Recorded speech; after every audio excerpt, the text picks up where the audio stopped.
Oh, in the world of art collecting, there are many forgeries which arise. In der Welt des Kunstsammelns gibt es viele Fälschungen, die so in Umlauf kommen. And in order to be able to tell what is a genuine work by Bruegel, you need to have looked at a lot of works that are agreed to be genuine. Und um zum Beispiel zu beurteilen, was wirklich ein echter Bruegel ist, muss man viele Arbeiten angeschaut haben, bei denen Übereinstimmung besteht, dass sie echte Bruegel sind. And you really get to know the quality of brushstroke, the kind of pigmentation and so on of each specific artist. Man muss also sozusagen die Besonderheiten des Pinselstrichs, der Pigmentierung und so weiter der individuellen Künstler wirklich gut kennen.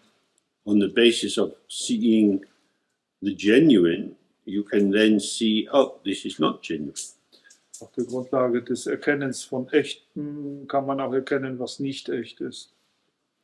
So this is what he was doing. He was setting out a description of the mind itself. Und das ist genau das, was er hier in dem Text gemacht hat, nämlich eine Beschreibung des Geistes selbst erstmal zu errichten. So these are the aspects which should be there when you are establishing what is your mind. Diese Aspekte müssen eben auch anwesend sein, wenn man versucht zu etablieren, zu begründen, was unser eigener Geist ist. Delusion is what we have when we don't see the mind as it is. Und die Täuschung ist das, was wir haben, wenn wir den Geist als das, was er ist, nicht erkennen. So again he repeats slightly, the natural condition or how the mind abides is with three aspects.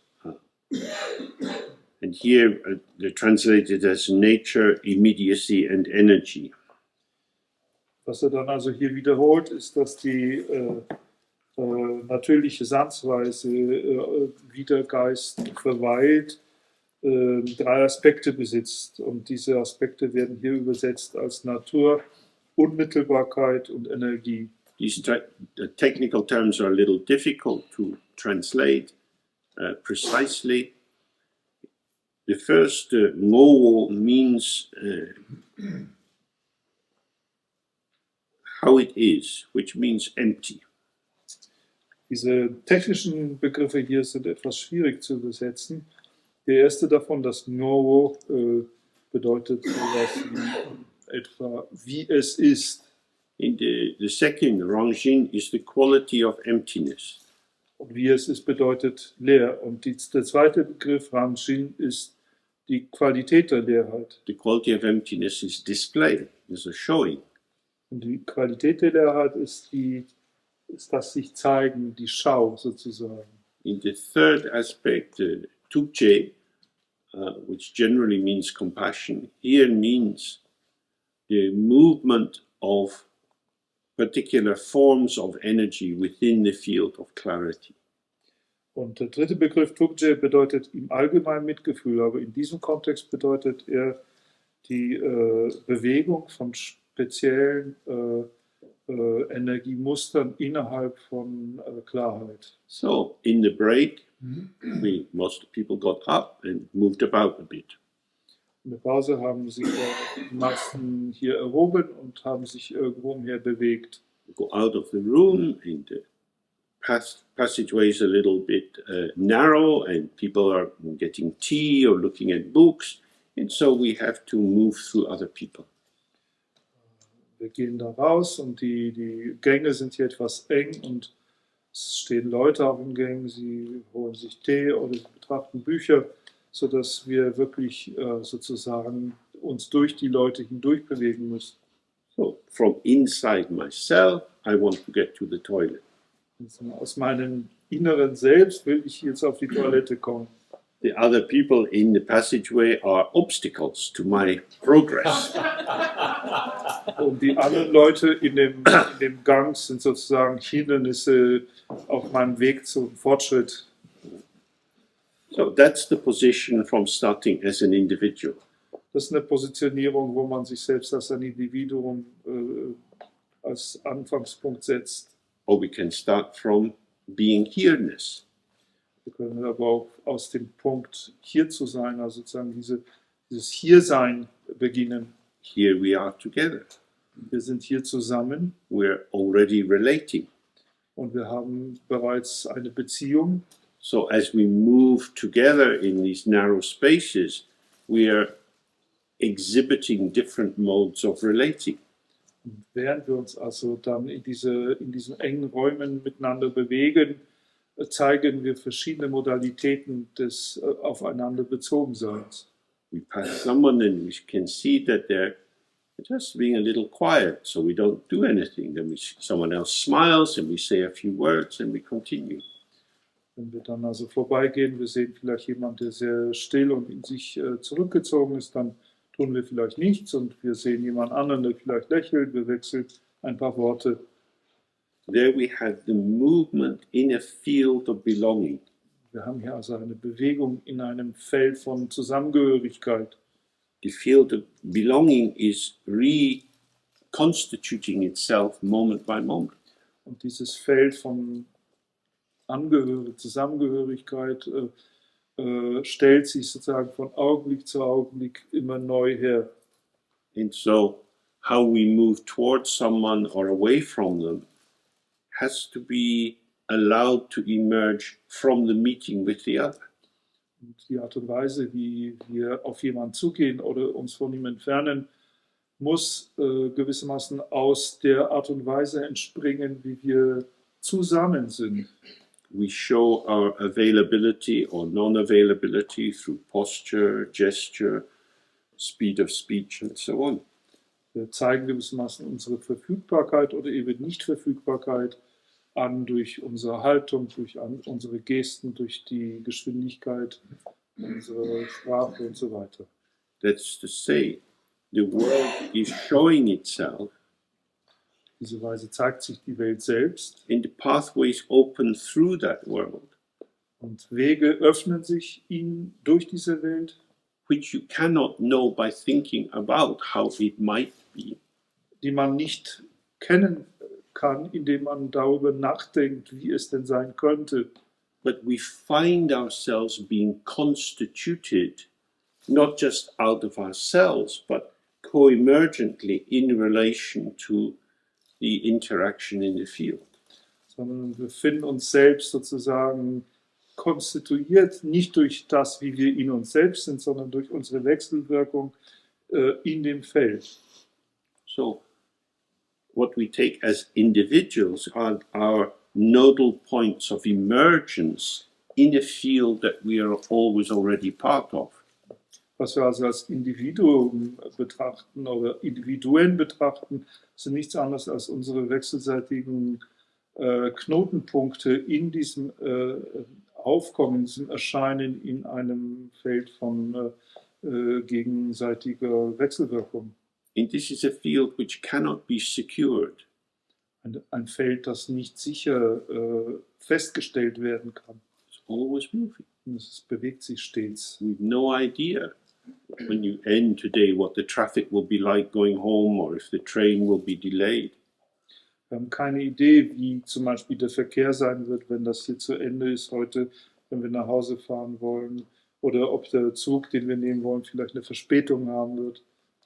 We emerge into each situation with our intention and with concordance with the situation. Wir tauchen sozusagen in jeder Situation neu auf, mit einer Absicht, aber auch in Konkordanz, in Übereinstimmung mit der Situation. This is made easier by allowing the world to be as it is. Und das wird vereinfacht, wenn wir der Welt gestatten, so zu sein, wie sie ist. When the train is cancelled, Wenn der Zug ausfällt, we might feel, how could they do this? könnte uns vielleicht das Gefühl überkommen, wie können sie das machen? This is a very unnecessary question. Und das ist eine sehr unnötige Frage. The answer is obvious. Die Antwort darauf ist ja They do it offensichtlich. very easily. Sie machen es mit Leichtigkeit. So when we start to feel a little bit of outrage, Wenn wir also anfangen, uns wirklich sozusagen in die Wut hineinzusteigen, this should not happen. das sollte nicht passieren, We are alienating ourselves from the environment. dann entfremden wir uns von der Umgebung. All of these thoughts essentially says, poor wee me. Alle diese Gedanken sagen ja im Wesentlichen nichts als, oh, ich armes, Where's my mommy? wo ist meine Mama? Mama's gone. Mama ist aber nicht mehr da. On one level, truly, nobody gives a fuck. Auf einer Ebene macht sich wirklich überhaupt niemand irgendwas draus. But we're here. Und trotzdem sind wir hier. What shall we do? Was sollen wir also machen? Go inside and get angry and crazy? Sollen wir etwa nach innen gehen und zornig und verrückt werden? Well, you stand in the train station, you look around, you see people, you see the children, what they do. It's very interesting. Oder wir stehen einfach in der Station, wir sehen die Leute, wir sehen Kinder, die da irgendwas spielen und das ist alles eigentlich sehr interessant. This is what is happening. Und das ist ja auch das, was geschieht. But I don't want this. I wanted the other one. Aber das ist nicht das, was ich wollte. Ich will das andere. But you don't have the other one. You have this one. Aber das andere kriegst du nicht. Du hast dieses hier. There's no point in giving me this one. This is not what I want. I want the other one. Aber da ist nichts dran, mir das zu geben. Ich will das andere. Somehow I've ended up with the wrong kind of boyfriend. Irgendwie bin ich scheint mit dem falschen Freund befreundet. When I first met him, he had a nice label on the tin. It said, good. Als ich ihn zuerst traf, hatte er ein schönes Schild gehabt. Da stand drauf gut. But it was just a little layer of chocolate on the top. Underneath, I don't know what it is. But it doesn't taste so sweet. Aber da war nur eine ganz dünne Schicht Schokolade und darunter war, weiß ich nicht, was das ist. Schmeckt nicht so süß. What will I do? Was will ich machen? I've got this thing. It's not what I thought it was. Ich habe jetzt das bekommen, aber es ist nicht das, was ich dachte, was es ist. This is the basis for a lot of mental turbulence. Das ist die Basis für eine Menge mentaler Turbulenzen. This is it. Das ist, was es ist. Now, when we say this is it, are we seeing what is here? Aber wenn wir einfach nur sagen, das ist, was es ist, sehen wir wirklich das, was da ist? As we've already been looking in various ways, we have a strong tendency to project, to interpret, to massage the meanings which we already have into the situation. Wie wir schon bereits betrachtet haben, wir haben eine starke Neigung dazu zu projizieren, zu interpretieren und gewissermaßen in die Situation unsere eigenen vorweggenommenen Bedeutungen hineinzumassieren. So we're back with the phenomenological project of Husserl. How do you stop infecting the world with your assumptions so that the world can show itself? Und so sind wir hier wieder bei dem phänomenologischen Projekt von Husserl, der sich die Frage gestellt hat, wie kann man damit aufhören, die Welt mit den eigenen Annahmen zu infizieren und stattdessen erkennen, was sich selbst darbietet. Meditation is helpful. Und dafür ist Meditation hilfreich. We start to become more familiar with the contents of our stream of consciousness. Wir machen uns mehr vertraut mit den Inhalten unseres Bewusstseinsstroms. And the more we can relax our identification with our thoughts when we are sitting in practice, we can start to apply that in the world. Und je mehr wir unsere Identifizierung mit den Gedanken auflösen können in der sitzenden Praxis, desto besser können wir auch anfangen, diese Dinge in der Welt anzuwenden. Accepting how it is not a submission, it's not a defeat. Zu akzeptieren, wie es ist jetzt keine Unterwerfung, es ist keine Unterlegung, also keine verlorene Schlacht. It is actually the only basis for effective mobilization. Das ist eigentlich die einzige Basis für eine effektive Mobilisierung. So now I'm stuck in a train station. I thought I would be home. I'm getting cold. I have to wait half an hour. I have to wait half an hour. I have half an hour. Amazing. Wir sind da so in diese Station stecken geblieben. Wir möchten gerne nach Hause. Wir stellen fest, es ist schon ein bisschen kalt und wir müssen eine halbe Stunde warten. Und hier kann eben dieses Ich habe eine halbe Stunde stattfinden. Wie erstaunlich. This half an hour is pure potential. Eine halbe Stunde ist reines Potenzial. It's unknown territory. Ein unbekanntes Territorium. Could be anything. Es könnte alles sein. Could be a punishment or a blessing. Eine Strafe sein, könnte aber auch ein Segen sein. How we participate in that half an hour will bring forward some features and push back other features. Die Art und Weise, wie wir an dieser halben Stunde teilnehmen, wird gewisse Merkmale, Eigenschaften in den Vordergrund bringen und andere Eigenschaften, Merkmale zurückdrängen. So if we start with a heavy judgment, this shouldn't happen, this is bad, I'm cold, fuck the lot of them, then it's unlikely that we will find new interesting pathways into the use of that half hour. Also von diesem Zorn und dieser Aufregung ausgehen und sagen, das ist nicht das, was ich will, das ist unfair, das ist verdammt schlecht und so weiter und so fort. Es ist sehr unwahrscheinlich, dass wir auf einer solchen Grundlage sozusagen das interessante Potenzial dieser halben Stunde entdecken werden. Compassion means connectivity. Mitgefühl bedeutet Verbundenheit. And we have only two possibilities for connection. We either connect with the actual situation or we connect with our fantasies about it.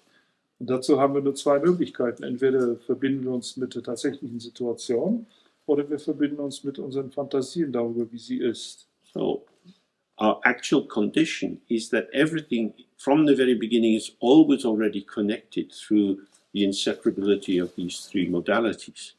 Unsere tatsächliche Seinsbedingung ist, dass alles von allem Anfang an eigentlich schon immer verbunden war durch die Untrennbarkeit dieser drei Modalitäten des Seins. But due to delusion, we split off and separate and rely on the projection of thoughts to make sense of the situation. Aber aufgrund von Täuschung spalten wir die Dinge auf und beginnen stattdessen auf unsere Gedanken uns zu stützen, um aus der Situation einen Sinn zu machen. So this basic nature or open state of the mind is empty and free of conceptual elaboration. Und so ist unsere Natur, so heißt es hier, leer und frei von konzepthaften Ausarbeitungen.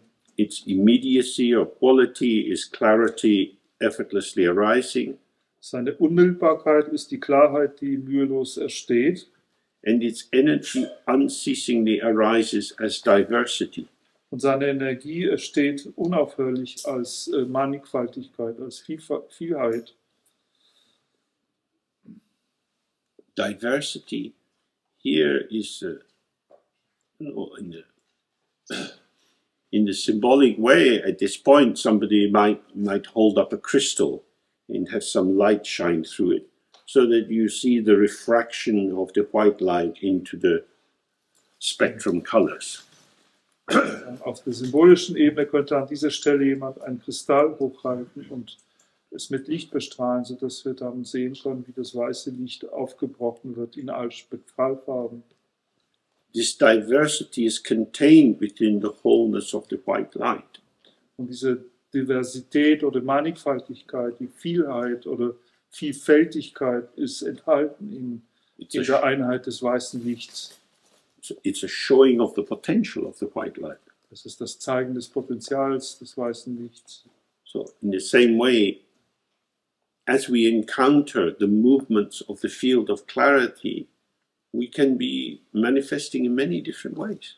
In der gleichen Weise, wenn wir mit der Bewegung des Feldes der Klarheit in Berührung kommen, haben wir die Möglichkeit, uns auf viele verschiedene Arten und Weisen zu manifestieren. So essentially it means allowing ourselves to be as we are becoming. Und das bedeutet im Wesentlichen, uns zu gestatten, so zu sein, wie wir gerade werden. That is to say, how can I inhabit what I'm becoming? Das heißt, wie kann ich das sein oder wie kann ich es bewohnen, was ich gerade werde? I'm on the platform in the station and I'm becoming cold. Ich bin auf dem Bahnsteig im Bahnhof und mir wird kalt. It's not the first time in your life you've been cold. Und das wird wahrscheinlich nicht das erste Mal im Leben sein, dass uns kalt wird. You know what to do when you're cold. Wir wissen eigentlich, was zu tun ist, wenn uns kalt wird. Shiver a little. Kind of wish you had your coat with you. Und uns ein bisschen schütteln, so als hätten wir den Kälte. You could be cold. Wir könnten also kalt sein. You could fully be cold. Kalt haben, wir könnten vollständig kalt haben. I'm just cold. Es ist mir einfach kalt. Does cold need any particular commentary? Braucht Kälte irgendein zusätzliches Kommentieren? It's just cold. Es ist einfach Kälte. Half an hour of pure chill. Halbe Stunde reinen Chill. Very difficult to do that. Sehr schwer, das zu tun. To simply be cold. Einfach es kalt haben. Because we come into the commentary. Denn wir kommen zu dem Kommentar. I shouldn't be cold. Es sollte mir nicht kalt sein. Why do they lock the waiting room in the evening? Isn't it when it gets cold? Warum schließen Sie den Wartesaal ab am Abend? Das ist doch genau, wenn es kalt wird. The mind goes back, the mind goes forward. Der Geist geht vorwärts und rückwärts. We can't be here. Aber wir können nicht hier sein. We're just cold.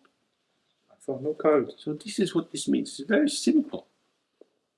Das ist hier die Bedeutung. Es ist sehr simpel. Be where you are as you are. Sei wer du bist, während du es bist. And there is a vitality in that. A simplicity and vitality. Und darin findet sich eine Vitalität, eine Einfachheit.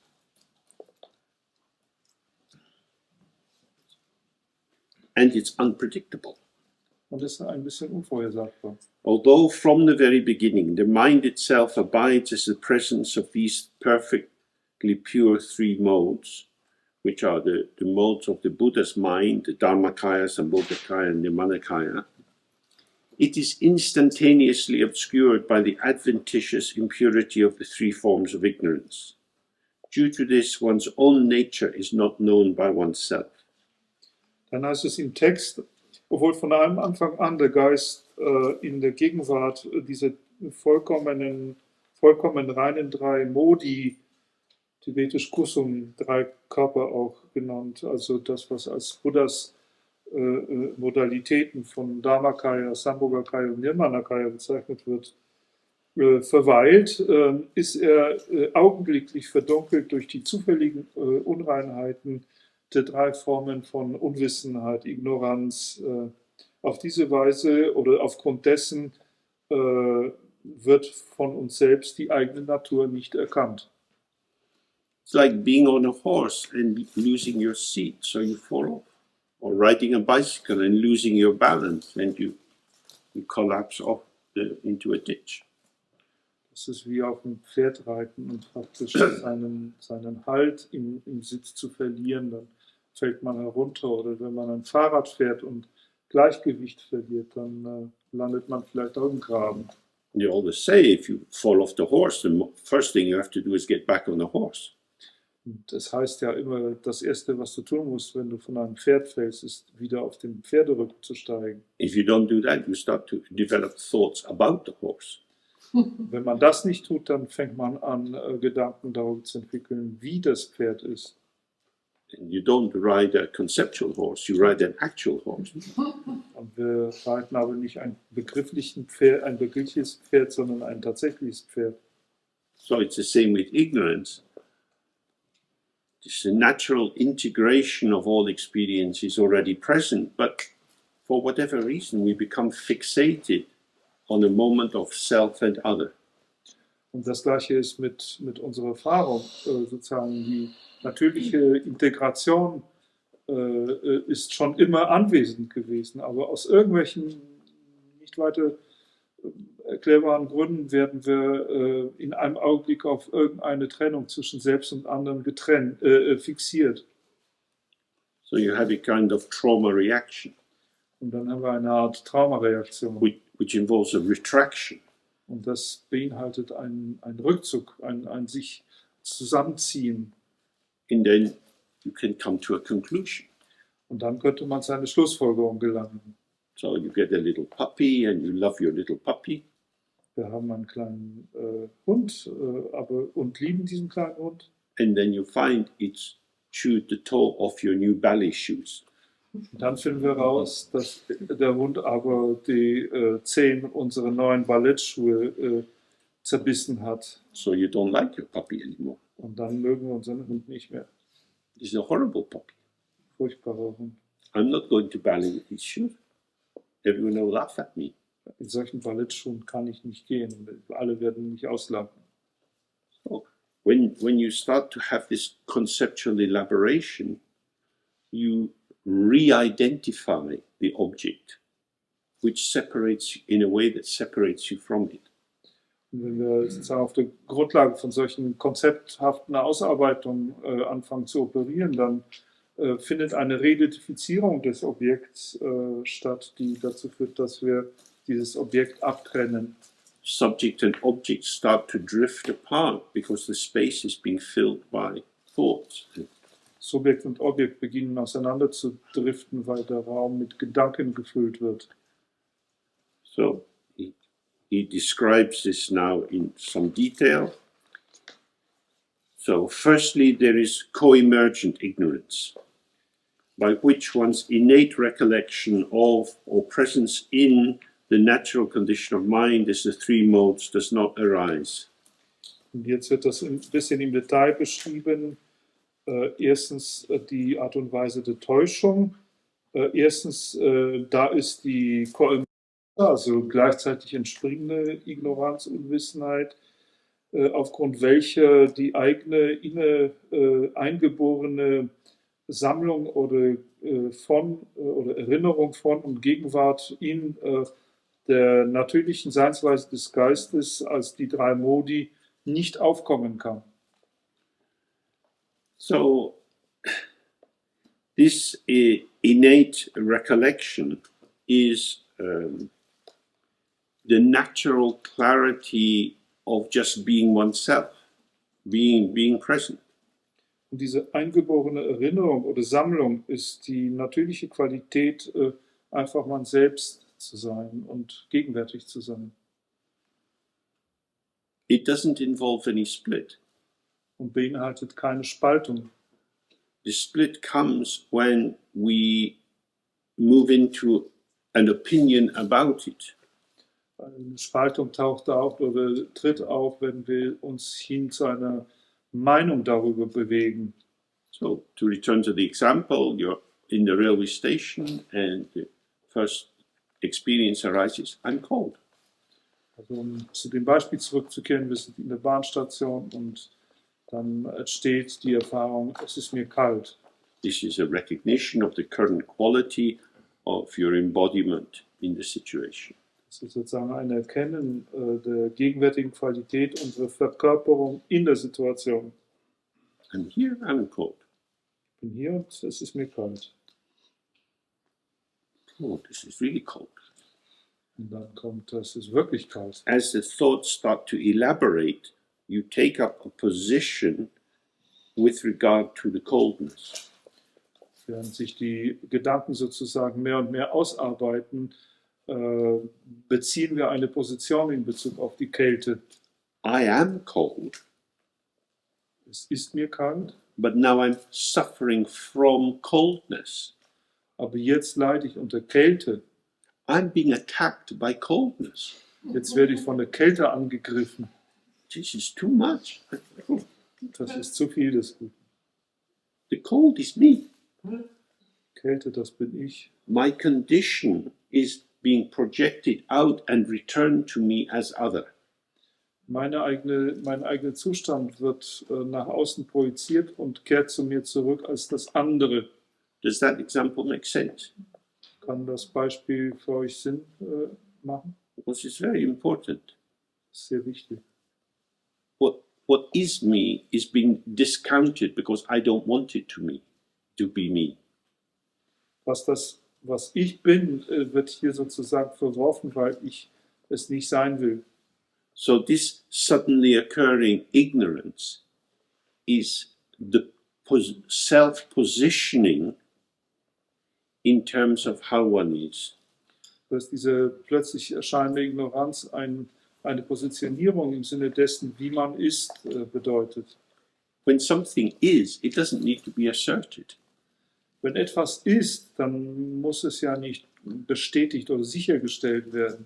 But this first stage of ignorance is the assertion that this is how it is, and that very assertion creates a kind of tear because the experiential or the phenomenological moment is now being given a kind of, I don't know, epistemological wrapper. It's been given an interpretive wrapper. Diese unmittelbare das Aufkommen dieser ersten Ignoranz, das Plötzliche, ist gewissermaßen aber dann doch genau eben diese Sicherstellung oder diese Bestätigung, wie es ist. Und genau dieses Sicherstellen selbst erzeugt aber einen Riss, einen Spalt. Und es ist so, als würde es praktisch die bloße Phänomenologie der Situation in so einen erkenntnistheoretischen, so eine Hülle, so ein Einwickelpapier einpacken. So then he says, due to this there is stupidity, darkness, obscuration, fumbling, and a profound lack of vision. Und dann heißt es hier, aufgrund davon gibt es Dummheit, Dunkelheit, Verdunklung, ein Herumfummeln und einen Fumbling means what here? Fumbling means kind of ein Rumtasten und no clarity about what's going on. Ein Herumtasten und einen tiefgehenden Mangel an Sicht, an Vision. In this state, the good qualities of the Buddha are not known, and also the rough faults of karma and the afflictions of sentient beings are not known. Dann heißt es weiter, in diesem Zustand werden die guten Qualitäten der Modi und Bereiche des Buddha nicht bekannt und auch die groben Fäden des Karma und der Verdunklungen der fühlenden Wesen sind nicht bekannt. And due to this we abide with a very weak and uncertain knowledge. Und aufgrund dessen weilen wir mit einem sehr schwachen und ungewissen Wissen. Nothing has happened to the ground nature. Mit der Grundnatur ist nichts passiert. But it gives rise to this moment of confusion. Und doch lässt sie diesen Augenblick von Verwirrung entstehen.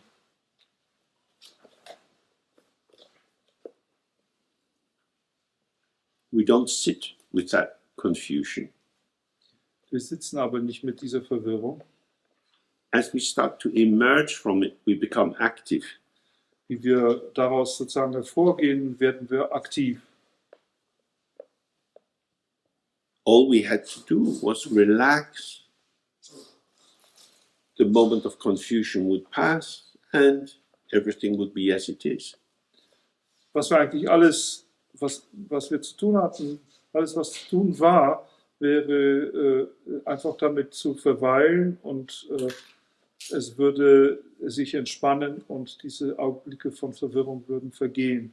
But consciousness emerges from this dark, opaque confusion.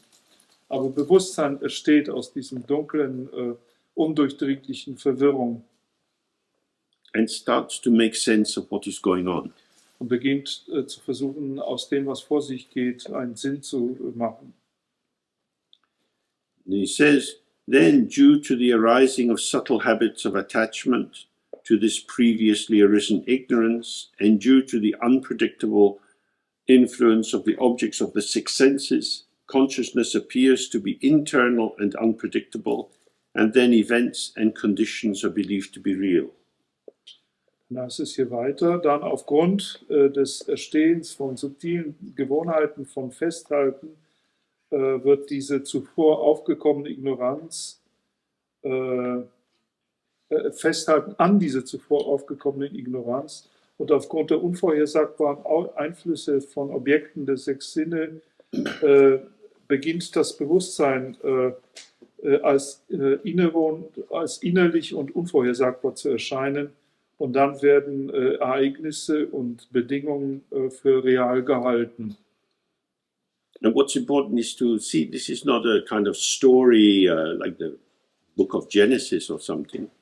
This is an account which very accurately describes the kind of problems we face in meditation. Und hier muss uns klar sein, dass es hier nicht vergleichbar ist mit einer Geschichte wie etwa Genesis, sondern hier ist es ein Bericht davon, was tatsächlich unmittelbar in der Meditation an Problemen auftauchen kann. Because in the first stage of ignorance, when there is this kind of fumbling and not knowing, it's not as if there's absolute nescience, an absence of any mental activity. There is obscuring mental activity, kind of, as it says, stumbling in the dark. Denn in dieser ersten Stufe der Ignoranz ist es keineswegs so, als wären wir einer völligen Abwesenheit, einem Nicht-Empfinden mentaler Aktivität ausgesetzt. Es gibt mentale Aktivität, aber die ist eben von dieser Art von Herumtasten und wirklich im Dunkeln rumstolpern. And so, not knowing as simply not knowing becomes not knowing as persecution. Auf diese Weise wird das Nichtwissen in seiner Form als schlichtes Nichtwissen zu einem Nichtwissen, das die Qualität von Bestrafung oder Verfolgung annimmt. I want to know, I need to know. Ich möchte wissen, ich brauche es zu wissen. And this becomes a mobilizing arousal. Das wird zu einer mobilisierenden Erregung, in which you get the beginnings of the sense of there being a consciousness on this side and the objects of consciousness on that side. Und in dieser Erregung beginnt man ein Empfinden zu entwickeln, sagen, auf der einen Seite ein Bewusstsein zu sein und auf der anderen Seite Objekte dieses Bewusstseins vorzufinden. Consciousness is the standard way of translating this Tibetan term Nampa Shepa. Bewusstsein ist hier die Standardübersetzung für den tibetischen Begriff Nampa Shepa. But it's not very useful because Shepa means to know and Nampa means a kind of form or that which offers a purchase, that's something you can get a grip on. Denn in dem Wort Nampa Shepa bedeutet Shepa zu wissen und Nampa steht für sowas wie Form oder sowas für so etwas wie gewissermaßen eine Möglichkeit zu haben, etwas zu greifen, also als ob da ein Griff dran wäre. So we're looking for shapes. Wir halten also nach Gestalten Ausschau. And then starts the dynamic interaction between what is taken to be object, which is other, and subject, which is self. The subject is the side of consciousness saying what things are. Und dann beginnt diese Wechselwirkung zwischen den Objekten als das andere und dem Bewusstsein als dem Selbst, das eben gewissermaßen formuliert oder ausspricht, was diese Objekte sind.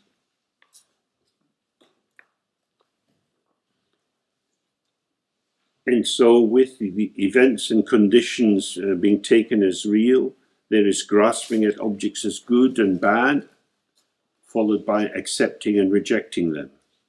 Und dann eben mit diesen Ereignissen und Bedingungen, die man für real hält, wird das Greifen nach Objekten als gut und schlecht und das Akzeptieren oder Verwerfen von ihnen dazu führen, dass Objekte real zu sein scheinen.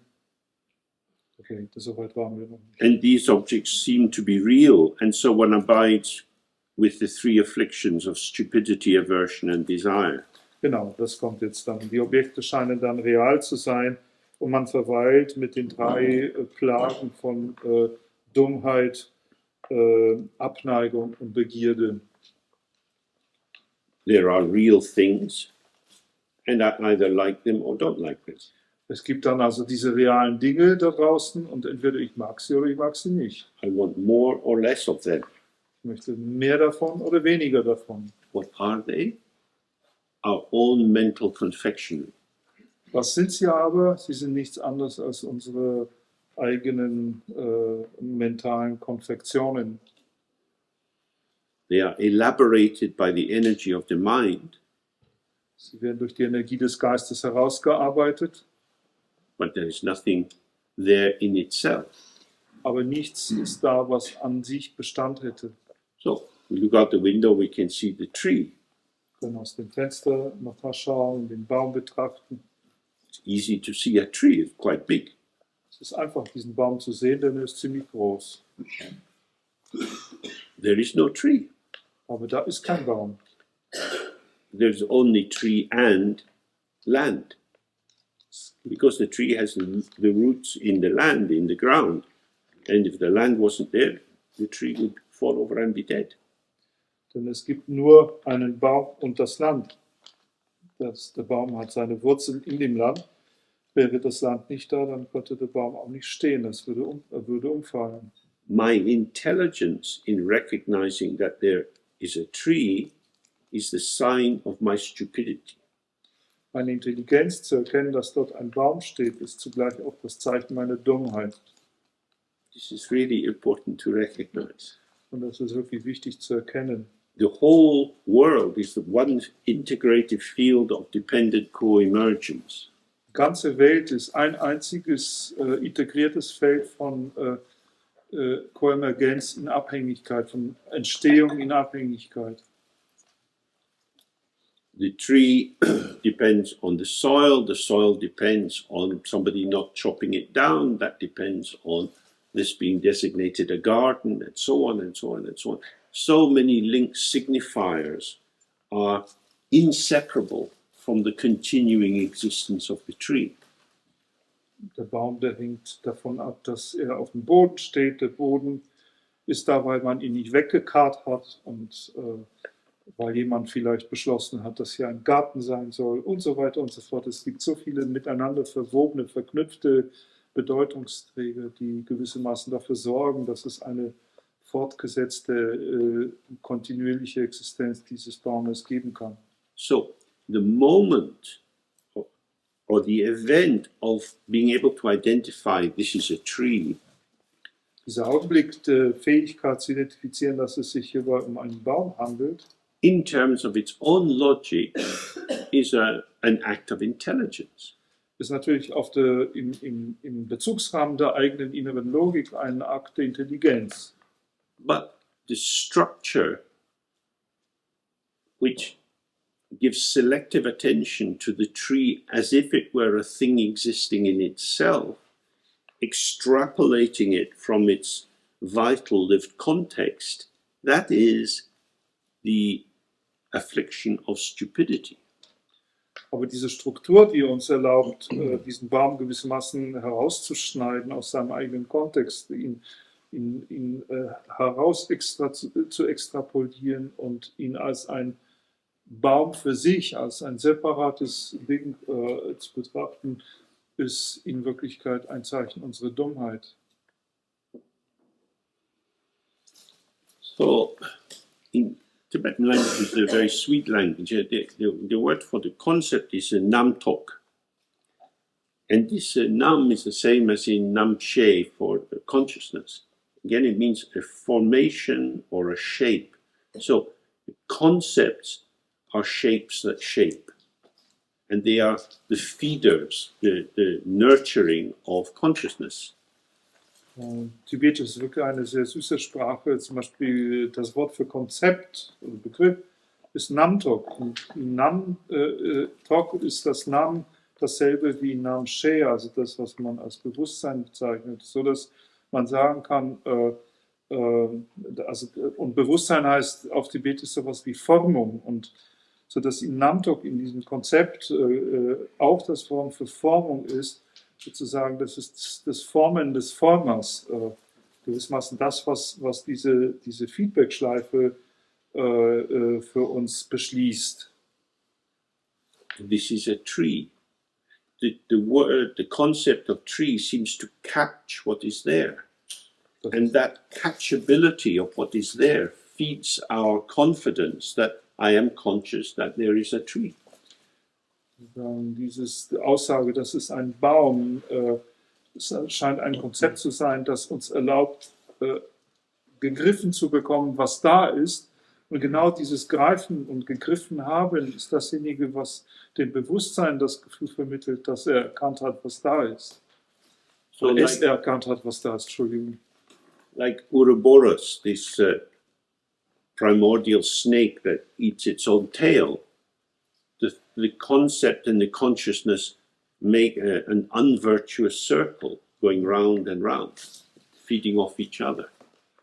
Wie der Ouroboros, die Urschlange, die gewissermaßen ihren eigenen Schwanz auffrisst, ist Bewusstsein und Konzept gewissermaßen das, was einander gegenseitig in einem unglücklichen Kreislauf füttert. Then for whatever arises as an appearance to the six senses, if it seems good, there is desire. If it seems not to be good, there is aversion. Dann heißt es hier weiter, was immer dann als Erscheinung für die sechs Sinne steht, dann steht Begierde, wenn es gut erscheint, und wenn es nicht gut erscheint, gibt es Abneigung. And if it seems neither good nor not good, then there is the stupidity of a dull absence of thought. Und wenn es weder gut noch nicht gut erscheint, dann besteht dort die Dummheit der stumpfen Abwesenheit von Gedanken. It's a dull absence of thought means, it doesn't mean that there's no thought at all. It means that you rest in an assumption which is so habitual that it doesn't raise any questions. Dieses stumpfe Abwesenheit von Gedanken sagt nicht aus, dass es da gar keinen Gedanken gibt, sondern es sagt aus, dass wir so in unseren eigenen vorweggenommenen Annahmen verwurzelt sind und ruhen, dass wir nicht einmal auf die Frage, auf die Idee kommen, dass wir sie hinterfragen könnten. Why does James keep talking about the tree? It's just a tree. Come on. We've all seen a tree. Why talk about the tree? Was macht James denn, was veranlasst James dazu, ständig über diesen Baum zu reden? Das ist bloß ein Baum, muss man doch nicht so viel drüber reden. A tree is a tree is a tree. End of story. Shut up. Talk about something else. Ein Baum ist ein Baum ist ein Baum. Das ist Schluss mit der Geschichte. Halt die Klappe oder rede über was anderes. This is the function of stupidity. Und das ist die Funktion von Dummheit. It says, I already know. Ich weiß schon, was es ist. It is what it is. Es ist, was es ist. And so the mind blocks itself from looking further. What is this? Und dann blockiert der Geist sich selbst davon ab, weiterzuschauen und genau zu schauen, was es ist. It's a mental dullness because it blocks investigation, curiosity. Es ist ein mentaler Stumpfsinn, weil er Neugierde und das Bedürfnis zu untersuchen blockiert.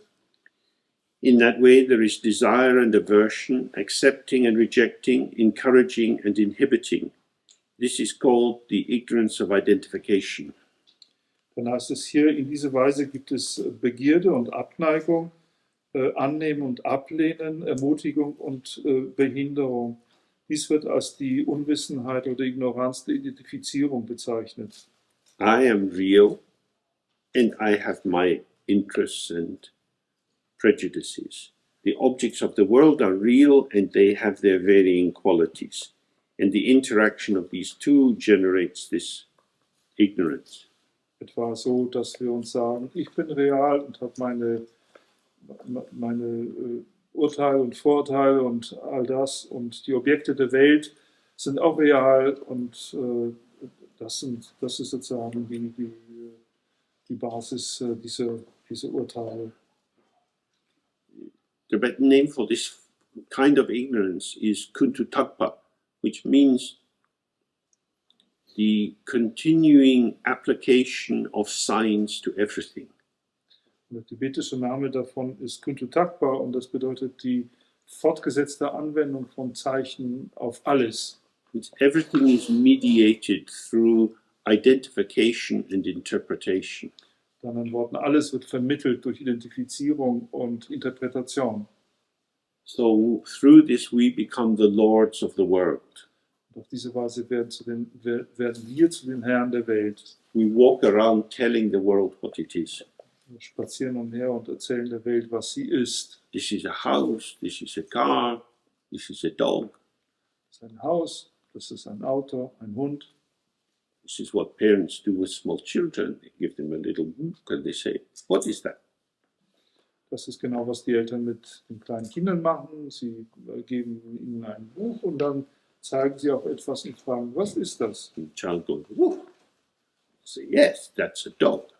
Das Kind sagt Wuff und dann sagt das Elternteil, ja, das ist ein Hund. Double cheating because it's only a picture, it's not a dog. Das ist ein doppelter Betrug, denn es ist ja eigentlich nur ein Bild und nicht ein Hund. The child at least knows that the dog should bark. Und dann weiß das Kind wenigstens noch, dass der Hund bellen sollte. But what the parents are saying is, if you have the name, you have the power. Was die Eltern aber sagen, wenn du den Namen hast, dann hast du auch die Macht. This is like the book of John. In the beginning was the Word. Das ist wie in dem Johannesevangelium. Am Anfang war das Wort. The Word was with God. The Logos arises as the establishment of the Word, which is the emergence of the Godhead. Das Wort war mit Gott und sozusagen Logos steht als die Etablierung der Welt mit Gott. We have the power of naming, Ja, die Macht des Benennens. but it's a tricky kind of power. Eine trickreiche Art von Macht. This is the sort of power that Dr. Faustus went for. Das ist die Art von Macht, nach der auch Dr. Faustus strebte. Because it comes at a cost. Denn sie hat einen Preis. You have mastery, but you are enslaved by your mastery.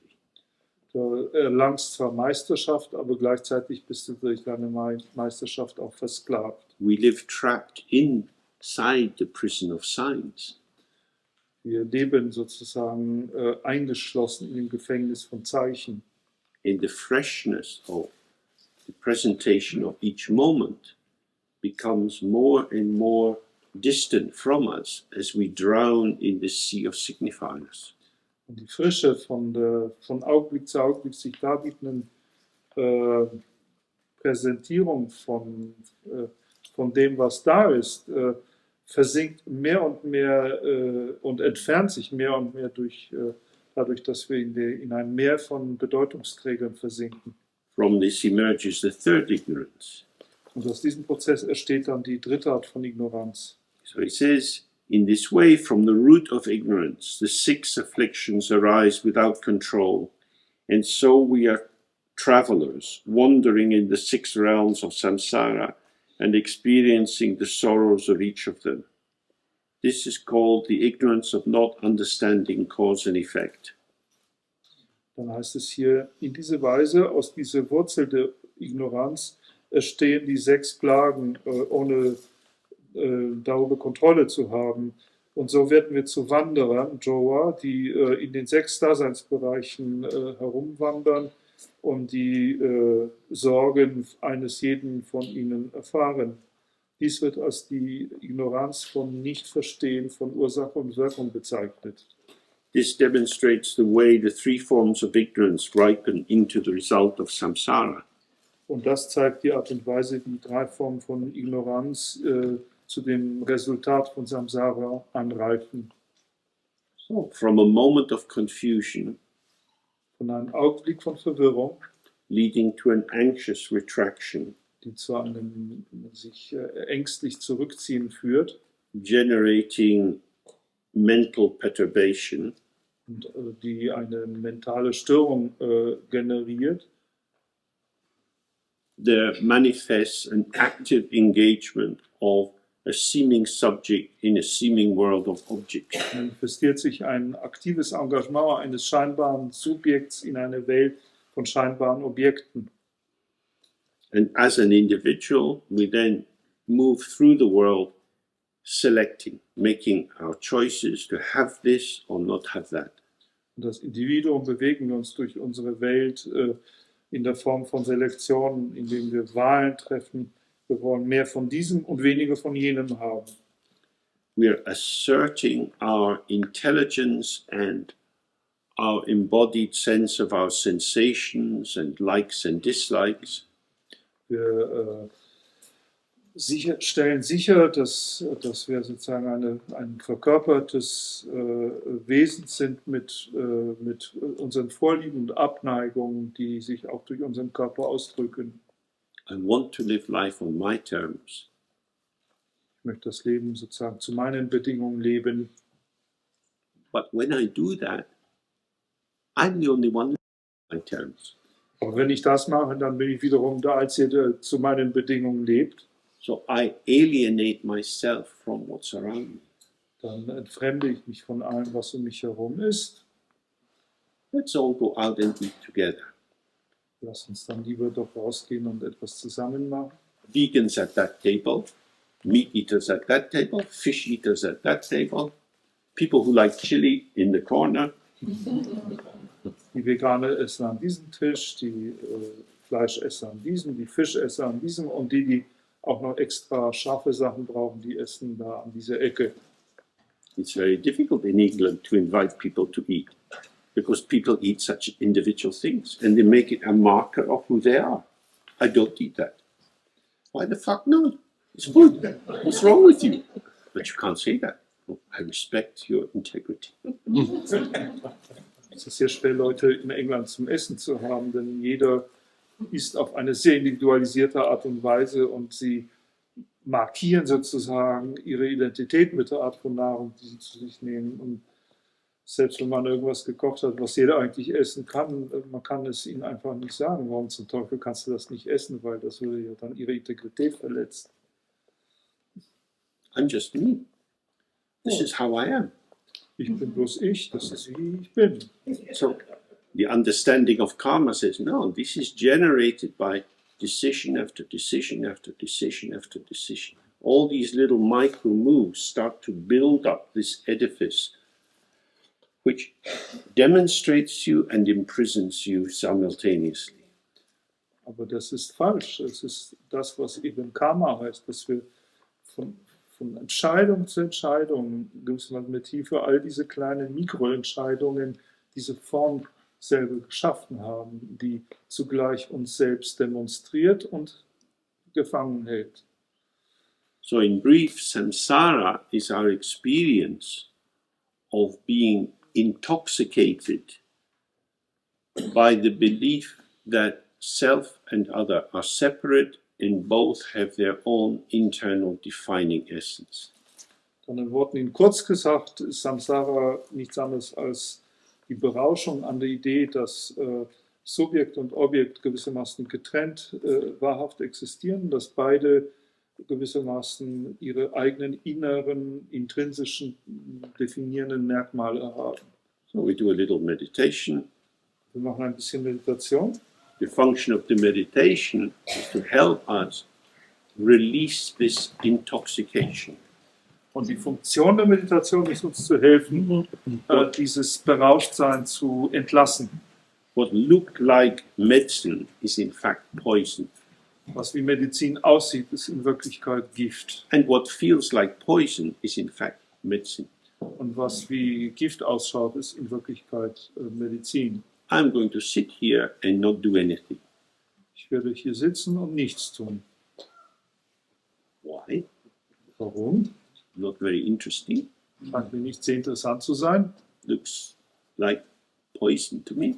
Das ist für mich irgendwie Gift. It's medicine. Aber es ist Medizin. I think I'll just have to sit and think about something. But meditation is boring. Ich denke, ich werde lieber da sitzen und über irgendetwas nachdenken, weil Meditation ist ja wirklich langweilig. I feel better just sitting and thinking my own thoughts. I'm not troubling anyone. Ich denke, ich fühle mich besser, wenn ich da sitze und meine eigenen Gedanken spinne. Ich störe ja niemanden. Feels like medicine, but it's actually poison. Das fühlt sich an wie Medizin, aber es ist in Wirklichkeit Gift. So the practice is very simple. You sit in a comfortable way, skeletons holding our weight so that the muscles can relax. Diese Praxis ist sehr einfach. Wir sitzen in einer sehr schlichten Haltung, so dass die Wirbelsäule unser Gewicht tragen kann und die Muskeln sich entspannen können. The eyes are open with a soft gaze into the near distance, about 2 arm spans in front. Die Augen sind offen und schauen in die nahe Distanz vor uns, etwa 2 Armspannen vor uns. Chin is slightly raised. Das Kinn ist leicht erhoben. Mouth is slightly open with the tongue on the upper palate. Der Mund ist leicht geöffnet mit der Zunge, die am Gaumen hinter den Zähnen ruht. We relax into the out-breath. Und wir entspannen uns in die Ausatmung. And life goes on as it's always going on. Und das Leben geht weiter, wie es ja immer zu tun pflegt. And we're here. Und wir sind hier. Whatever comes, comes. Was immer kommt, kommt. Whether it seems sensation in the body or sounds from outside. Ob es sich als eine Körperempfindung darbietet oder ein Klang von außen. As he's described very clearly, the basis of our mind is openness, so we relax into that openness and allow the flow of experience without correcting or grasping or interfering.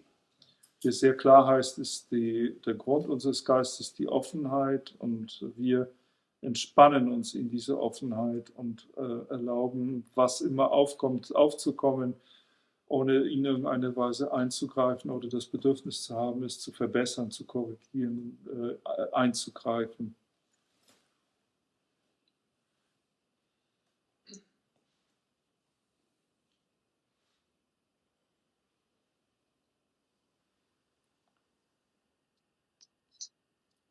And again,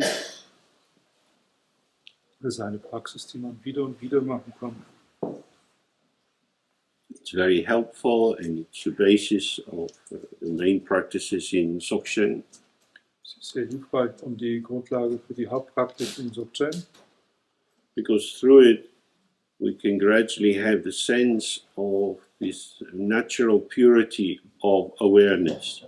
denn durch sie können wir allmählich ein Empfinden dafür entwickeln, was es bedeutet, dass die Bewusstheit eine natürliche Reinheit besitzt. You get caught in a thought or a sequence of thoughts. Es könnte in einem Gedanken oder eine Folge von Gedanken gefangen sein. You don't have to try to push them away. Wir müssen nicht versuchen, sie wegzudrängen. Just slightly relax the tilt towards them, the interest in them. Wir entspannen lediglich ein bisschen ihnen gegenüber und im Interesse ihnen gegenüber. And they go. And awareness is still there. Und dann ist die Bewusstheit immer noch da. The quality of awareness doesn't change. Die Qualität der Bewusstheit verändert sich dadurch nicht. Whether good thoughts arise or bad thoughts arise, Ob jetzt nun gute Gedanken aufkommen oder schlechte Gedanken, they don't contaminate or distort awareness. sie können die Bewusstheit nicht verschmutzen oder stören. However, if you start thinking about your experience, Wenn man aber über die eigene Erfahrung anfängt nachzudenken, reflecting on it or trying to learn from it, sie zu reflektieren oder zu versuchen, von ihr zu lernen, then you bind yourself into the multiplication of concepts, dann binden wir uns in eine Vermehrung von Konzepten and they very certainly carry a valency of good, bad, winning, losing, and so on. Die tragen ganz sicher eine Währung von gut und schlecht. And so, whenever you find yourself being caught up in the commentarial stance or generating the sense that you need to make sense of what is going on, Wann immer wir also finden, dass wir in seine kommentierenden Haltung gefangen sind oder das Gefühl haben, dass wir gewissermaßen aus dem, was vor sich geht, irgendeinen Sinn machen müssen, just relax in the out-breath. dann entspannen wir uns in die Ausatmung, Let that arising thought formation go free by itself. erlauben diese sich aufwallenden Gedankenformationen aus sich selbst frei zu werden. And stay present with the raw first taste of whatever is arising. Und bleiben präsent, gegenwärtig in dem rohen Geschmack dessen, was immer sich darbietet. This is the central difference between samsara and nirvana. Hier liegt der zentrale Unterschied zwischen Samsara und Nirvana. And in the direction of nirvana, the distinction between Dzogchen and the other approaches. Und in der Ausrichtung, die in Bezug auf Nirvana Dzogchen und andere Ansätze nehmen. In Dzogchen, the key thing is don't make effort. Im Dzogchen ist die Schlüsselposition, unternehme keine Anstrengung. Don't try harder. Versuch nicht härter. Simply relax and be aware, be present with, be open to whatever is occurring. Entspanne dich einfach und sei offen und bewusst oder gewahr allem, was erscheint gegenüber. If you're trying to improve your meditation, it's a sign you've already entered into judgment about your meditation, which means you've alienated yourself from the practice of meditation. Wenn wir unsere Meditation verbessern wollen, ist das ein Zeichen, dass wir bereits in ein Urteil über unsere Meditation eingetreten sind, was ja bedeutet, dass wir uns von unserer eigenen Meditation entfremdet haben. Good. Just do this practice for 10 minutes, then take a little break and then go back into it. Macht diese Art von Praxis für 10 Minuten, dann nehmt eine kleine Pause und geht wieder zurück zu ihr. It's not about struggling. Hier geht es überhaupt nicht um Kampf. It's absolutely non-heroic. Es ist vollkommen unheroisch. It's just being with what is here. Es ist ein einfaches Sein mit dem, was da ist. There is what is here, and what is presently here. Da gibt es dieses, was ist hier und dann ist was gegenwärtig hier. What is really here is our awareness. Was wirklich hier ist, ist unser Bewusstsein. And what is presently or currently here is the flow of thoughts, feelings, sensations, dogs barking, people moving, and so on. Und was sozusagen gegenwärtig hier ist, sind all der ganze Fluss von Empfindungen, Gedanken, von Eindrücken, von dem Wahrnehmen, dass irgendwie ein Hund bellt, dass Leute umhergehen oder was immer es ist. If you want to find refuge from the turbulent sea of samsara, Wenn wir die Zuflucht gegen Turbulenzen von Samsara finden wollen, it lies in the natural purity of the mind. dann liegt diese Zuflucht in der natürlichen Reinheit des Geistes. That is already there. Und diese ist bereits da It doesn't need your effort. und braucht unsere Anstrengung nicht. But if you take refuge in your own effort to improve yourself, Wenn wir aber Zuflucht in unsere eigene Anstrengung, uns zu verbessern nehmen, you will find that you fail. dann wird man feststellen, dass wir versagen. Because every effort you make to improve your practice will be met by some dissolution of that progress. Denn jede Bemühung, bei der wir dann finden, dass wir unsere Praxis irgendwie verbessert haben, wird konterkariert durch die Feststellung, dass es auch ein Auflösen dieses Fortschrittes gibt. Why is this? Warum ist das so? Because as the Buddha said, all compounded things are impermanent.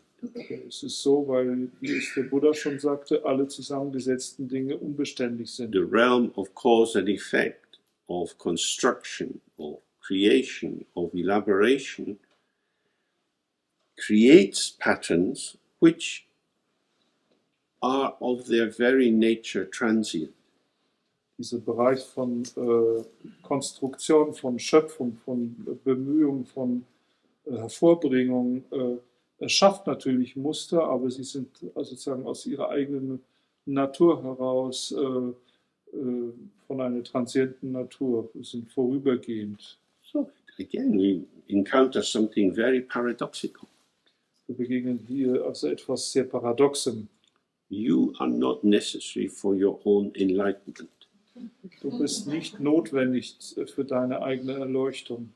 You are the number one obstacle for your own enlightenment. Du bist sozusagen das Hindernis Nummer 1 für deine eigene Erleuchtung. Doing less is more, Und weniger zu tun ist mehr, because it's already here. denn es befindet sich hier bereits. Awareness is pristine. It's pure and unchanged from the very beginning. Die Bewusstheit ist sozusagen vollkommen rein und unveränderlich von allem Anfang an. And it doesn't wear out. Und sie nutzt sich auch nicht ab. Like the mirror, reflection after reflection can arise, but the mirror doesn't get full of reflection.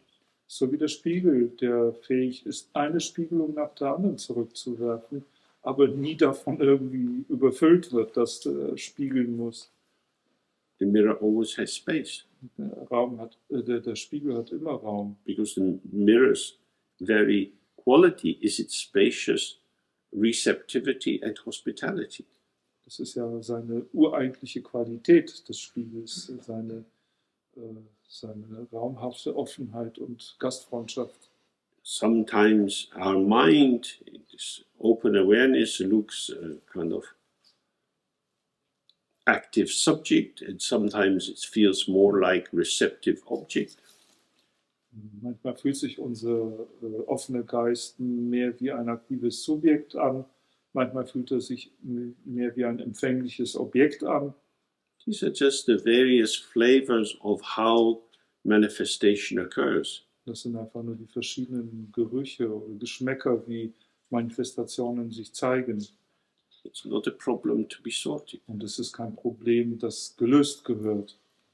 We think, I don't know how to meditate. Wenn wir also denken, ich weiß nicht, wie ich meditieren soll, I'm just sitting here and nothing's different.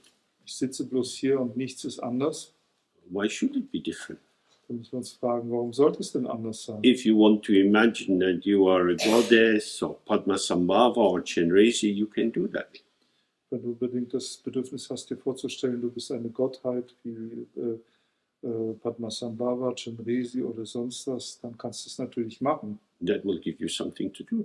Und dann hast du eine Beschäftigung. And then you can get a report card at the end of the year.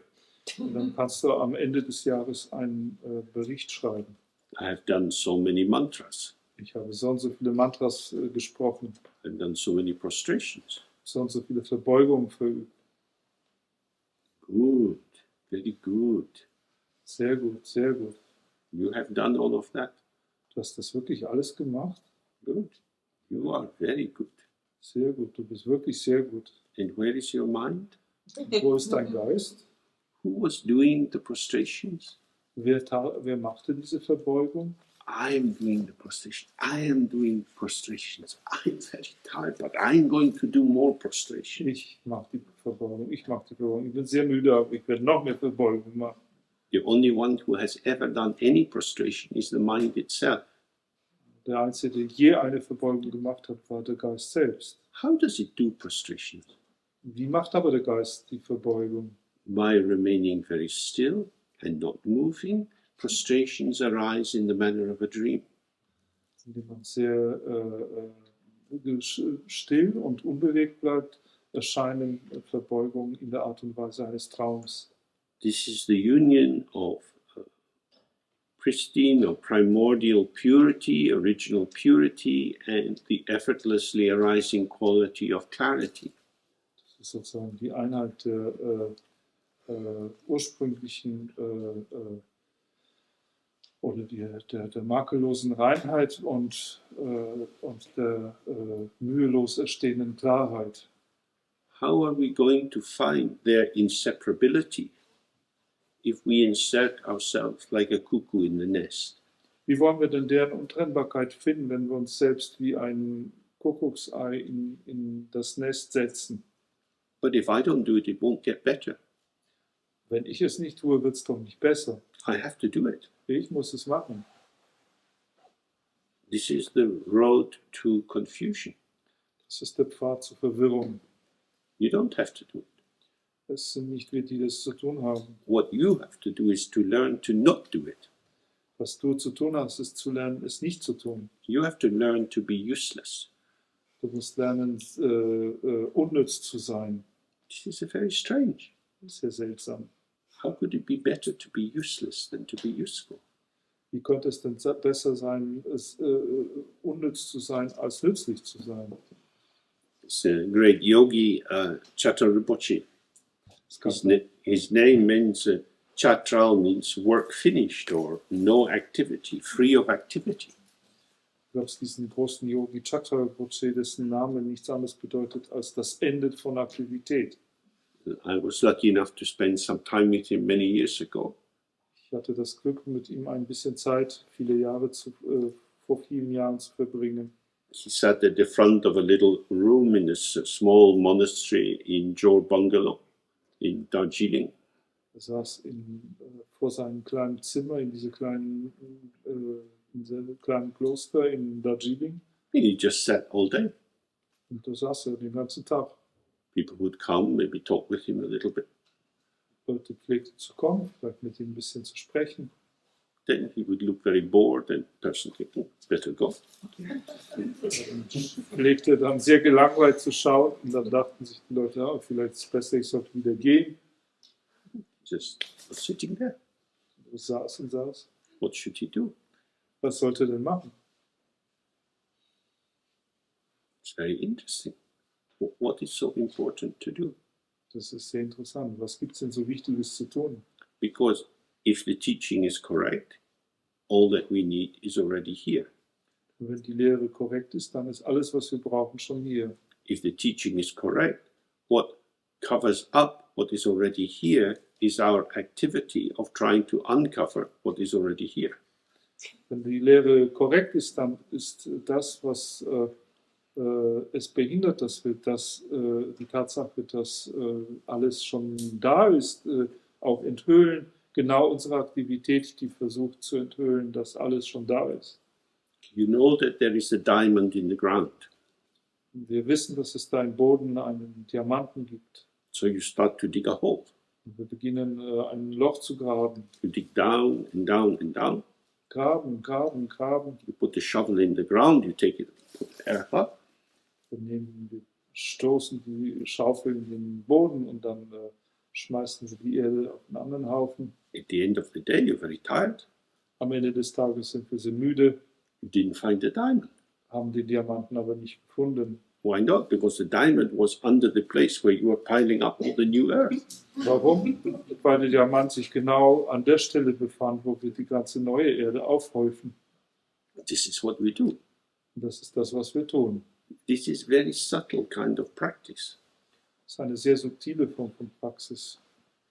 Because we have to observe our own falseness. Denn wir müssen unsere eigene Falschheit beobachten. I have to do it. Ich muss es machen. I need to develop my mind so I have pure thoughts to help all beings and not have these selfish thoughts. Ich muss einen Geist entwickeln, sodass ich nur die reinen Gedanken habe, allen fühlenden Wesen zu helfen und nicht all diese eigensüchtigen Gedanken. But generally speaking, with the different styles of practice, they each have the view, the meditation, the activity and the result. Aber allgemein gesprochen, wenn wir die verschiedenen Stile der Praxis betrachten, so hat jeder von ihnen eine eigene Sichtweise, eine eigene Meditation oder Praxis, ein eigenes Resultat. Replacing bad thoughts with good thoughts belongs to the basic Mahayana position. Vergessenes Handeln und sozusagen die schlechten Gedanken durch gute Gedanken zu ersetzen, gehört in die grundlegende Mahayana-Position. And to the two previous yanas of practice. Also zu den zwei vorangehenden Yanas der Praxis. It doesn't belong to Dzogchen. Und das gehört nicht zu Dzogchen. So if you take a bit of Dharma from here and a bit of Dharma from there and mix them all together, it's nothing at all. It's your own construction. Wenn wir also ein bisschen Dharma hier und ein bisschen Dharma dort nehmen und dann sie zusammenmischen, dann ist das gar nichts. Das ist unser eigenes Konstrukt. So I'm sitting in the practice and I just have all these troubling thoughts. Ich sitze also in der Praxis und habe all diese verstörenden Gedanken. I feel it would be better to have good thoughts than bad thoughts. Ich habe das Gefühl, es wäre besser, gute Gedanken statt schlechte Gedanken zu haben. Who feels that? Wer ist es, der das fühlt? I feel that. Ich bin es, der es fühlt. Who is this I? Wer aber ist dieses Ich? This is the ego wandering in samsara.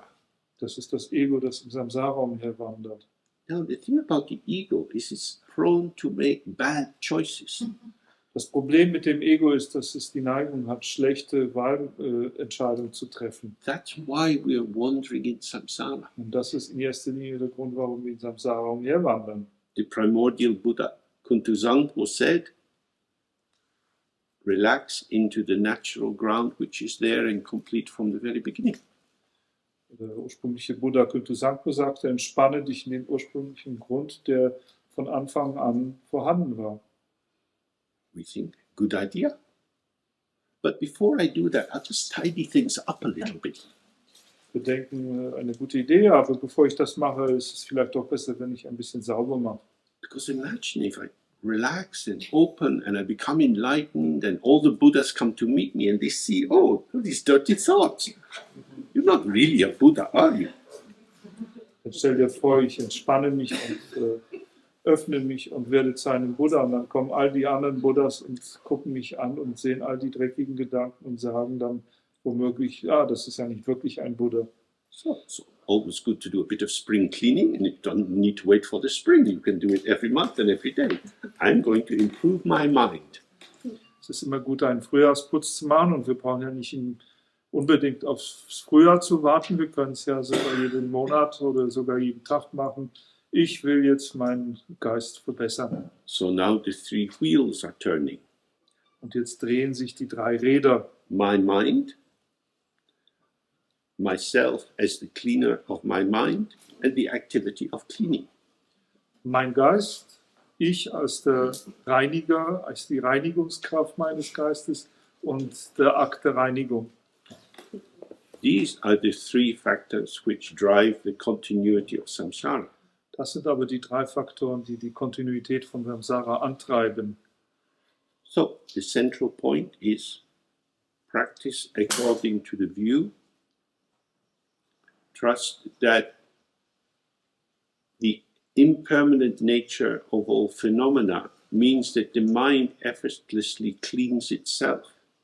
Der zentrale Punkt ist sozusagen gemäß der Sichtweise zu praktizieren und darauf zu vertrauen, dass aufgrund der innewohnenden leeren Natur der Phänomene der Geist sich schon selbst reinigen wird. This is the self-liberation of all phenomena. Und das ist die Selbst- oder Eigenbefreiung aller Phänomene. If things are self-liberating, you don't need to liberate them. Wenn die Dinge sich aus sich selbst heraus befreien, brauchen wir nicht es zu tun. It's pretty obvious. Ziemlich offensichtlich. So trying to liberate things which are by themselves self-liberating binds you to the things so that they are not able to self-liberate. Also Versuch, Dinge zu befreien, die von ihrer eigentlichen Natur her schon selbstbefreiend sind, bindet uns an die Dinge, die es eben verhindert, dass sie sich selbst befreien können. I always like to rinse the dishes well before I put them in the dishwasher. Ich bevorzuge es sehr, meine Teller vorher schon sehr gut zu reinigen, bevor ich sie in den Geschirrspüler rein tue. You can't be too careful. Man kann nicht vorsichtig genug sein. Dzogchen says, relax, trust, it's okay. Dzogchen sagt hier, entspanne dich, vertraue, es ist schon in Ordnung. And on that happy note, we can move out onto Saturday night in Berlin. Und auf diese glücklichen Note können wir dann in den Samstagabend in Berlin hinausgehen. And we meet tomorrow at 10. Und morgen treffen wir uns um 10. Gut. Thank you. Bravo. Haribo.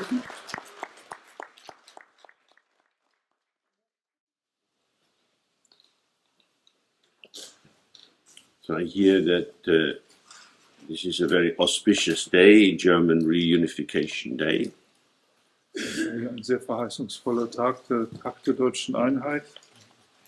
You can all tomorrow. Well, we're prepared today. All our life is a preparation for reunification. Unser ganzes Leben ist eine Vorbereitung auf die Wiedervereinigung und so bereiten wir uns auch heute auf die morgige Wiedervereinigung.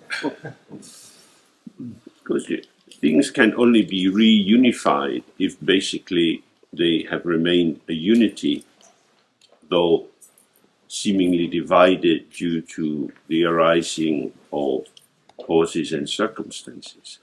Denn Dinge können im Wesentlichen nur dann wieder vereinigt werden, wenn sie in Wirklichkeit eigentlich vereinigt sind und nur als getrennt erscheinen aufgrund von Ursachen und Umständen.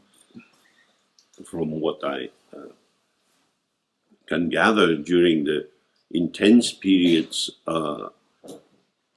the two parts of Germany were in a kind of rivalry, a rivalry that involved differentiation. We are not like you. Also, soweit James es versteht, waren in den Zeiten der intensiven Auseinandersetzungen diese zwei Teile Deutschlands in einer Form von intensivem Wettstreit miteinander. Ein Wettstreit, der auf der Differenzierung beruht, auf der Grundlage der Annahme, wir sind nicht so, wie ihr seid. The differentiation is intensified by the denial of similarities. Und die Differenziation wird noch intensiviert durch die Leugnung von Ähnlichkeiten.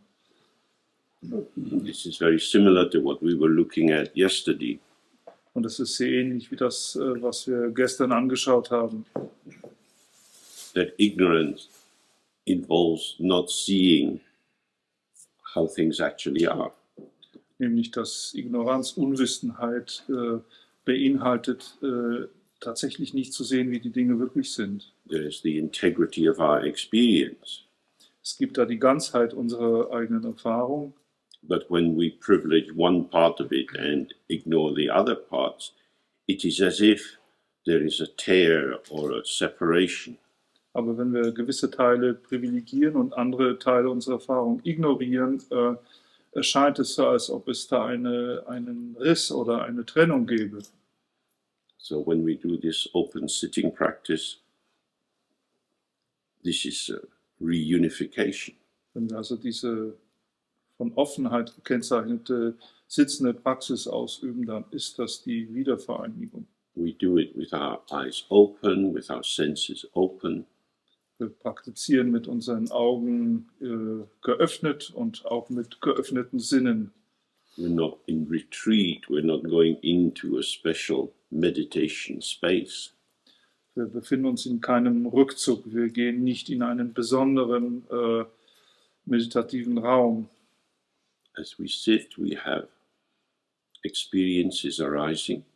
Und wenn wir so sitzen, haben wir natürlich Erfahrungen, die aufkommen. Some of them seem to be outside. Manche von ihnen scheinen von draußen zu kommen oder draußen zu sein. Some seem to be inside, in our body, in our thoughts and feelings and so on. Manche scheinen innen zu sein, in unserem Körper, in unseren Empfindungen, Gefühlen, Gedanken. But by remaining relaxed and open, we start to see, oh, these are both kinds of experience. Aber indem wir entspannt und offen bleiben, beginnen wir zu erkennen, dass dieses beides einfach Arten von Erfahrungen sind. And then we can see that what we have is differentiation, but without division. Und was wir hier sehen können, ist, dass dies einem Zustand von Differenzierung ohne Aufspaltung, ohne Teilung entspricht. It's not that there's only one thing, Es ist keineswegs so, dass es da nur ein Ding gibt. but the diversity of experience which arises. Aber die Mannigfaltigkeit der erstehenden Erfahrungen, When it's held in its natural sphere, on the base, which is the open emptiness of awareness, wenn sie dann in dieser natürlichen Sphäre auf der Basis dieser offenen Bewusstheit gehalten werden, then everything has its place. dann hat alles darin seinen Ort oder seinen Platz. It is what it is, where it is. Es ist, was es ist, wo es ist. And it is no other, Und es ist nicht anderes. and doesn't need to be other. Und es braucht es auch nicht, anders zu sein. But when we lose touch with that spaciousness, then we try to organize the appearances which arise into categories in order to simplify our apprehension. Wenn wir aber die Verbindung, die Berührung mit dieser Sphäre verloren haben, dann beginnen wir die Erscheinungen zu organisieren, im Sinne einer Kategorisierung, die uns dann sozusagen die Aneignung erleichtert. And that's the function of the splitting of self and other, inside, outside, and then good, bad, and so on. Und das ist die Funktion dieser Aufspaltung von Selbst und andere, von Innen, Außen, von Gut und Schlecht und so weiter. So, by doing nothing, by relaxing our activity into the space in which it moves, reunification is present automatically. Indem wir aber nichts tun, indem wir unsere Aktivität in den Raum hinein entspannen, in dem sie sich ohnehin bewegt, dann ist das der Prozess der Wiedervereinigung. This is the middle way. Und das ist auch der mittlere Weg. Neither homogenization Weder eine Homogenisierung, Vereinheitlichung nor many different things, und auch nicht viele verschiedene Dinge. which is why texts, particularly in the Mahamudra text, they talk of one taste. Das ist der Grund dafür, warum in den Texten, insbesondere in Mahamudra-Texten, von dem einen Geschmack gesprochen wird. This is the taste of emptiness. Das ist der Geschmack der Leerheit. This is a very light taste, Ein sehr leichter Geschmack. because when we see that all appearance is inseparable from emptiness, Denn wenn wir erkennen, dass jede Erscheinung untrennbar von Leerheit ist and that there is no fundamental or intrinsic division between the many seemingly different phenomena that present themselves, und dass es da keine innewohnende oder reale Teilung, Aufspaltung zwischen den verschiedenen Erscheinungen, Phänomenen, die sich selbst darbieten, existiert, then we see that there is no internal definition which is keeping them apart. dann können wir erkennen, dass es da keine innere Definition gibt, die diese Dinge getrennt hält. And so the world is open for play. Und dann ist die Welt offen für Spiel. We like different things. Wir mögen verschiedene Dinge This is the play of the mind. und das ist das Spiel des Geistes. So you can have your own very specific take on the world, Wir können also unsere sehr spezifische Sicht der Welt haben. and this is simply the interplay of subject and object, which are not in themselves separate things. Und das ist an sich ein Wechselspiel von Subjekt und Objekt, die aber nicht irgendwie getrennte Dinge sind. This is why in the practice of Dzogchen, we're not so concerned to constrain behavior. Und das ist der Grund, warum in der Praxis von Dzogchen wir nicht so sehr damit befasst sind, unser Verhalten irgendwie einzuschränken. We live our lives in different ways. Wir leben unser Leben in sehr verschiedenen Weisen. How should we live? Wie sollten wir denn leben? What's the right way to live? Was ist die richtige Art und Weise zu leben? Who knows? Wer will es wissen? Everybody knows. Alle wissen es. If you ask people, they'll tell you. Wenn man Leute fragt, die werden es uns erzählen. It's always dangerous to ask people for advice. Es ist immer gefährlich, Leute nach einem Ratschlag zu fragen. It's open. Das ist eine offene Sache. You can do what you like. Du kannst machen, was du willst.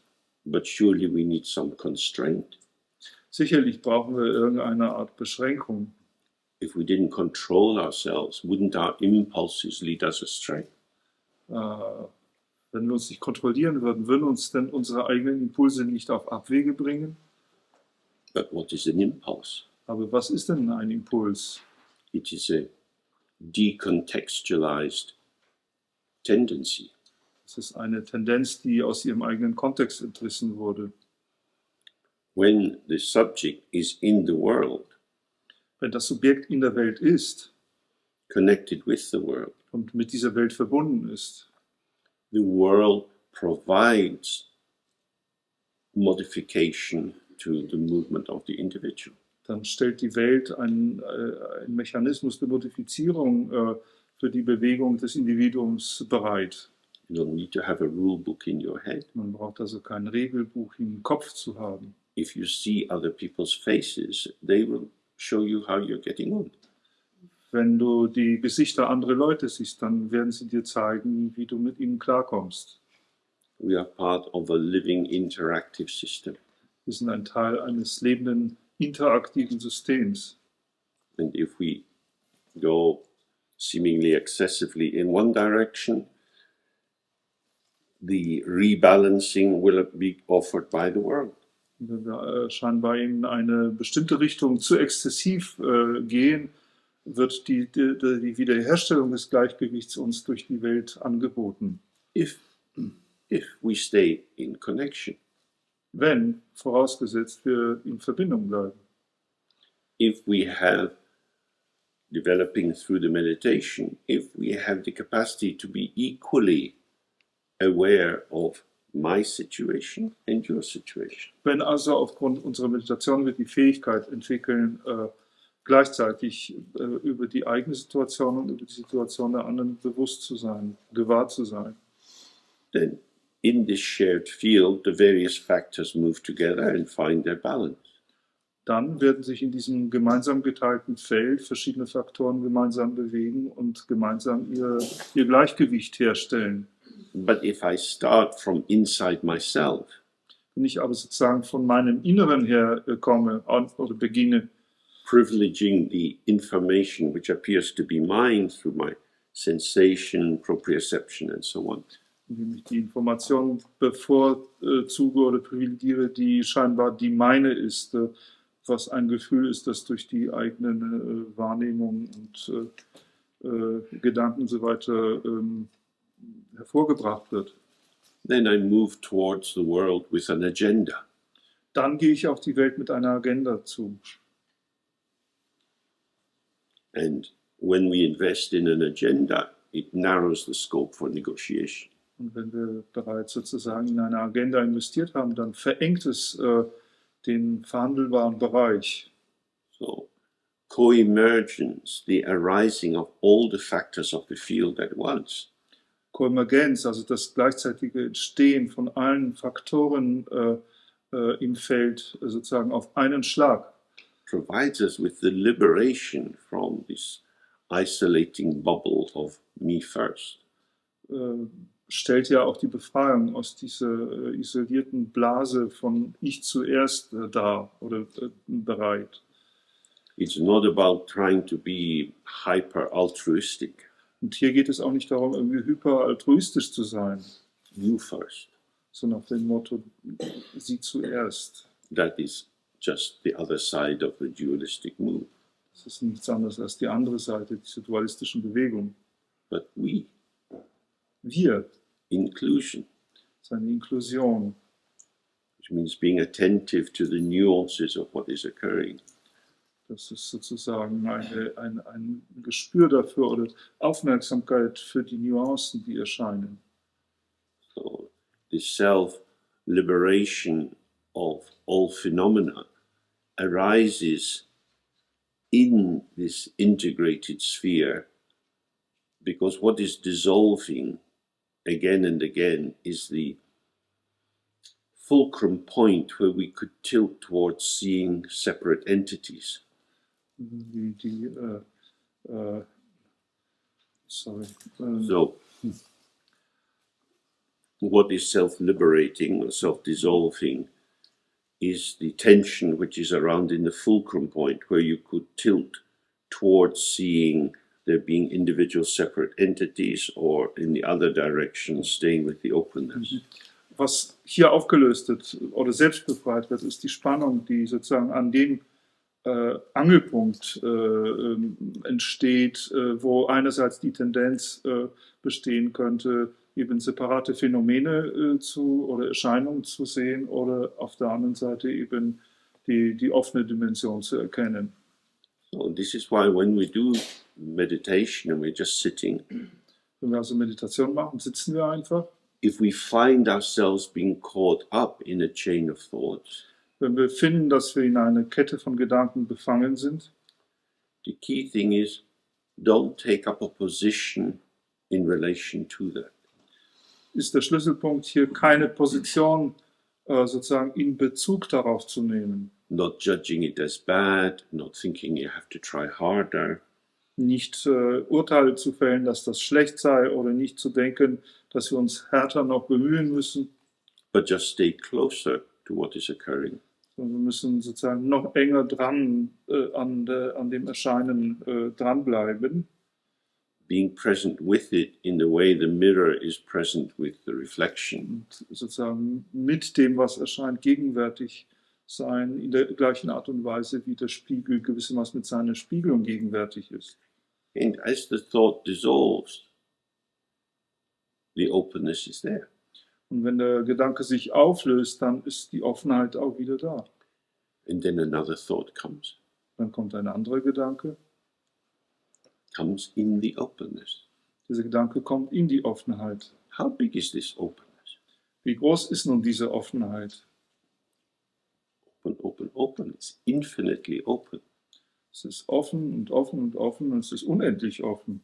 If it's infinite, it cannot have a boundary. Und wenn es unendlich ist, kann es nicht eine Grenze besitzen.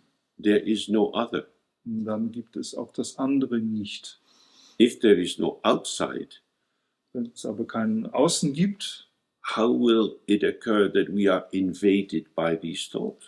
Wie könnte es denn erscheinen, dass wir sozusagen von diesen Gedanken überrannt werden? Where do they come from? Wo kommen sie her? We want to meditate, but we find ourselves disturbed by thoughts. Wir wollen meditieren und finden aber, dass wir von Gedanken gestört werden. We didn't ask for these thoughts. Wir haben nicht um sie gebeten. But here they come. Und doch kommen sie. We can feel persecuted by them. Man könnte sich von ihnen verfolgt fühlen. But the mind is infinite. Aber Geist ist unendlich.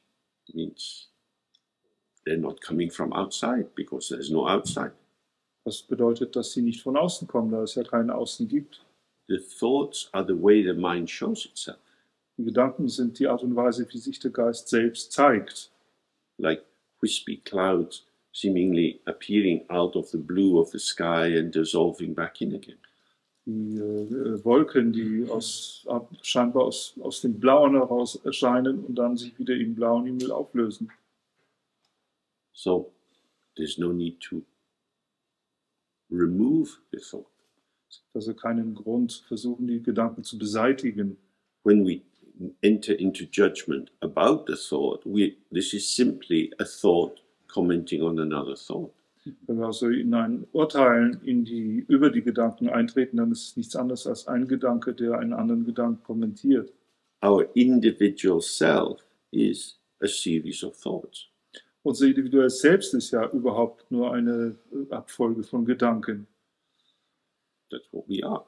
Das ist das, was wir sind. A flow or a series of thoughts that comment about something. Ein Fluss oder eine Serie von Gedanken, die sozusagen irgendetwas kommentieren. One transient move commenting on another transient move which has already vanished. Eine vorübergehende Bewegung, die eine andere vorübergehende Bewegung kommentiert, die bereits verschwunden ist. You say, I hated my school. Sagen, ich habe meine Schule gehasst. This can be said with an intensity of feeling that reverberates through it and establishes it as something important. Es könnte mit einer Intensität von Gefühl gesagt werden, die gewissermaßen eine Empfindung, worin sich eine Empfindung widerspiegelt, widerhallt, die dem ganzen Statement gewissermaßen eine Wichtigkeit auch verleiht. So then someone might say, oh, James, I hadn't realized it was that bad. Könnte jemand darauf eingehen, oh James, mir war nicht klar, dass es so schlimm war. They offer a chain of words. Das ist ein Angebot einer weiteren Kette von Wörtern. Yeah, it was hard. Und dann kann man sagen, ja, wirklich, es war sehr hart. So this is the weaving of life. Und das ist das Gewebe des Lebens. Like with a loom, you have these two parts, the warp and the woof. So wie bei einem Gewebe hat man diese zwei Bestandteile, den Schuss und die Kette. And in a conversation, you have the movement of the vertical and horizontal threads. Und auch in einer Konversation hat man die Bewegung von vertikalen und horizontalen Fäden. It is a construction. Und das ist eine Konstruktion. What is it constructing? A momentary pattern of clouds. Was konstruiert ist? Ein momentanes Muster von Wolken. This does not disturb the unity because the clouds are inseparable from the sky. The thoughts are inseparable from the mind. Und das zerstört auch nicht stört nicht die Einheit, denn die Wolken sind untrennbar vom Himmel in der gleichen Weise wie die Gedanken untrennbar vom Geist sind. But ignorance is our capacity to identify into the thought and have the felt sense that this is who I am. Aber die Unwissenheit ist unsere Fähigkeit, sich sozusagen in den Gedanken hinein zu identifizieren und dabei eine Empfindung zu entwickeln, das ist, wer ich bin. This is a quality of energy. Das ist eine Qualität der Energie. It's a vibration that we have become accustomed to. Eine Schwingung, an die wir uns gewöhnt haben. And we take to be ourselves. Und die wir für uns selbst halten. But in the course of a day we say so many things about ourselves. Aber im Laufe eines einzigen Tages sagen wir so viele Dinge über uns selbst. I'm in a hurry, I'm thirsty, I'm tired. Ich bin in Eile, ich bin durstig, ich bin müde. Each of these seems true. Und jedes davon scheint wahr zu sein. The I is able to show all these propositions because it is empty. Und das Ich ist in der Lage, all diese Propositionen zu zeigen, weil es leer ist. The I fills itself and has the fullness of thought. Das Ich füllt sich selbst auf und hat diese Fülle von Gedanken, Which then dissolves. die sich dann auflösen. The I is filled with forms of emptiness and the I is a form of emptiness. Das Ich ist mit Formen von Leerheit gefüllt und das Ich selbst ist eine Form von Leerheit. So this is not a theory, it's a phenomenological description. Und das ist keine Theorie, sondern eine phänomenologische Beschreibung. Sit in your own practice. In eurer eigenen Praxis sitzt You just sit with your life, with your experience und sitzt mit eurem Leben, mit eurer Erfahrung. and see how it is. Und dann schaut, wie es ist. Don't tell your experience what it is, Sprecht nicht zu eurer Erfahrung, um ihr zu erklären, was sie ist, but allow experience to show itself. sondern erlaubt der Erfahrung, sich selbst zu zeigen. In this way we see the dynamic movement of everything that we have and everything that we are. Auf diese Weise können wir die dynamische Bewegung von allem, was wir haben und was wir sind, sehen. This is a quality of energy, of movement.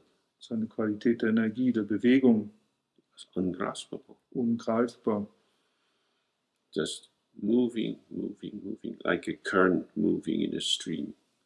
Das ist Bewegung dorthin und dorthin, wie eine Strömung, die sich in einem Fluss durchschlängelt. Nothing is established. Nichts wird dadurch begründet.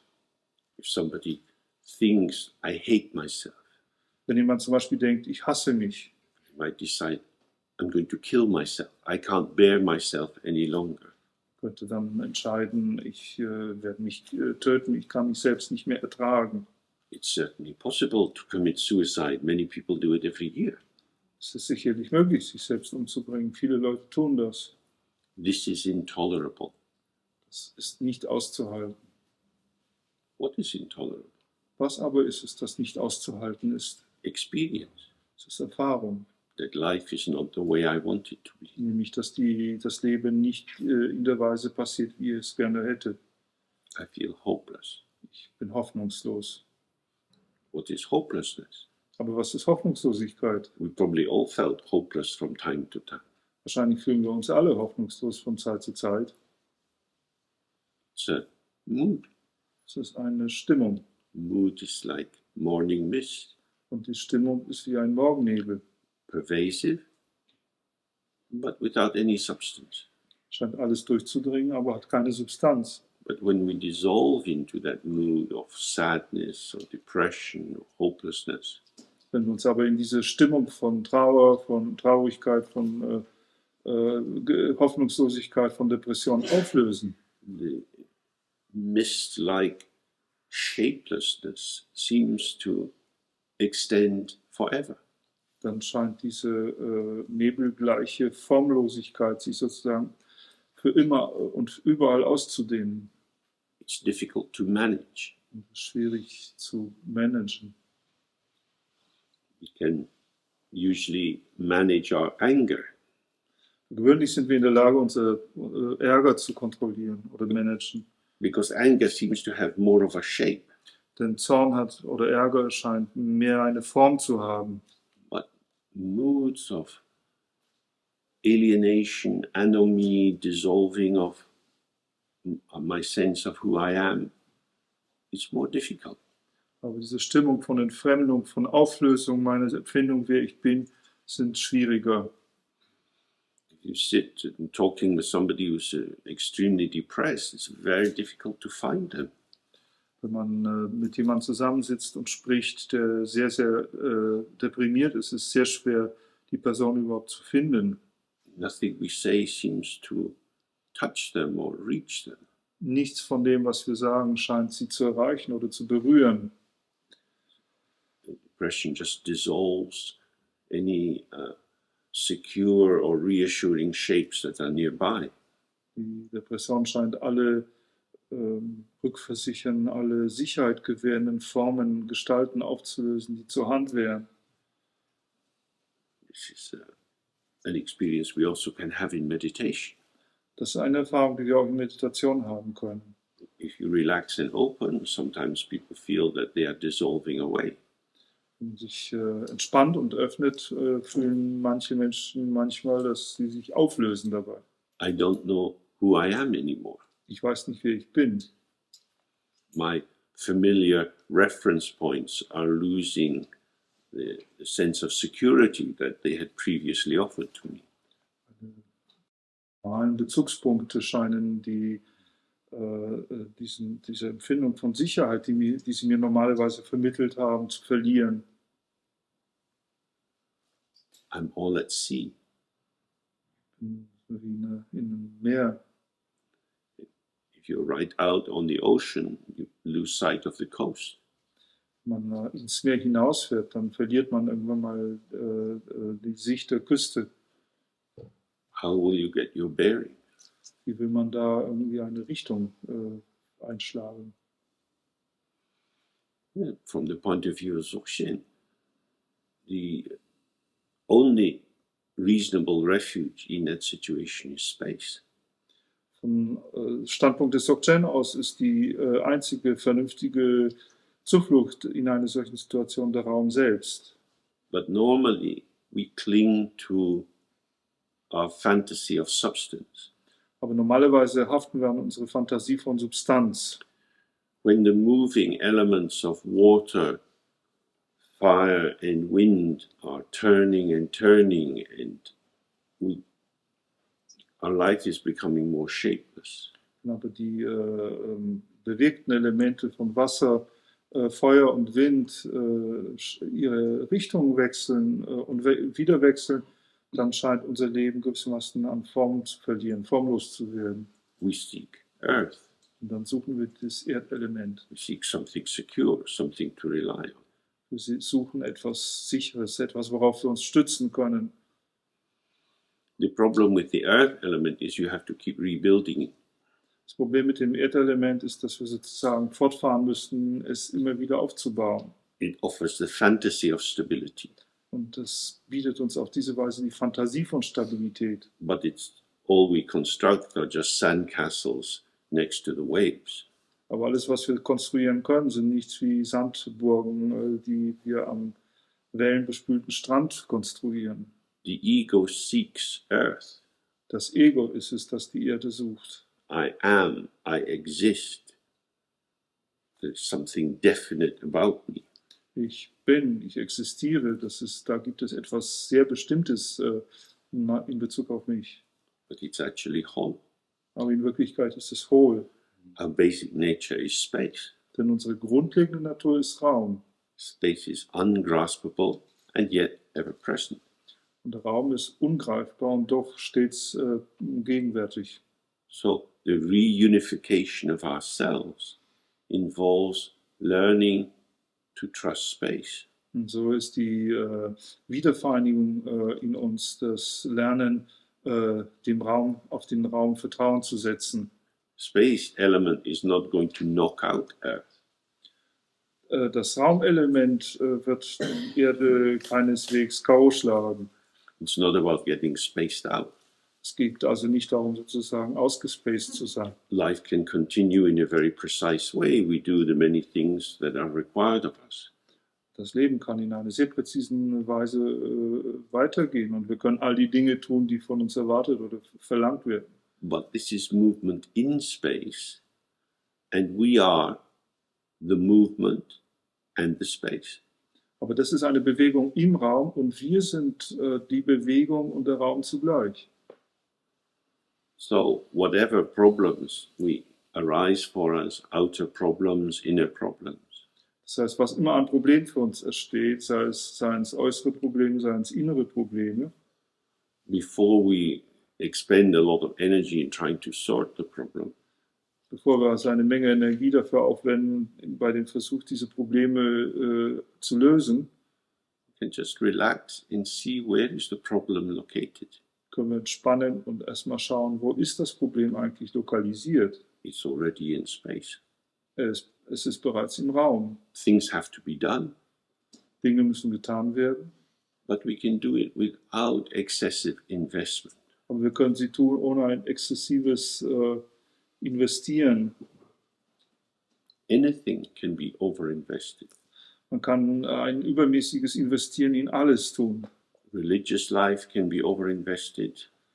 Man kann in das religiöse Leben eine übermäßige Investition machen. Love of a football team can be overinvested. Unsere Liebe zu einer Fußballmannschaft kann übermäßig sozusagen investiert werden. And then it's very difficult to rebalance. Und dann ist es sehr schwierig, ein neues Gleichgewicht zu finden. So, football is based on winning, Fußball zum Beispiel beruht auf Gewinnen. winning and losing, self against other. Gewinnen ist auch Verlieren, selbst gegen andere. This disturbance is everywhere in the world. Und diese Art von Störung befindet sich überall in der Welt. Our culture privileges conflict much more than collaboration. Unsere Kultur privilegiert den Konflikt sehr viel stärker vor Kollaboration, vor Zusammenarbeit. And yet we're all in the same field of experience. Und doch befinden wir uns in dem gleichen Feld von Erfahrungen. So whenever we feel persecuted or troubled or anxious or overwhelmed, and we want to sort it out and change ourselves or change other people, Wann immer wir uns also verfolgt, bestraft, irgendwie ausgegrenzt oder was immer fühlen und versuchen, dieses Problem zu lösen, indem wir uns selbst irgendwie verändern oder andere Leute verändern wollen, it's useful just to relax into the out-breath dann sollten wir uns hinsetzen, in die Ausatmung entspannen and allow the presenting problem to be where it always is, in space. und dem sich darbietenden Problem erlauben, da zu sein, wo es eigentlich immer ist, nämlich im Raum. This allows us to see its proper proportions, its proper intensity. Das erlaubt uns, seine eigentlichen Maßstäbe, seine eigentliche Intensität zu erkennen. Some of you may know this wonderful trilogy of films on Ivan the Terrible by Eisenstein. Manche kennen vielleicht diese Trilogie, Filmtrilogie über den Ivan den Schrecklichen von Serge Eisenstein. And as he becomes more paranoid, the photography is fantastic. He's walking down the pathway in his palace, and the shadows are getting longer and longer and longer. And he's now kind of haunted by the shadows of his own image. Also die fotografische Arbeit dieses Films ist wirklich fantastisch. Wenn in der Zeit, in der er immer mehr paranoid wird und sich immer mehr verfolgt fühlt, geht er da durch die Gänge des Palastes und die Schatten werden immer größer und größer und größer und er wird geradezu von ihnen verfolgt. Spent a lot of time misinterpreting what was happening around him, as if it was all intentional attack from others. Er hat eine Menge Zeit darin investiert, die Dinge, die um ihn herum passierten, misszuinterpretieren und sie als Angriffe von anderen auf ihn zu deuten. He is reading what is there rather than seeing what is there. Versucht zu interpretieren, was da ist, statt zu sehen, was da ist. Not allowing the world to show itself. Und damit auch nicht der Welt gestattend, sich selbst zu zeigen. So, relaxing and opening and allowing whatever arises to show itself as it is. Und hier geht es darum, sich zu entspannen, zu öffnen und zu erlauben, dass das, was da ist, sich zeigt, was immer es ist. When it seems attractive and we want more, when it seems unattractive and we want less. Wenn es attraktiv erscheint und wir mehr davon haben wollen, oder wenn es weniger attraktiv ist und wir weniger davon haben wollen.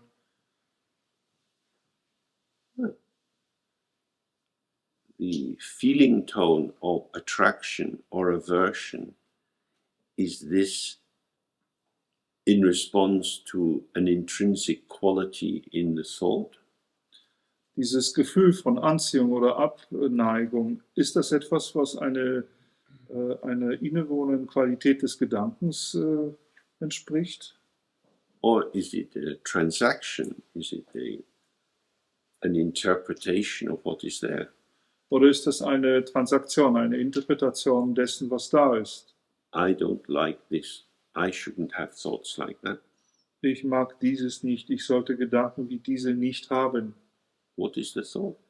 Was aber ist der Gedanke? Something arising and passing.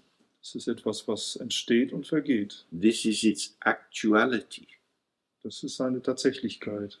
It carries a meaning.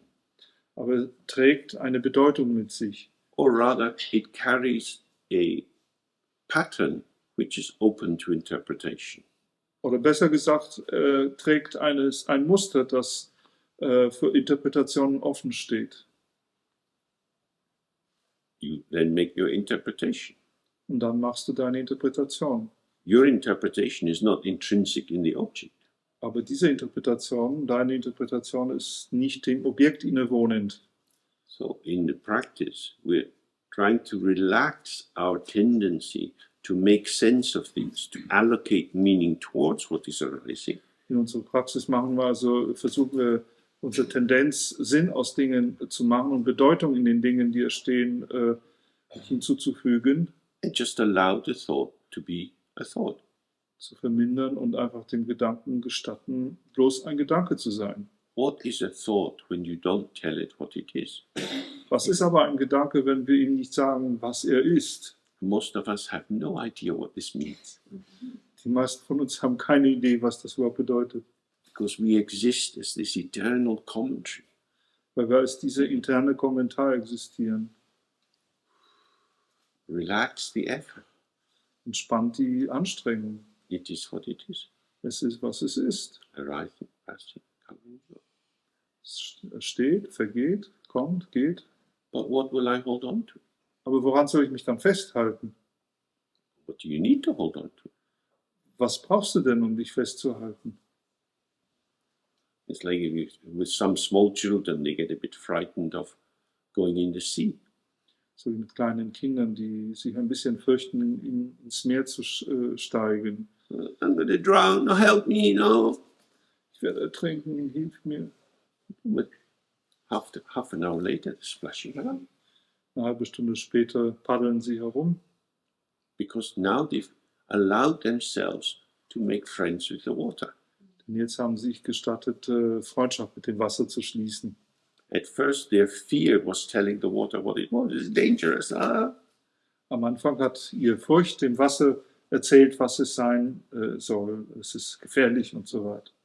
And then you realize you can be at one with the water and move in it. Und dann wird einem klar, dass man eins mit dem Wasser sein kann und sich darin bewegen kann oder damit bewegen kann.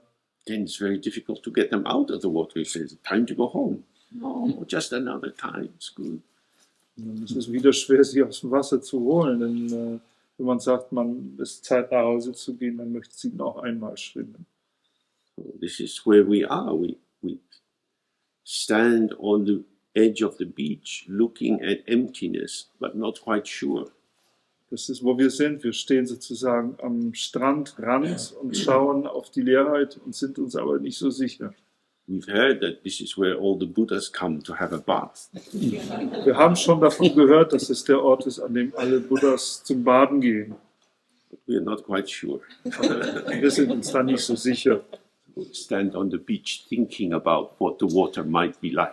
Wir bevorzugen es, am Strand zu stehen und darüber nachzudenken, wie das Wasser wohl sein könnte. So now we will enter the paddling pool together. Wir werden jetzt also das Planschbecken zusammen betreten. It's not so deep. Keine Furcht, es ist nicht so tief.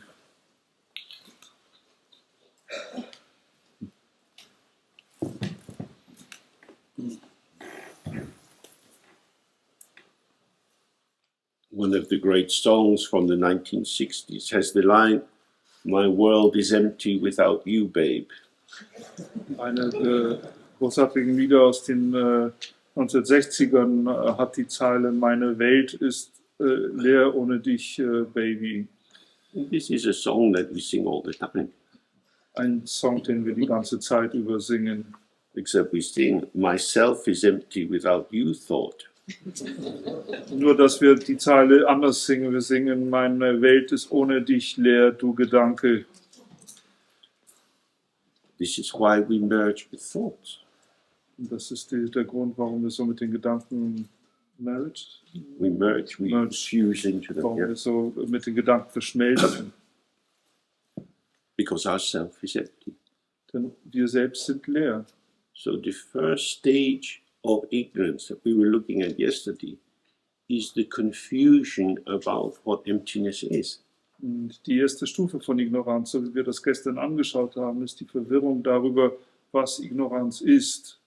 When emptiness is experienced as lack, we have the sense that something is missing. Entschuldigung, das Ignoranz ist die Missverständnis darüber, was Leerheit ist. Das sozusagen, wenn Leerheit als ein Mangel empfunden wird, wird das Gefühl haben, da fehlt etwas. And so we go looking again and again and again for something to fill the lack. Und dann gehen wir raus und schauen wieder und wieder und wieder nach etwas, womit dieser Mangel gefüllt werden kann. And so we have our commentary through the day. I'm thirsty, I'm tired, I want to go for a walk. Und so haben wir unseren Kommentar während des ganzen Tages. Ich bin durstig, ich bin müde, ich möchte einen Spaziergang machen. In which this empty signifier, I, fills itself with this current proposition. In welchen dieser leere Bedeutungsträger Ich sich mit diesen verschiedenen Propositionen füllt. So this is arising from mistaking emptiness as lack. Und das entsteht aufgrund eines Missinterpretierens der Leerheit als ein Mangel. Emptiness is actually the ground from which and within which all the factors arise which are taken up by the self as being things with which it can fuse and find fullness. Im Gegenteil, die Leerheit ist gewissermaßen der Grund, die Basis, aus der alle diese Dinge stehen, die das Selbst eben für Dinge hält, mit denen es seine Leere füllen kann, um Fülle zu erlangen. It is because I'm empty that I can have everything. Es ist genau der Grund, dass ich leer bin, dass ich alles haben kann. We have all these experiences. Wir haben all diese Erfahrungen. If we were something definite and defined, wenn wir aber etwas Definites und Definiertes wären, there would be so many things impossible to us. Dann wären so viele Dinge für uns unmöglich. We are particularly lucky to be alive at this time. Wir haben das besondere Glück, zu dieser Zeit lebendig zu sein. From what I hear, if you were alive a couple of 100 years ago in a traditional Prussian family, you would not have so much freedom. Von allem, was ich höre, geschlossen, wenn wir einige hunderte Jahre zuvor geboren wären in einer traditionellen preußischen Familie, würden wir wohl nicht so viele Freiheiten haben. There was a lot more choreography of social behavior. Das soziale Verhalten war sehr viel mehr durchchoreografiert. Here we have the freedom to move around and experience all kinds of things. Aber hier haben wir die Freiheit, uns umherzubewegen und aller möglichen Arten von Dingen zu erfahren. Because the superegoic, judgmental voice is muted at this time. Denn diese superegoistische, urteilende Stimme ist zu dieser Zeit verstummt. So, everything is available. Alles steht zur Verfügung.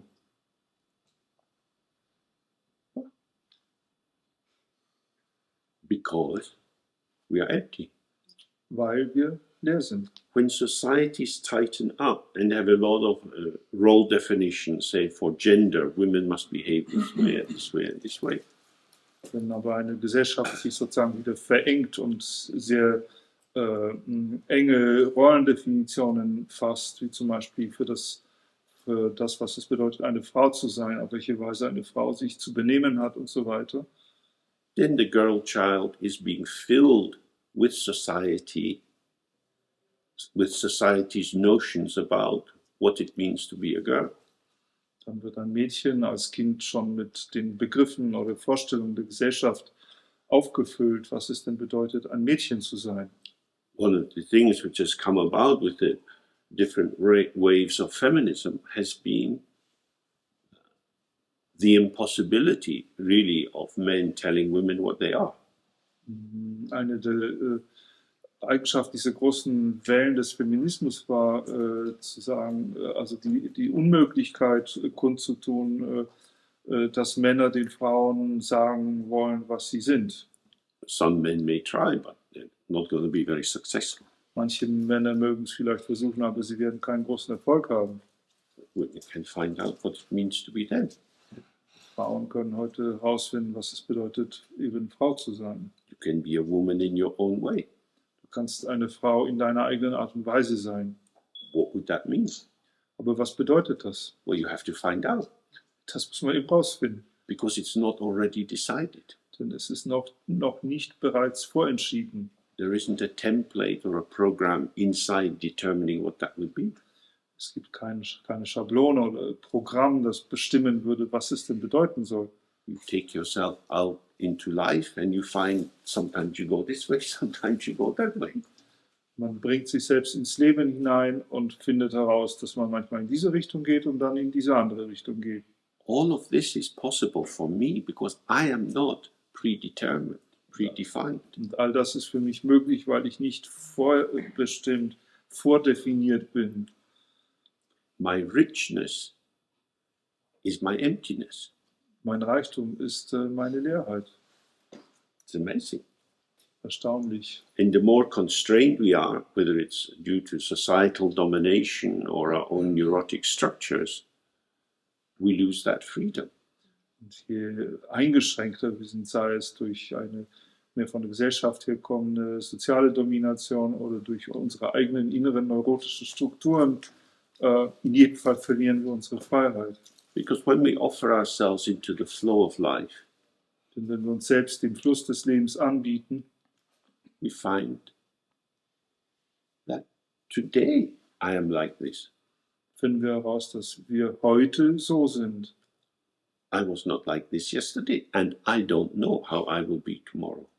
Ich war nicht so gestern und ich weiß es nicht, wie ich morgen sein werde. In a strict patriarchal culture, you can't say this. In einer strikt patriarchalischen Kultur kannst du so etwas nicht sagen. You have to take your place in the social pattern. Du musst deinen Platz in diesem sozialen Muster einnehmen. We are unreliable, Aber wir sind unverlässlich and this is delicious. und das ist köstlich. Why would you want to be reliable?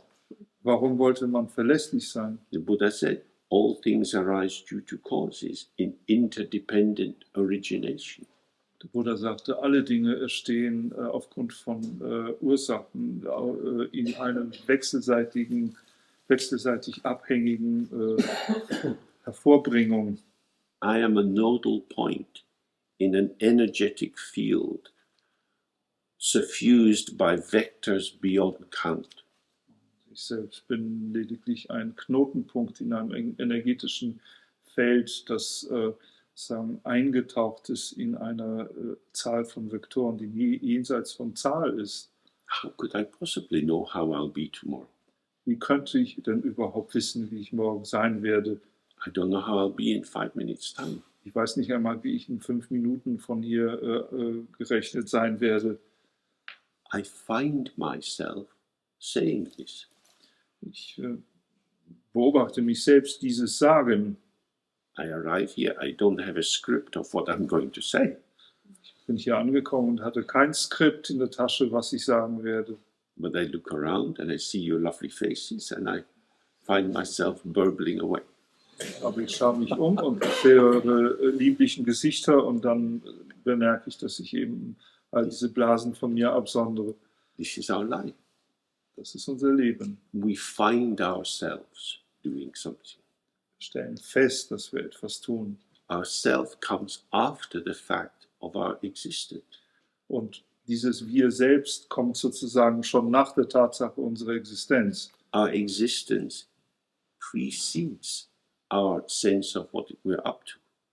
Unsere Existenz geht sozusagen unsere Empfindung dafür, was wir denn vorhaben, voran. This is not a sign that we are out of control. It's a sign that the ego's attempt to center itself for mastery and control is an illusion. Und das ist kein Zeichen dafür, dass wir sozusagen außer Kontrolle geraten sind. Das ist lediglich ein Zeichen dafür, dass sozusagen der Versuch des Egos, sich als den Mittelpunkt, als die Zentrale zu etablieren, die gewissermaßen alles steuert und beherrscht, selbst eine Illusion ist. Life happens through us, as us. Das Leben geschieht durch uns, als wir, als uns. And when we are present in our lives, as our life, we are here on the point, moment by moment. Und wenn wir in unserem Leben gegenwärtig sind, als unser Leben, dann sind wir sozusagen in jedem Augenblick gegenwärtig, Moment für Moment. But what should I do? Aber was sollte ich denn tun? Who do you want to ask? Wen willst du denn fragen? Who can tell you how to live? Wer kann dir sagen, wie du zu leben hast? Many, many different ideas. Es gibt viele verschiedene Ideen darüber. When you get a lot of rules and imposition of tight roles in a society, this is the dominance of the earth element as a means to control the dynamic movement of water, fire and wind. Wenn wir eine Menge Regeln und Vorschriften bekommen, wie wir uns zu benehmen haben, wenn das die Gesellschaft uns aufdrängt, dann ist es lediglich der Versuch des Erdelements, die Bewegung von Wasser, Luft und Feuer oder Wind und Feuer zu kontrollieren. But when earth dissolves, there is the freedom to allow patterning to move. Aber wenn sich die Erde auflöst, das Erdelement auflöst, dann ist da die Freiheit, dass sich die Muster auch bewegen können. I don't know how I will be. I don't know what will happen to me. Ich weiß nicht, wie ich sein werde. Ich weiß nicht, was mir geschehen wird. This could be freedom or terror. Das könnte Freiheit sein, das könnte Terror sein. This is why trust is very important. Und das ist der Grund, warum Vertrauen so wichtig ist. That it'll be okay. Dass es nämlich okay sein wird. It's not all up to me. Dass es nicht alles sozusagen an mir ist. Like the child learning to swim. Eben wie ein Kind das Schwimmen lernt. You have to observe the waves. Du musst eben auch die Wellen beobachten. They're moving at this speed today because of the wind. Ihre Bewegung, ihre Geschwindigkeit aufgrund des Windes. So when you open your mouth to take in some air, make sure that the water is not above the level of your mouth. So dass wenn du deinen Mund aufmachst, um ein bisschen einzuatmen, sieh zu, dass in diesem Moment das Wasser nicht gerade über deine Nase steht. You can't just swim from the inside out. Du kannst nicht einfach nur sozusagen von innen nach außen hier schwimmen. You're swimming in the sea with the sea.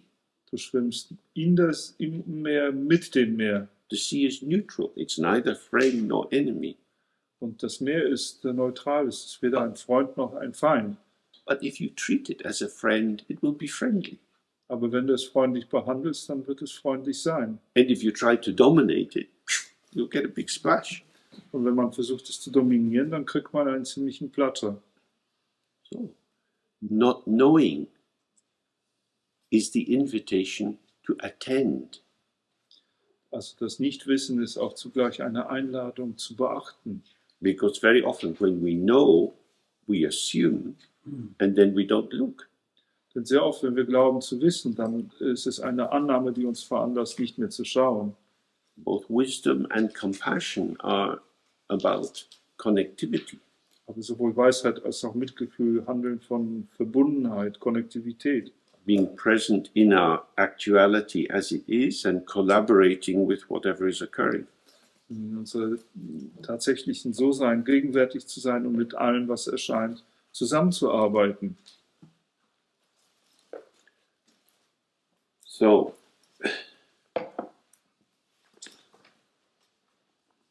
now we're going into the way of liberation. Wir kommen jetzt zu dem Abschnitt über den Weg der Befreiung.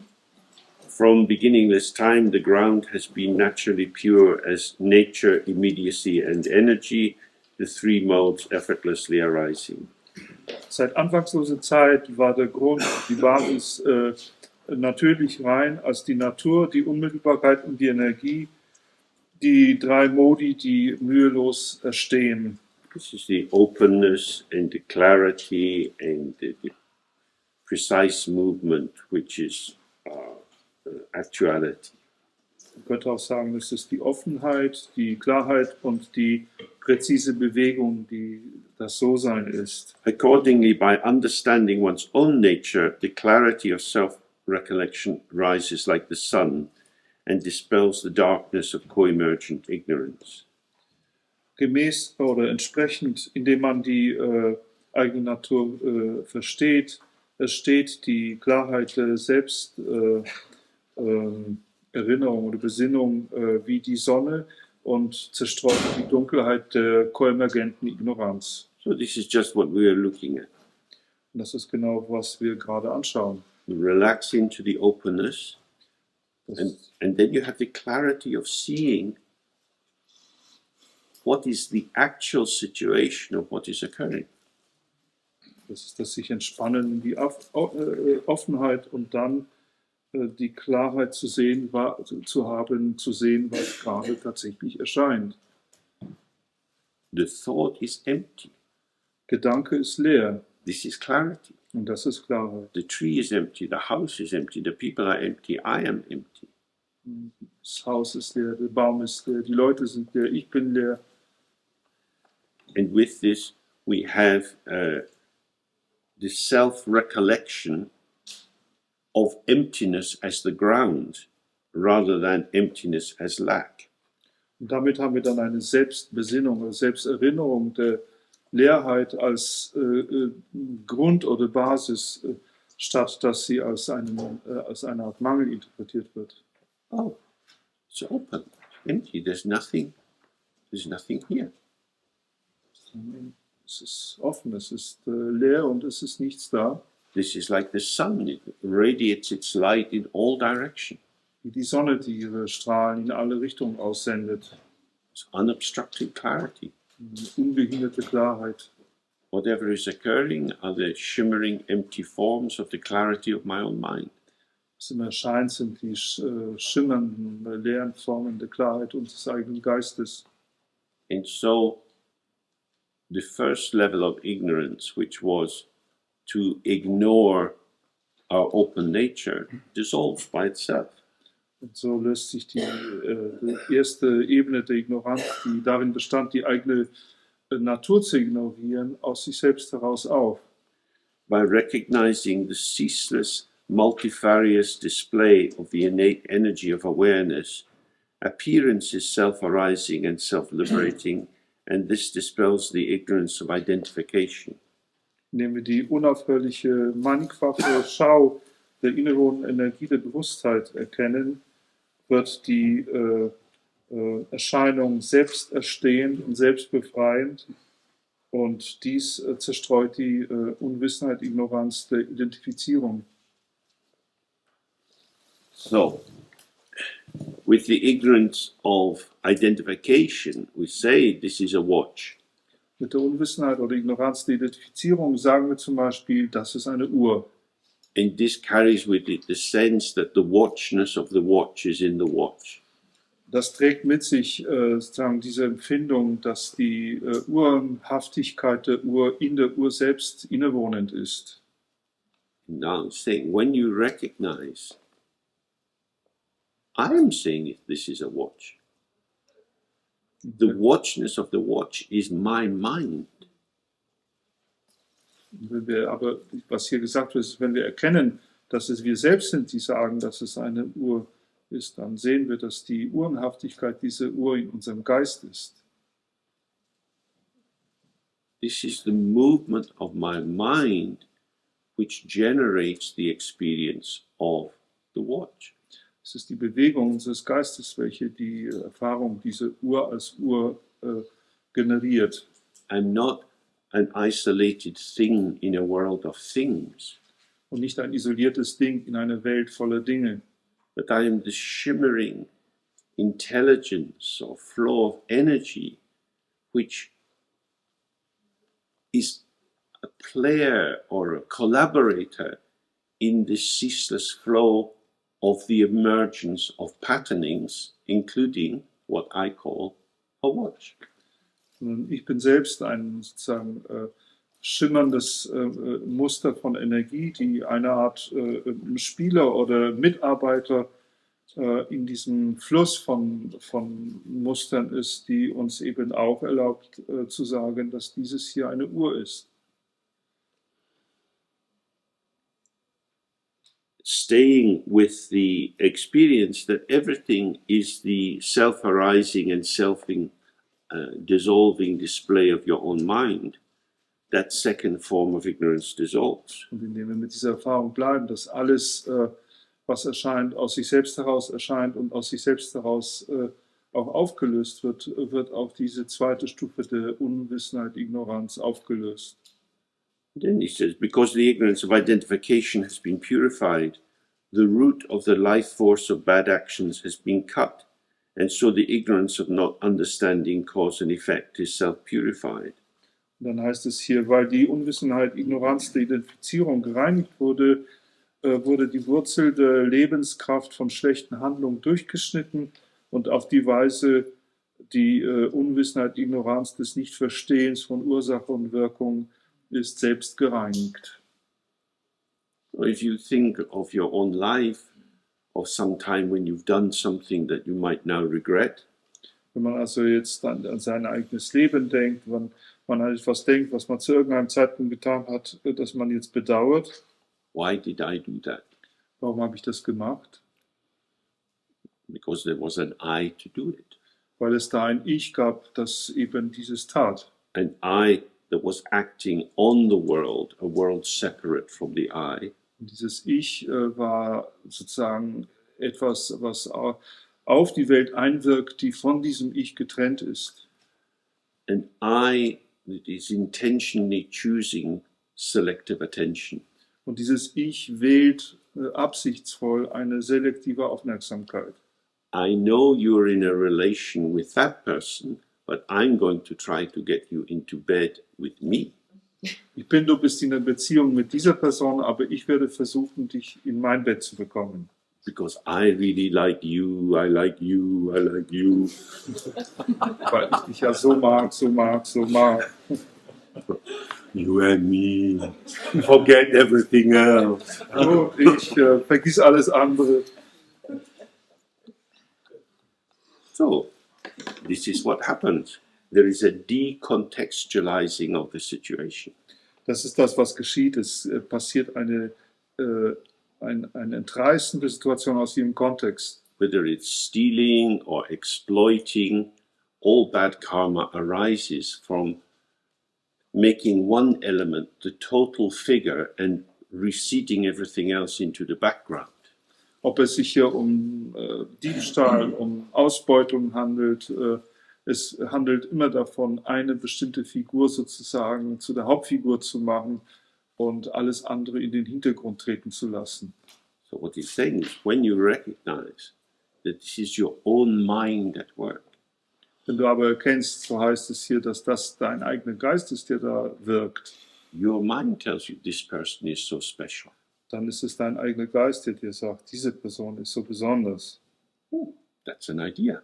Das ist eine Idee. Feels very real, but it's an idea. Fühlt sich sehr real an, ist aber eine Idee. What will happen if I indulge this idea? Was wird geschehen, wenn ich sozusagen bei dieser Idee, wenn ich in dieser Idee schwelge? A moment of pleasure and then distress for 3 people. Ein Moment von Vergnügen und dann eine Menge Verzweiflung für 3 Leute. It's not necessary to enact it. Und das muss man nicht in Gang setzen. It doesn't mean that you have to have a completely bland, vanilla mind. Das bedeutet nicht, dass man sozusagen einen völlig flach getretenen Vanillegeist hat. But it's the enactment which creates the pain and suffering. Aber es ist sozusagen das in Gang setzen, das dann das Schmerz und das Leiden erschafft. So then he says, moreover, those who understand their own falseness are known as Buddhas, and those who don't understand their own falseness are known as sentient beings. Dann heißt es hier weiter, ferner, jene, die ihre eigene Falschheit verstehen, sind als Buddhas bekannt, und jene, die sie nicht verstehen, diese eigene Falschheit, sind als fühlende Wesen bekannt. The root of our falseness, as we've looked, is to misidentify emptiness as lack, and then to focus on specific features of the world as the antidote to that lack.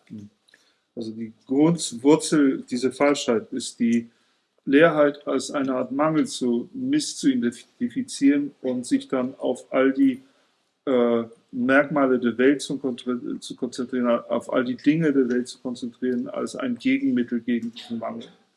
And he says, but these are just conventional terms, for there is not a hair's breadth of difference between the natural condition of Buddhas and sentient beings. Und dann heißt es hier, aber dies alles sind nur konventionelle Begriffe, denn es gibt nicht eine Haaresbreite von Unterschied zwischen der natürlichen Seinsweise von Buddhas und von fühlenden Wesen. They are separated by either understanding or not understanding this.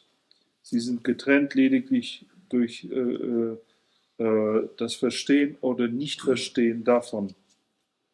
So no huge transformation has to go into the process of going from sentient being to Buddha. Das heißt, da gibt es keine riesige Transformation, die in dem Prozess des Übergangs von einem fühlenden Wesen zu einem Buddha vonstatten gehen müsste. It's about seeing your own mind, seeing the emptiness of your ground. Es geht nur um das Erkennen des eigenen Geistes, der Leerheit des Grundes.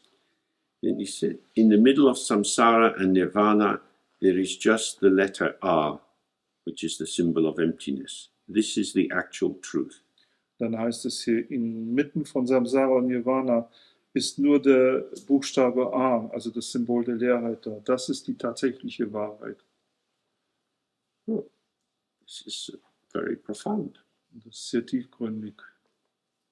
Emptiness liberates us Es ist die Leerheit, die uns befreit. from the fantasy of lack.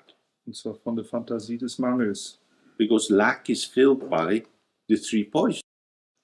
Denn einen Mangel kann man nur mit 3 Giften anfüllen. First, we have the solidification, which becomes the stupidity of our assumptions. Zuerst haben wir die Verfestigung, die zu der Dummheit unserer eigenen Annahmen wird. And then we have this, our movement from our self-position into the world, which we divide into things we like, leading to desire, things we don't like, leading into aversion.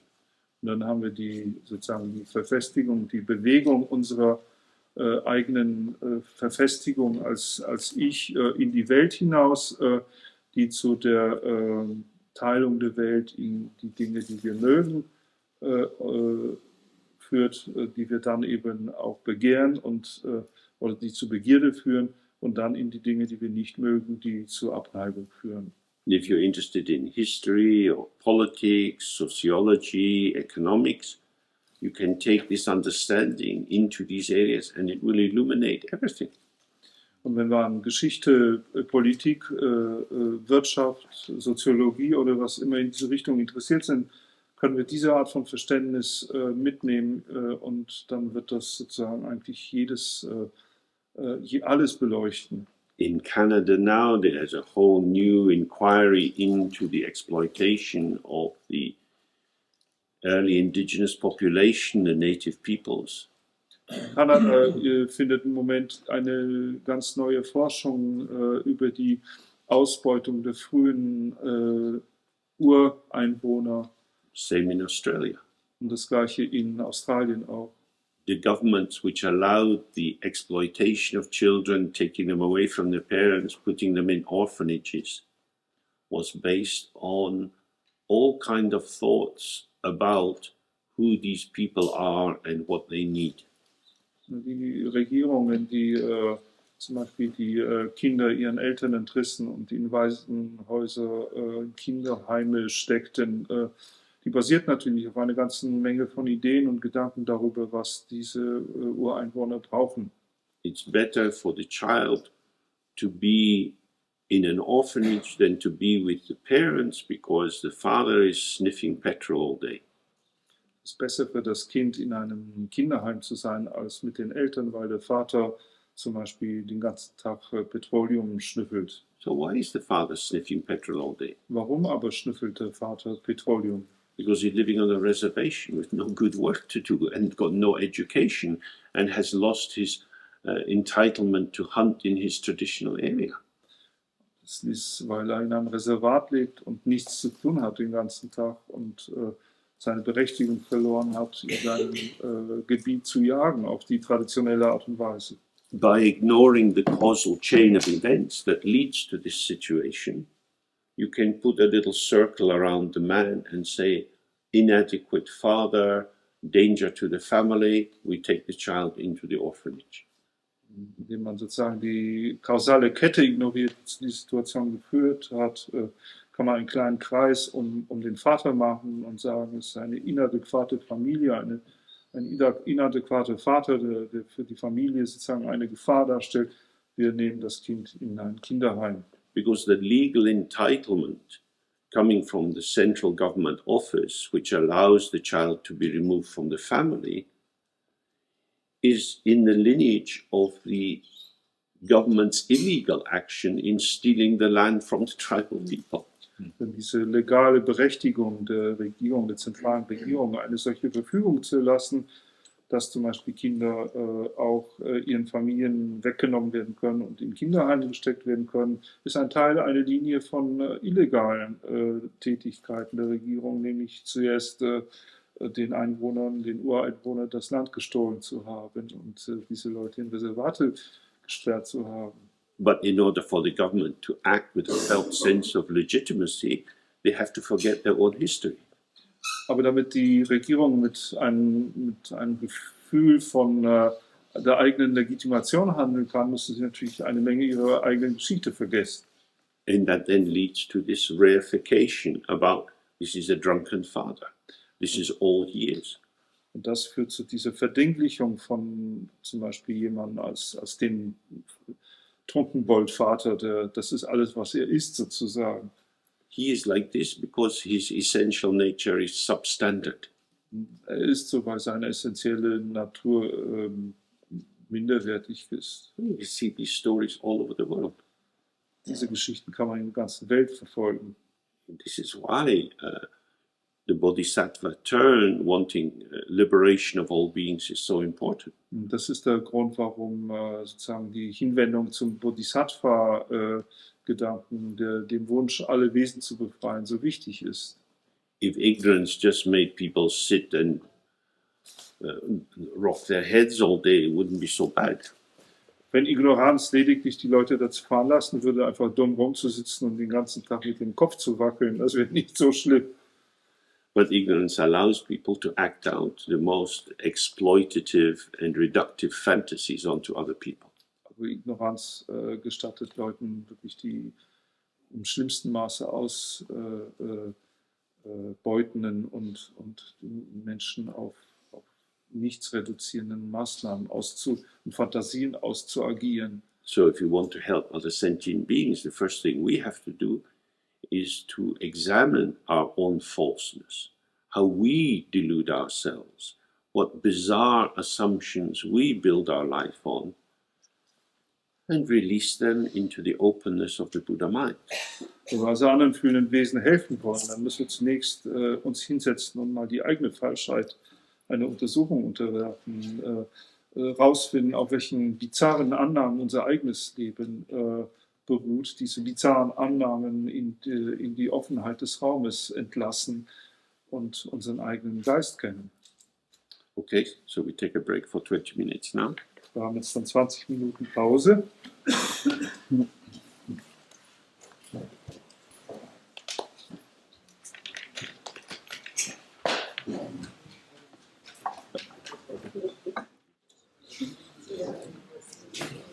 So then he says there are three aspects to protecting the awareness of the self-understanding of one's own falseness: view, meditation and activity. Dann heißt es hier weiter im Text, es gibt drei Aspekte, die eigene Bewusstheit des Eigenverständnisses der eigenen Falschheit zu beschützen. Das ist die Sichtweise, die Meditation und die Aktivität. And it's very interesting the way this is formulated, that he's not talking in a kind of proactive way about awakening or gaining enlightenment. Das ist interessant hier, wie das formuliert ist, dass er nicht in diese proaktiven Art und Weise spricht von Erwachen oder von Erleuchtung erlangen. He's saying, all you have to do is to see how you cheat and delude yourself, and then it will be clear. Was er hier sagt, ist, alles, was du zu tun hast, ist zu sehen, wie du dich selbst täuschst, und dann wird alles klar sein. So, the view means a clear, definite confidence in one's present recognition of the natural condition, free of the state of ignorance. This is the three modes effortlessly arising. Und dann heißt es hier im Text, die Sicht bedeutet eine definitive, klares Vertrauen in die eigene gegenwärtige Erkenntnis der natürlichen Seinsweise, frei von dem Makel der Ignoranz. Das besteht in den drei Modi, die mühelos erstehen. So this relates to the three statements of Garabdorje. Und das hat eine Beziehung zu den drei Aussagen von Garabdorje. The first is to directly open to your own mind. Die erste ist, sich unmittelbar dem eigenen offenen Geist gegenüber zu öffnen. Tibetan is called ngotrowa, which means to show the face of, to point something out. Tibetisch heißt das Nojoa und das bedeutet so viel wie etwas, sozusagen das Gesicht von etwas zu zeigen oder auf etwas hinzuweisen. Well, of course, it's not pointing out an object. Aber es ist natürlich nicht das Verweisen auf ein Objekt. It's pointing to the nature of our mind, which is not an object, which we will never get or attain, but we can settle into. Es verweist hier auf die Natur unseres Geistes, die eben kein Objekt ist und die man auch niemals haben oder bekommen kann, aber in der man sich sozusagen niederlassen kann. So, having the understanding presented in a way that our mind can think about, we then use that to not get lost in the meditation practice. Indem wir also diese Dinge präsentiert bekommen in einer Art und Weise, von denen unser Geist Nutzen ziehen kann, können wir es auch dafür einwenden oder einsetzen, um nicht in der Meditation verloren zu gehen. And so that's the two stages of the introduction, if you like. Und das sind sozusagen die zwei Stufen der Einführung, wenn man sagen will.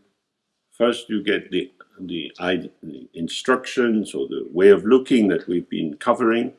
Zuerst bekommt man die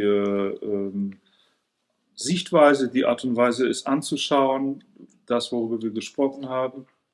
And we use that to give us the confidence to let go of our self-protective tightness. Und das benutzen wir, um Vertrauen zu entwickeln darin, dass wir unsere selbstbeschützende Angespanntheit loslassen können. And then we relax in the clarity that this is how it is. Und dann können wir die Klarheit entspannen, dass dies so ist, wie es ist. And again, the central point is, if you make something, you will know how it's made. Und der zentrale Punkt hier ist wieder, dass wenn wir etwas selbst machen, dass wir wissen werden, wie es gemacht ist. And therefore it will carry this flavor of artificiality. Und daher wird das immer für uns diesen Geschmack von Künstlichkeit tragen. So the mind itself is without any artificiality. Aber der Geist selbst ist ohne jede Künstlichkeit. It's not a construct. Es ist kein Konstrukt. The revealing is not achieved by doing. Und das Enthüllen ist nicht erreicht oder erlangt durch eine Aktivität, durch Tun. So this is how the view moves into the meditation. Und das ist die Art und Weise, wie sich die Sichtweise in die Meditation hineinbewegt. It says the meditation of this view, the maintenance of this view is known as meditation. Connected with this is the teaching of the methods for keeping the mind steady. To begin with, stop the activities of your body, voice and mind. Und so heißt es hier über Meditation, das Aufrechterhalten dieser Sichtweise ist als Meditation bekannt. Verbunden damit sind die Unterweisungen, wie der Geist beständig gehalten werden kann. Am Anfang halte alle Aktivitäten deines Körpers, deiner Stimme und deines Geistes an. When I was translating this text with Siya Lama, I always tried to do it as closely as possible to the Tibetan. In der Zeit, als ich diesen Text mit Siya Lama übersetzte, war ich immer bemüht, ihn so nah wie möglich am Tibetischen zu halten. And you can see that the Tibetans also have this problem with grammar. Und hier kann man sehen, dass die Tibeter ebenso ein Problem mit der Grammatik haben. Because it gets formulated as you have to keep your mind steady. Denn hier haben wir diese Formulierung, du musst deinen Geist beständig halten. But that's an activity. Aber das ist eine Aktivität. And you're not to be active. Und wir sollen ja nicht aktiv sein. So essentially what it's saying is, don't engage in the activity which will unsteady your mind. Was es also essentiell aussagt, ist, widme dich keinen Aktivitäten, die die Beständigkeit oder Stabilität des Geistes unterminieren werden. But it's quite difficult to speak always in the language of negation. Aber es ist schwierig, wenn man immer nur in einer negierenden Sprache spricht. So we slip into saying, well, this is what you have to do. Und dann schlüpfen wir sozusagen in die Haltung zu sagen, dieses ist das, was zu tun ist. But the way that we steady our mind is by stopping unsteadying our mind. Aber die Art und Weise, wie wir unseren Geist beständig machen, ist, indem wir aufhören, unseren Geist unbeständig zu machen. You unsteady your mind by selectivity. Also unbeständig im Sinne von unbewegt. Und wir machen unseren Geist, oder wir hören auch unseren Geist unbeständig zu machen, indem wir mehr diese Selektivität bevorzugen. This is good and I want more. This is bad and I want less. These are movements. Dieses Denken, das ist gut und davon will ich mehr und dieses nicht so gut, davon will ich weniger. Das alles sind Bewegungen. So it is the reactivity, the position taking, and then the judgment, and then the mobilizing reaction to mental phenomena and outer phenomena, which makes the mind seem unsteady. Das ist sozusagen dieses Reaktive, das Ergreifen von Positionen, das Schlussfolgern eines Urteils und dann das Ergreifen von entsprechenden Konsequenzen daraus, die sozusagen unseren Geist scheinbar bewegt machen. Because there are these three aspects: there's the openness, the empty openness of the mind, its clarity, which is the revelation of the moving field of experience, and our precise movement inside it. Denn es gibt immer diese drei Aspekte von der Offenheit des Geistes, dieser offenen Dimension, von der Klarheit und von der präzisen Bewegung, also der Klarheit der Bewegung und der Präzision der Bewegung in dieser Klarheit. The first aspect never moves, never changes. Und der erste Aspekt ist dasjenige, das sich niemals bewegt und niemals verändert. The clarity is just what it is as it arises. Und die Klarheit ist genau das, was es ist, während sie ersteht. It's the third element, the participation, which generates the feeling of me doing this. Das ist sozusagen der dritte Aspekt, das ist der Aspekt der Teilnahme in dieser Bewegung, der dieses Gefühl erschafft, das bin ich, der dieses tut. The movement is within the mind and it moves nothing. Die Bewegung findet aber im Geist statt und sie bewegt nichts. When the patterns shift and move around, they are empty patterns. Wenn sich also die Muster verschieben und umherbewegen, dann sind sie immer noch leere Muster. When we see this, there is no need to stop bad thoughts. Und wenn wir das sehen, dann gibt es keinen Grund, schlechte Gedanken anzuhalten. There's no need to get rid of uncomfortable feelings. Es gibt keinen Grund, keinen Bedarf danach, unbequeme Gefühle loszuwerden. I don't like this. Ich mag dies nicht. Doesn't mean anything. Bedeutet nichts. I don't like it. Ich mag es nicht. Normally that leads into, well, I better change it. Normalerweise führt das zu der Schlussfolgerung, es wäre besser, es zu verändern. Something should be done. Etwas sollte getan werden. But why? Warum? Because I don't like it. Weil ich es nicht mag. But you just don't like it.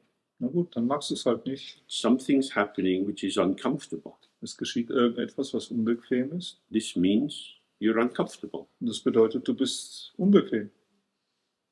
And Also, after a while you be comfortable. nach einer Weile wird es dir schon wieder gut gehen. Then you'll be uncomfortable. Dann wird es dir wieder nicht so gut gehen. Then you'll need a pee. Then you'll need a drink. Dann musst du Pipi machen, du musst was trinken. All of these experiences are both full and empty.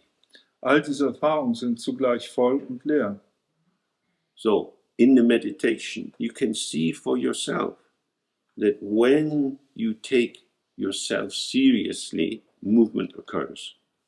In der Meditation kannst du für dich selbst sehen, dass wenn du die Bewegung ernst nimmst, wenn du dich selbst ernst nimmst, dass Bewegung erscheint.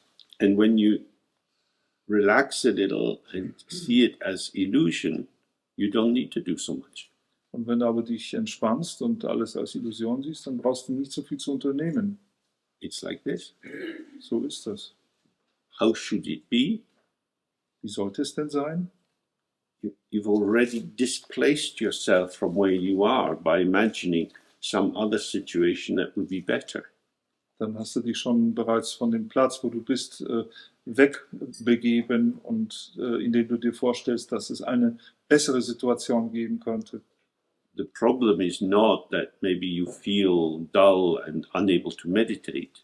Das Problem ist nicht, dass du dich stumpf fühlst und dass du dich unfähig fühlst zu meditieren. The problem is that you find it difficult to allow yourself to be dull and unable to meditate. Das Problem ist, dass du es schwierig findest, dir zu erlauben, stumpf zu sein und unfähig zu sein, zu meditieren. But what's the point of just sitting here when I'm not doing anything and nothing's clear? Aber was ist der Punkt daran, hier rumzusitzen, wenn ich nichts tue und auch nichts klar ist?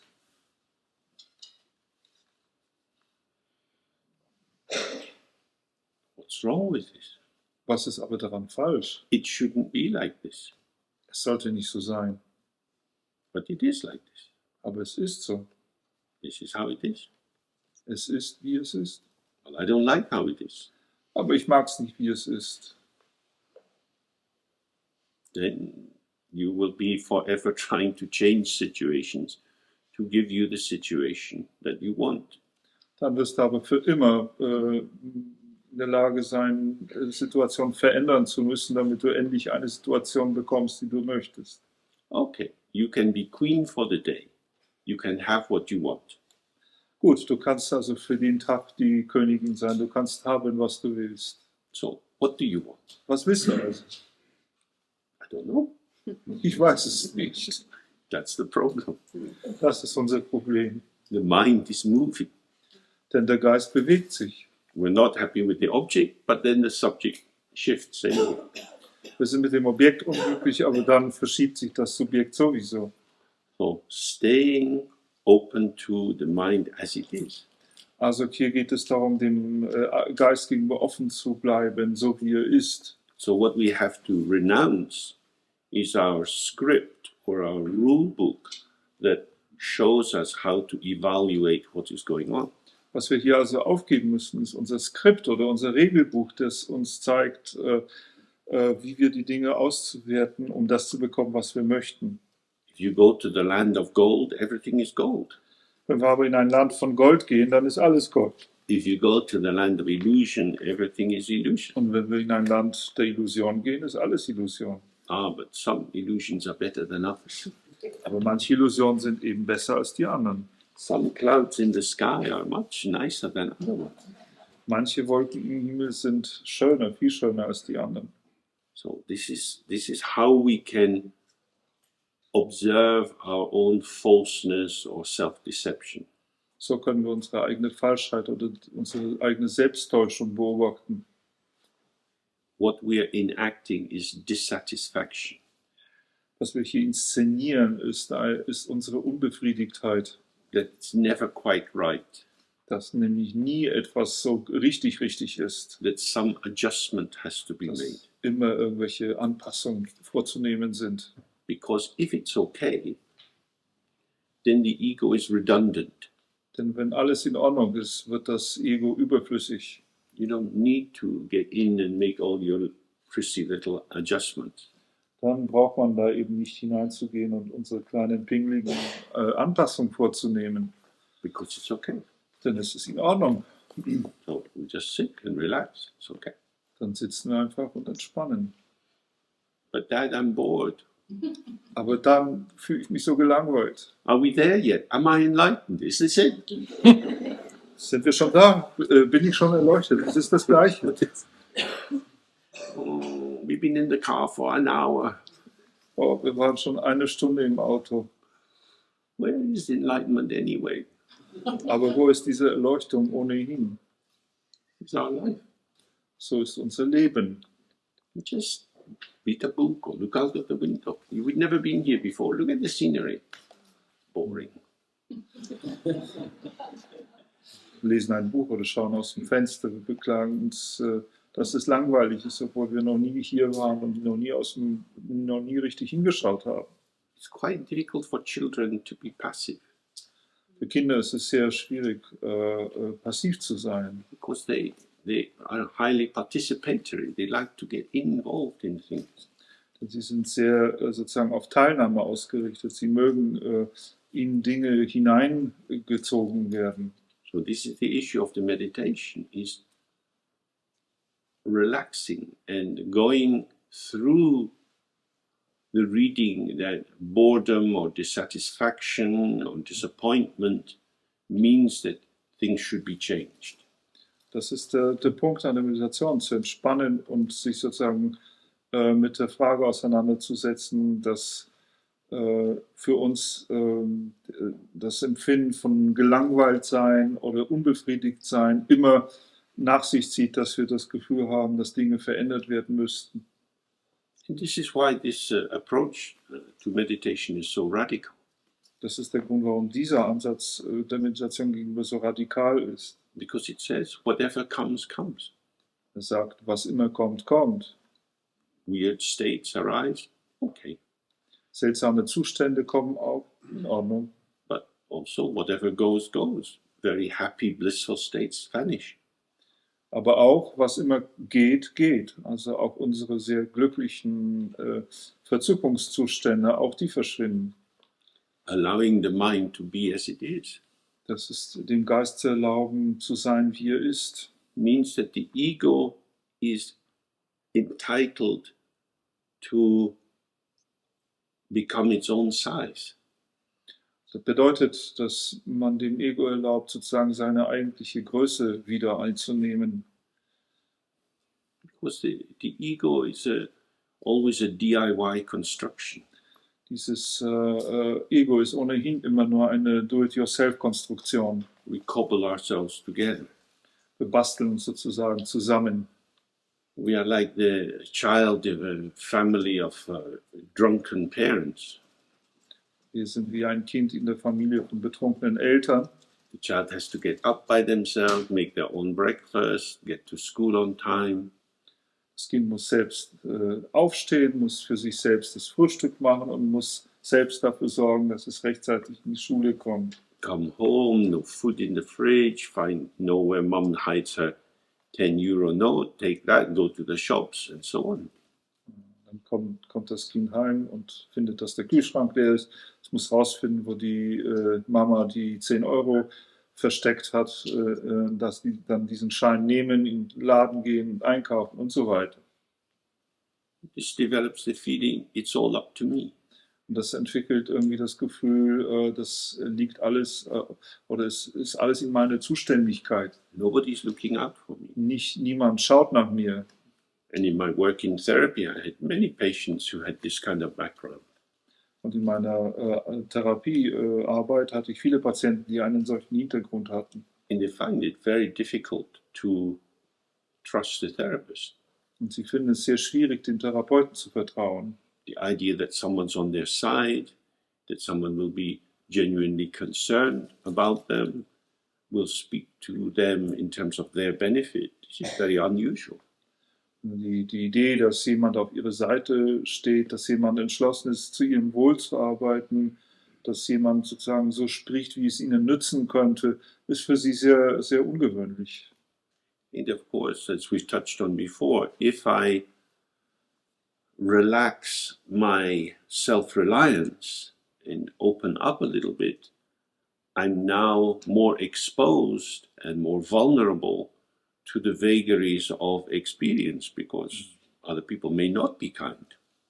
Und wie wir schon darüber zuvor gesprochen haben, wenn ich entspanne und sagen, dieses auf mich selbst sich stützen loslasse und mich mehr den Erfahrungen gegenüber öffne, dann bin ich natürlich auch den Willkürlichkeiten oder Beliebigkeiten dieser Erfahrungen auch mehr ausgeliefert und bin verletzlicher, denn ganz sicher wird es auch Erfahrungen geben, in denen jemand nicht so freundlich zu mir sein wird.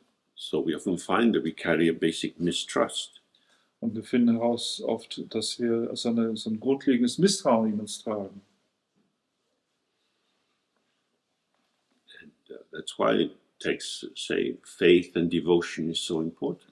Und das ist der Grund, warum die Texte sagen, dass Glaube und Hingabe so wichtig sind. The ability to say, I open to you. Diese Fähigkeit zu sagen, ich öffne mich dir gegenüber.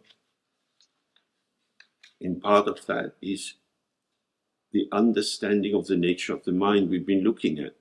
Und ein Aspekt davon ist das Verstehen der Natur des Geistes, so wie wir sie angeschaut haben. And being clear about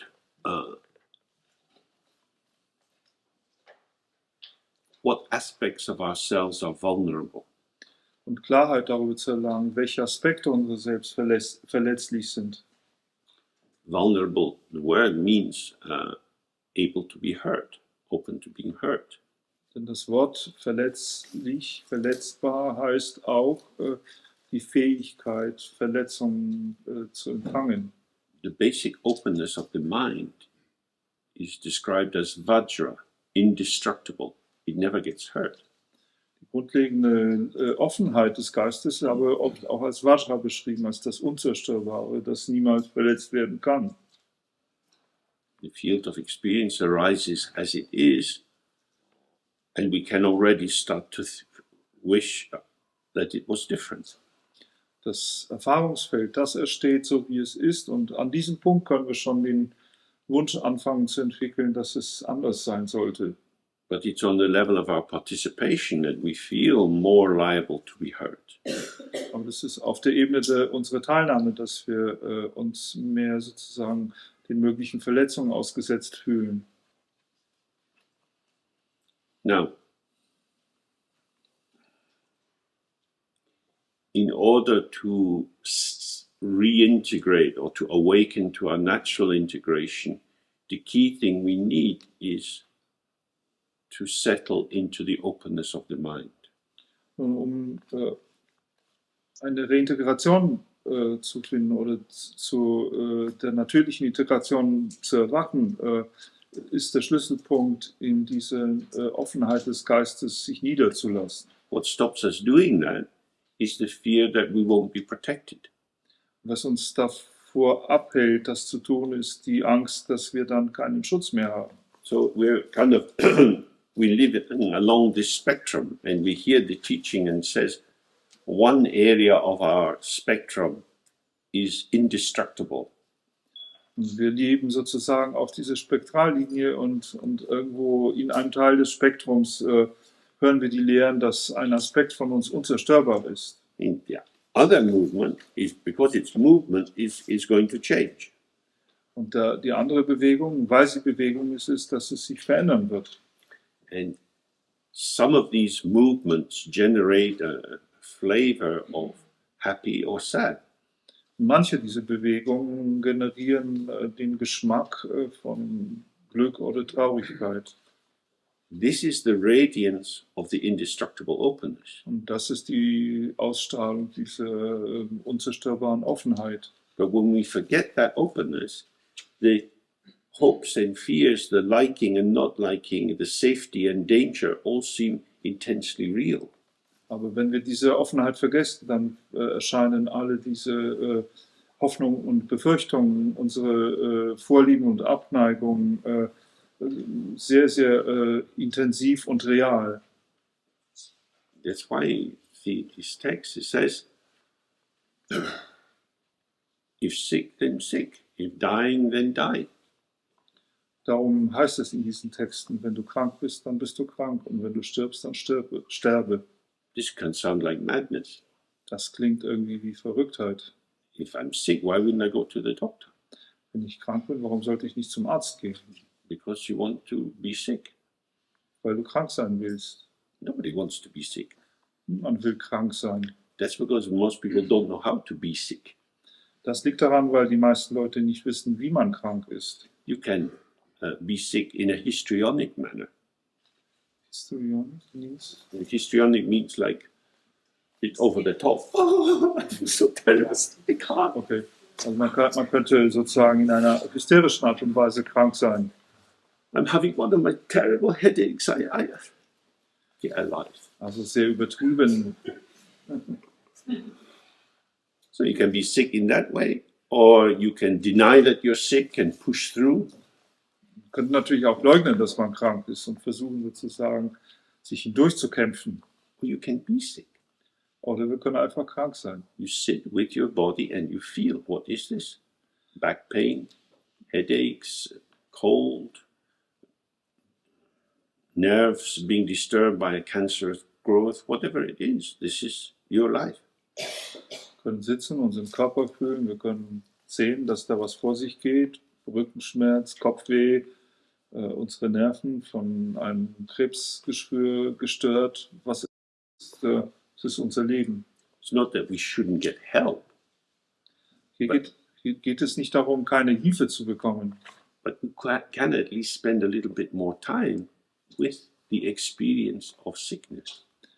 Es geht darum, dass wir zumindest mit der Erfahrung von Krankheit ein bisschen mehr Zeit verbringen könnten. Rather than seeing it as an unwelcome intrusion that should be removed, Statt als einen unwillkommenen Einfall sozusagen zu sehen, der beseitigt werden müsste. we can be with that. Then we know what sick is. Können wir damit zusammen sein und dann wissen wir, was es heißt, krank zu sein. Then we know what hunger is, what cold is, what toothache is. Wir wissen, was Hunger ist, was Kälte ist, was Zahnschmerz ist. Oh, this is what it is. Das ist, was es ist. Then, if necessary, you can make some intervention. Dann kann man natürlich, wenn es notwendig ist, auch gewisse Interventionen unternehmen. And the way we have the clarity to do this is through the meditation. We sit with whatever arises. Und die Art und Weise, dafür Klarheit zu haben, ist durch Meditation. Wir sitzen damit und sehen, was entsteht. So what we're having to do is a reframing. Es geht ja sozusagen um einen neuen Bezugsrahmen. Intervention, which seems to be helpful, we are reframing as being unhelpful. Sozusagen die Intervention, die wir als hilfreich ansehen, die hilfreich zu sein scheint, wird umgedeutet in eine, die nicht so hilfreich ist. So it says to begin with, stop the activities of your body, voice and mind. Also so heißt es dann eben hier zum Anfang, halte die Aktivitäten deines Körpers, deiner Stimme und deines Geistes an. Sitting quietly and observing. Das heißt, still zu sitzen und zu beobachten. Then it says, pray to your guru who has all the necessary qualities. Dann heißt es hier, bete zu deinem Guru, der all die notwendigen Qualitäten besitzt. Merge your mind with hers, and in that state do not pursue past ideas. Und verschmelze deinen Geist mit ihm und in diesem Zustand hör auf, vergangenen Ideen nachzugehen. There are many kinds of prayers in the Tibetan tradition, and you can find them. Many are translated in the Cordon tradition, and the Cordon group in Berlin meet and do some practices with these prayers in them. Und viele von diesen Gebeten existieren in der tibetischen Tradition. Wir können viele in den Texten finden. Viele dieser Texte sind auch hier in der Cordon-Tradition erhältlich und die Cordon-Gruppe trifft sich und man kann sie auch zusammen praktizieren. The function of the praying is to make the connection so that we can open ourselves. Die Funktion des Gebets ist, eine Verbindung zu machen, sodass wir uns selbst öffnen können. So that we can get close enough to feel that we're merging our mind into the Guru's, and then we can rest in that open state. So dass wir sozusagen nahe genug kommen, dass wir das Gefühl haben können, unseren Geist mit dem Guru zu verschmelzen, und dann können wir tatsächlich in diesem offenen Zustand ruhen. Do not pursue past ideas. Verfolge keine oder gehe keinen vergangenen Ideen nach. Do not wait for future ideas. Warte nicht auf künftige Ideen. Keep or rest in your present awareness free of all artifice. Bewahre deine gegenwärtige Bewusstheit frei von jeder Künstlichkeit. Letting it flow freely in its own fashion. indem du sie frei auf ihre eigene Art und Weise fließen lässt. Do not modify it with good thoughts. Modifiziere sie nicht mit guten Gedanken. Do not mix it with bad thoughts. Vermische sie nicht mit schlechten Gedanken. However it presents itself, do not modify it in any way. Wie auch immer sie sich darbietet, modifiziere sie in keiner Weise. We'll just do the next paragraph and then do some practice. So then he says, keep your mind clear, happy, brilliant, naked, bright, open, tranquil and relaxed. Wir beenden hier noch den nächsten Abschnitt und dann machen wir ein bisschen Praxis. In diesem Abschnitt heißt es, bewahre deinen Geist klar, glücklich, strahlend, nackt, hell, offen, ruhig und entspannt. Again, you have to understand what this means. It doesn't mean keep your bedroom tidy. Und hier muss man wieder verstehen, was das bedeutet. Das ist keine Anleitung, das Schlafzimmer sauber zu halten. It means that the mind is like this already. Das bedeutet, dass der Geist bereits so ist. So we keep it like this by not doing anything else. Und wir bewahren es so, indem wir nicht etwas anderes tun. By not getting involved in artificial activities of improving.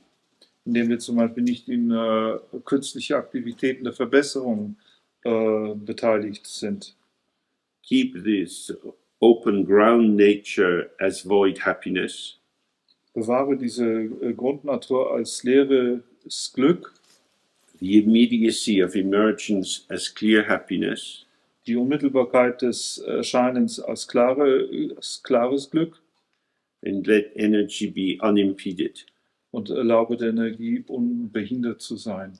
This last energy unimpeded means let the mind and the world be however it is. Und dieses Letzte, dieses Energie unbehindert sein, bedeutet, dass der Geist und die Welt so sein können, wie sie sind. For example, you might decide to do some practice in the evening. Zum Beispiel könnte es sein, wir könnten uns entschließen, am Abend eine Praxis zu machen. You put aside the time. Ihr reserviert dafür eine Zeit. You've got other things to do, so you just have this time. Man hat auch andere Dinge zu tun, aber man hat diesen Zeitabschnitt eben. You sit down to do the practice. Und dann setzen wir uns hin, machen die Praxis. And the neighbors in the next flat start to play very loud music. Und die Nachbarn im Nachbar-Apartment beginnen, eine sehr laute Musik zu spielen. This is part of your practice. Und das ist ein Teil unserer Praxis. Once you start objecting to it and think they're spoiling it and how could they and so on, then you're lost in identification with thought. Wenn wir anfangen, sozusagen innerliche Einwände zu erheben und zu denken, wie können sie es machen und sie haben mir die Meditation verdorben und so weiter, dann sind wir bereits gewissermaßen, haben die Praxis verdorben, indem wir uns mit Gedanken identifizieren. It is like this. So ist es. So this is a wonderful opportunity. Also eine wunderbare You're Gelegenheit. sitting open and there's a lot of noise. Wir sitzen offen und dann gibt es eine Menge Lärm. Now you can really be with noise. Jetzt kannst du wirklich mit Lärm zusammen sein.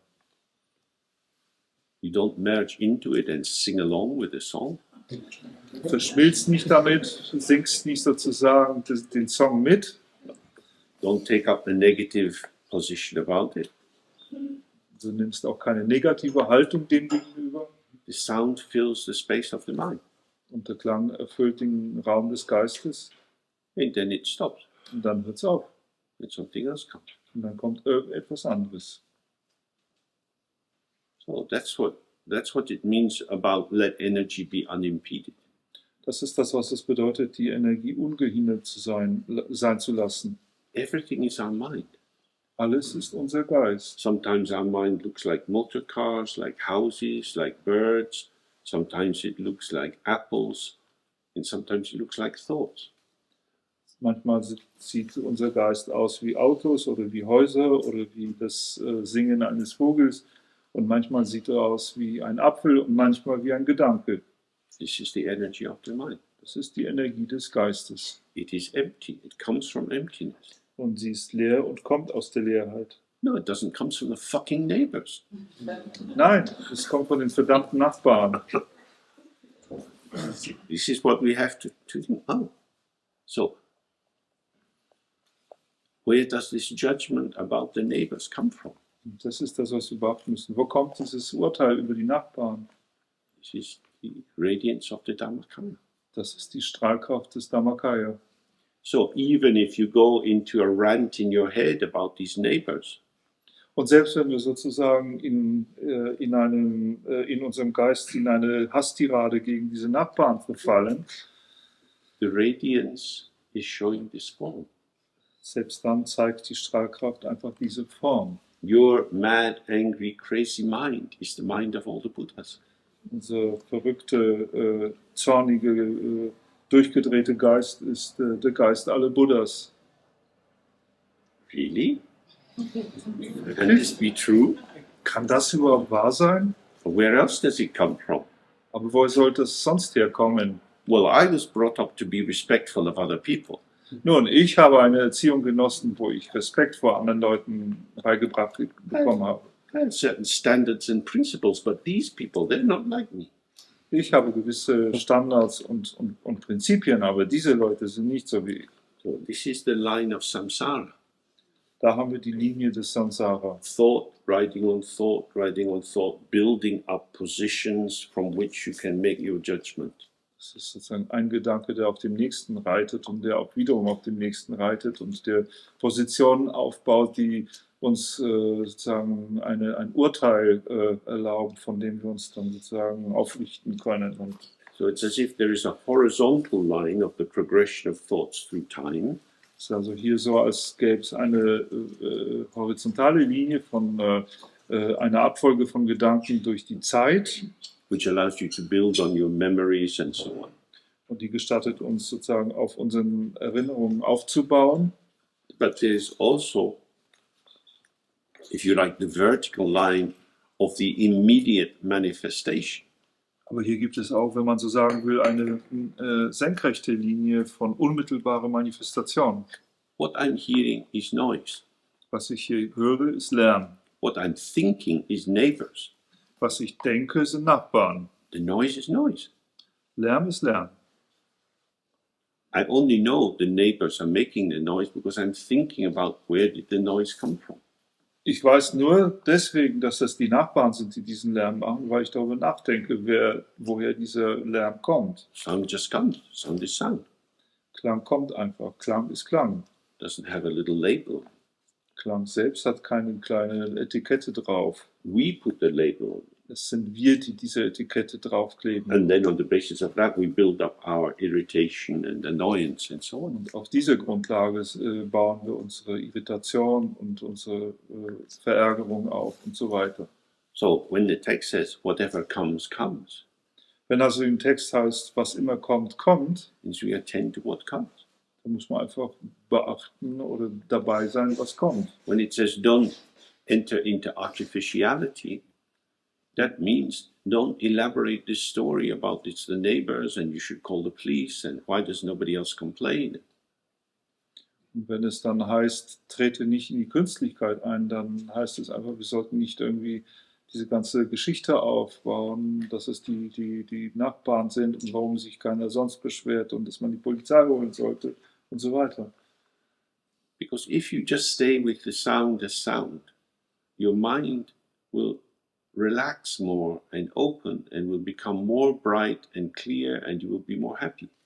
Denn wenn wir nur mit diesem Klang als Klang verbleiben, dann wird unser Geist sich entspannen, er wird offener sein und glücklicher sein und strahlender sein. So, without any set object of meditation, remain without wavering for even an instant.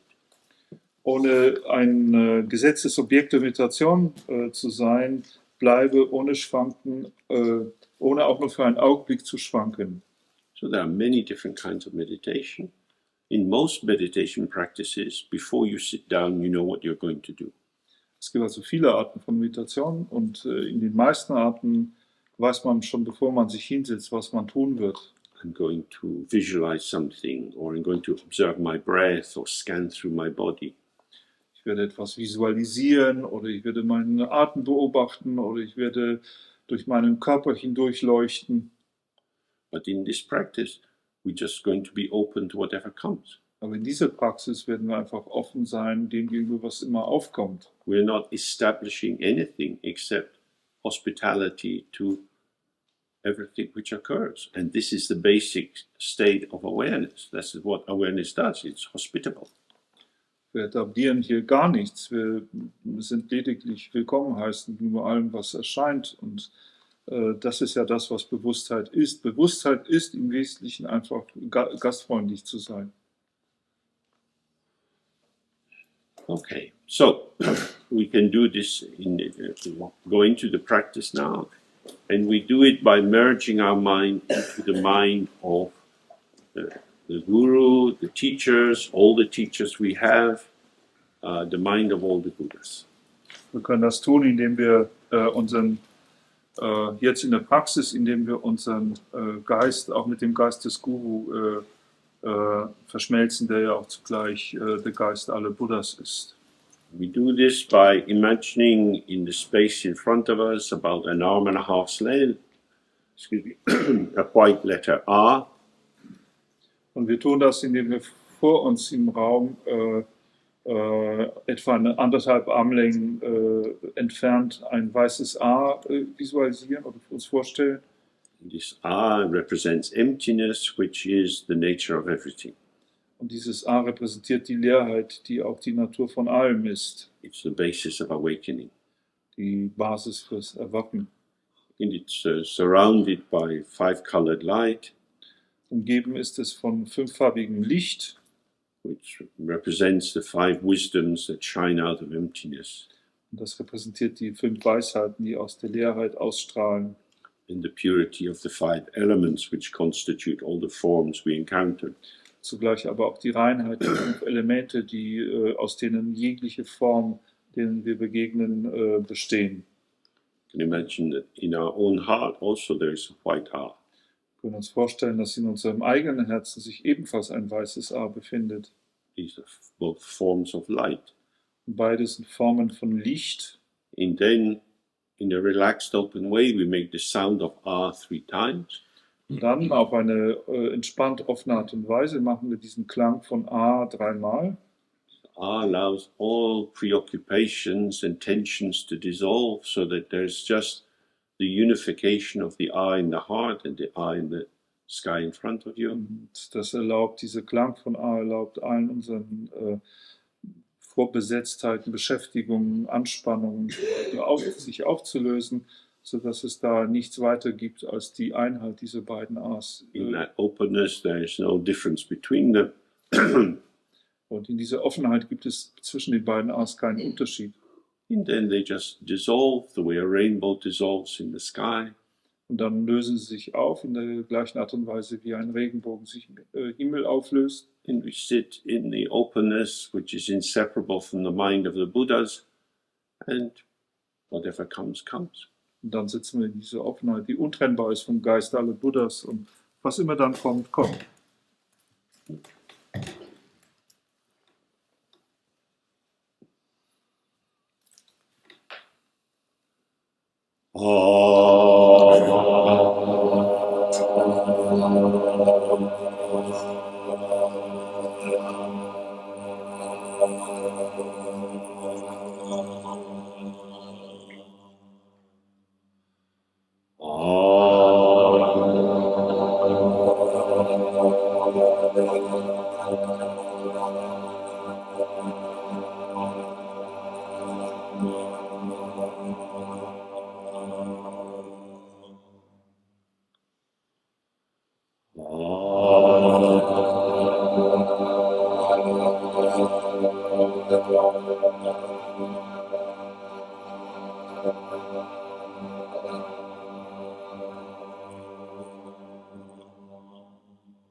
This is a practice you can do again and again. Das ist eine Praxis, die man wieder und wieder machen kann. See in many texts that it says that this kind of guru yoga or relaxing into the state of the guru is the quickest and most profound path available. Und in vielen Texten wird gesagt, dass diese Art von sich entspannen in den Geist des Guru, die schnellste, profundeste Pfad ist, der verfügbar ist. The tantric system, you can elaborate it with more visualizations and so on, but in just this simple form, you have the object and the subject in non-differentiation, in non-duality. Man kann dann in dem tantrischen System diese Praxis weiter ausarbeiten und Visualisierungen hinzufügen, aber in ihrer einfachsten Form ist einfach das Subjekt und Objekt in ihrer Nicht-Dualität vorhanden. Then he says, if thoughts arise from that state, these thoughts are without foundation or root. So look clearly at the nature of whatever arises. Dann heißt es hier weiter im Text, wenn Gedanken aus dem Zustand entstehen, sind diese Gedanken ohne eine Grundlage oder Wurzel. Schaue also klar auf die Natur von was immer es steht. So if you think now of something you don't like, whatever it would be, dog shit on the pavement, whatever you don't like, just have that thought in your mind. Wenn wir also jetzt gerade mal an irgendetwas denken, was wir nicht mögen, sei es zum Beispiel Hundescheiße auf dem Bürgersteig, was immer eben von euch nicht gemocht wird, versuch mal diesen Gedanken im Geist präsent zu halten. Here's this thought. Also hier haben wir diesen Gedanken. What is its root or foundation? Welche Wurzel oder Basis hat er? Maybe I stood in dog shit before and I came in and it went on the carpet and it's awful. Vielleicht bin ich schon früher in Hundescheiße getreten und dann bin ich nach Hause gekommen und bin dann mit dem Schuh auf den Teppich gegangen und das war alles furchtbar. Then the thought seems to have a root in history. Dann scheint der Gedanke eine Wurzel in der Geschichte zu besitzen. I can work out why I have this thought. Ich kann sozusagen herausfinden, warum ich diesen Gedanken habe. I'm not mad, it's a rational basis to my thought. Ich bin ja nicht verrückt, dieser Gedanke hat eine rationale Basis. But what's the basis or foundation or root of the memory of having stood in the dog shit? Aber was ist jetzt die Wurzel oder die Basis unserer Erinnerung, in die Hundescheiße getreten zu haben?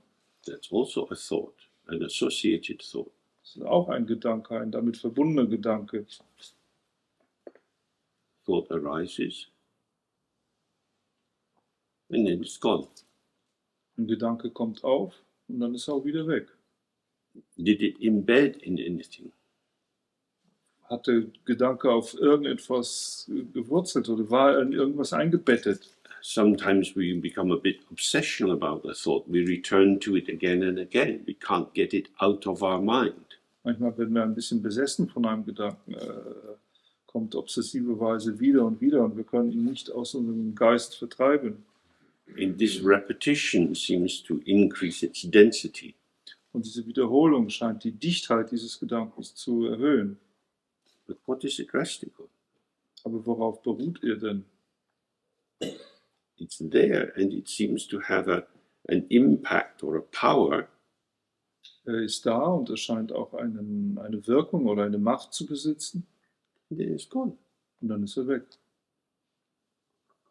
Without foundation, without root, and yet impactful. Ohne eine Grundlage, ohne eine Wurzel und doch wirkungsvoll. Thought is like the wind. Er ist mehr wie ein Wind. In the yogic system, we work with the prana system through the nerves, through passageways, and they say that it's a movement of the energy of the mind. The thought is like a wind, or it's like a horse which is galloping in the wind. And thought is blown across the sky of the mind. Im yogischen System, wo man mit dem Prana arbeitet, das durch die Kanäle oder Nerven, die Wege eben der Energie im Körper zirkuliert, wird gesagt, dass der Gedanke wie ein Wind ist, wie ein Pferd, das im Wind des Geistes sozusagen durch den Himmel dieses Geistes galoppiert. This is not about remembering an idea about what thought is. It's about practicing looking until you can see for yourself and you have the direct encounter. Oh, this is what a thought is. Hier geht es nicht darum, irgendwie ein Bild zu haben, an das man sich dann erinnern kann und sich damit erklären kann, was ein Gedanke ist, sondern hier geht es um die Praxis, in der man sozusagen so lange praktiziert, bis man sozusagen dem, was der Gedanke tatsächlich ist, direkt unmittelbar begegnet und dann für sich selbst weiß, das ist, was ein Gedanke ist. The density or the essence of the thought is the density or intensity of our belief in the thought. Die Dichtheit oder die Essenz des Gedanken ist nichts anderes als die Dichtheit oder Intensität unseres eigenen Glaubens an den Gedanken. It's very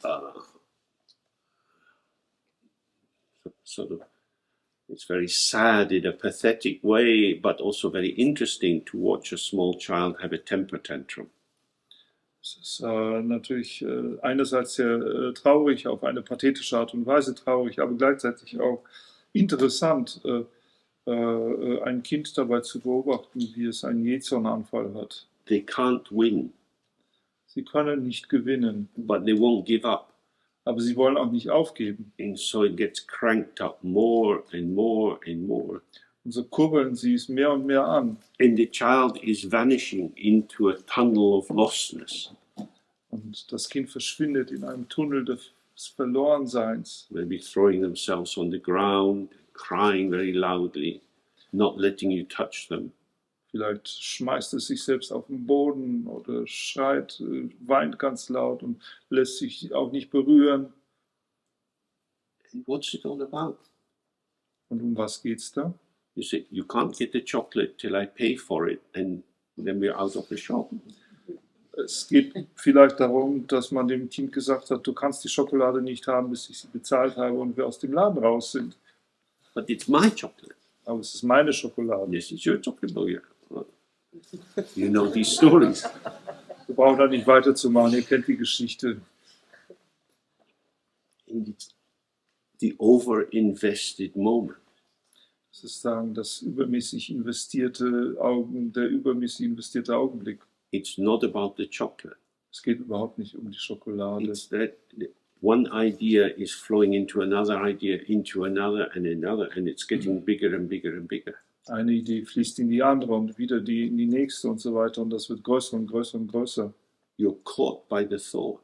Wir sind durch den Gedanken gefangen genommen. And the thoughts wrap themselves around you and you can't see anything else.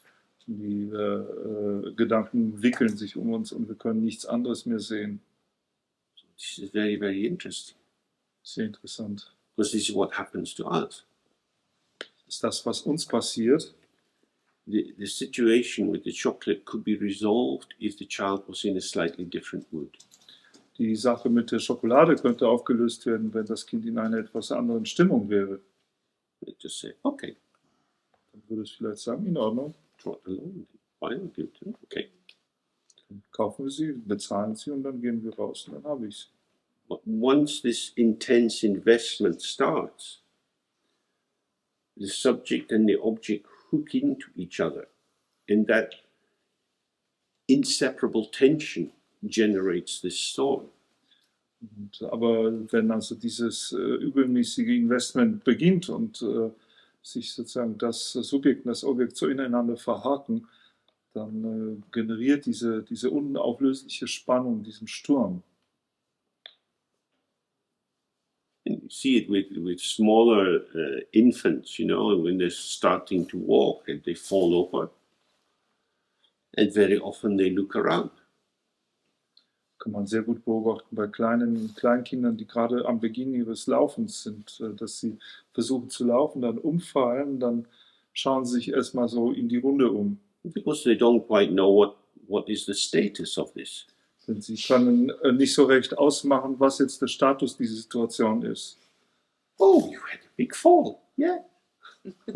Oh, hast ja einen schlimmen Fall gehabt. Ja. And then the child's mood goes up. Or if the parent looks worried, are you okay? Then the child starts to cry. Dann kann das Kind aufstehen und schaut wieder zufrieden aus. Aber wenn die Eltern auf das Kind zukommen und sagen, oh, hast du dir auch schlimm wehgetan, dann beginnt das Kind zu weinen. So in these moments, you see that the first moment is still very thin, it's transparent, it could go any way.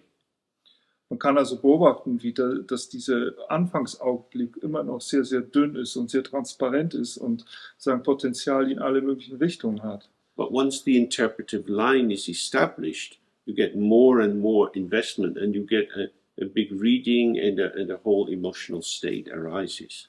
Aber sobald die interpretative Linie beginnt, entwickelt sich da eine ganz andere Auffassung oder Interpretation der ganzen Sache und eine große emotionale Sache entsteht daraus. You can observe this in yourself and in other people.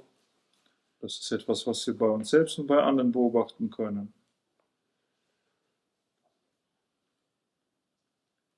And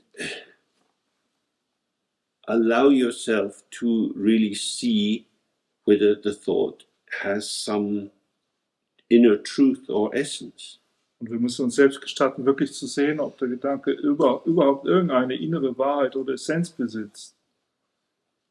What our experience in the world and our reflection in the practice can show us is, I tell the thought what it means. Durch unsere Erfahrung in der Welt oder auch unsere Beobachtung in der Praxis können wir erkennen, dass es wir selbst sind, die dem Gedanken sagen, was er bedeutet. Thoughts catch us because we catch thoughts. Gedanken nehmen uns gefangen, weil wir die Gedanken fangen. We start to adopt a position towards it. We start to orient ourselves and limit ourselves in relation to what is occurring. Wir beginnen eine Position einzunehmen gegenüber und auch sozusagen uns zu orientieren in Richtung dessen, was da erscheint. So he says, without accepting or rejecting, remain relaxed and open. Deswegen heißt es hier, ohne anzunehmen oder abzulehnen, bleibe entspannt und offen. And this is exactly the point. When you accept or reject, you are entering into a dialogue with the thought. Das ist genau hier der Punkt, dass wenn wir akzeptieren oder aber auch ablehnen, dann betreten wir einen Dialog mit dem Gedanken. You are directing the prana or the libido or the chi, whatever you call life energy, into that thought, and it starts to vibrate. Wir richten sozusagen unser Prana oder Libido, Lebensenergie oder Chi oder wie auch immer wir es nennen wollen, eben auf den Gedanken aus und verleihen dadurch Leben. That is to say, substantial meaning is always dialogic. Und das drückt aus, dass eine substanzielle Bedeutung immer dialogischer Natur ist. It arises from our internal conversation, our internal dialogue. Es entsteht immer aus unserer internen Konversation, aus unserem inneren Dialog heraus. So that's why it says, let the thought come and let it go. Deswegen heißt es, erlaube dem Gedanken zu kommen, aber auch zu gehen. When it goes without trace. Und wenn er geht, dann geht er ohne Spur. But if we don't let it go, if we go into a judgment or a reaction against it, wenn wir es aber nicht loslassen, wenn wir den Gedanken nicht verschwinden lassen,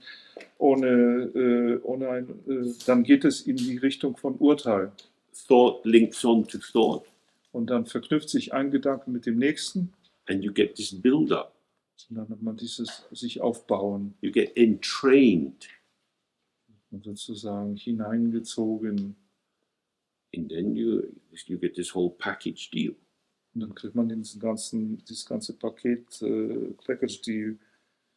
So it's not the thought by itself which is dangerous, but how it gets woven into a narrative. Es ist nicht der Gedanke selbst, der gefährlich ist, sondern es ist die Art und Weise, wie er in ein ganzes Narrativ hineinverwoben wird. And we read again and again, the root of suffering is attachment. Wir lesen es ja wieder und wieder, dass die Wurzel des Leidens das Festhalten ist. This is the most subtle form of attachment, Und das hier ist die subtilste Form von Festhalten.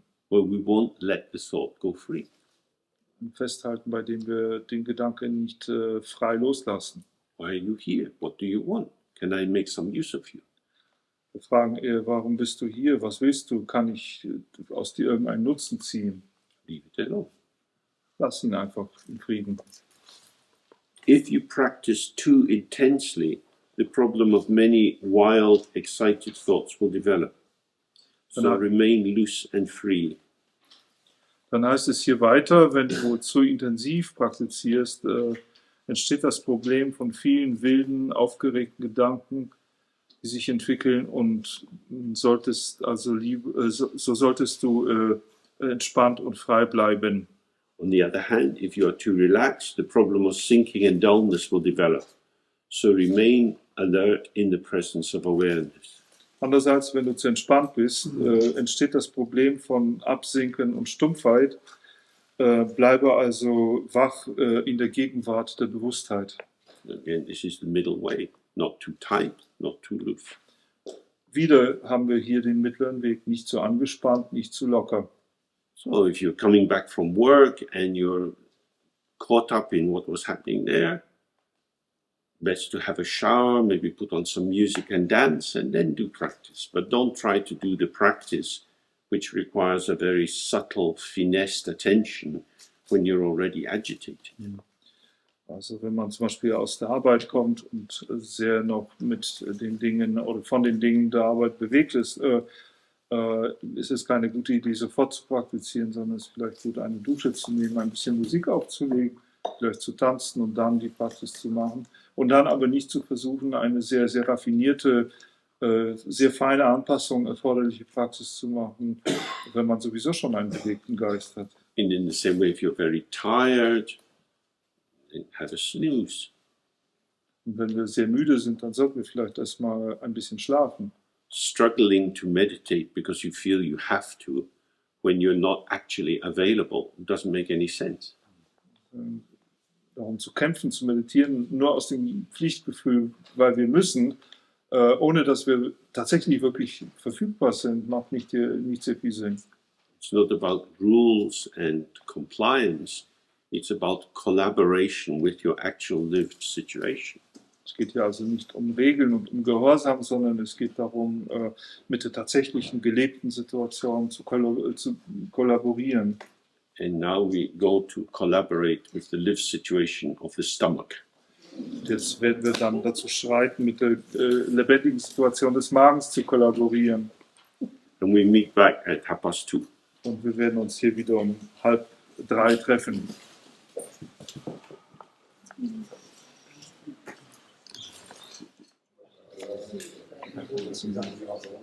Okay, so we shall continue with the text. Wir fahren fort mit dem Text. Abiding in that state, the actual nature of your own awareness is empty clarity, free of substance. Da heißt es, indem man in diesem Zustand verweilt, ist die tatsächliche Natur unserer eigenen Bewusstheit leere Klarheit, frei von Substanz. In ordinary language, this just means that as you look around the room, you have the confidence to trust that you see what you see. Und in einer normalen Sprache ausgedrückt heißt das, dass wenn wir hier in unserem Raum uns umherschauen, während wir hier sitzen, dass wir dieses Vertrauen haben, dass wir uns darauf verlassen können, dass das, was wir sehen, das ist, was wir sehen. What we see is light. Was wir sehen, ist Licht. What we think is substance. Was wir denken, ist Substanz. So the clarity is the universal, the natural light, or the immediate clarity of what is displayed in the mind, free of the substance that comes from conceptualization. Die Klarheit hier bedeutet, dass das, was gezeigt wird, was man erschaut, sagen, eine Schau des Geistes ist, die nicht ist, ohne dass eben das mit einem Begriff von Substanz verknüpft wird. Then it says, without thought, it is completely natural. Und dann heißt es hier, ohne Denken ist es vollkommen natürlich. We need to remember, this doesn't mean that there are no thoughts at all. Und wir müssen uns immer erinnern, dass das nicht bedeutet, dass es da keinerlei Gedanken gäbe. Essentially means without being involved in thoughts, without getting caught up in thinking. Was es hier bedeutet, ist, dass wir frei von einem Verwickeltsein in die Gedanken, ein Gefangensein in Gedanken sind. The mind is as it is, Der Geist ist so, wie er ist, uninterfered. Beeinflusst. So if there are thoughts, but it's not depending on thoughts or standing in relation to them. Wenn es also darin Gedanken gibt, dann gibt es eben Gedanken, aber der Geist selbst hängt nicht von diesen Gedanken ab und steht in keiner Beziehung zu ihnen. Without inside or outside, it is direct. Oh nein, innen oder außen ist er direkt. So normally when we sit here, we feel as if we're inside our body looking out. Normalerweise, wenn wir so da sitzen, dann denken wir, dass wir sozusagen uns in unserem Körper befinden und aus diesem Körper herausschauen. So then there's a move from here to there, Und da gibt es eine Bewegung von da nach dort or there to here. oder von dort nach hier. But awareness itself is already everywhere. Aber die Bewusstheit selbst ist bereits überall.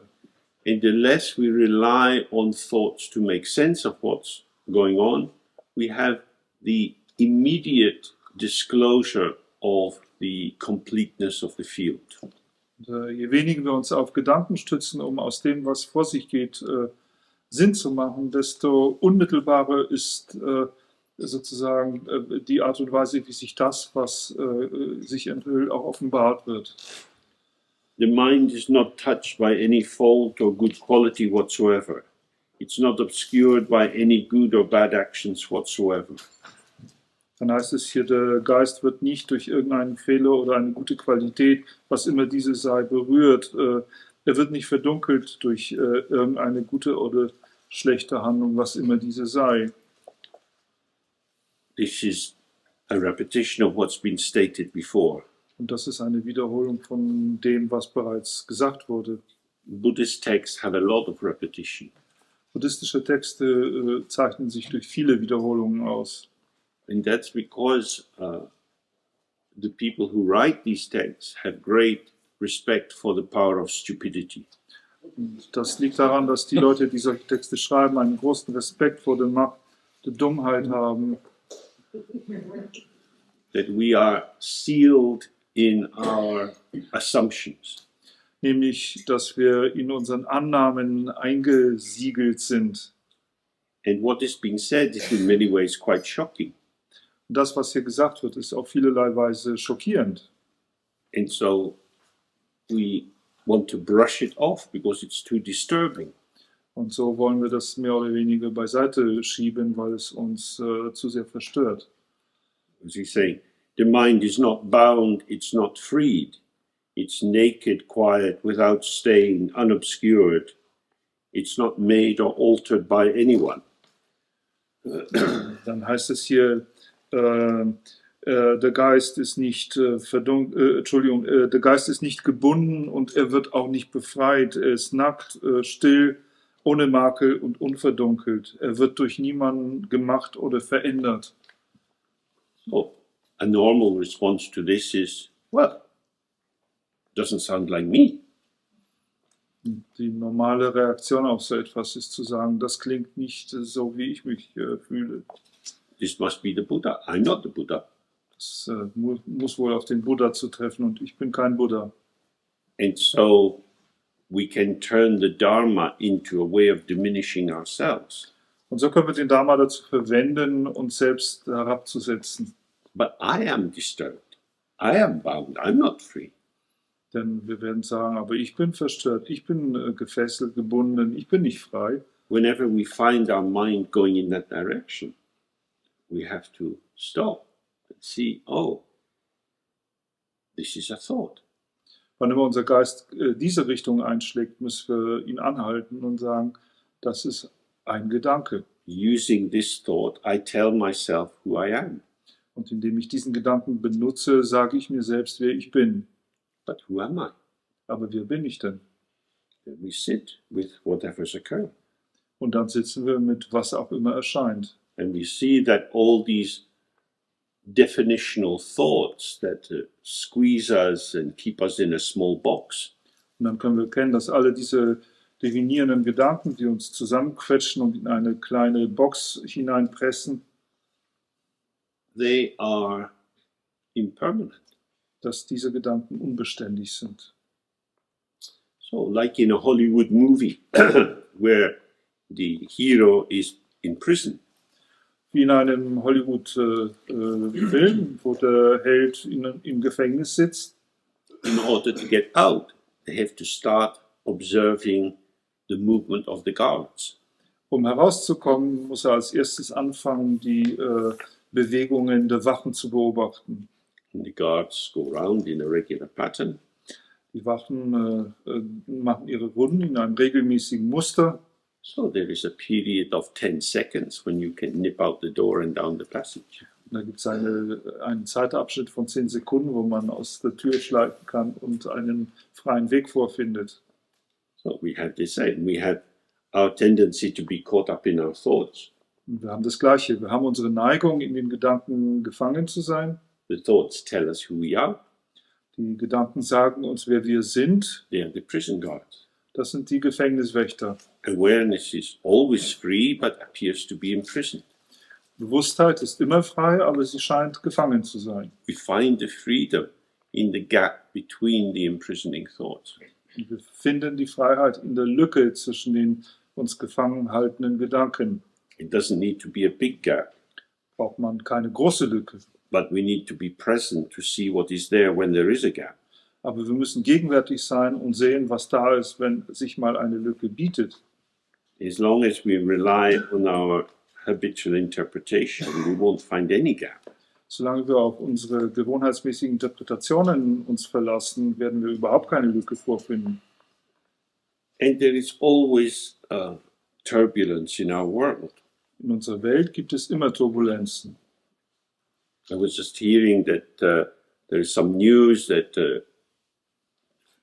big fault line that runs through California is moving and it's quite active and there's a real danger of a big earthquake.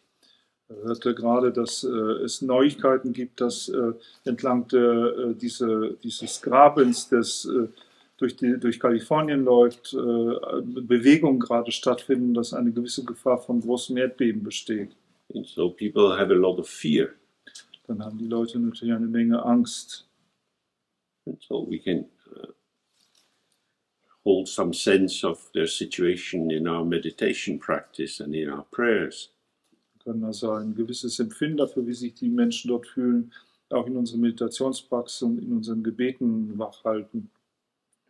But of course in America in the winter they get huge snowstorms. In Amerika gibt es im Winter natürlich auch sehr große Schneestürme. And then in the spring and early summer they have huge storms coming in from the Caribbean. Und dann im Frühjahr und im frühen Sommer haben sie riesige Stürme, die aus der Karibik kommen. This place is not safe. Dieser Platz ist nicht sicher. Distress, trouble, difficulty arises all the time. Und Verzweiflung und Schwierigkeiten, Probleme, die kommen immer auf. We can do our best to show solidarity with those who suffer. Wir können unser Bestes tun, mit denen, die leiden, Solidarität zu zeigen.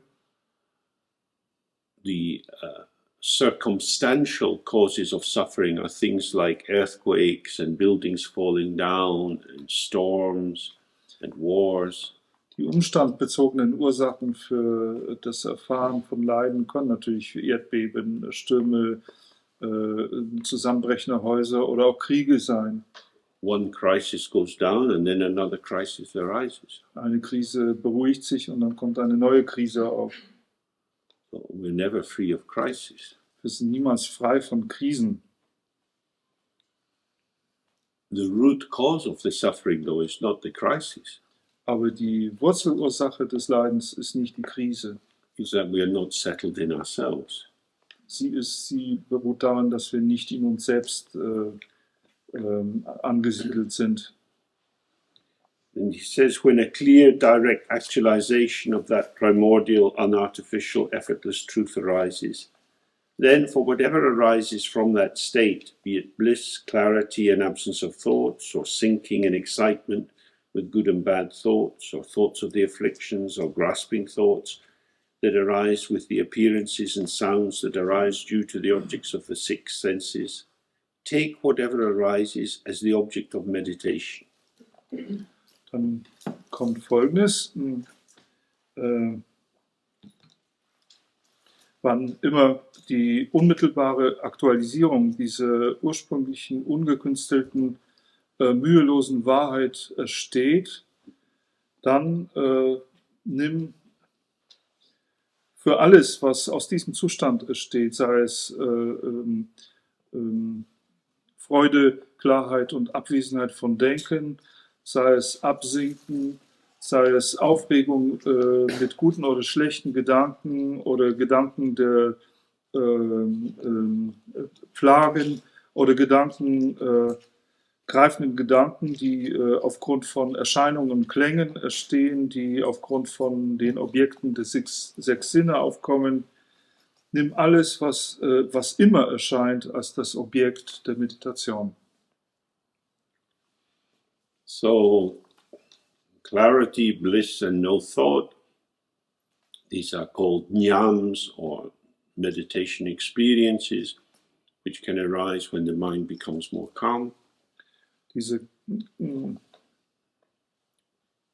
Klarheit, Freude und Abwesenheit von Gedanken, das sind Dinge, die in tibetischen Jnana heißen, also die Meditationserfahrungen, die aus der Meditation entstehen und die kommen auf, wenn der Geist etwas zur Ruhe kommt. And sometimes the mind shows these forms. Manchmal zeigt unser Geist diese Formen. Then we might think, I'm making progress.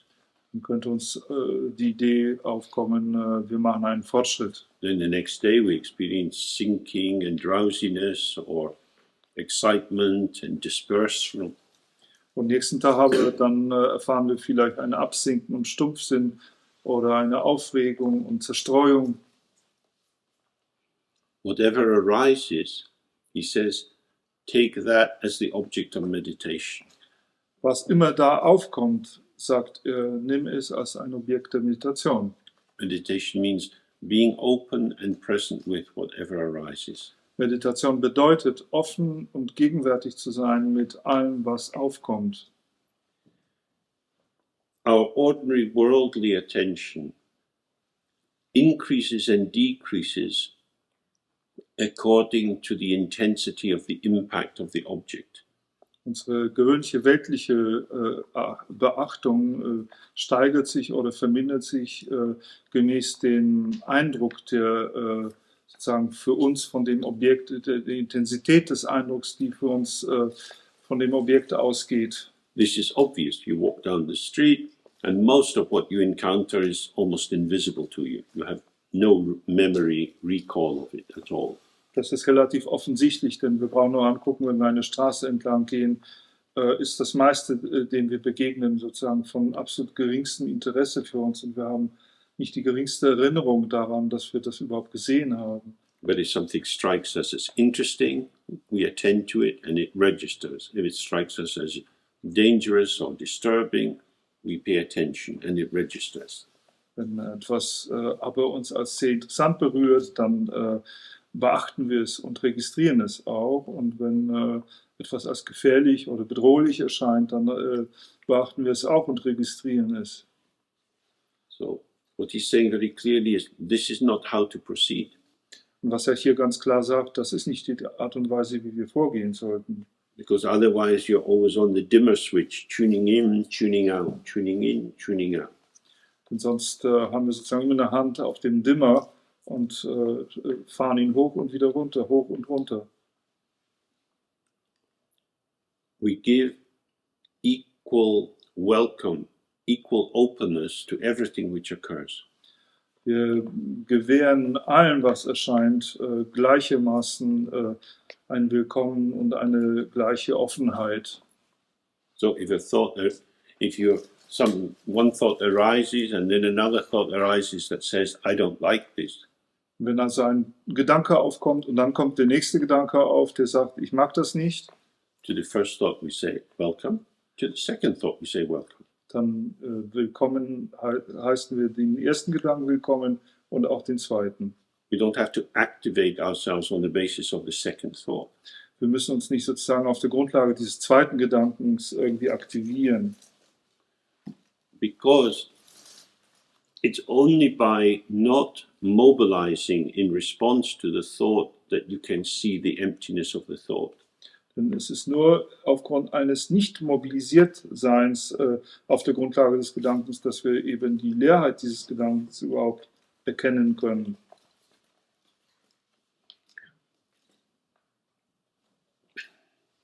Without accepting or rejecting, inhibiting or encouraging in any way, stay clear and relaxed with whatever thoughts arise. Ohne zu akzeptieren oder abzulehnen, zu behindern oder zu ermutigen, in irgendeiner Weise bleibe klar und entspannt mit was immer an Erscheinungen oder Gedanken aufkommen. By this, thoughts need not be rejected. Dadurch brauchen Gedanken nicht abgelehnt zu werden. And this is very important because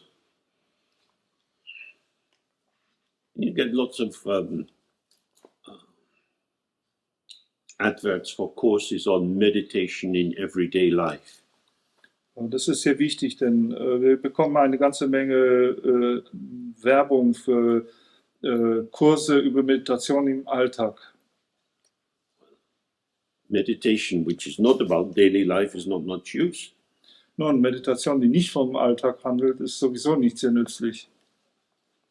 So, a meditation which allows the presence of thoughts Und eine Meditation, die die Gegenwärtigkeit von Gedanken erlaubt, moves seamlessly into daily life. bewegt sich nahtlos ins alltägliche Leben. To have a job is to be busy thinking. Einen Job zu haben, heißt, dass man mit Denken sehr beschäftigt ist. There are decisions to be made. Es gibt Entscheidungen, die man treffen muss. Is it better to do this or to do that? Es ist besser, dieses zu tun oder jenes zu We tun. have to weigh things up. Man muss Dinge abwägen. All of that involves the use of concepts which are taken to be significant. All das beinhaltet einen Gebrauch von Konzepten, denen man eine gewisse Wichtigkeit zubilligt. In the meditation practice, we allow the thought to be there without having to react to it. In der Meditationspraxis gestatten wir dem Gedanken, dort zu sein, ohne die Notwendigkeit, auf ihn zu reagieren. Which is actually a very good preparation for thinking about problems at work.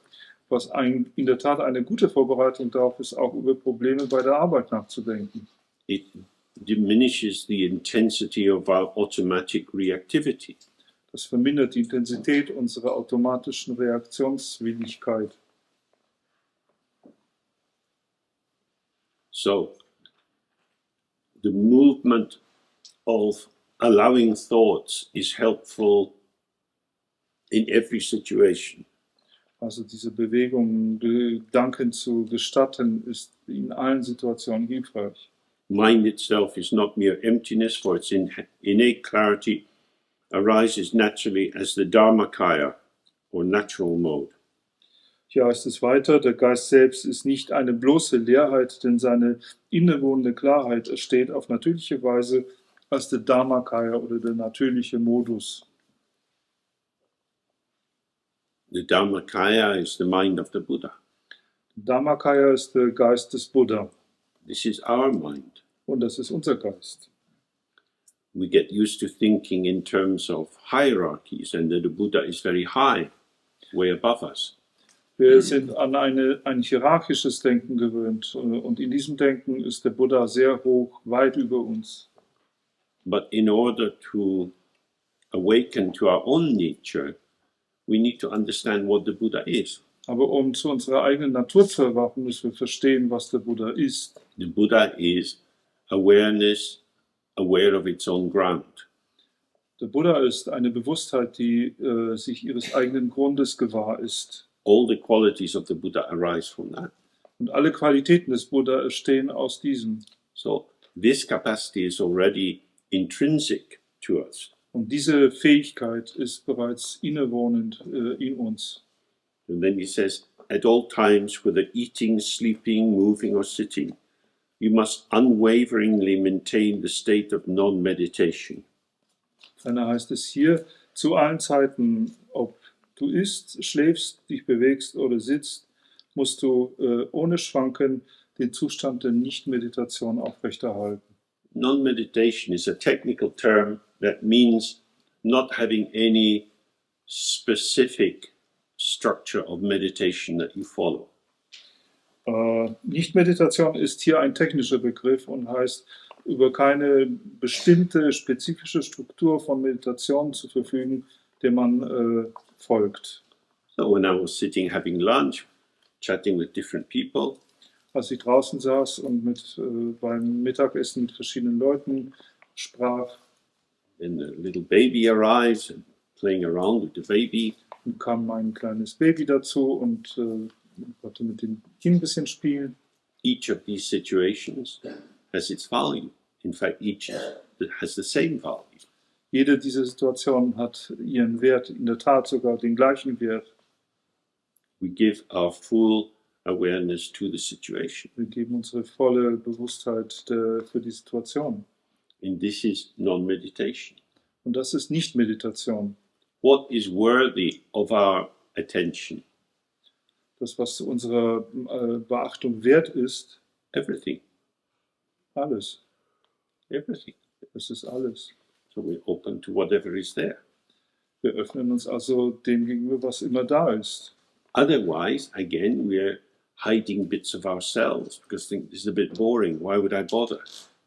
Sonst verstecken wir Teile von uns selbst, weil wir vielleicht denken, es ist ziemlich langweilig, warum sollte ich mich darum kümmern? It's very easy. Why would I bother? Es ist sehr geläufig zu sagen, warum soll ich mich kümmern? Our life is not like a bundle of 500 euro notes that you keep in a bank vault in Switzerland. Unser Leben ist aber nicht wie ein Bündel 500-Euro-Scheine, die man in einem Bankverlies in der Schweiz bewahrt. Life is not improved by protecting it. Das Leben wird durch den Versuch, es zu beschützen, nicht verbessert. You don't get up in the morning with 100 units of attention, which you have to dole out in small doses through the day. Es ist ja nicht so, dass man mit 100 Einheiten Beachtung morgens aufwacht und dann über den Tag aufpassen muss, in welche Richtung man kleine Stücke davon ausgibt. Everything is fascinating. Alles ist faszinierend. And it becomes fascinating because we give ourselves to it. Und es wird faszinierend dadurch, dass wir uns allen überlassen. Well, it's the old Tibetan saying of even a dog's tooth will give out light if it's appreciated. So wie das tibetische Sprichwort sagt, sogar der Hundezahn wird Licht ausstrahlen, wenn er gewürdigt wird. The object shines because of the light of the subject. Das Objekt strahlt aufgrund des Lichtes des Subjekts. So as it says in the song, turn your love light on me. So wie es in dem Lied heißt, richte dein Liebeslicht auf mich. So if you turn your love light on everything, the whole world is shining. Wenn man aber unser Liebeslicht auf alles richtet, dann strahlt die ganze Welt. The world is a potential which has to be respected and evoked through our giving ourselves to it. Die Welt ist ein Potenzial, das respektiert und evoziert werden muss, indem wir unser Licht eben dahin bringen. It's a very old idea that the more you give, the more you get. Es ist eine sehr alte Idee, dass je mehr du gibst, desto mehr bekommst du. And in terms of attention, I think it's completely true. Und im Sinne von Beachtung ist das vollständig richtig. We learn so much about life by just being fully there, watching how the coop comes out and the way in which he's attentive to the food. Wir lernen so viel über das Leben, indem wir einfach beachten, was da ist, was sich darbietet, wenn hier zum Beispiel der Koch rauskommt und die Art und Weise, wie er sich um das Essen kümmert und all diese Verrichtungen, die er macht und so weiter. You see the power of tenderness in the cook. Man kann die Macht der Zärtlichkeit in dem Koch sehen. Not bossy, not controlling, but very soft and very present. Er spielt nicht den Chef, er beherrscht nicht alles, ist sehr, sehr sanft und gleichzeitig präsent. All day long, the myriad patternings of the world are available in front of us to enjoy, to learn from. Den ganzen Tag lang sind diese Milliarden von Musterbildungen der Welt für uns verfügbar, um genossen zu werden, um aus ihnen zu lernen. So, non-meditation here means not having an agenda, not having a shopping list. So bedeutet also Nicht-Meditation hier in diesem Zusammenhang, keine Agenda zu haben, keine Einkaufsliste zu haben. Be careful of submitting to selective attention. Sei vorsichtig vor dem Anheimfallen unter die selektive Beachtung. Of course, sometimes we have to focus on particular tasks. Natürlich, manchmal müssen wir uns auf bestimmte Aufgaben konzentrieren. But as we saw yesterday with the tree is in the ground is in the garden is in Berlin. Aber so wie wir das gestern schon angesprochen haben mit dem Baum, der Baum befindet sich in der Erde und die Erde ist hier in diesem Garten und der Garten ist in Berlin. So the focusing of attention needn't involve a decontextualization. Und dieses Fokussieren der Aufmerksamkeit erfordert keineswegs ein Entreißen aus dem Kontext. We see this one thing and its relatedness. Wir sehen das eine Ding, aber auch seine Bezogenheit. And this is vital because we, the ego, are part of the emergent field. Und das ist vital wichtig, denn das Ego, ist ein Teil dieses emergenten Feldes. And when we give selective attention to an object and cut it off from its field, we do the same to ourselves. We pay attention to ourselves and forget our enmeshment with everything else. Und wenn wir also einem bestimmten Objekt eine selektive Beachtung schenken und es aus dem es umgebenden Feld herausschneiden, dann tun wir das auch mit uns selbst, indem wir sozusagen uns selbst, unser Ego als eine separate Sache aus dieser Einnetzung in alles andere heraustrennen. So equanimity is a quality that you see praised a great deal, to be equally open to everything. Diese Gleichmütigkeit oder Unparteilichkeit ist eine Qualität, die sehr weitgehend gepriesen wird überall als sozusagen die Aufforderung, wirklich allem eine gleiche Beachtung, gleichen Wert zu schenken. And this, of course, is linked to the Bodhisattva practice. We say, may all beings be happy. Hat eine Verknüpfung zu der Praxis des Bodhisattva, in der es heißt, mögen alle Wesen glücklich sein. May all the refugees be happy. Mögen alle Flüchtlinge glücklich sein. May all children in hospital be happy. Mögen alle Kinder im Krankenhaus glücklich sein. May all torturers and murderers be happy. Mögen alle Folterer und Mörder glücklich sein. Our wish that everyone is happy includes everyone.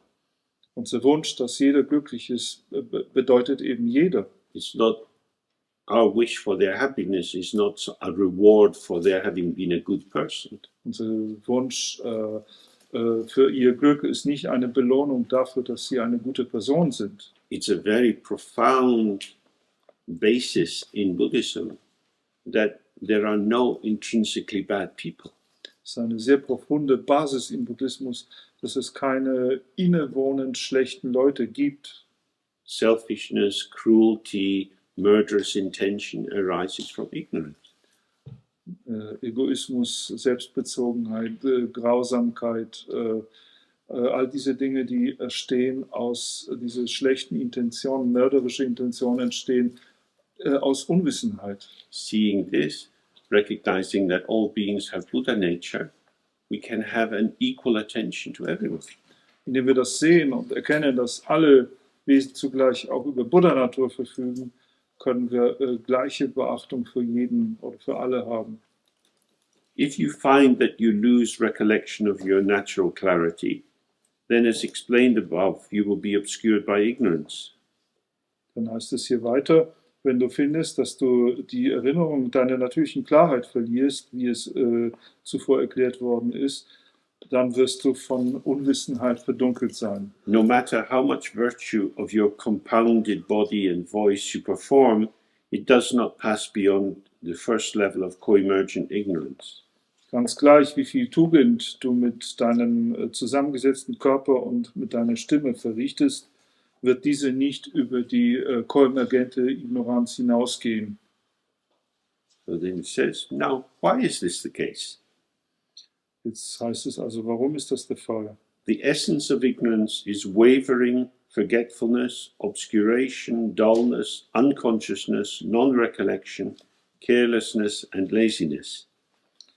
Die Antwort darauf wird gegeben, die Essenz von Ignoranz ist Schwanken, Vergesslichkeit, Verdunklung, Stumpfsinn, Unbewusstheit, Mangel an Erinnerung, Sorglosigkeit und Faulheit. The essence of awareness is self-awareness of one's own falseness, and so is clarity and emptiness. Die Essenz der Bewusstheit ist die Eigenbewusstheit der eigenen Falschheit und so ist auch die Klarheit und Leerheit. It is naked, friendless, single, alone, with a nature that transcends conceptualization. So stay just exactly in awareness without doing anything else. Sie ist nackt, ohne Freund, einzeln, alleine und mit einer Natur ausgestattet, die Verbegrifflichung überschreitet. Bleibe also exakt in dieser Bewusstheit, ohne irgendetwas anderes zu tun. Oh. If your arousal to move to help other people involves a forgetfulness of your own ground, your compassion becomes a method of maintaining ignorance. Wenn unsere Mobilisierung hinauszugehen und anderen zu helfen, beinhaltet, dass wir den eigenen Grund vergessen, also sozusagen die eigene Basis vergessen, dann wird unser Mitgefühl zu einer Grundlage dafür, Ignoranz aufrechtzuerhalten. In many different ways, he's saying the same thing. Relax into awareness, and within that awareness you will find everything. Er sagt es auf viele verschiedene Weisen. Entspanne dich in die Bewusstheit, entspanne dich in die Bewusstheit und wenn du das tust, wenn du dich in die Bewusstheit entspannst, wirst du in der Bewusstheit alles andere finden. When you are forgetful of open awareness, you lose the natural clarity of the mind, and all you have left is the dull illumination of conceptual formation. Wenn du aber sozusagen bezüglich der Offenheit vergesslich bist, dann wirst du die natürliche Klarheit verlieren und alles, was dir übrig bleibt, ist diese etwas stumpfsinnige oder stumpfe Beleuchtung der Verbegrifflichung. And within that state, no matter how much effort you make, you won't find natural purity. Und in diesem Zustand wirst du ganz gleich, wie viele Anstrengungen du unternimmst, keine natürliche Reinheit finden. What he's pointing to is something very strange. Worauf er hier verweist, ist etwas sehr Seltsames. Essentially, the whole text says, you won't find the Buddha by being busy. You only find the Buddha on holiday. Er sagt, du wirst Buddha niemals finden, indem du beschäftigt bist. Buddha wirst du nur in Ferien finden. And we say, oh, but I'm too busy to go on holiday. Wir aber sagen, aber ich bin zu beschäftigt, um Ferien zu machen. Really? What are you so busy about? Oh, I'm trying to find the Buddha. Wirklich? Was macht dich denn so beschäftigt? Oh, ich muss versuchen, den Buddha zu finden. This is our madness. Das ist unsere Verrücktheit. It says from the very beginning, this is your mind. Von allem Anfang an ist das unser Geist. We really take that seriously and we go into the practice and trust. Day by day, we can go a little wider, a little deeper, until spacious awareness is with us all the time. Wenn wir das wirklich ernst nehmen, wenn wir wirklich Vertrauen entwickeln, dann können wir das in unsere Praxis hineinnehmen. Und Tag für Tag werden wir ein bisschen weiter, ein bisschen offener, bis rahmhafte Offenheit mit uns immer da ist. So then, it's talking about the third aspect, the activity. At all times and in all situations, do not allow awareness to go under the power of good or bad conditions. Dann spricht er hier über den dritten Aspekt, die Aktivität, und da heißt es, zu allen Zeiten und in allen Situationen gestatte nicht deiner Bewusstheit unter die Macht von guten und schlechten Bedingungen zu geraten. On the outside, do not engage in worldly activities. Nach außen hin engagier dich nicht in weltlichen Aktivitäten. On an outer level, that means don't be unnecessarily busy in the world. Auf einer äußeren Ebene bedeutet das, widme dich nicht unnötigen Beschäftigungen in der Welt. But as we've looked, worldly activities doesn't mean going shopping. Aber wie wir schon gesehen haben, bedeutet weltliche Aktivität nicht unbedingt einkaufen zu gehen. It means going shopping in a state of distraction. Sie bedeutet einkaufen zu gehen in einem Zustand von Zerstreuung. If you maintain the state of non-meditation, you can go shopping and do the cooking and clean the dishes, help the kids with their homework. Wenn wir den Zustand der Nichtmeditation aufrechterhalten, dann können wir einkaufen gehen, wir können kochen, wir können das Geschirr spülen, wir können unseren Kindern bei ihren Schularbeiten helfen. Everything, awareness is infinite and everything is within it. So there is no activity which is not the activity of the display of the energy of awareness. Bewusstheit ist überall. Es gibt kein Ende der Bewusstheit und alles befindet sich in ihr. Und deswegen gibt es auch keine Aktivität, die nicht eine Schau der Energie der Bewusstheit wäre. Do not do any Dharma practice whatsoever. Become completely familiar with the one true practice of experiencing your own awareness as the essence of the Buddhas of the three times. Verrichte keinerlei Dharma-Praxis, was immer diese sei. Werde vollständig vertraut mit der einzigen wahren Praxis der Erfahrung deiner eigenen Bewusstheit als der Essenz all der Buddhas der drei Zeiten. This is very difficult. Das ist nun wirklich schwierig It's very challenging. und eine Herausforderung. Sometimes I find the content of my own mind so boring and tedious that spontaneously I'm reciting mantras.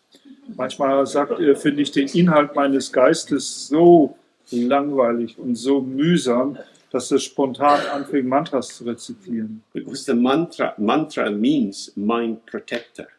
Denn Mantra bedeutet wörtlich so etwas wie dasjenige, das den Geist beschützt. The mantra protects my mind from me.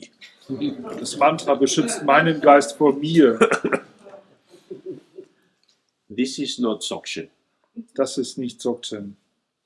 This is saying, now I found something I can do that makes me feel better. Das ist zu sagen, jetzt habe ich etwas gefunden, was ich verrichten oder tun kann, das mich besser fühlen lässt. As he's saying, the practice is to stay with the mind as it is.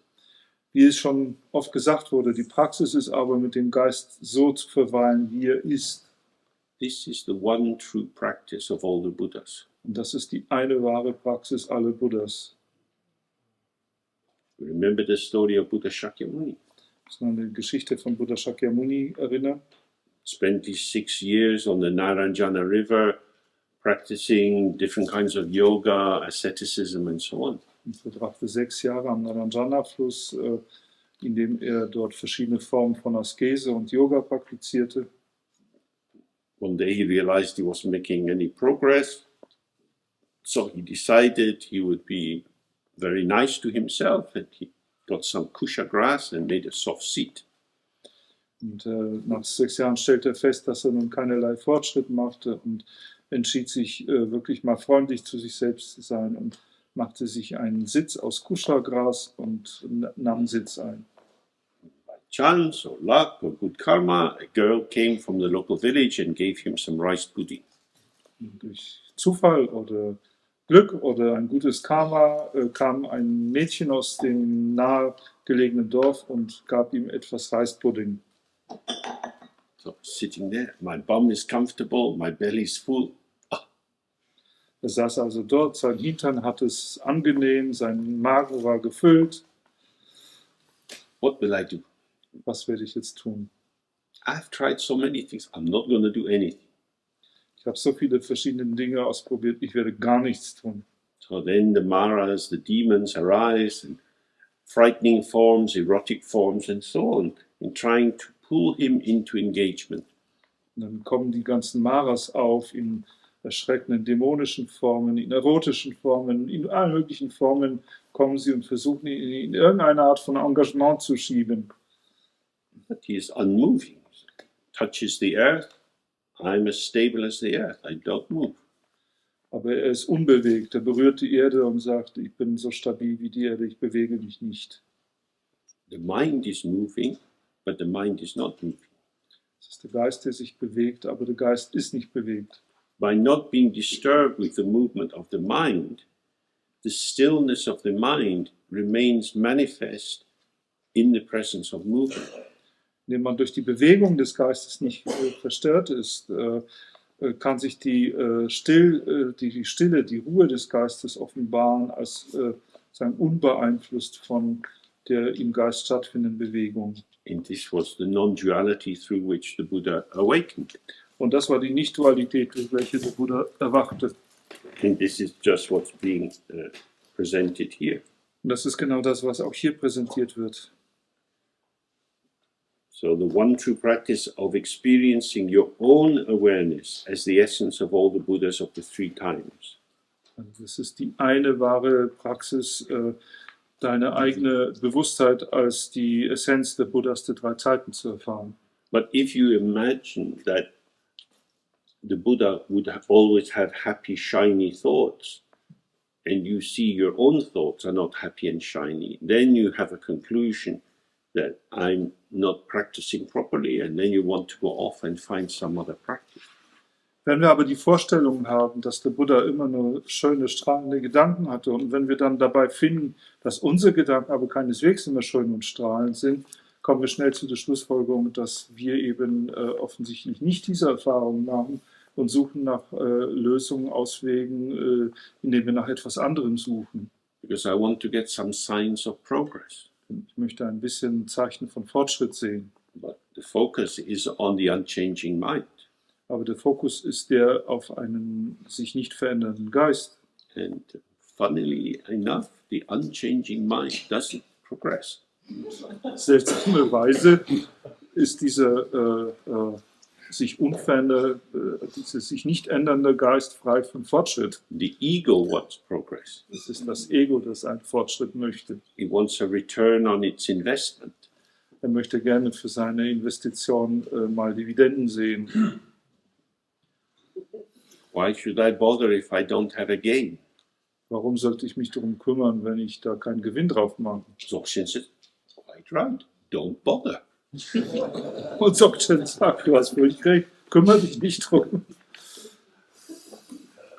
So then it goes on to the section on the result. Dann geht es hier weiter zu dem Abschnitt über das Resultat. With the completion of that practice of one's own awareness, it is present without effort or intellectual activity. Ja, heißt es, mit der Vollendung dieser Praxis der eigenen Bewusstheit ist sie ohne Mühe oder intellektuelle Aktivität gegenwärtig. And through this, the three modes of awareness, the openness, the clarity, and the non-dual participation are realized in their own place. And one gains the result which is conventionally known as Buddhahood. Und dadurch werden die drei Modi der Bewusstheit, also diese offene Bewusstheit, Klarheit und die nicht-dualistische oder nicht-duale Teilnahme an ihrem eigenen Ort realisiert und man erlangt dadurch das Resultat, das konventionellerweise als Buddhaschaft bezeichnet wird. So the openness of awareness is the unborn natural mode, the Dharmakaya. Dann heißt es, die Natur der Bewusstheit ist der ungeborene natürliche Modus oder der Dharmakaya. The immediacy of awareness is the innate clarity of the radiant mode or Sambhogakaya. Die Unmittelbarkeit der Bewusstheit ist die eingeborene Klarheit des strahlenden Modus oder des Sambhogakaya. The energy of awareness is the all-pervading manifest mode. Und die Energie der Bewusstheit ist der alles umfassende manifeste Modus, The Nirmanakaya. also der Nirmanakaya. Then he says, in the original nature, as it is from the very beginning, these three modes or aspects of the Buddha are inseparable as the single point of actuality. Dann heißt es weiter, in der ursprünglichen Natur, diese drei Modi, sind sie untrennbar als der einzige Punkt der Tatsächlichkeit. The single point or tigli is like a small ball which has no corners, no beginning point or end point. Also dieser einzige Punkt, es bezieht sich ja auf das Tigle oder eine kleine Sphäre, die sozusagen keine Ecken hat, keinen Punkt, den man als den Anfang markieren könnte oder als den Endpunkt markieren könnte. So it shows no differentiation. Und er zeigt keine Differenzierung. So it's saying that these three modes exist in one single little drop. Was es also hier sagt, ist, dass diese drei Modi gewissermaßen zusammen existieren in diesem einzigen Punkt, der wie ein Tropfen ist. And then one is indistinguishable from the Dharmakaya, the Buddha mind of Samantabhadra, and one goes directly to the Akanishta, which is the highest of the Buddha realms, where we gain Buddhahood as a complete Buddha. Und dann heißt es, man wird untrennbar von dem Dharmakaya von Samantabhadra, die Beusstheit geht direkt nach Akanishta und man definitiv die Buddhaschaft als ein vollständig Erleuchteter erlangt. Which is good news. Und das ist doch eine gute Neuigkeit. And then, very politely, he says, so please keep this in mind. Und dann sehr höflich sagte, also bitte halte das in deinem Geist. So now he goes on to look at the result of the three modes. Und jetzt geht es darum, die Resultate der drei Modi anzuschauen. And he considers again the ground. Hier zieht er zuerst den Grund oder die Basis in Betracht. The ground has two purities, and this is the sign of the natural mode or Ngo. Er sagt, der Grund oder die Basis verfügt über zwei Reinheiten, die ein Zeichen des natürlichen Modus sind und als No bezeichnet wird.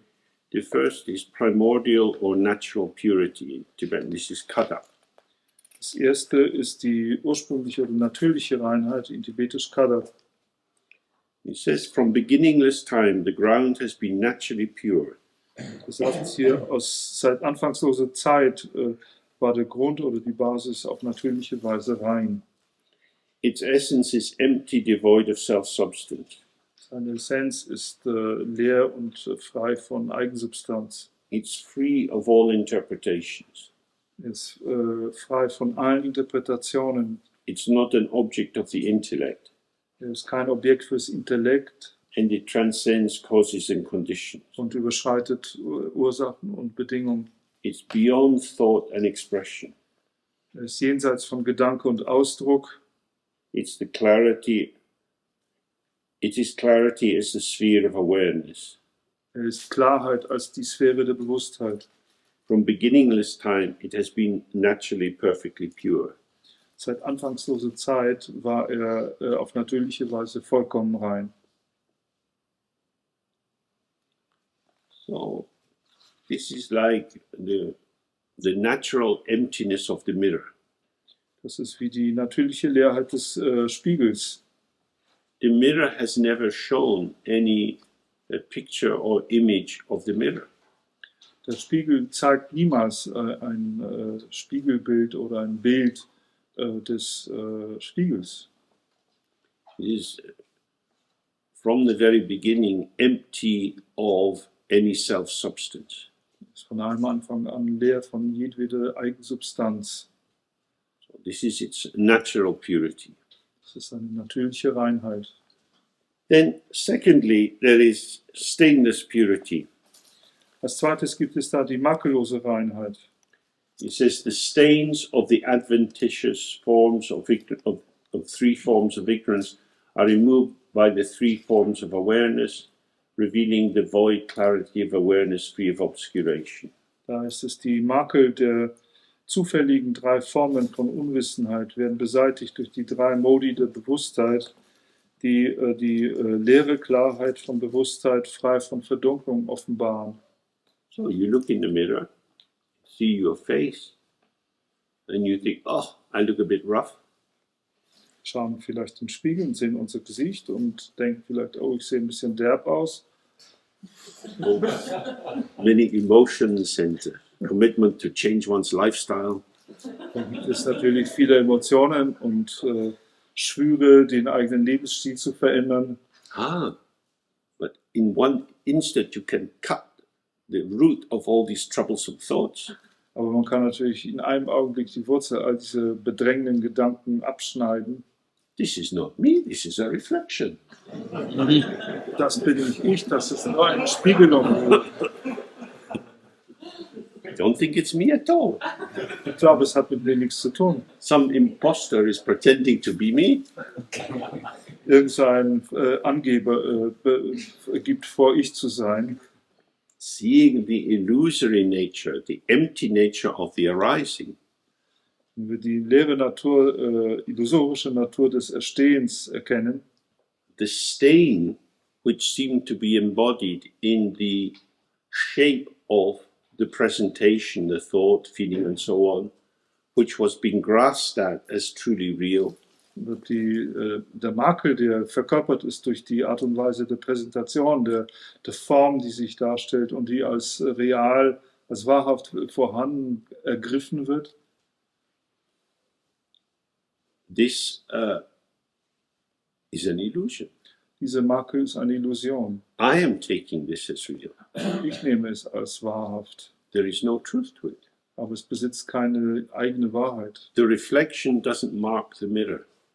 Die Reflexion, die markiert in keiner Weise den Spiegel. The mirror isn't improved by a beautiful reflection, and it isn't set down, it isn't abused by the presence of an ugly reflection. Ein Spiegel wird durch keine wunderschöne Spiegelung verbessert und wird auch nicht irgendwie herabgesetzt oder verdorben durch das Erscheinen einer hässlichen Spiegelung.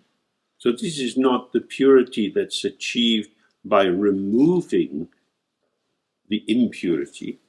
Hier geht es also nicht um eine Reinheit, die dadurch erreicht wird, dass man die Unreinheit beseitigt.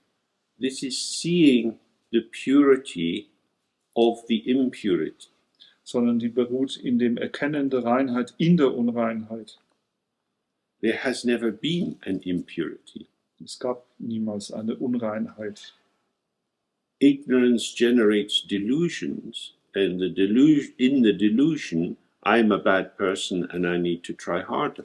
Die Unwissenheit erschafft Täuschung und die Täuschung, in dieser Täuschung bin ich dann die schlechte Person, die sich mehr bemühen muss. As we've looked, this is generated by internal splitting in which I judge myself harshly. Wie wir das schon angeschaut haben, wird das erzeugt durch einen inneren Spalt, in der ich durch mich selbst hart beurteile. But this entire play of self-attack, deprecation, and so on Aber dieses ganze Spiel von Selbstangriffen, von Selbstherabsetzung und so weiter is being staged by a display of empty signifiers. Dieses alles wird nur durch eine Schau von leeren Bedeutungsträgern inszeniert. It was empty from the very beginning. Das war schon immer leer. So the way to purify the impurities is to see the emptiness of the impurities.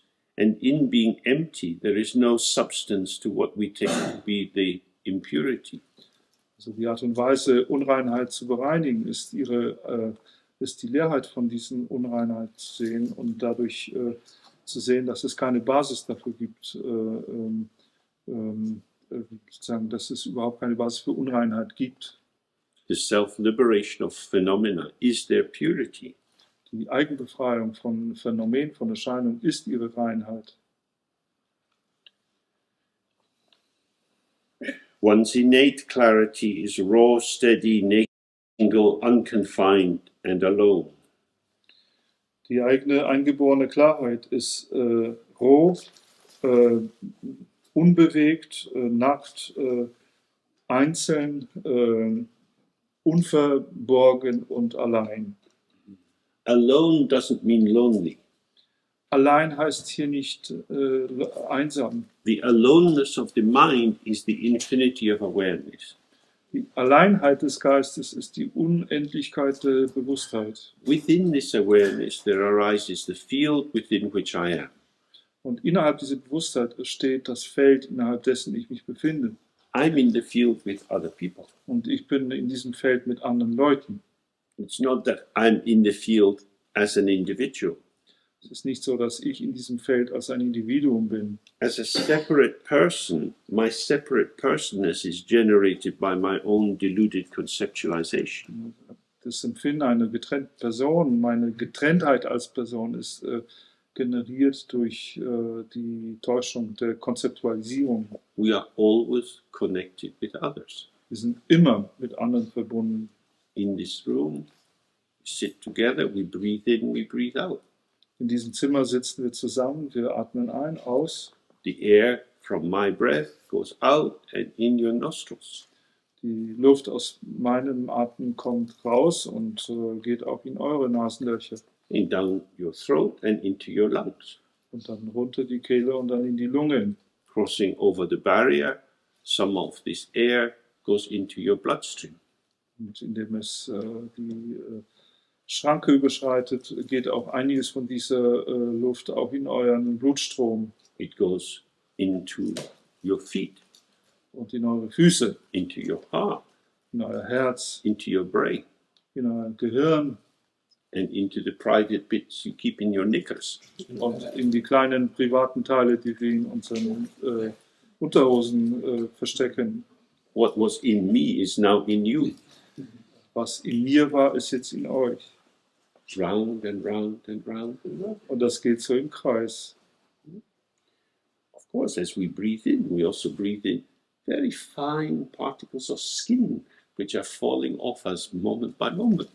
Natürlich, während wir einatmen, atmen wir auf diese ganz feinen Partikel von der Haut, die von uns herabfällt, jeden Augenblick. The idea of being isolated and alone is an illusion. Die Idee, isoliert und allein zu sein, ist eine Illusion. Alone means the infinity of the mind, which includes everything. Allein zu sein bedeutet die Unendlichkeit des Geistes, die alles einschließt. Alone here means non-dual. Allein bedeutet hier nicht dual. It doesn't mean separate and apart. Bedeutet nicht getrennt und weg davon, It means whole and inclusive. sondern ganz und inklusiv. Everything is in the mind, but doesn't touch the mind. Alles ist im Geist, aber berührt den Geist nicht. The emptiness of the mind fills with experience, yet the mind is untouched by the experience that fills it. Die Leerheit des Geistes wird mit Erfahrung gefüllt, aber die Erfahrung, die sie füllen, berühren sie nicht. Der Geist selbst oder die Offenheit bleibt unberührt von diesen Erfahrungen, die sie füllen.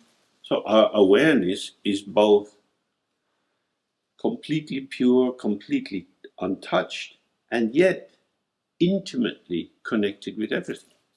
Und so ist unsere Bewusstheit auf eine Weise vollständig rein, vollständig unberührt und gleichzeitig auf das Intimste mit allen anderen verbunden. The world is our experience. Die Welt ist unsere Erfahrung. We see the birds, the flowers, the sad, people in the park, the happy children on the swings.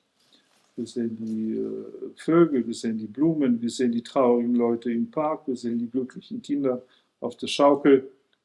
We give them our attention, we are impacted by their shaping, posture, gesture, and so on. We're in a constant, intimate communication with what's arising. Wir schenken ihnen unsere Beachtung, wir sind selbst beeinflusst durch ihre Haltung, ihre Gesten, ihre verschiedenen Ausdrucksformen. Wir sind sozusagen ständig in einem engen Austausch mit allem, was entsteht. So this is the purity of the mind. Und das ist die Reinheit des Geistes. And that's why if you follow this line of practice,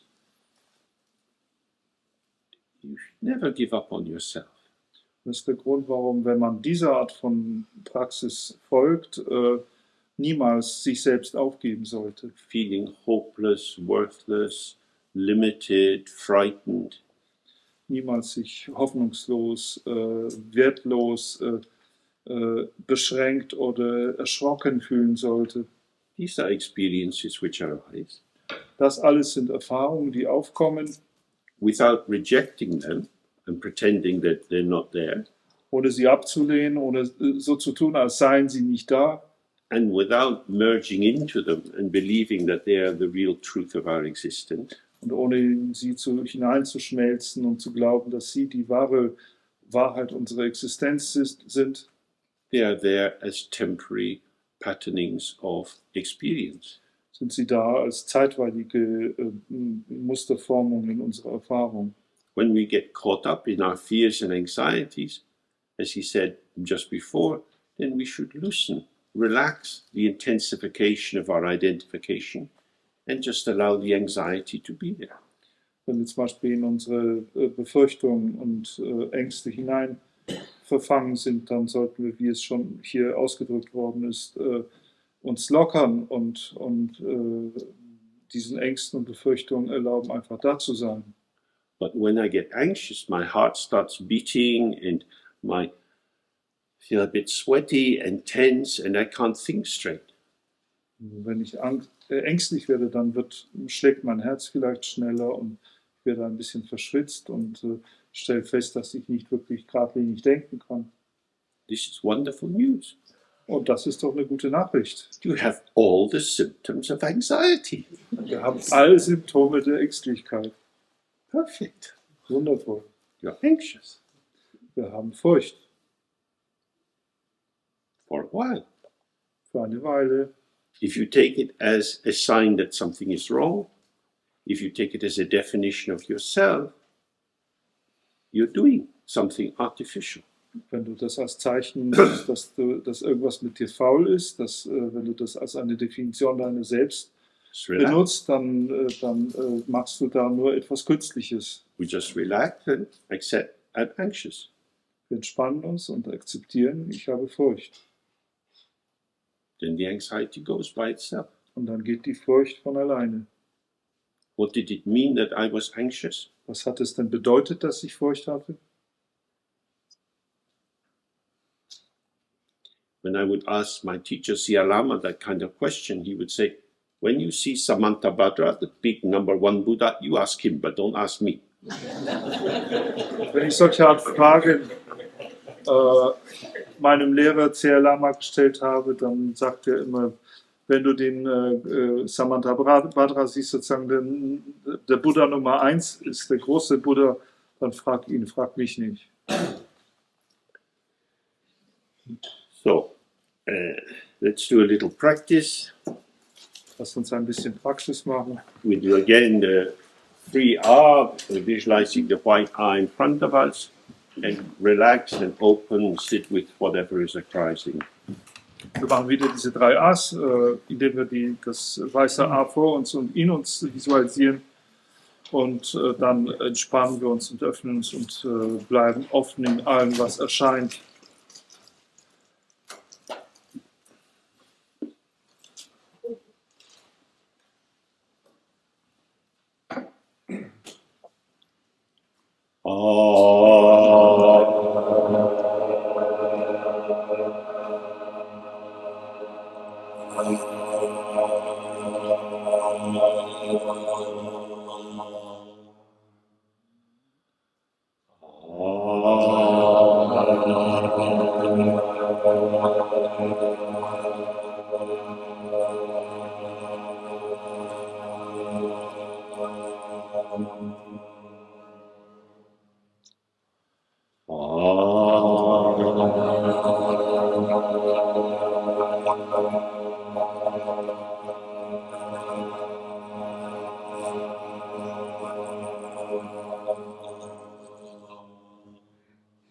Now, Wir können jetzt eine Pause machen.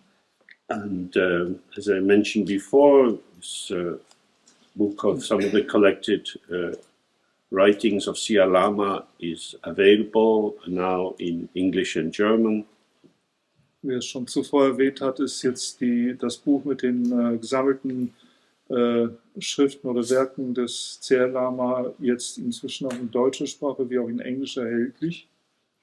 Robert translated it into German. Ich habe es ins Deutsche übersetzt. So it was a great work to do, and something which I think hopefully will be of interest and value to many people. Es war eine große Arbeit, die da zu tun war und etwas, wovon James hofft, und ich natürlich auch, dass es von großem Wert für interessierte Leute sein wird. That's a very general way of saying, please buy the book. Das ist sozusagen eine sanfte Art zu sagen, bitte kauft das Buch.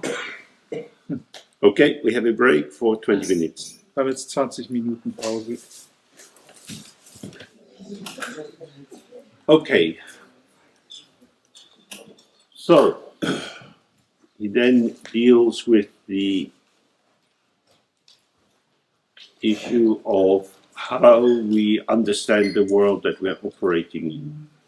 Dann jetzt behandelt er die Frage, wie wir die Welt zu verstehen haben, in der wir uns sozusagen bewegen, in der wir operieren. According to the tradition, the field of all phenomena, what's called the Dharma Dhatu or Chuying, is the realm in which the Buddhas reside. Gemäß der Tradition ist das Feld, alle Erscheinungen, Phänomene, das, was als Dharma Dhatu oder auch tibetisch Chuying bezeichnet wird, ist auch zugleich der Bereich, in dem alle Buddhas verweilen oder residieren. Means it's a space that contains all phenomena, Das ist der Raum, der alle Phänomene enthält. which includes ourselves. Und das beinhaltet auch uns selbst. So it's the realm of non-duality or no splitting, no separation. Das ist ein Bereich von Nicht-Dualität, von keinem Spalt, keiner Trennung. And within that we have manifestation in the world in which unpredictable events arise. Und innerhalb dieses Bereichs gibt es die Manifestation in der Welt, in der die vielen unvorhersagbaren Phänomene entstehen.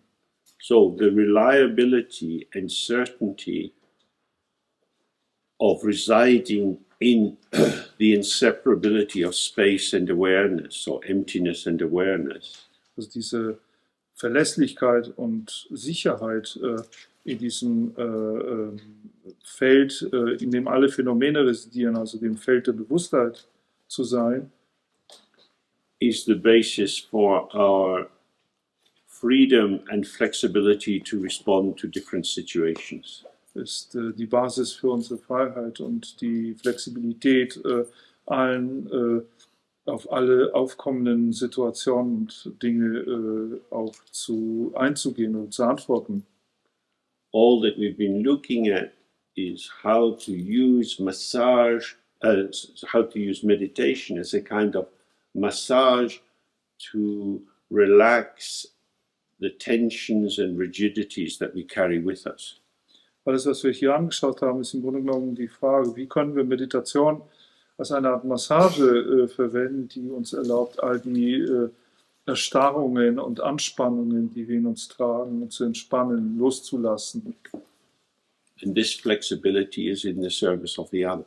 Und diese Flexibilität steht im Dienst anderer. Being for the other doesn't mean to go under the thumb of the other. Und für andere zu sein bedeutet natürlich nicht sozusagen sich unter den Daumen der anderen zu begeben. we're for others, which means we see their need and how they could be helped, but we also have to keep an eye on their pathology or perversity. Für andere zu sein bedeutet, dass wir ein Auge auf ihre Bedürfnisse haben und auf die Frage, wie wir für sie hilfreich sein können. Aber gleichzeitig heißt es auch, ein Auge auf ihre Pathologie oder ihre Perversion zu halten. Sentient beings have the 5 poisons. Denn die fühlenden Wesen haben alle die 5 Geistesgifte. They have many assumptions and fixed beliefs, and they have a lot of desire, anger, jealousy and pride. Sie haben alle viele vorweggenommene Annahmen und fixierte Glaubensvorstellungen, und sie haben natürlich all diese Emotionen von Begierde, Zorn, Stolz, Eifersucht und dergleichen. So we need to be close to them, but not too permeated by them. Was nötig ist, ist sozusagen ihnen nah zu sein, aber von ihnen nicht durchdrungen zu sein. Small babies learn a huge amount in the first year of life. Die kleinen Babys, die lernen eine riesige Menge von Dingen im ersten Lebensjahr. They are very open. Sie sind sehr offen. And they're open and porous, so they are internalizing huge amounts of information about how people behave and how they can behave and so on. Sie sind offen und porös sozusagen. Sie können viele Verhaltensweisen und Verhaltensformen um sie herum internalisieren und aufnehmen. And that's one of the delights about being around small children, is that we get a bit opened up by their openness. Und eines der entzückenden Dinge, sozusagen mit kleinen Kindern zu verweilen, ist die Tatsache, dass wir durch ihre Offenheit selbst auch geöffnet werden. But the babies are also a bit vulnerable in this, because they don't have much capacity to control the sort of things that they're absorbing. Ja, aber in dieser Hinsicht sind Babys eben auch sehr verletzlich, denn sie haben keinerlei Befähigung, die Dinge, die sie aufnehmen, die sie absorbieren, zu steuern. So we need to be clear that the openness of the Buddha's mind is not like the baby's openness. Muss uns klar sein, dass die Offenheit des Geistes des Buddha nicht dieselbe Art von Offenheit ist wie die eines Babys. Awareness is open, receptive, undefended, but impervious. Bewusstheit ist offen, ist empfänglich, ist umfassend, aber sie ist auch undurchdringlich. It doesn't absorb like paper. Sie nimmt nichts auf wie etwa Papier. It is in intimate connection with everything. Es ist eine intime Beziehung und Verbindung zu allem, but not contaminated. Aber nicht dadurch verschmutzt. So we were already looking at that in the section on purity. Darüber haben wir schon in dem Abteil oder dem Abschnitt über Reinheit gesprochen. So when we're in the world with others, we need to always maintain this balance of open receptivity and connectivity.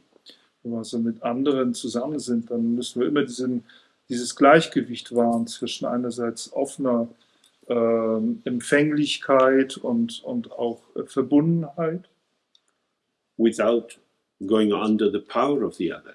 Aber ohne unter die Macht des anderen zu geraten. Without being inducted into their particular psychological patterning or energetic patterning. Ohne dass wir sozusagen in deren individuelles, psychologisches oder persönliches Muster hineingezogen werden. So this is a combination of warmth and being for the other, and at the same time seeing what the other's up to. Es ist eine Kombination aus Wärme und aus Verfügbarkeit für den anderen mit gleichzeitiger Fähigkeit, deren Ziele oder Absichten zu erkennen. Because if you start to absorb other people's energy and you're not able to dissolve it easily, then you get burnt out. Wenn wir denn einfach nur anfangen, die Energie anderer Leute aufzunehmen, aufzusaugen, aber nicht fähig sind, sie leichter Hand wieder aufzulösen, dann kann es sehr schnell dazu kommen, dass wir ausgebrannt sind. So the central point is, when we sit with our own pain and difficulties and confusions, all this habit formations that arise in the meditation, der zentrale Punkt hier ist, wenn wir also mit unserem eigenen Schmerz, mit unserer eigenen Verwirrung sitzen, mit all diesen gewohnheitsmäßigen Formierungen, wenn wir in Meditation damit sitzen, by allowing it to be there and then self-dissolving it, we learn not to take our suffering too seriously. indem wir dem allen, was da aufkommt, gestatten, da zu sein und indem wir lernen, sozusagen die Selbstauflösung auch zuzulassen, lernen wir unsere eigenen Leiden und Schwierigkeiten nicht allzu ernst zu nehmen. When you really see the illusory nature of your own misery, Wenn wir wirklich die illusorische Natur unseres eigenen Elends erkennen können, then you have an ethical basis for seeing the illusory nature of other people's misery. dann haben wir eine ethische Basis dafür, auch die illusorische Natur des Leidens anderer zu erkennen. But if you take your own pain seriously and disregard other people's pain, that's not really the Dharma. Wenn wir aber den eigenen Schmerz ernst nehmen und nur sozusagen kein Auge, keine Beachtung für den Schmerz anderer haben, das ist nicht wirklich Dharma. But nor is it the Dharma to take other people's pain seriously and disregard your own. Aber auch ist es nicht der Dharma, den Schmerz anderer ernst zu nehmen und den eigenen zu missachten. These are patterns which arise and which catch us because we're willing to be caught. Das sind alles Muster, die aufkommen und die uns gefangen nehmen, weil wir bereit sind, gefangen zu werden. There are very few real victims in the world. Es gibt sehr wenige wirkliche Opfer in der Welt. Dreadful things can happen in life, but victimhood is a way of reading the situation. Es gibt viele furchtbare Dinge, die im Leben geschehen können, aber ein Opfer zu sein, ist auch eine Form, die Situation zu interpretieren. Buddhist teaching is an anti-victim analysis, Die buddhistische Lehre ist eine sozusagen Anti-Opfer-Analyse, because it says everything you experience arises as the result of your own previous actions. denn er sagt, alles, was entsteht oder aufkommt, ist das Resultat deiner eigenen vorangehenden Handlungen. Someone treats you very badly, so it seems obvious you could blame them for treating you badly. Jemand behandelt dich sehr schlecht und es ist relativ offensichtlich, dass man sie dafür beschuldigen könnte, dass sie uns schlecht behandeln. You betrayed me, you broke my heart. Du hast mich betrogen, du hast mein Herz gebrochen, I'll never forgive you. ich werde dir niemals vergeben. This is a particular reading of the situation that says the other has the power to hurt me. Das ist eine bestimmte Interpretation der Situation, die ausdrückt, dass der andere die Macht hat, mich zu verletzen. But the Dhammapada, one of the very early Buddhist texts, says not father, not mother, not brother, not sister, not friend, not enemy. Nobody harms you more than yourself. Aber schon im Dhammapada, einem sehr frühen buddhistischen Text, heißt es, nicht Vater, nicht Mutter, nicht Schwester, nicht Bruder, nicht Freund, nicht Feind schaden dir so viel, wie du dir selbst schaden kannst. And then it repeats it and says, and nobody can help you more than yourself.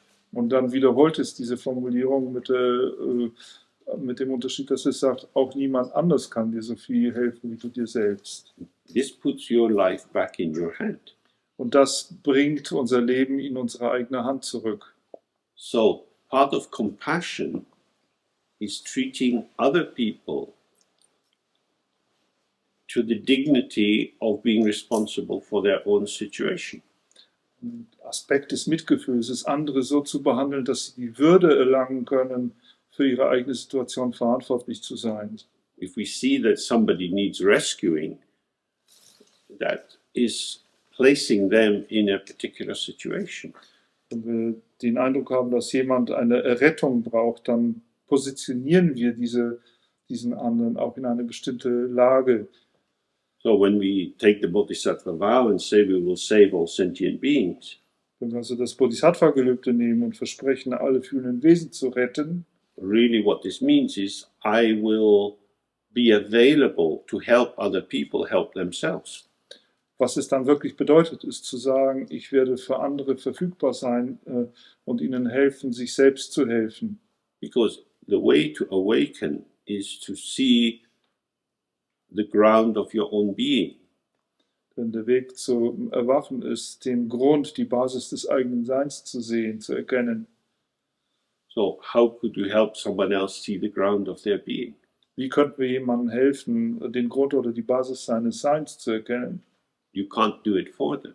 Ihr könnt es nicht für sie tun, Because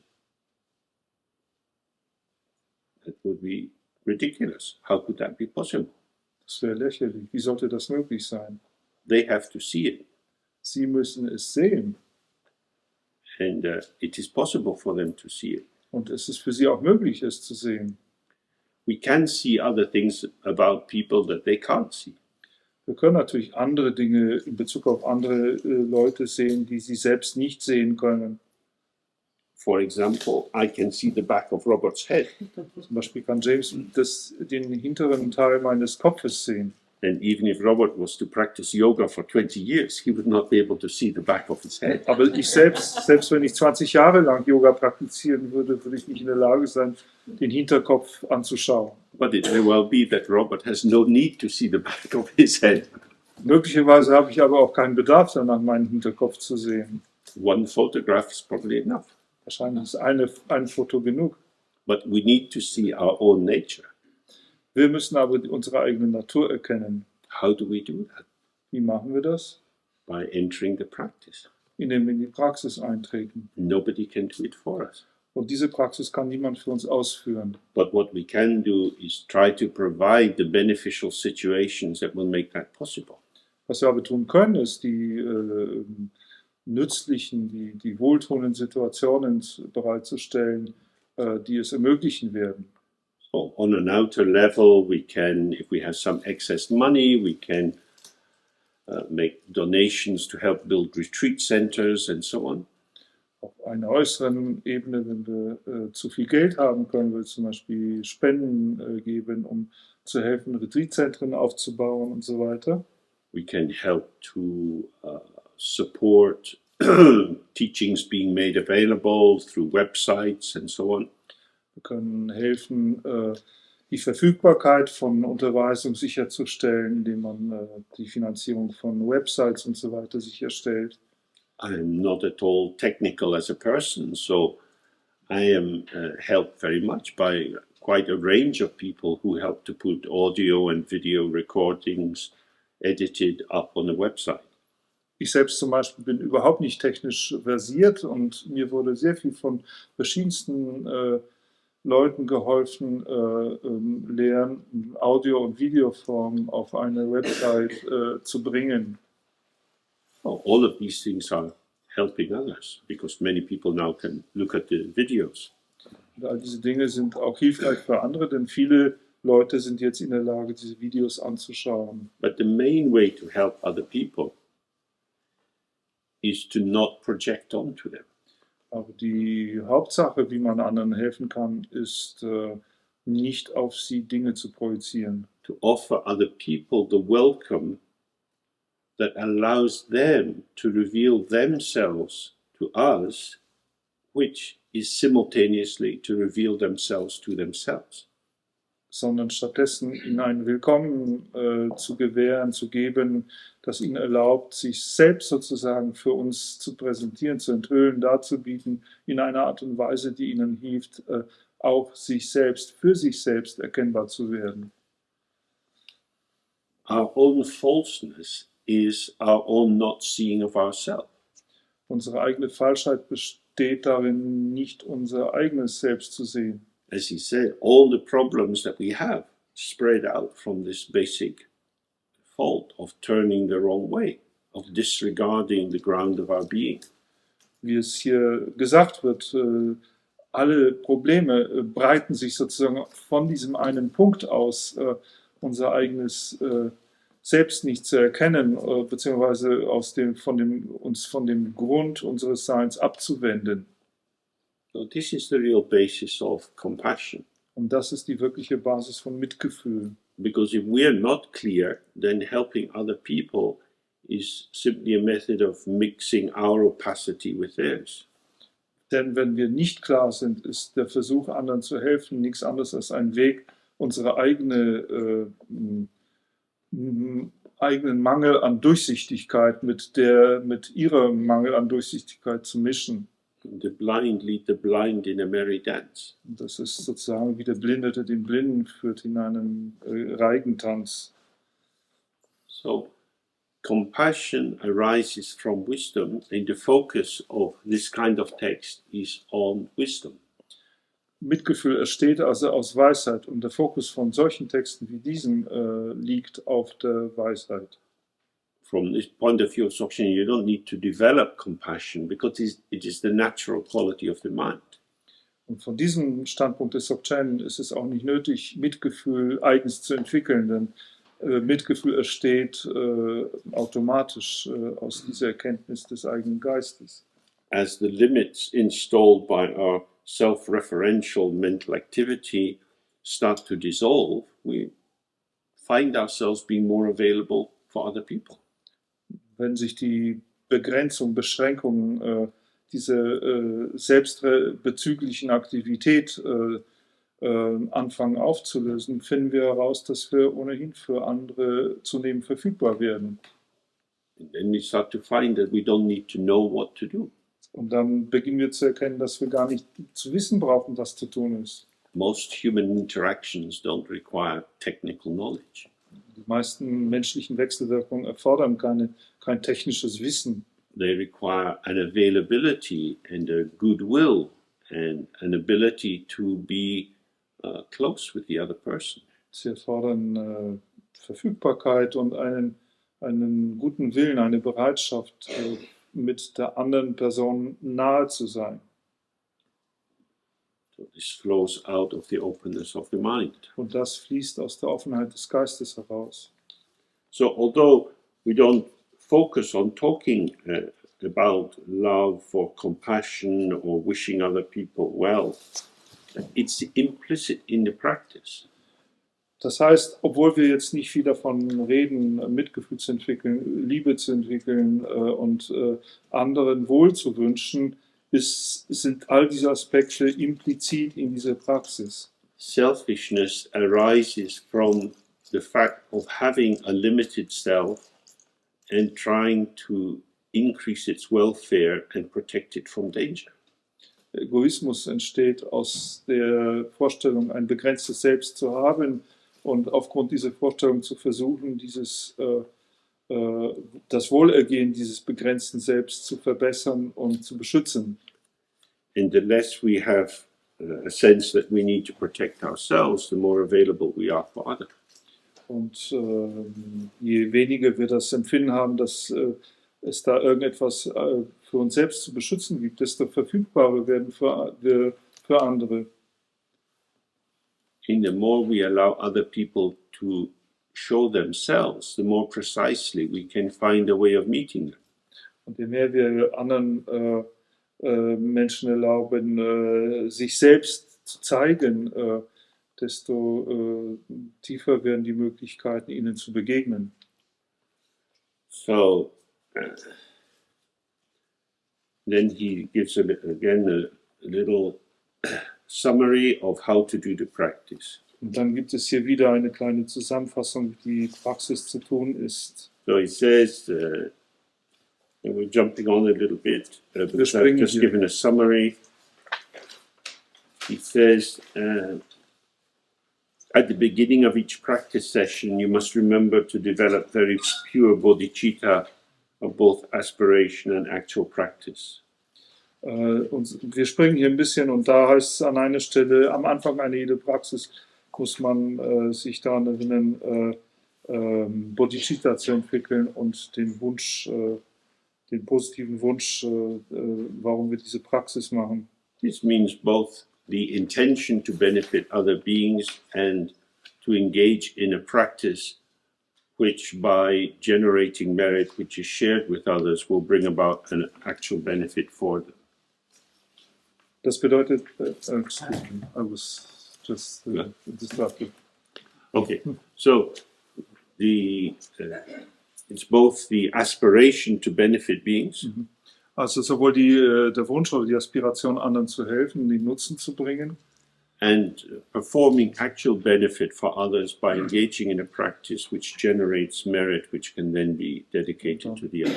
dann sich in die tatsächliche Praxis zu begeben, die tatsächlich Tugend oder Verdienst erzeugt, das den anderen tatsächlich gewidmet werden könnte. And you can do this in an elaborate ritual way, or you just open yourself, this is for all, this is for all. Man kann das natürlich in einer elaborierten, rituellen Art und Weise machen, man kann sich aber einfach auch öffnen und sagen, das, was ich hier tue, ist für alle. And in one way, the most amazing thing is that there is such a stress on bodhicitta because it seems such an amazing thing to do. Und eines der erstaunlichen Dinge ist, dass es da so eine Betonung auf Bodhicitta gibt, weil es den Anschein hat, als sei dies eine erstaunliche Sache, die man tun kann. Because the simple fact is, I am sitting here. Die einfache Tatsache ist, ich sitze hier. I'm not able to see my own face. Ich bin nicht in der Lage, mein eigenes Gesicht zu sehen. I have to see your faces. Ich muss eure Gesichter anschauen. If I make you unhappy, I have to see your sour face. Wenn ich euch alle unglücklich mache, dann muss ich eure sauren Gesichter sehen. If I can make you a little happy, I see your happy face. Wenn ich aber euch ein bisschen glücklich machen kann, dann kann ich auch eure glücklichen Gesichter sehen. It makes me more happy to see your happy face than your sour face. Und es macht mich glücklicher, eure glücklichen Gesichter zu sehen, als die sauren Gesichter. So why would we not want to benefit other people? Warum sollten wir also nicht den Wunsch hegen, anderen Leuten Nutzen zu bringen? It's that simple. So We all live in a world where we see other people's faces and we never see our own. Das ist so einfach. Wir leben alle in einer Welt, in der wir ständig die Gesichter anderer sehen und niemals unser eigenes. So the welfare of all is our own welfare. And our welfare, in terms of our freedom and availability, is also the welfare of all. Und so ist das Wohlergehen anderer auch unser Wohlergehen und umgekehrt natürlich auch unser eigene Wohlergehen. Und die Fähigkeit, Freiheit auszudrücken, ist natürlich auch das Wohlergehen anderer. So, in general, we reflect that all beings in samsara have been our mother in a previous life. Allgemein gesprochen reflektieren wir darüber, dass alle Wesen im Samsara in dem einen oder dem anderen vorigen Leben unsere Mütter waren. This is to say that we have a karmic link with all beings as well as a direct phenomenological link. Das drückt aus, dass wir nicht nur einen unmittelbaren phänomenologischen Bund mit anderen haben, sondern auch eine Verbindung, die durch Karma kommt. And therefore,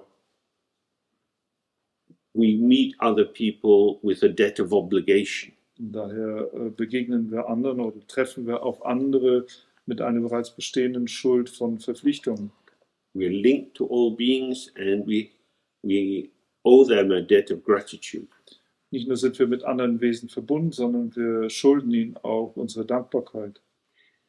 This is a very interesting reflection and it's a very useful antidote to the feeling that you want to have a secondary gain from helping others. Das ist eine sehr interessante Reflexion und auch ein sehr nützliches Gegenmittel gegen die Vorstellung, dass man vielleicht durch das Helfen, durch die Hilfe für andere auch so ein bisschen einen Gewinn für einen selber noch sekundär abzwacken könnte. Helping others is not making us then or demonstrating that we are a good person. Anderen zu helfen macht uns nicht zu einer guten Person und dient auch nicht der Demonstration, wie gut wir sind. We're just paying off a bit of the debt we've accumulated. Wir bezahlen einfach nur ein bisschen von den Schulden zurück, die wir angehäuft haben. There are many ways of expressing these Dharma ideas, and if that way doesn't suit you, we have others on the menu. Es gibt viele Wege, diese Dharma-Ideen auszudrücken, und wenn diese uns nicht gefällt, gibt es noch viele andere auf dem Menü. So develop an aspiration for them to be free of suffering and enjoy happiness, and think of quickly establishing them in Buddhahood. Also wir entwickeln die Aspiration, ihnen nicht nur zu helfen, sondern auch sie schleunigst auf den Weg zur Buddhaschaft zu etablieren. So how shall we do that? Wie machen wir das? You can imagine when you do the meditation practice that all beings in all the 6 realms of samsara are sitting around you and doing the same practice. Man könnte sich vorstellen, dass während wir eine Meditationspraxis machen, dass alle Wesen im Samsara aus den 6 Daseinsbereichen um uns herum sitzen und dieselbe Praxis machen. You can imagine that all sentient beings in samsara are gathered together in the white R in your heart. Oder wir können uns vorstellen, dass alle Wesen im Samsara sich versammeln, zusammengesammelt werden in dem weißen A im eigenen Herzen. There are many different methods like that you can encounter, and they all have the same function, not to act on your own, for yourself.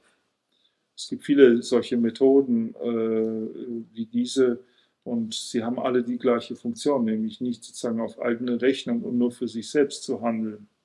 We act with others, for others. Wir handeln mit anderen, für andere. And that keeps opening the picture. Und das erlaubt uns, das Bild zu erweitern, zu öffnen.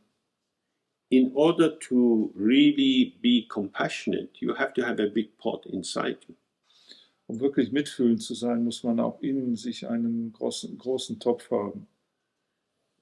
The union of awareness and emptiness is the infinite source which has resources enough to take care of all beings. Die Vereinigung von Bewusstheit und Leerheit ist die große Quelle, die genug Ressourcen bereitstellt, um allen Wesen zu helfen.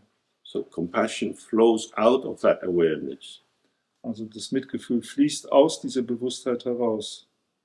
If you're compassionate out of a good thought, that thought can become very small and tired. Wenn wir nur aus einem guten Gedanken heraus mitfühlend sein wollen, könnte durchaus passieren, dass dieser Gedanke sehr klein wird und dass wir daran ermüden. And then you have regrets. Und dann haben wir Reue.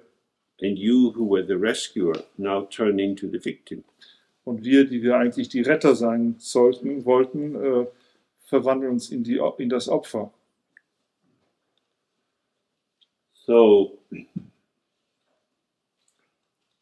we can imagine this R, and you can elaborate that to imagine that this letter R is not just surrounded by rays of rainbow light, but is in the heart of the teacher, who could be Padmasambhava or Tara, or your own teacher, and around them are all the great gurus and teachers who dissolve into them. Wir können also uns diese Schriftzeichen A vorstellen. Wir können diese Vorstellung dann natürlich elaborieren und hinzufügen, etwa nicht nur die 5 farbigen Regenbogenlichter drumherum, sondern wir können uns vorstellen, dass das Ganze sich im Herzen des Gurus befindet, in Form von Padmasambhava oder Tara oder auch unseres eigenen Lehrers, und dass eben alle Buddhas drumherum sich versammeln und in diesem versammelt werden. Just as we have different periods in art with different styles, Und so wie es in der Kunst eben auch verschiedene Perioden gibt mit verschiedenen Stilen, we have different styles of meditation practice. gibt es natürlich auch viele verschiedene Stile der Meditationspraxis. Some visualizations are like Baroque churches, Manche Visualisierungen sind wie Barockkirchen, huge refuge trees with hundreds and hundreds of lamas and books and flowers and ponds. ein riesiger Zufluchtsbaum mit Hunderten von Lamas, von Büchern, von Teichen. And for some people that can be quite evocative and inspiring. Und für manche kann das sehr evozierend und inspirierend sein. And for others it's just too much. Für andere ist es aber gerade zu viel. And they prefer just one white letter A. Und sie bevorzugen einen bloßen weißen Buchstaben A. So this is the richness of the Dharma, is to stay in touch with yourself and find the kind of practices that suit you. Und der Reichtum des Dharma spielt sich in der Fähigkeit in uns wieder, wirklich bei sich selbst zu bleiben und diejenige Praxis zu finden, die wirklich geeignet ist. Because there's a kind of to and fro shuffle at this point. An dieser Stelle haben wir sozusagen so ein Vorwärts-Rückwärts-Tänzchen. The holy Dharma is very high. Der heilige Dharma erscheint sehr hoch. I will follow the holy Dharma. Ich will dem heiligen Dharma folgen. But what about me? Aber was ist mit mir? If I'm going to walk the long road to enlightenment in shoes that don't fit, Ich habe die lange Straße zur Erleuchtung in Schuhen gehen muss, die nicht passen. that's not very helpful. Dann ist das nicht sehr hilfreich. So, who am I? Wer also bin ich? Dharma is for me. Dharma ist für mich. Dharma has many, many possibilities. Who are you? Der Dharma selbst verfügt über viele, viele Möglichkeiten, aber jetzt kommt es darauf an, wer bist du? Finding the interface is intelligent. Dieses Interface, also die Schnittstelle zu finden, das ist Intelligenz.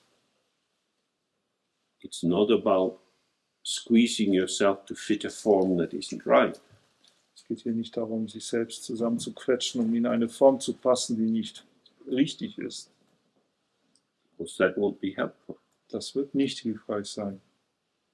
We have to remember that the happy ending in the story of Cinderella is because the shoe fits. Wir müssen uns daran erinnern, dass das glückliche Ende der Aschenputtel-Geschichte nur möglich ist, weil der Schuh tatsächlich passt.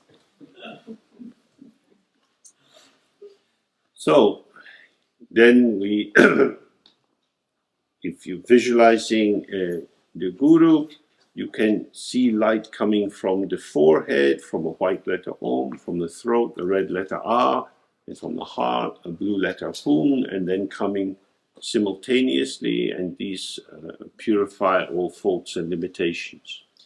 Wenn wir also den Guru visualisieren, können wir uns vorstellen, dass aus seiner Stirn, aus dem weißen Buchstaben A weißes Licht kommt, dann aus dem So here, white letter Om, red letter A, and blue letter Hung. also aus dem weißen Om auf der Stirn weißes Licht kommt, aus dem roten A rotes Licht kommt und aus dem blauen Hung in seinem Herzen blaues Licht kommt und dann eben alle drei Lichter zusammen zu uns kommen. Then you imagine the Guru comes to the crown of your head and dissolves down into you, and you dissolve into the Guru, and then there is one ball of light which dissolves into nothing. Und dann können wir uns vorstellen, dass der Guru zu uns kommt, über unserem Kopf, sich in uns auflöst, wir uns in ihn auflösen und das Ganze zu einem weißen Lichtball wird, der dann sich in nichts auflöst. This is the way of bringing subject and object together. Das ist die Art und Weise, wie Subjekt und Objekt zusammengebracht werden. And because it's a practice that you can bring your faith and devotion and desperation and hopelessness and rage, and you can bring all of you into it as an emotional engine to drive it. The bond created allows non-distraction of the mind, so that when you do the dissolving, you're fully present. Und das ist sozusagen eine Praxis, in der wir alle unsere Emotionen von Hoffnung, von Liebe und Hingabe, aber auch Verzweiflung, Hoffnungslosigkeit, Rage, was immer uns bewegt, in die Praxis hineinbringen können und als eine Art emotionalen Motor benutzen können, um an den Punkt zu kommen, wo das zusammen aufgelöst werden kann. That method is slightly different from doing the recitation of the 3 R's that we've been doing, or just relaxing into the out-breath and beginning. Diese Methode ist anders als die Methode der Rezitation der 3 A's, die wir auch gemacht haben, oder die einfache Entspannung in den Ausatmenvorgang, die wir am Anfang gemacht haben. But the principle is the same. Aber das Prinzip hier ist das gleiche. The barriers between me and my own awareness are like gossamer. Die Barrieren zwischen mir und meiner eigenen Bewusstheit sind wie Gossamer, das Wort? Gossamer is very fine, like a fine cloth. It refers really to the fluffy thing you get on a dandelion. Very, very fine. It's supposed to be the cloth that is woven by the fairies. Vorschläge für ein Wort, mir fällt es gerade nicht. Feenstaub. Feenstaub, ja, wundervoll. Hey!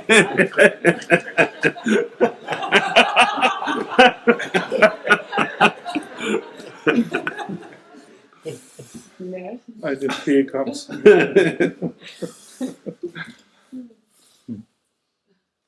And so we should trust it. Und so sollten wir dem auch vertrauen. If you imagine enlightenment far away because you're a bad person or a limited person, these thoughts themselves are the barrier. Wenn wir aber uns vorstellen, dass die Erleuchtung weit weg ist, weil wir eine schlechte oder ungenügende Person sind, dann sind diese Gedanken genau die Barriere. All beings have Buddha nature, including ourselves. Alle Wesen haben die Buddha-Natur, uns selbst eingeschlossen. So this is the focus of the practice. Und das ist der Fokus der Praxis. Generally, the Tibetan schema of the 9 modes of practice is divided into 2 groupings. Allgemein gesprochen ist das tibetische Schema, die Praxis in 9 Modalitäten zu unterteilen, in 2 Gruppen aufgeteilt. There are the vehicles or the methods of the cause. Es gibt hier die Vehikel oder Fahrzeuge oder Methoden der Ursache. Which is to say, I have the seed or the potential for becoming a Buddha, and I'm going to practice to create the causes that will bring this into ripening and fruition. Diese Fahrzeuge oder Methoden beruhen auf der Idee, dass wir die Samen in uns tragen, ein Buddha zu werden, aber wir durch unsere Praxis sozusagen die Ursachenbedingungen herstellen müssen, um diesen Samen zur Reife zu bringen. And then we have the vehicles of the result. Und dann haben wir die Fahrzeuge des Resultats, in which we act as if the result had already been achieved.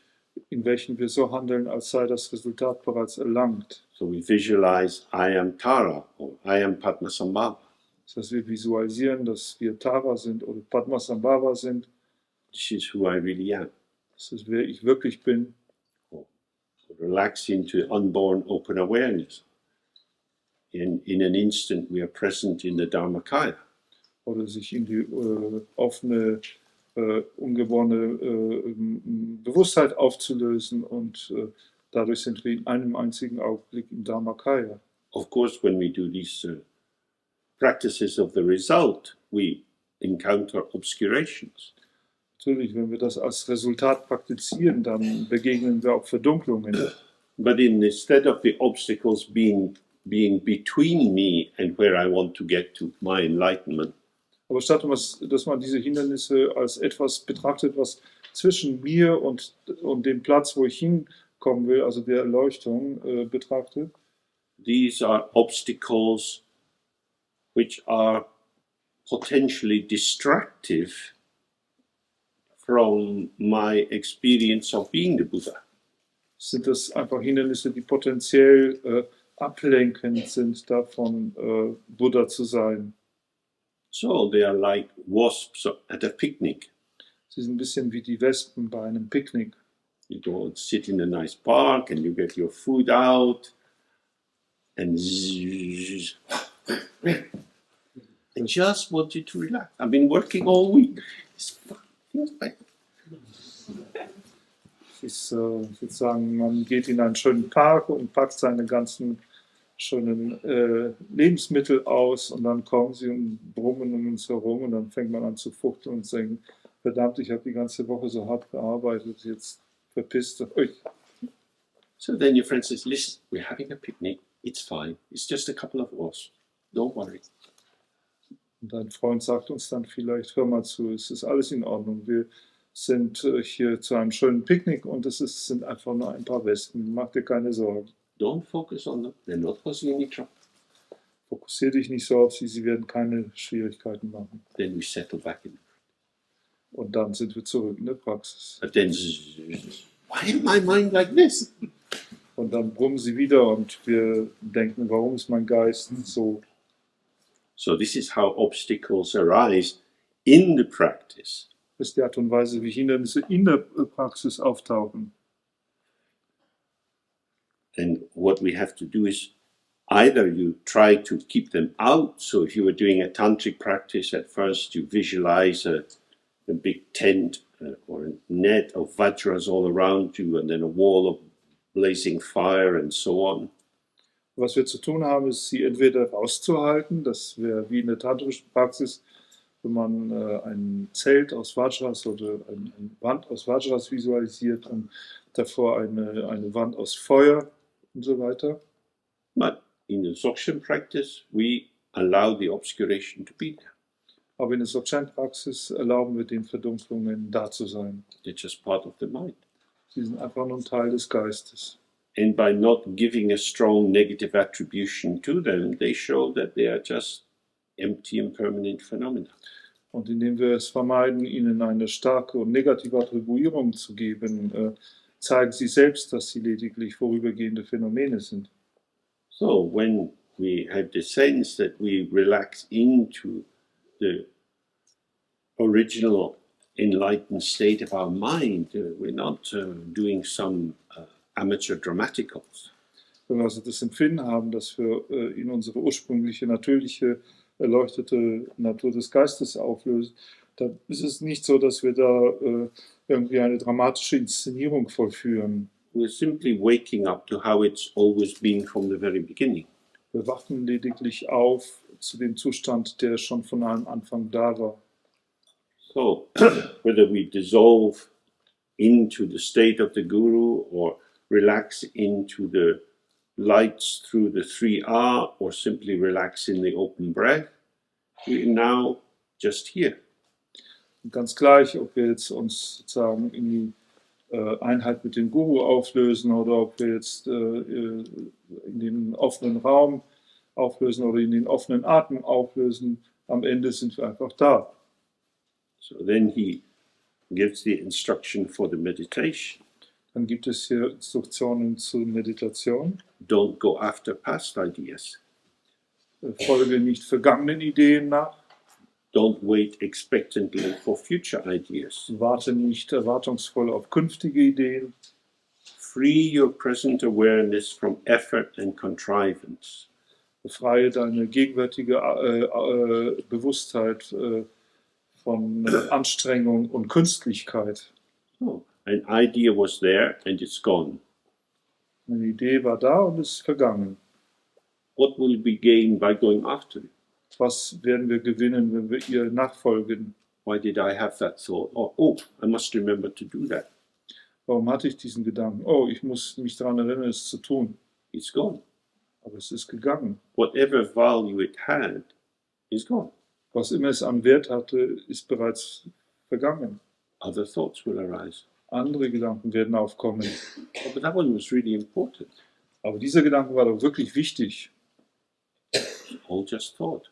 Aber das alles sind nur Gedanken. As soon as we think we're having some special thought, we've gone into prejudice and judgment. Sobald wir denken, dass wir jetzt irgendeinen ganz besonderen Gedanken hatten, geben wir ihnen Vorurteile und Urteile. Now, it's not at all uncommon that when we're doing the practice, some solution to problems in our life arises because we're more relaxed and more open and there can be a free flow of our mental configuration. Also das ist natürlich überhaupt nichts Ungewöhnliches, dass wenn wir die Praxis machen, dass irgendwelche Lösungen für die Probleme unseres Lebens auch auftauchen, denn wir sind einfach entspannter und haben einen freieren Fluss unserer mentalen Konfigurationen. This is a dangerous gift, Ein gefährliches Geschenk. because thinking this thought is special, we put it above other thoughts. We want to hang on to this. We don't want to have any more thoughts until we finish the practice and can write this one down. Betrachten dann diesen Gedanken als besonders und als besser oder höher steht als die anderen Gedanken. Und dann wollen wir auch schon gar keine anderen Gedanken mehr haben, sondern eben diesen letzten Gedanken uns bewahren, bis wir die Praxis beendet haben und dann ihn aufschreiben können. So we have to return to the basic principle. You will get more if you let it go. Und dann müssen wir zu dem grundlegenden Prinzip zurückkehren. Wir werden mehr bekommen, wenn wir diesen loslassen. You're here. Weg und wir sind immer noch da. When you're thinking about the future, you're poking around in nowhere land. Wenn wir aber wenn wir über unsere Zukunft nachdenken, dann stochern wir in Niemandsland herum. What will happen? Was will passieren? Who knows? Who cares? Wer wird es wissen und wen kümmert's? If we're not dead, something will happen. Wenn wir nicht tot sind, wird irgendwas passieren. But what will it be? Was aber wird es sein? Nobody knows. Das kann niemand wissen. People go to Tibetan lamas to get mohs or predictions done. Leute gehen zu tibetischen Lamas, um irgendwelche Moos oder Vorhersagen zu bekommen. Everywhere there's gambling opportunities available. Überall gibt es Möglichkeiten zu spielen. Horse racing, which team will win the World Cup and so on. Pferderennen, welches Team wird Weltcup gewinnen und so weiter. As far as I know, there is no Tibetan method for predicting which horse is going to win the big race. Soweit ich weiß, gibt es keine tibetische Methode, vorherzusagen, welches Pferd das Rennen gewinnen wird. In which case we might have a general conclusion, nobody knows much about the future. Also können wir die allgemeine Schlussfolgerung haben, dass niemand viel über die Zukunft weiß. It's simply idle speculation. Das sind eitle Spekulationen. So don't do it. Macht's bloß nicht. The thought comes, what will I do next week? Es kommt der Gedanke auf, was werde ich nächste Woche machen? Should I ring my mother? Sollte ich meine Mutter anrufen? It's a thought. Das ist nur ein Gedanke. Doesn't matter. Macht nichts. Again, we go back. The meaning is in your attachment. Also, um es nochmal zu sagen, die Bedeutung liegt in unserem Festhalten. So that's why he's saying, free your present awareness from effort and contrivance. Daher heißt es hier wieder, befreie deine gegenwärtige Bewusstheit von Anstrengung und Künstlichkeit. There's no need to mobilize because there's nothing to get. Es ist keine Notwendigkeit zu mobilisieren, weil es nichts zu bekommen gibt. You got what you wanted. You got the Dharmakaya, the empty, open mind. Du bekommst, was du wolltest. Du bekommst den Dharmakaya oder den leeren, offenen Geist. Settle into that. Und lasse dich darin nieder. Oh, but these thoughts are rather tasty. Aber diese Gedanken sind nun wirklich sehr lecker. So you follow the thought. Dann folgen wir dem Gedanken. You get lost again. Wieder verloren gegangen. What did the thought give you? Was hat uns der Gedanke gegeben? Distraction. Ablenkung. What does relaxing and opening give you? The taste of your own original nature. Was gibt diese Entspannung und Offenheit? Den Geschmack unserer ursprünglichen Natur. Thoughts cheat us again and again. Die Gedanken betrügen uns wieder und wieder. It's not their fault, it's their structure. Es ist nicht ihr Fehler, sondern ihre Struktur. They don't have substance. Sie haben keine Substanz. They don't last long.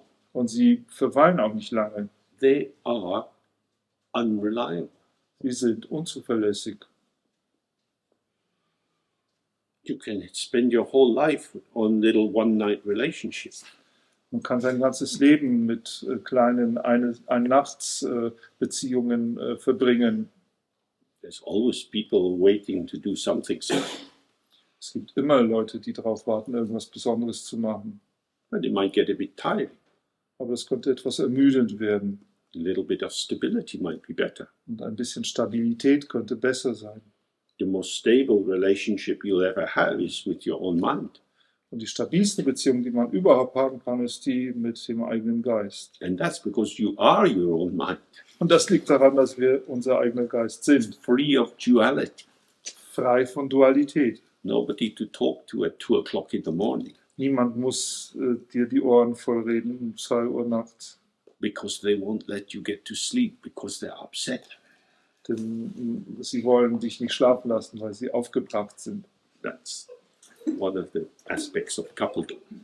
Das ist eines der Aspekte von Paarleben. So this is really important. It's so weird. We let go of the best for the worst. Und das ist wirklich wichtig, dass es so wirklich so verdreht ist, dass wir das Beste fahren lassen, um das Schlechteste zu bekommen. And that's because the worst or the thought allows arousal.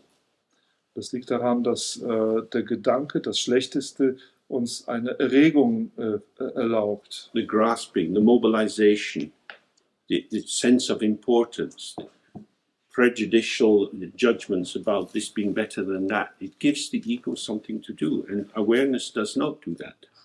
Es gibt uns sozusagen einen Grund zur Erregung, einen Grund zum vorurteilsbehafteten Beurteilen von besser und schlechter. Und das wiederum gibt dem Ego etwas zu tun. Und die offene Bewusstheit tut das eben nicht. Keep the mind free of contrivance, naturally relaxed and flowing in its own mode.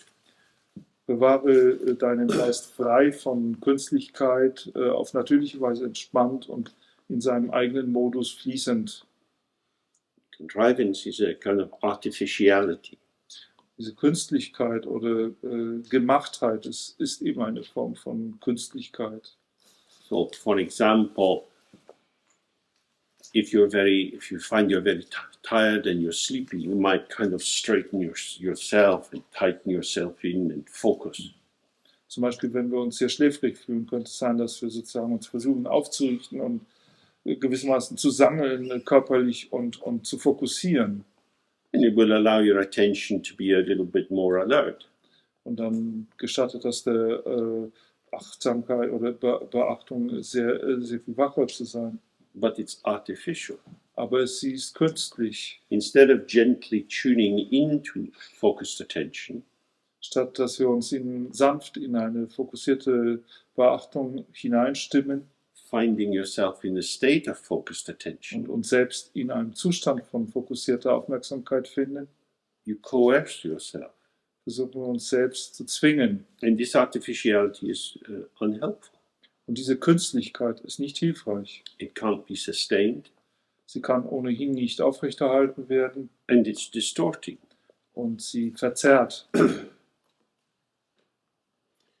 So stay naturally relaxed and let the mind flow. Also weiter heißt es hier, natürlich entspannt zu bleiben und den Geist fließen zu lassen. It takes a while to experience the natural relaxation of the mind. Es braucht eine Weile, bis man die natürliche Entspannung des Geistes erfährt. Everything happens without effort. Alles geschieht ohne Mühe, ohne Anstrengung. This is almost impossible for us to hear. Und es ist fast unmöglich für uns, das zu hören. But out of emptiness arises everything. Aber aus der Leerheit entsteht alles. Nobody's doing it. Also es macht niemand. It's not done by God. Es wird nicht von Gott gemacht It's not made by any particular effort. und es wird nicht durch irgendeine bestimmte Anstrengung hervorgebracht. It just is. Es ist einfach. So trusting emptiness is also trusting the immediacy of the display of clarity. Also auf Leerheit zu vertrauen, heißt auch gleichzeitig auf die Unmittelbarkeit der Schau der Klarheit zu vertrauen. But the thing about this is, it's flowing in its own mode, which is a translation of the term rangbap, which means like water tumbling down a mountainside. Aber der Schlüsselpunkt hier ist, dass es sozusagen seinem eigenen Modus gemäß fließt. Das tibetische Wort ist Rangbab und das ruft die Vorstellung von einem Wasser, das einen Wasserfall herunterfällt, wach.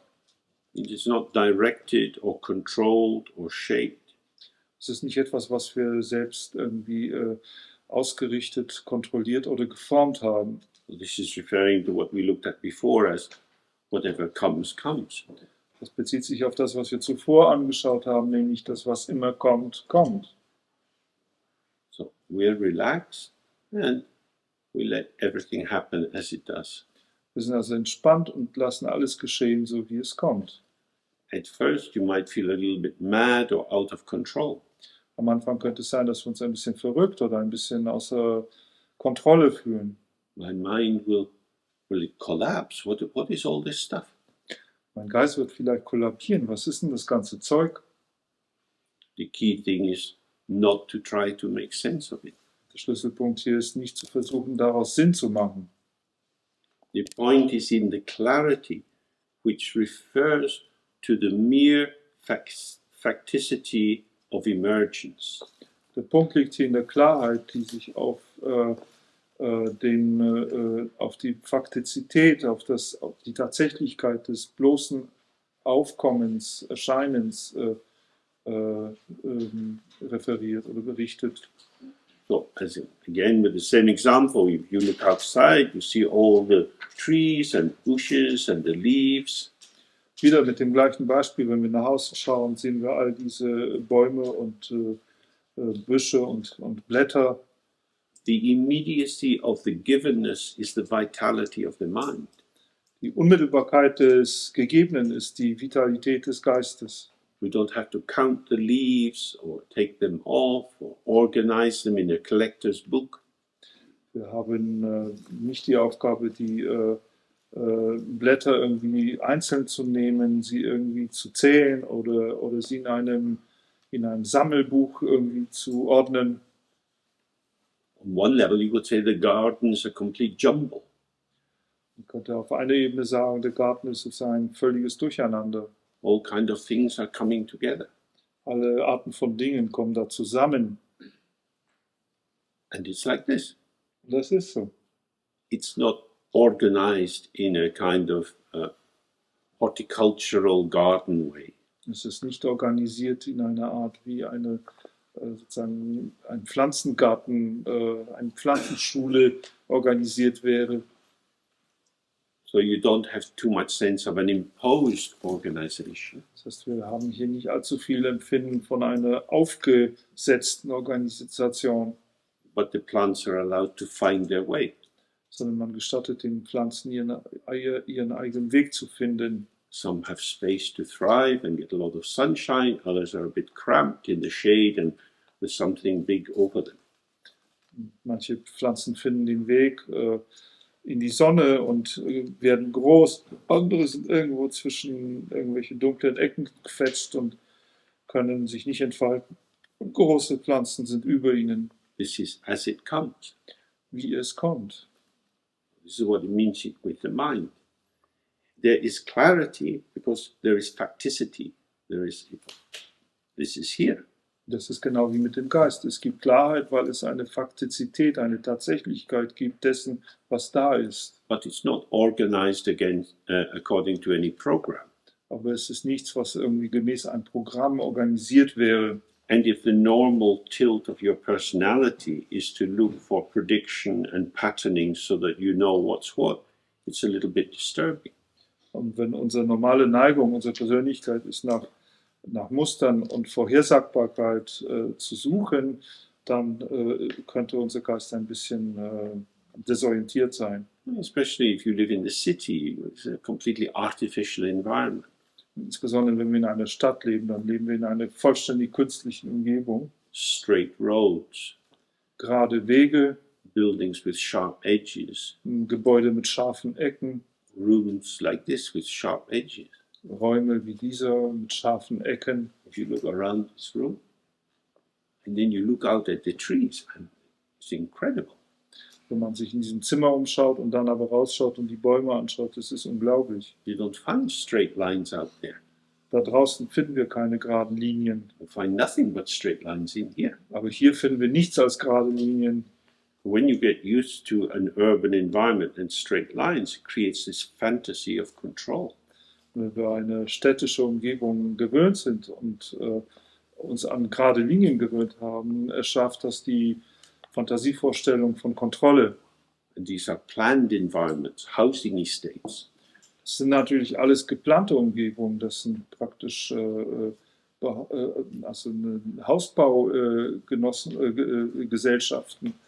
Robert was commenting earlier that in Freiburg, where he's from, as an older city that's grown a bit organically, the streets are much more tight and tangled. Ich sagte zuvor zu James, dass in Freiburg, wo ich mehr oder weniger herkomme, das ist ja eine sehr viel ältere Stadt und dass die Straßen sehr viel enger und verwinkelter sind. So, we have to be aware of the programming that can go into increasing our sense that we should know what's what. Wir müssen also unseres eigenes Programms bewusst sein, nämlich dass wir versuchen, Sinn zu machen, zu wissen, was ist. So, let our mind is relaxed without sinking, calm without being tightly focused. Lass also dein Geist entspannt zu sein, ohne abzusinken und fokussiert zu sein, ohne eng zu werden.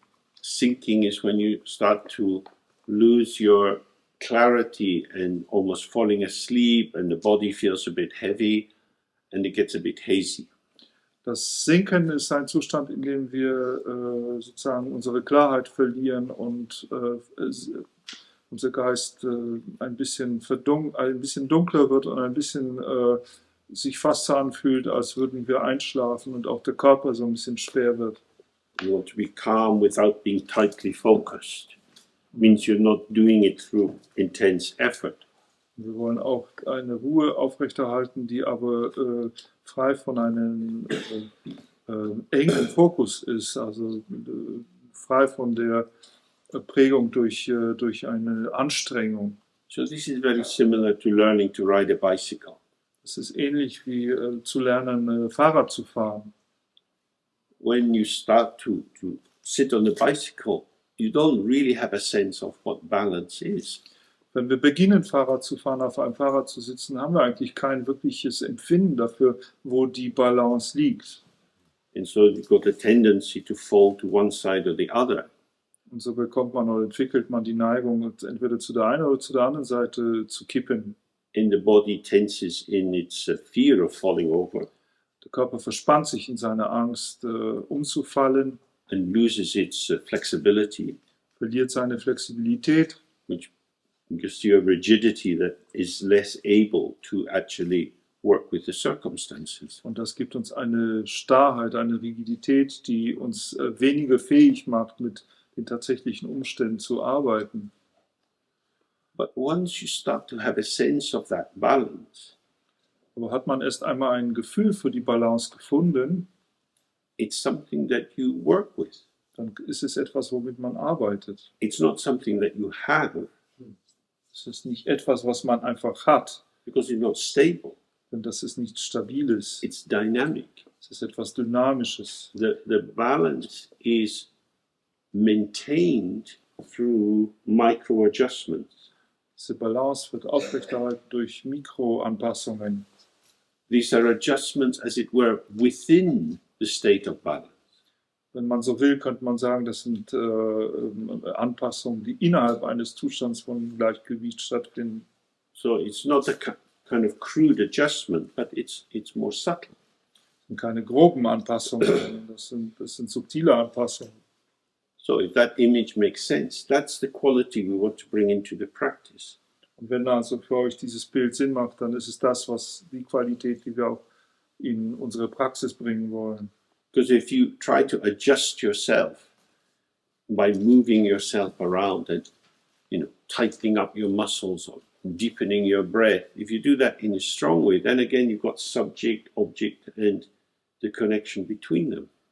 Wenn wir sozusagen versuchen, auf eine grobe Weise uns anzupassen, also Anpassung vorzunehmen, indem wir unsere Positionen stark korrigieren, unsere Muskeln anspannen und so weiter, dann sind wir wieder mit diesem Bereich von Subjekt, Objekt und Handeln. So what he's gesturing towards here is a kind of non-conceptual adjustment.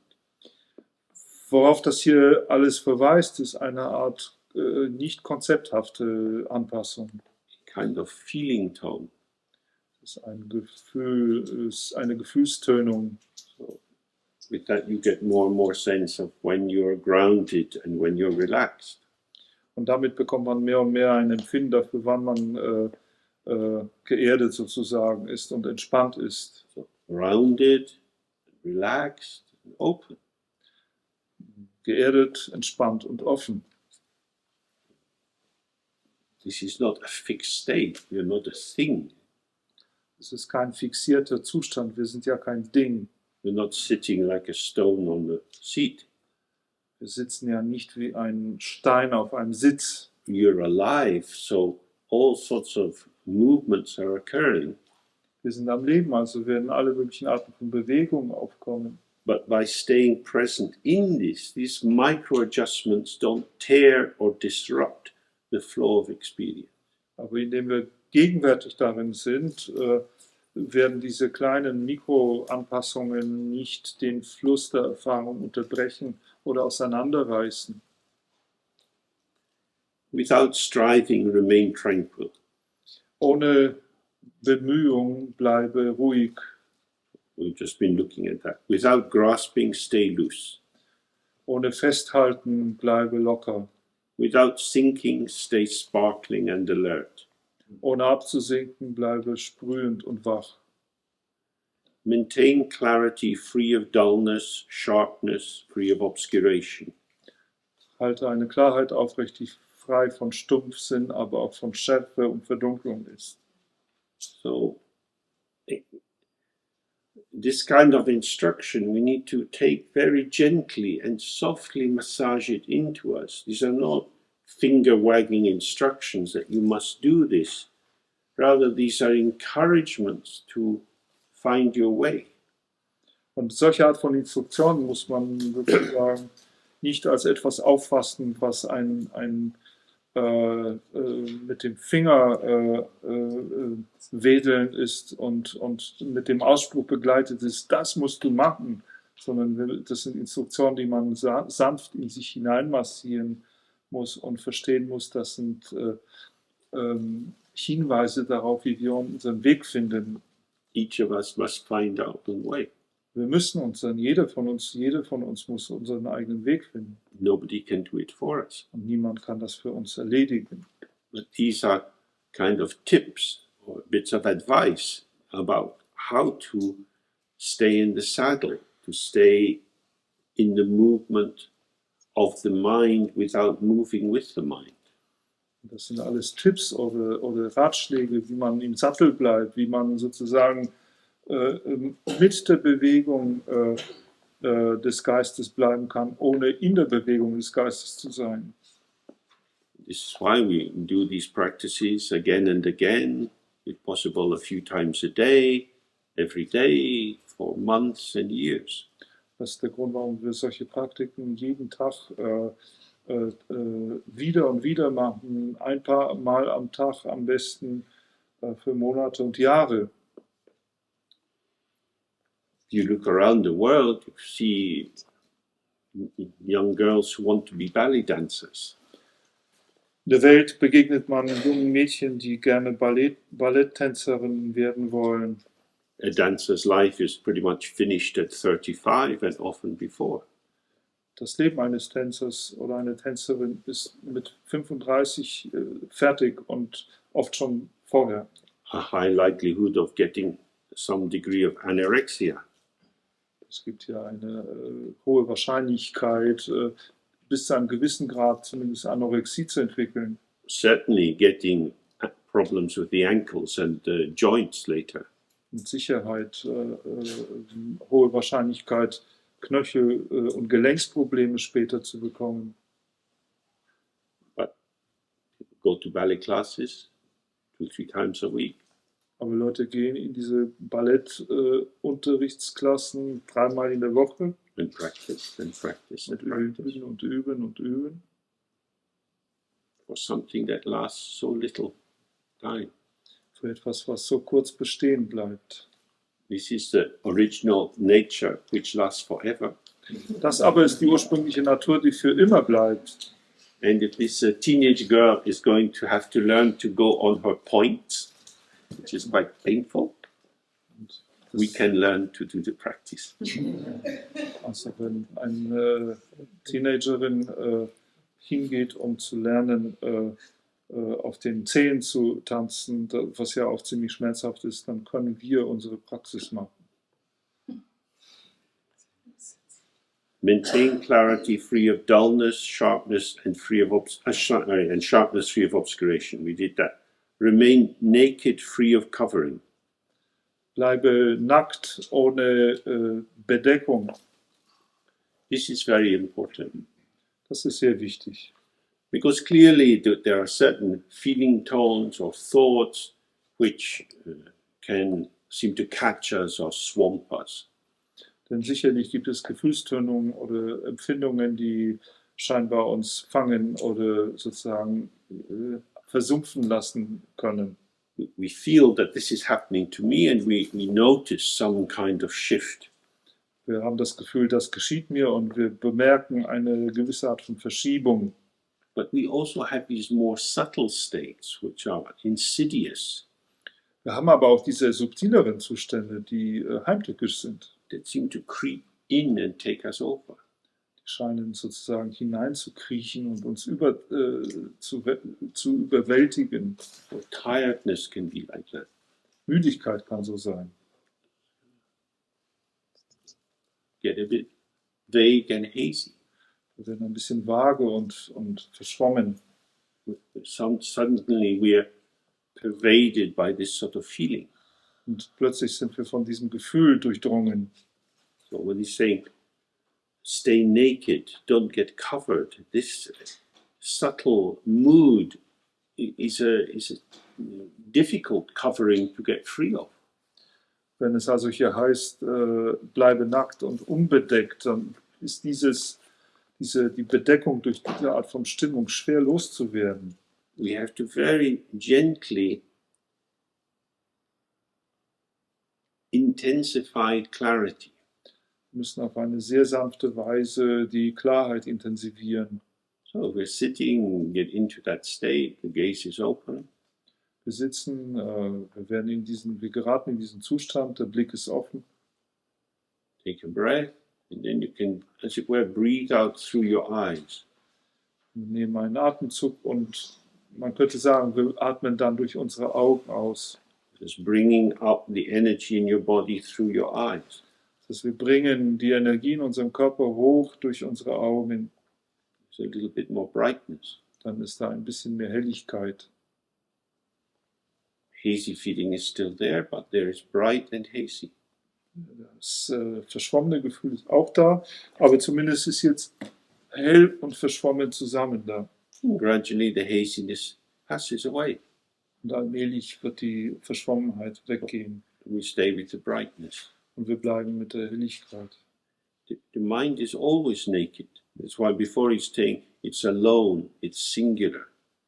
Der Geist selbst ist immer nackt und deswegen hieß es ja vorher schon, dass er einzeln ist, dass er alleine ist. It's pure from the very beginning. Und er ist rein von einem Anfang an. And it's empty. Und leer. There's nowhere for the foggy feeling to stick. Es gibt nichts an ihm, wo dieses neblige Gefühl sich dran heften könnte. The mind is like the sky. This fogginess is like a cloud. Der Geist ist wie der Himmel und das Nebelhafte ist nur wie eine Wolke. Trust the spaciousness. Also vertraut dem Raum, der Raumhaftigkeit. Full of tiredness, and you're safe.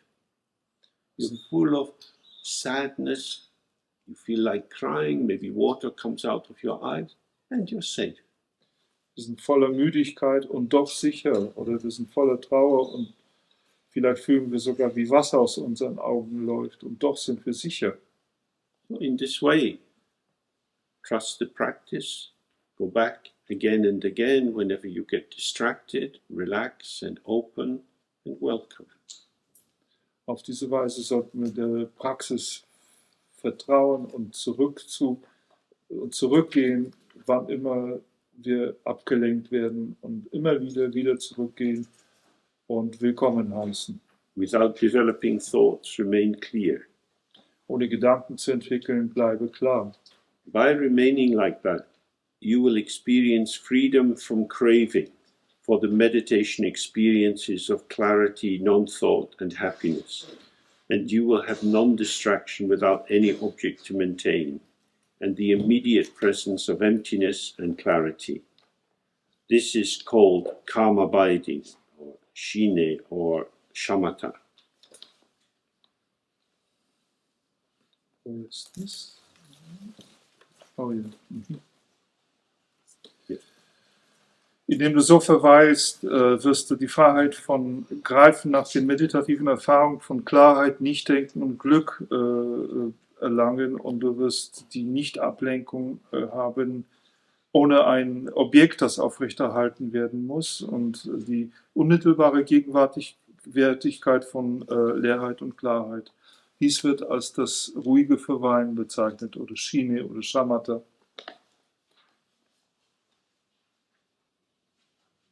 I think you're all doing very well. It's a long day and a lot of stuff. Ich denke, Everyone's looking a little bit tired. ihr macht es schon sehr gut. Es ist ein sehr langer Tag und eine Menge Zeug, und alle schauen aber auch ein bisschen müde aus. Just a little bit more. Nur noch ein bisschen mehr. So this is the basic calmness, which is not created by artificial practice, but relaxing into the natural calm of the mind. Das ist die grundlegende Geistesruhe, die nicht durch eine künstliche Praxis erschaffen wird, sondern die dadurch aufkommt, dass wir uns in die ursprüngliche Natur des Geistes hinein entspannen. And it frees us also from, as he says, from the attachment to seeking special states.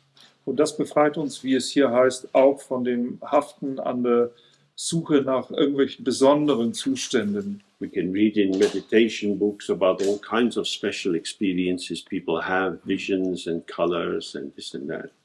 Wir können Meditationsbüchern über eine ganze Menge verschiedene Arten von Erfahrungen lesen, die Leute haben können, wie bestimmte Visionen, Farben und dergleichen mehr. Always our focus is we stay with what is there. Aber unser Fokus ist immer zu bleiben mit dem, was da ist. If it's dull, it's dull. If it's shiny, it's shiny. Wenn es stumpf ist es stumpf, und wenn es strahlend ist es strahlend. Then emptiness does not become a mere vacuity. Dann heißt es hier, Leerheit wird nicht eine bloße Leere sein. It is clear, shining, fresh, sharp, lucid. Sie ist klar, strahlend, frisch, scharf und leuchtend. You'd like to say something, but speaking is not possible. You'd like to express it, but that is not possible.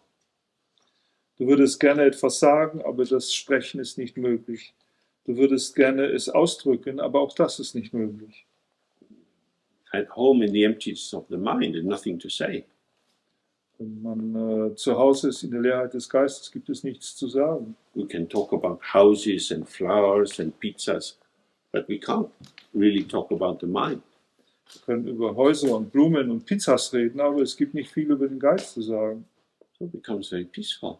Das wird sehr friedlich sein. It's not an object of thought. Das ist hier kein Objekt des Gedankens. It's not a thing that can be described or expressed. Es ist kein Ding, das irgendwie beschrieben und ausgedrückt werden könnte. Oh, there's a lot of freedom in that.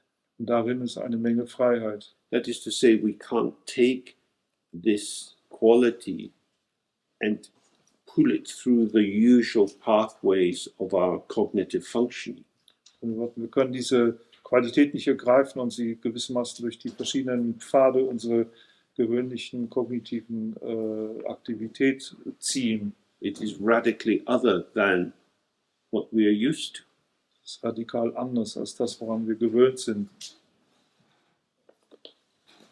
Clear, it is the sphere of awareness.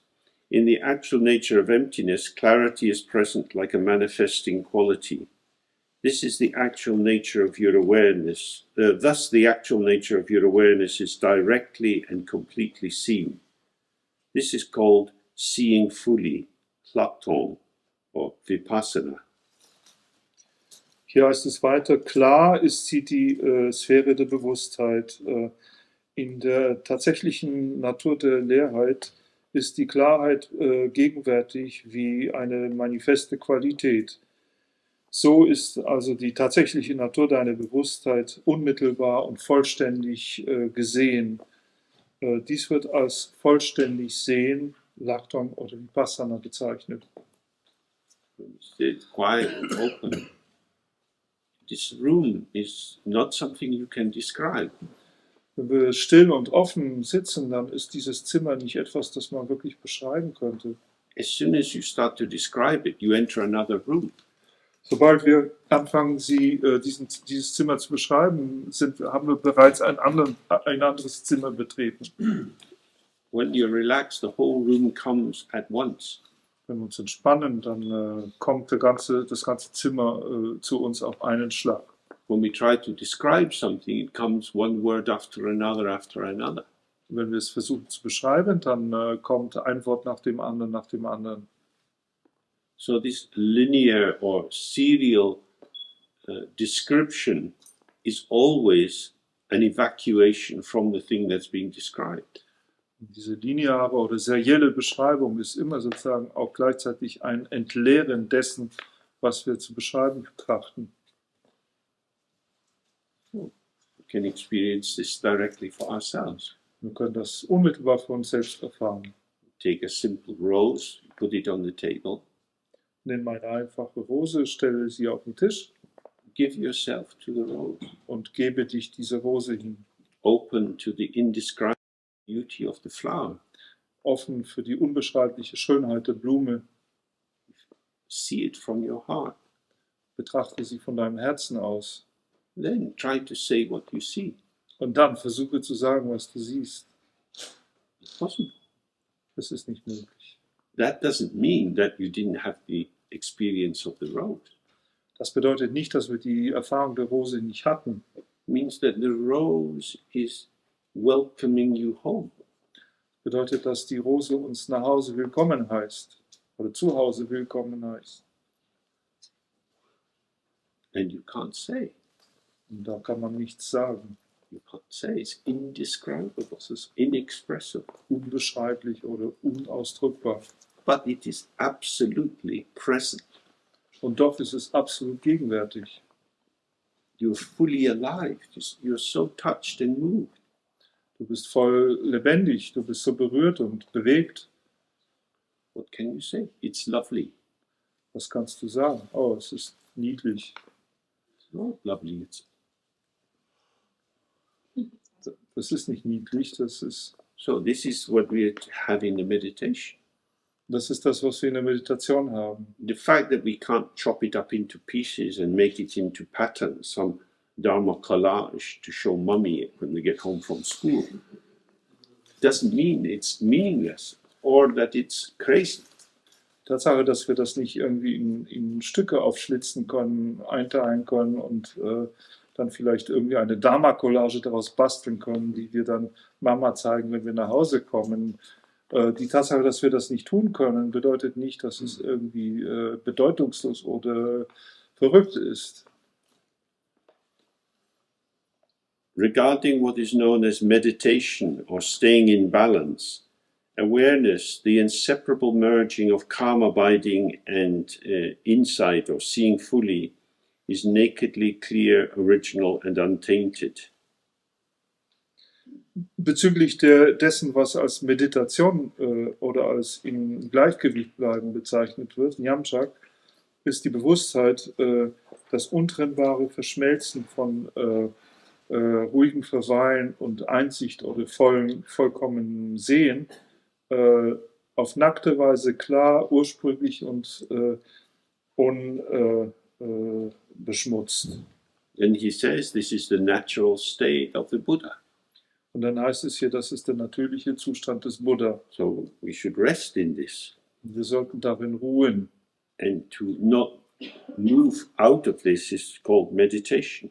Und sich daraus nicht hinaus zu bewegen, wird als Meditation bezeichnet. Then there is another state that's described as a subsequent experience, jetop, what occurs after meditation. And about this he says that you should keep your mind relaxed and open, whatever is arising, and also in relation to whatever thoughts arise regarding the objects of the six senses. Und da gibt es noch das, was als einen nachfolgenden Zustand oder nachmeditativen Zustand bezeichnet wird, Jetop auf Tibetisch. Und in Bezug darauf, dass ganz gleich was aufkommt, wird gesagt, ganz gleich was aufkommt, sollte man offen und entspannt bleiben. Ganz gleich, welche Gedanken in Bezug auf die Objekte des sechs Sinne auftauchen. So we'll soon come to the end of our time together today. Wir werden gleich an das Ende unserer Zeit zusammen heute kommen.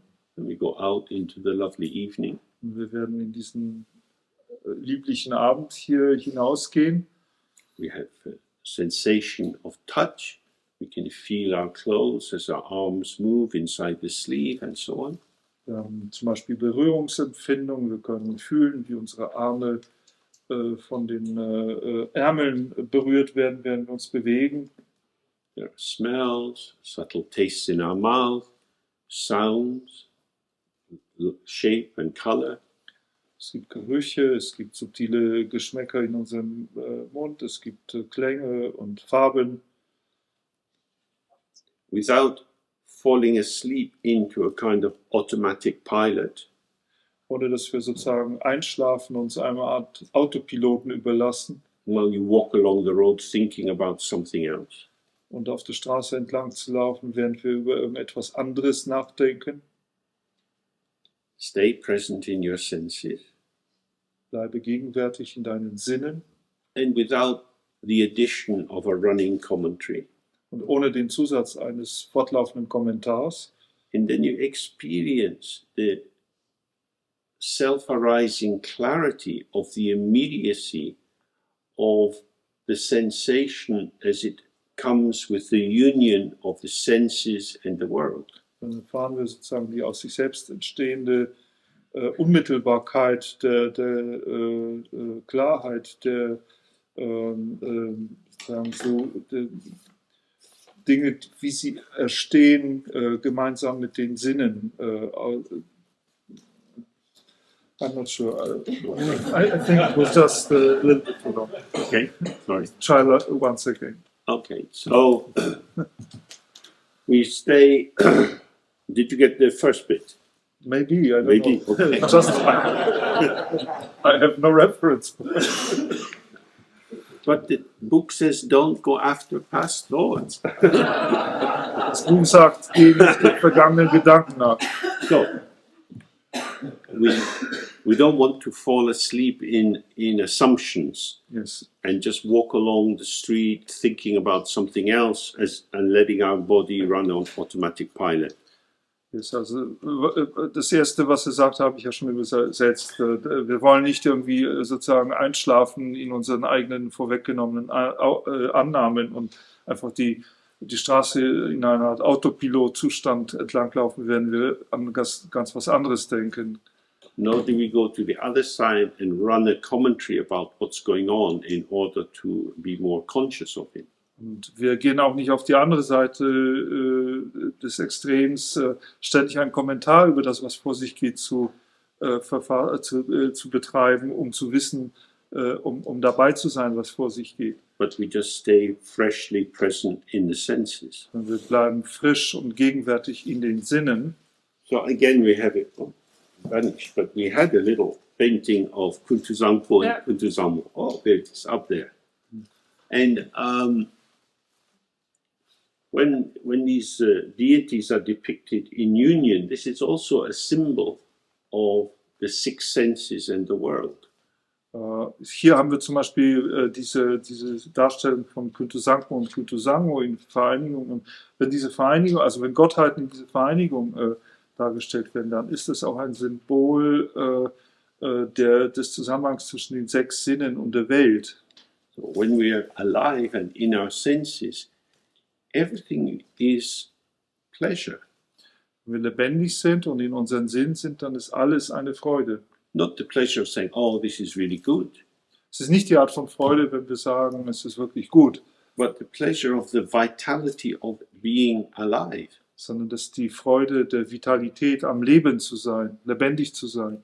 The naked thisness of what's occurring moment by moment through all the senses. Das ist sozusagen diese nackte Soheit oder Diesheit von dem, was Augenblick für Augenblick durch unsere Sinne aufkommt. The world and our awareness as it expresses through the senses is in a union, a copulation, a joining.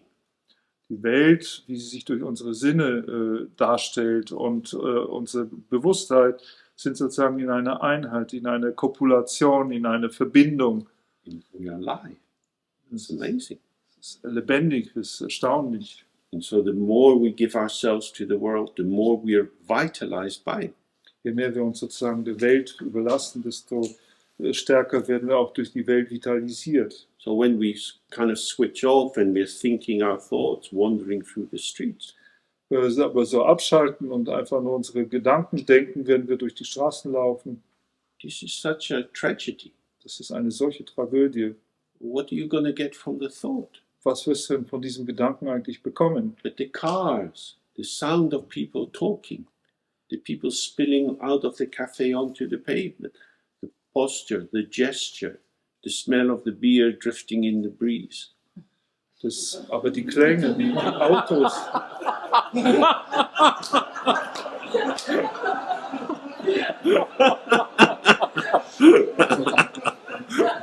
That was a clue. It's basically the proof how superfluous my work ist. Braucht man nicht. Alle haben's gekriegt. This is our being aliveness. Das ist unser Lebendigsein. And there's no point to talk of awakening if you're going to be asleep at the same time. Es ist absolut kein Punkt daran, über das Erwachen zu sprechen, wenn wir vorhaben, gleichzeitig eingeschlafen zu sein. Being awake means receiving and giving. Wach zu sein heißt empfangen und geben. Being touched and moved. Bewegt und berührt zu sein. Again, we don't know what's going to happen. Natürlich wissen wir nicht, was passieren wird. Something is happening and we're here. We're here. It's the being here-ness, which is the aliveness, which is the self-dissolving of each moment. Irgendwas wird passieren und wir sind einfach hier und wir sind hier. Und das ist dieses Hiersein, das die Lebendigkeit ist, die sich jeden Moment neu auflöst. So then he says, by practicing in this way, you get the result of the three aspects of the Buddha. Dann heißt es hier, indem wir auf diese Weise praktizieren, bekommen wir das Resultat der Buddhaschaft. Thus, the vibrancy of emptiness and awareness is the natural mode, or the Dharmakaya. So ist die Schwingungsfähigkeit der Leerheit und der Bewusstheit der natürliche Modus des Dharmakaya. So this is very beautiful, the vibrancy. Das Schwingen, das ist wunderschön. This is not dull. See? No, everything has the same taste, but it's vibrant. Es ist nicht stumpf, alles hat den gleichen Geschmack, aber es ist lebendig, vibrierend. the shining clarity, the shining clarity of the union of emptiness and awareness is the radiant mode, or the Sambhogakaya. Die strahlende Klarheit der Vereinigung von Bewusstheit und Erscheinung ist der strahlende Modus, der Sambhogakaya. When you're relaxed and open, and all of this is occurring. Here it is. Sind entspannt und offen und all das erscheint. Hier ist es. And all the various arisings are the self-arising, self-liberating, manifest mode or Nirmanakaya. Und all die verschiedenen Erscheinungen sind die selbsterstehenden und selbstbefreienden Erscheinungen des manifesten Modus des Nirmanakaya. The Nirmanakaya is often described as a kind of incarnation, the way that the Buddhas show themselves into the world, manifesting as Buddha Shakyamuni, or these great Tibetan incarnate lamas and so on. Nirmanakaya wird oft als das in die Welt geborene Inkarnation des Buddha in der Welt beschrieben, zum Beispiel als Buddha Shakyamuni oder als die großen tibetischen Meister. But here he's saying everything is the Nirmanakaya. Aber hier heißt es, alles ist Nirmanakaya. The way the car's being driven, the glistening road after the rain. Das ist die Art und Weise, wie Autos gefahren werden und die glitzernde Straße nach dem Regen. The lost and hungry young men hanging out on the street corner. Der verlorene und hungrige junge Mann, der am Straßeneck herumhängt. Whatever you see is the radiance of the Buddha mind manifesting. Was immer du siehst, ist die Strahlkraft des Buddha-Geistes, die sich manifestiert. So we don't turn away. Wir wenden uns nicht ab. We don't merge into it. Wir verschmelzen auch nicht But we're damit, here, sondern wir sind da. receiving everything and able to respond. Wir empfangen alles und sind fähig auch zu reagieren. And by practicing in this way, we become more immediate, more intuitive, more spontaneous. Und indem wir auf diese Weise praktizieren, werden wir unmittelbarer und intuitiver, spontaner. And that's because every moment of your life is preparation. Das liegt daran, dass jeder Moment unseres Lebens eine Vorbereitung ist. It's both nourishment and presence, but it's also preparing you for more and more. Es ist einerseits gleichzeitig Nahrung und Gegenwärtigkeit, aber es ist auch die Vorbereitung für mehr und noch mehr. And because you were there, everything stays with you. Und weil wir da sind, bleibt auch alles mit uns. Not as being overwhelmed, but you're just filled with the world.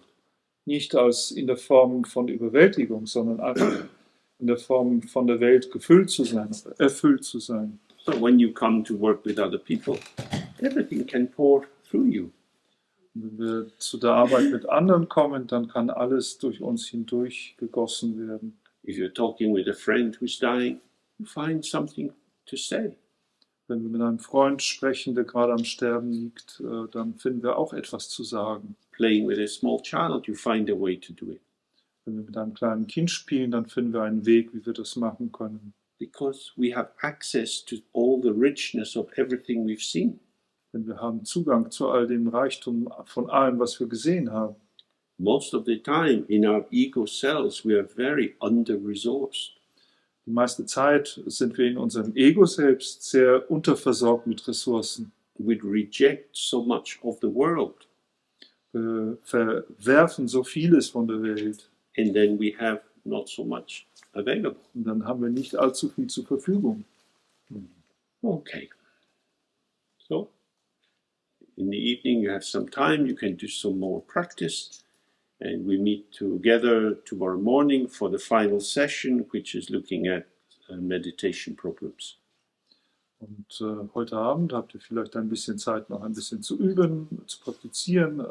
Und morgen treffen wir uns wieder und schauen, es wird unsere letzte Sitzung sein und wir werden uns einige Probleme bei der Meditation angucken. Good evening. Einen schönen Abend.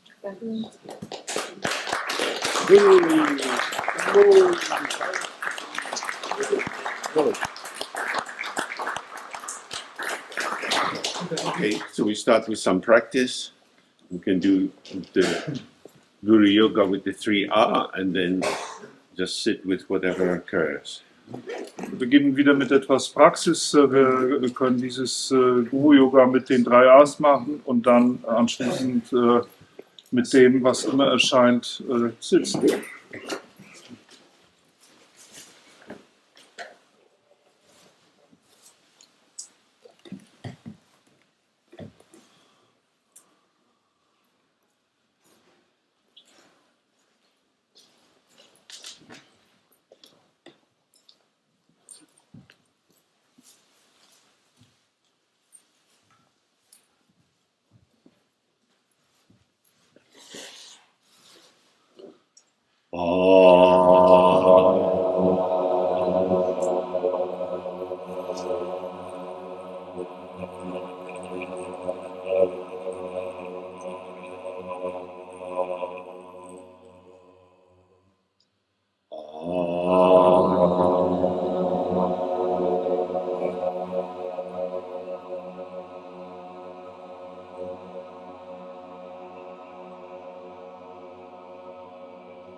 And generally speaking, in Mahayana Buddhism,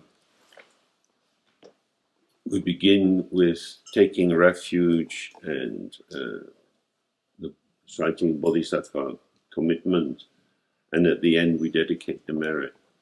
Allgemein gesprochen, in der Praxis des Mahayana-Buddhismus beginnen wir die Praxis mit Zufluchtnahme und der Entwicklung unserer Bodhisattva-Verpflichtung und beschließen eine Praxis mit einer Widmung. And sometimes in some places we do a more formal recitation of these things. Und in manchen Orten verrichten wir dabei eine mehr formale Rezitation, die auf diese Dinge bezogen ist. But actually they're implicit in the practice. Diese Dinge sind aber in der Wirklichkeit auch in der Praxis schon impliziert. When you relax into the openness of your original nature, this is taking refuge in the Buddha.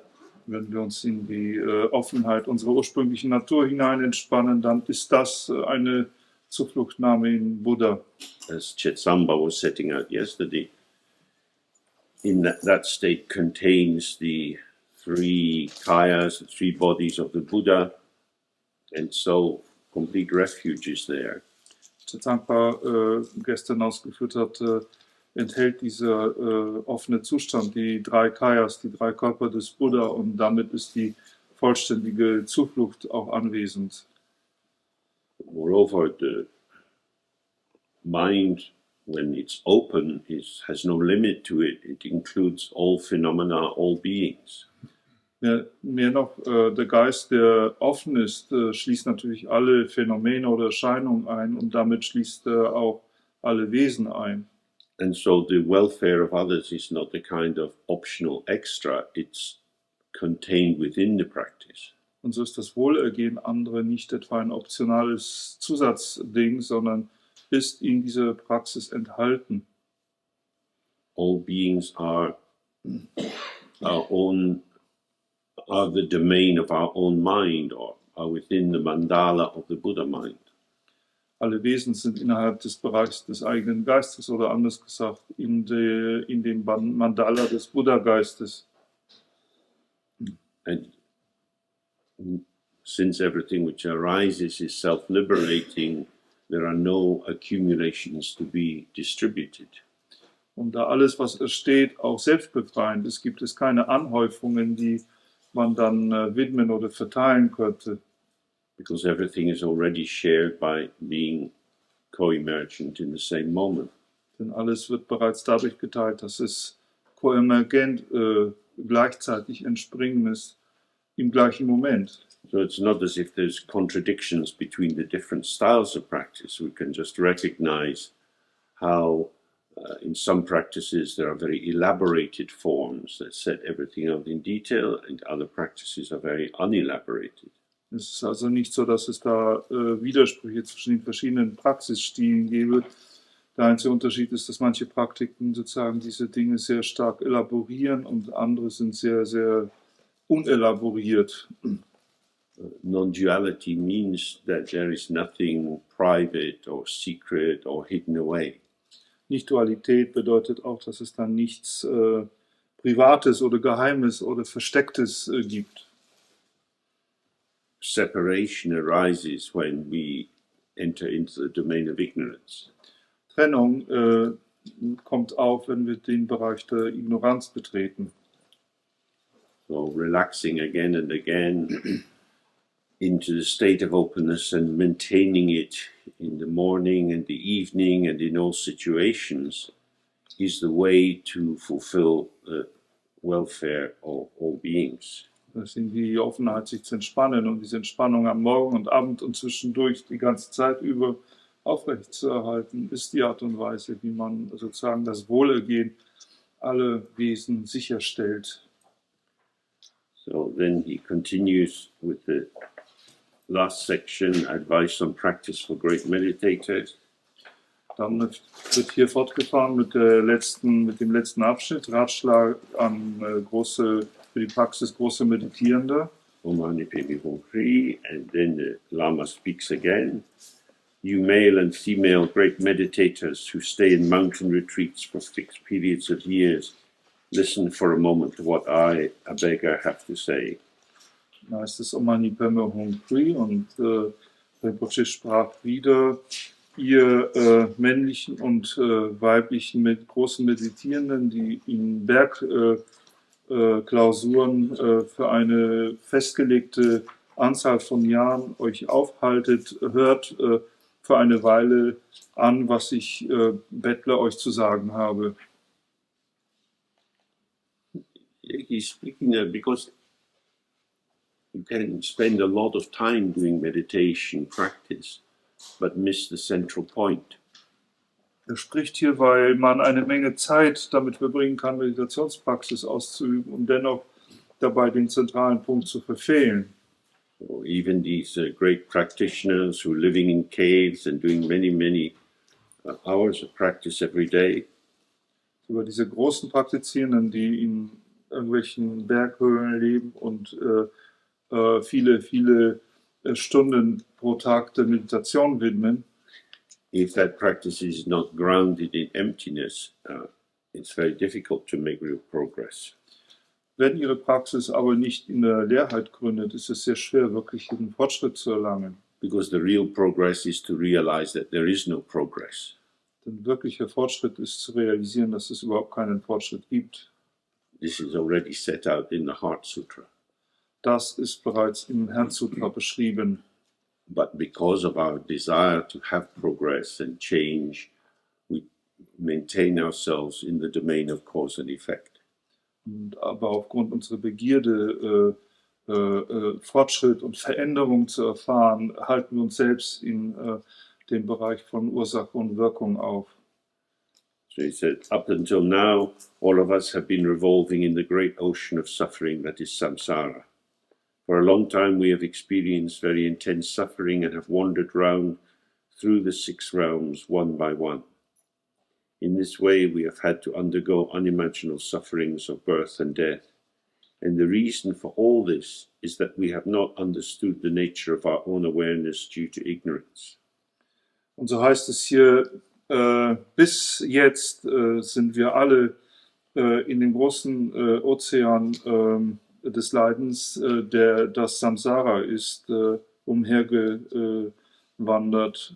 Eine lange Zeit haben wir sehr intensive Leiden erfahren und sind durch die 6 Daseinsbereiche, eine nach dem anderen, hindurchgewandert.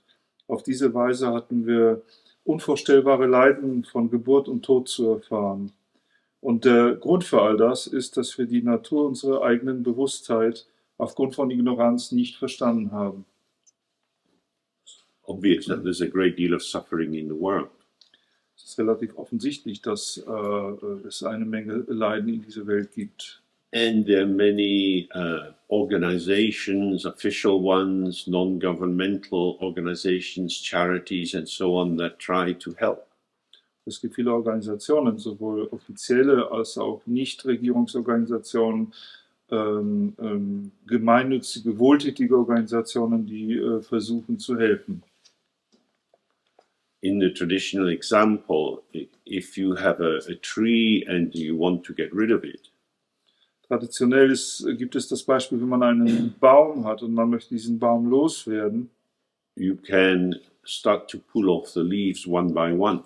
kann man natürlich anfangen, die Blätter einfach einen nach dem anderen abzureißen. This takes a very long time. Und das dauert sehr lange. And by the time you've taken the leaves off the first side and then you go to the other side, they're already starting to grow back on the first side.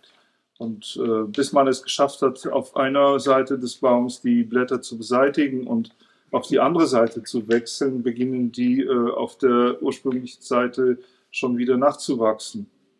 So you can cut the small branches and then the big branches and cut the trunk.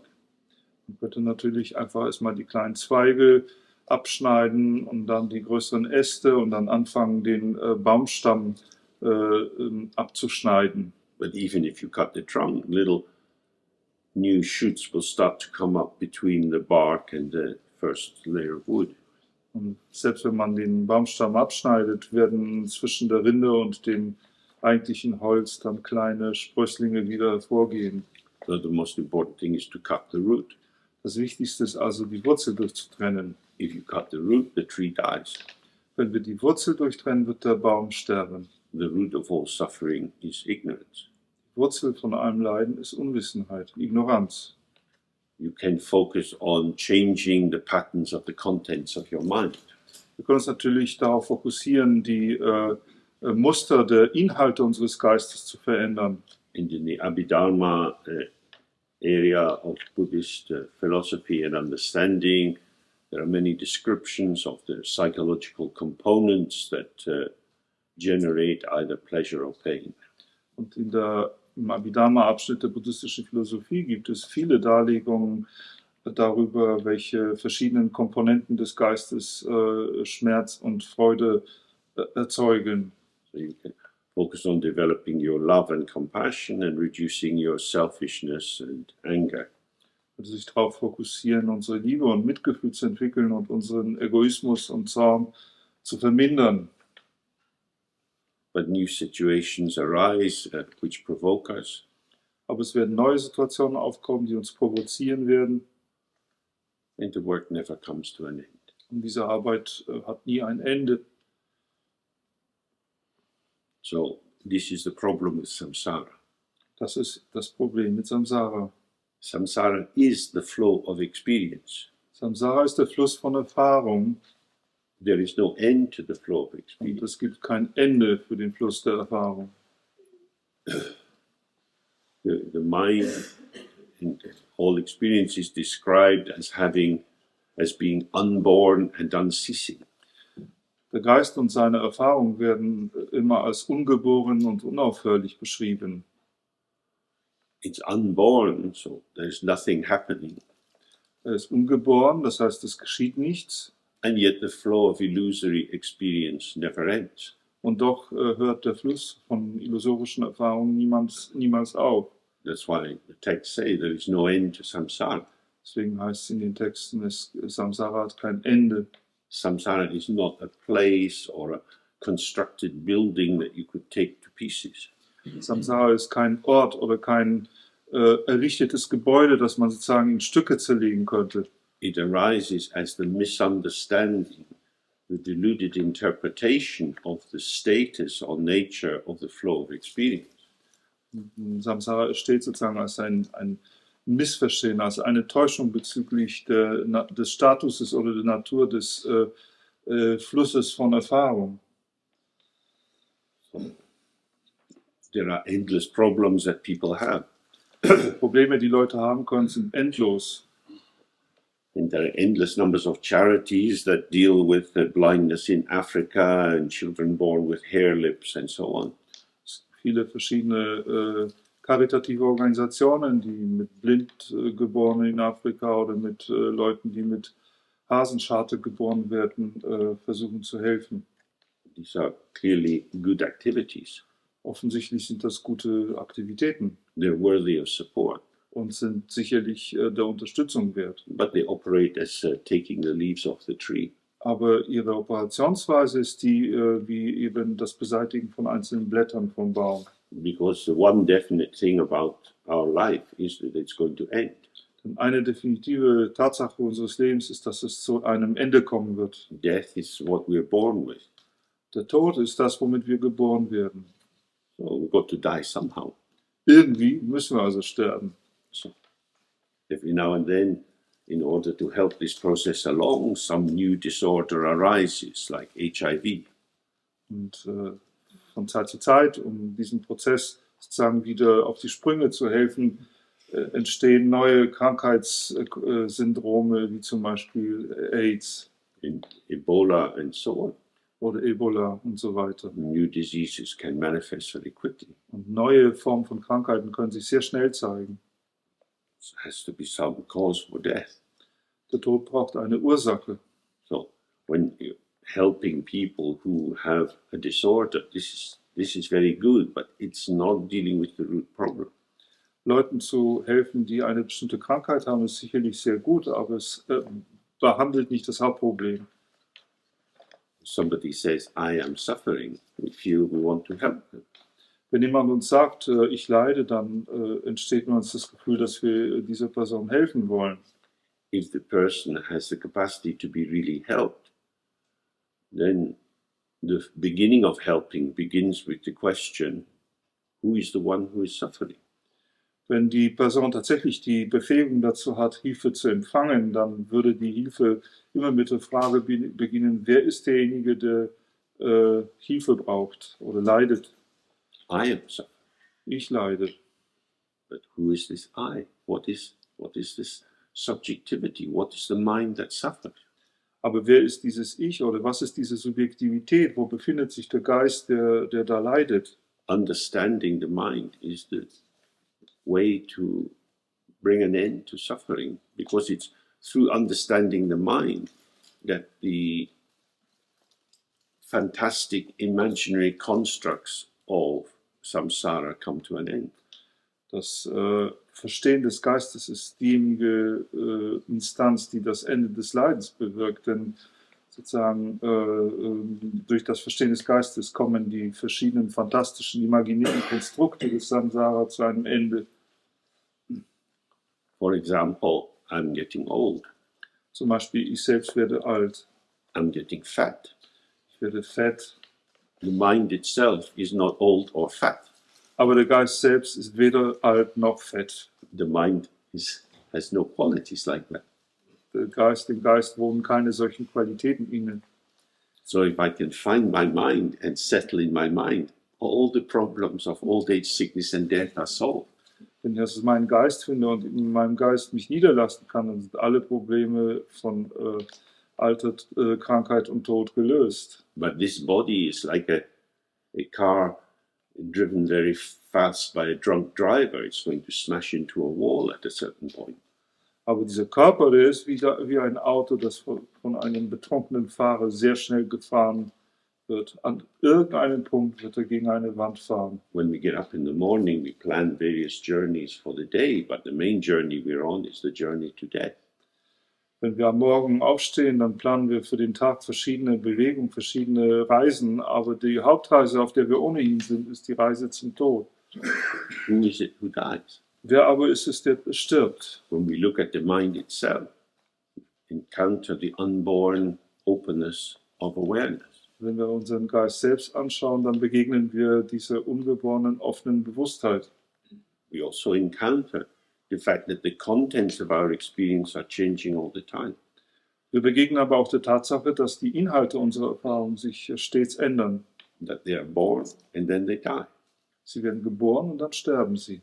Birth and death are moving within the field of the unborn. Und, Geburt wie Tod bewegen sich innerhalb des Feldes des Ungeborenen. The mind, the state of awareness, doesn't die, but our personality will collapse, our body will collapse, our memories will vanish. When we come to the point of death, the 5 elements start to dissolve, and then there is open space. Und, der Geist als offene Bewusstheit wird niemals sterben, aber unsere Persönlichkeit wird sterben, unser Körper wird verschwinden, unsere Erinnerungen werden verschwinden. Wenn wir an den Punkt des Todes kommen, dann beginnen sich die 5 Elemente, aus denen wir zusammengesetzt sind, aufzulösen und wir verschwinden. So this is what he's saying here. The reason for all of samsara is just this one point of not understanding our own mind. Und das ist das, was er hier sagt, dass der Grund für all das ganze Samsara in einem einzigen Punkt liegt, und zwar in dem Punkt des Nichtverstehens der Natur unseres eigenen Geistes. And therefore, that should be the central focus of our practice. Und daher sollte das der zentrale Punkt unserer Praxis sein. Because that is the door to liberation. Dies ist die Tür zur Befreiung. In order to now realize the nature of awareness, you must practice the holy Dharma. Um nun die Natur der Bewusstheit zu erkennen, musst du den heiligen Dharma praktizieren. It is said that there are an inconceivable number of sutras, tantras, and commentaries in the holy Dharma. Es wird gesagt, dass es eine unvorstellbare Anzahl von Sutras, Tantras und Kommentaren innerhalb des heiligen Dharma gibt. The teachings of the Buddha are vast. Die Lehren des Buddhas sind weit. There are many different sources and references, and the means of entry into the Dharma through all the different texts is inexhaustible. Es gibt viele verschiedene Quellen und Referenzen, und die Mittel, in den Dharma einzutreten, mittels verschiedener Texte, ist unerschöpflich. The very richness of the Buddhist tradition can create a lot of confusion. Aber genau dieser Reichtum der buddhistischen Tradition kann auch eine Menge Verwirrung stiften. There are styles of Buddhism established in different countries. Es gibt Stile, wie Buddhismus in verschiedenen Ländern errichtet worden ist. Inside these countries, there are different schools. Und in diesen Ländern gibt es wiederum verschiedene Schulen. Inside these schools, there are different lineage coming from different teachers. Und innerhalb dieser Schulen gibt es verschiedene Linien, die von verschiedenen Lehrern abstammen. Different teachers have different ways of explaining things. Und verschiedene Lehrer haben wiederum verschiedene Arten und Weisen, Dinge zu erklären. How will I know what is right? Wie werde ich es wissen, was richtig ist? Ding Dong Rinpoche is going to Kailash. If we go to Kailash with him, we'll get a great blessing. Ding Dong Rinpoche zum Beispiel pilgert zum Kailash. Wenn wir mit ihm zum Kailash pilgern, dann werden wir großen Segen bekommen. But Ping Pong Rinpoche is going to Bodh Gaya. Aber Ping Pong Rinpoche hat sich entschieden, nach Bodh Gaya zu pilgern. Bodh Gaya, you burn lots of butter lamps and you got a lot of merit. In Bodh Gaya wird eine Menge Butterlampen abbrennen und man wird dadurch eine Menge Segen bekommen. What should I do? Was soll ich also tun? I can't spend a lot of time wondering what to do. Man kann eine Menge Zeit damit verbringen und sich fragen, was zu tun ist. But then he continues. But we who are called great meditators have no need of many different dharmas. Und dann fährt er fort, aber wir, die wir als große Meditierende bezeichnet werden, haben keinen Bedarf nach vielen Dharmas, vielen verschiedenen Dharmas. What we need is the definite awakening to our own instant awareness, which is the essence of all dharmas. Was wir brauchen, ist das definitive Erwachen zu unserer eigenen momentanen Bewusstheit, welche die Essenz aller Dharmas ist. If you have this definite awakening, then the meaning of all dharmas is encompassed within it. For the roar of the Buddha arises from the actualization of your own awareness. Wenn du dieses definitive Erwachen hast, dann ist die Bedeutung aller Dharmas darin enthalten, denn das Gebrüll des Buddha steht aus der Aktualisierung deiner eigenen Bewusstheit. So this is This is really the central point. Hier liegt der zentrale Punkt. That we, through studying a text like this, we get some more sense of the geography of the mind, and then through sitting in meditation, we wander through our mind, and we allow the movement of the mind to wander through the space of the mind, and through that we come to settle in ourselves. Das ist sozusagen, durch solche Texte wie diesen bekommen wir ein bisschen Eindruck oder ein Gefühl für die Geografie des Geistes. Und durch unsere Meditationspraxis durchwandern wir diesen Geist und sehen, wie der Geist sozusagen wiederum im Raum wandert. Und dadurch erfahren wir letztlich diesen Raum selbst. So then he says, this is how to go about getting that definite actualization. Dann heißt es hier, so muss man dran gehen, diese definitive Aktualisierung zu erlangen. Start by developing the bodhicitta of abiding in the nature of the view of Samantabhadra in order to benefit all sentient beings, as many as would equal the extent of the sky. Beginne, indem du Bodhicitta des Verweilens in der Natur der Sichtweise von Samantabhadra entwickelst, um allen fühlenden Wesen Nutzen zu bringen, die so viele sind, wie der Himmel weit ist. This is the bodhicitta which doesn't take an object. Es ist ein Bodhicitta, das kein Objekt aufnimmt. Tibetan is called Migme Ninje, and it means that compassion arises in relation to sentient beings who manifest in the manner of a dream. Tibetisch heißt das Migme Ninje und das bedeutet, dass Mitgefühl entsteht in einer Beziehung zu den fühlenden Wesen, die aber in der Art und Weise eines Traums erscheinen. All of these dreamlike beings are contained within the mind of Samantabhadra. Und alle diese traumgleichen fühlenden Wesen sind enthalten in dem Geist des Samantabhadra. The primordial Buddha, who is always present in our heart in the form of a letter A. Das ist der ursprüngliche Buddha, der immer in unserem eigenen Herzen in der Form des Buchstabens A anwesend ist. So, whenever we practice, all beings are with us.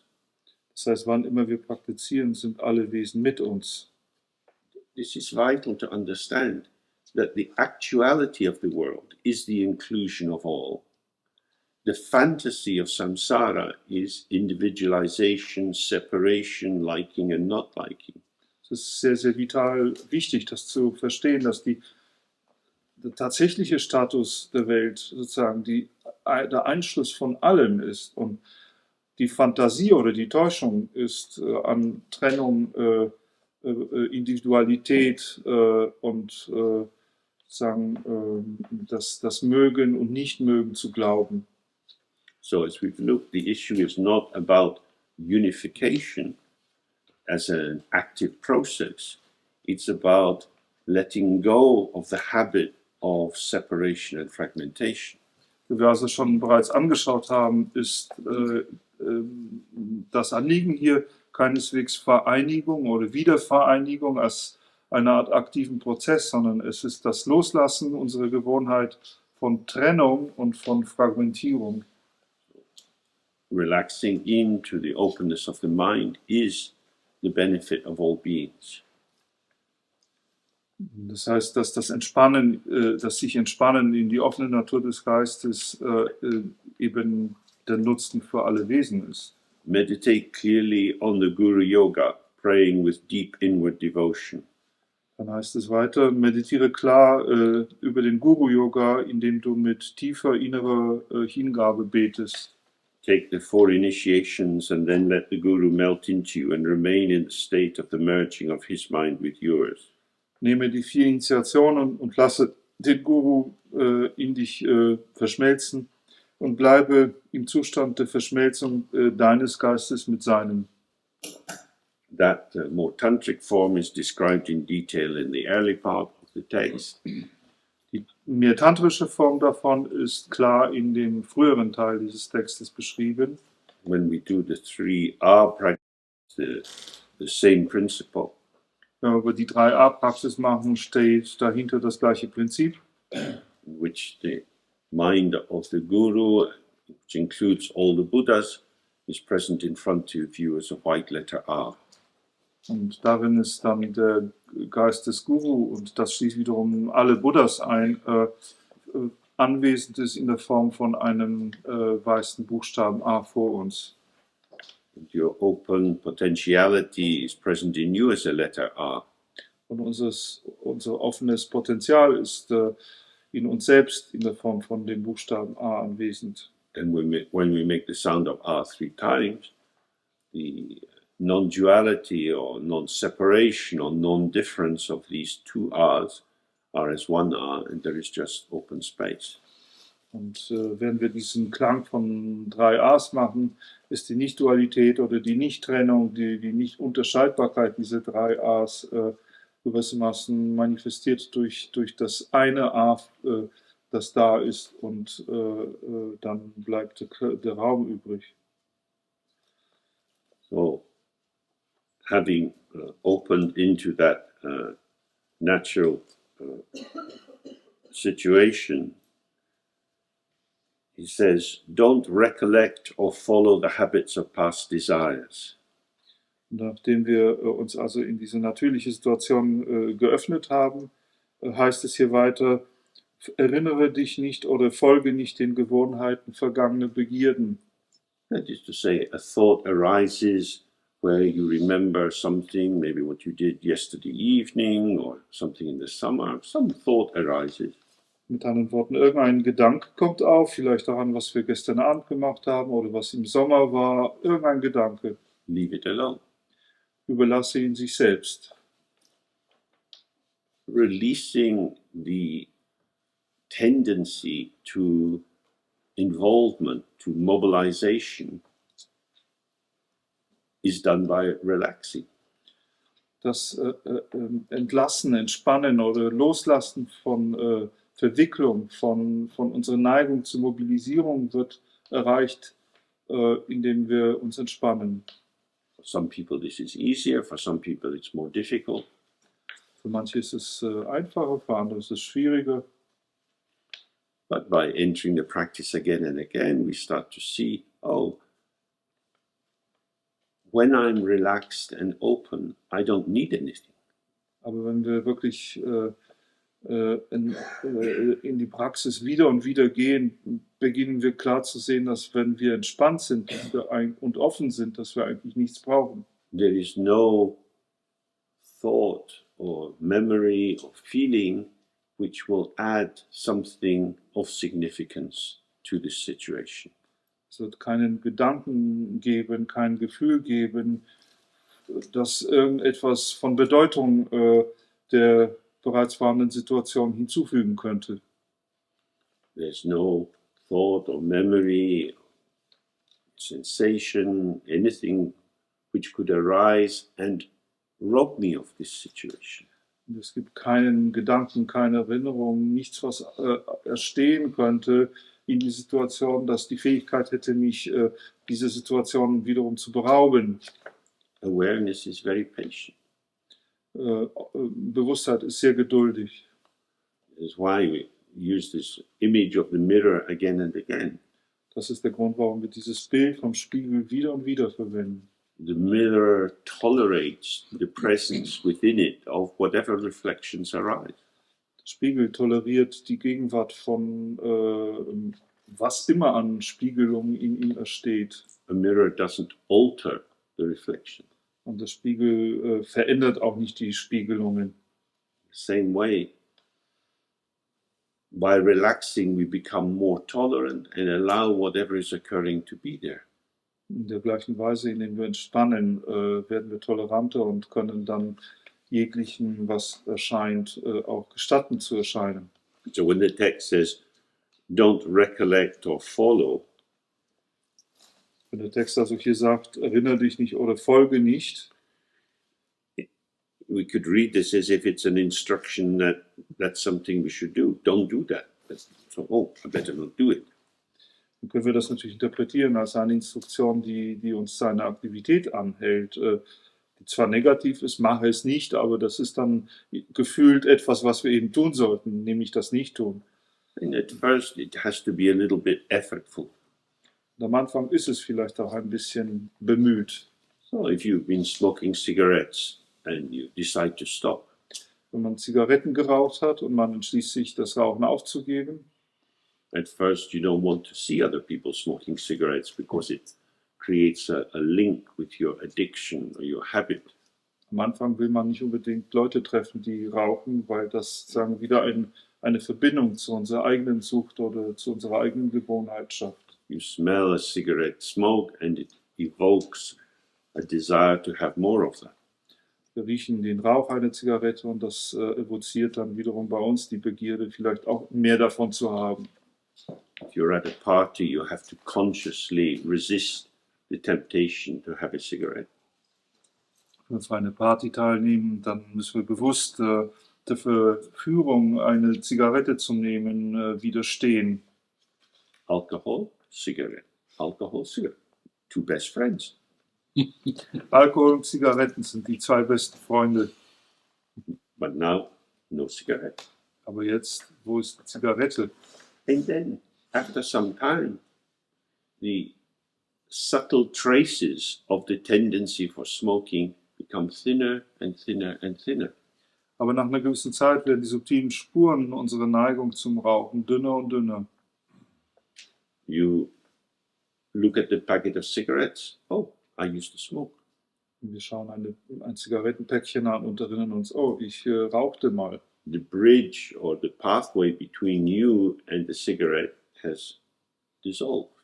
Die Brücke oder der Pfad zwischen dir und der Zigarette haben sich aufgelöst. Now, when you were born, you were not smoking cigarette. Nun ja, als wir geboren wurden, haben wir sicher nicht geraucht. Cigarette smoking is an adventitious behavior. It has a start. It commences due to causes and circumstances. Das Zigarettenrauchen ist gewissermaßen ein zufälliges Verhalten. Das ist etwas, was irgendwann begonnen hat aufgrund von Ursachen und Umständen. If we look in some detail, the arising of ignorance is the same. Und wie wir schon in einigen Details angeschaut haben, ist es mit Ignoranz nicht anders. The mind's original nature is free of ignorance and delusion. Die ursprüngliche Natur des Geistes ist frei von Ignoranz und Täuschung. Due to causes and conditions, some wobble arises and the mind pattern starts to produce more and more thoughts arising in the manner of duality. Aufgrund von Ursachen und Umständen ist da vielleicht irgendwie ein Schwanken, ein Wanken entstanden und daher beginnen sich verschiedene Muster drumherum zu formieren und der Geist produziert immer mehr Strukturen in seiner Erscheinungsform als Dualität.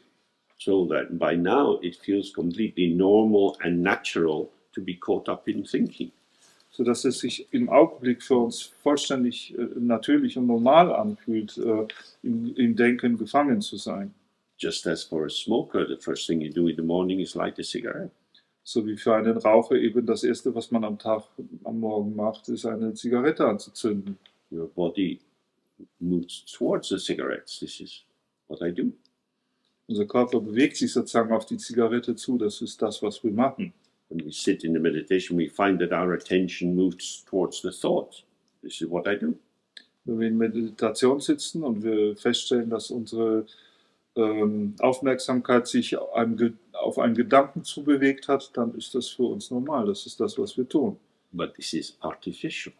Und doch ist es künstlich. This is a pattern of behavior which has been developed and has become habitual, but it is reinstalled again and again because it's not intrinsic, it's not there of itself, it has to be created. Es ist ein Verhaltensmuster, das sozusagen sich irgendwann mal entwickelt hat und immer wieder ausgeübt wird und dennoch immer wieder sozusagen neu installiert werden muss, weil es nichts Natürliches ist, sondern gewissermaßen einfach nur in Gang gehalten wird.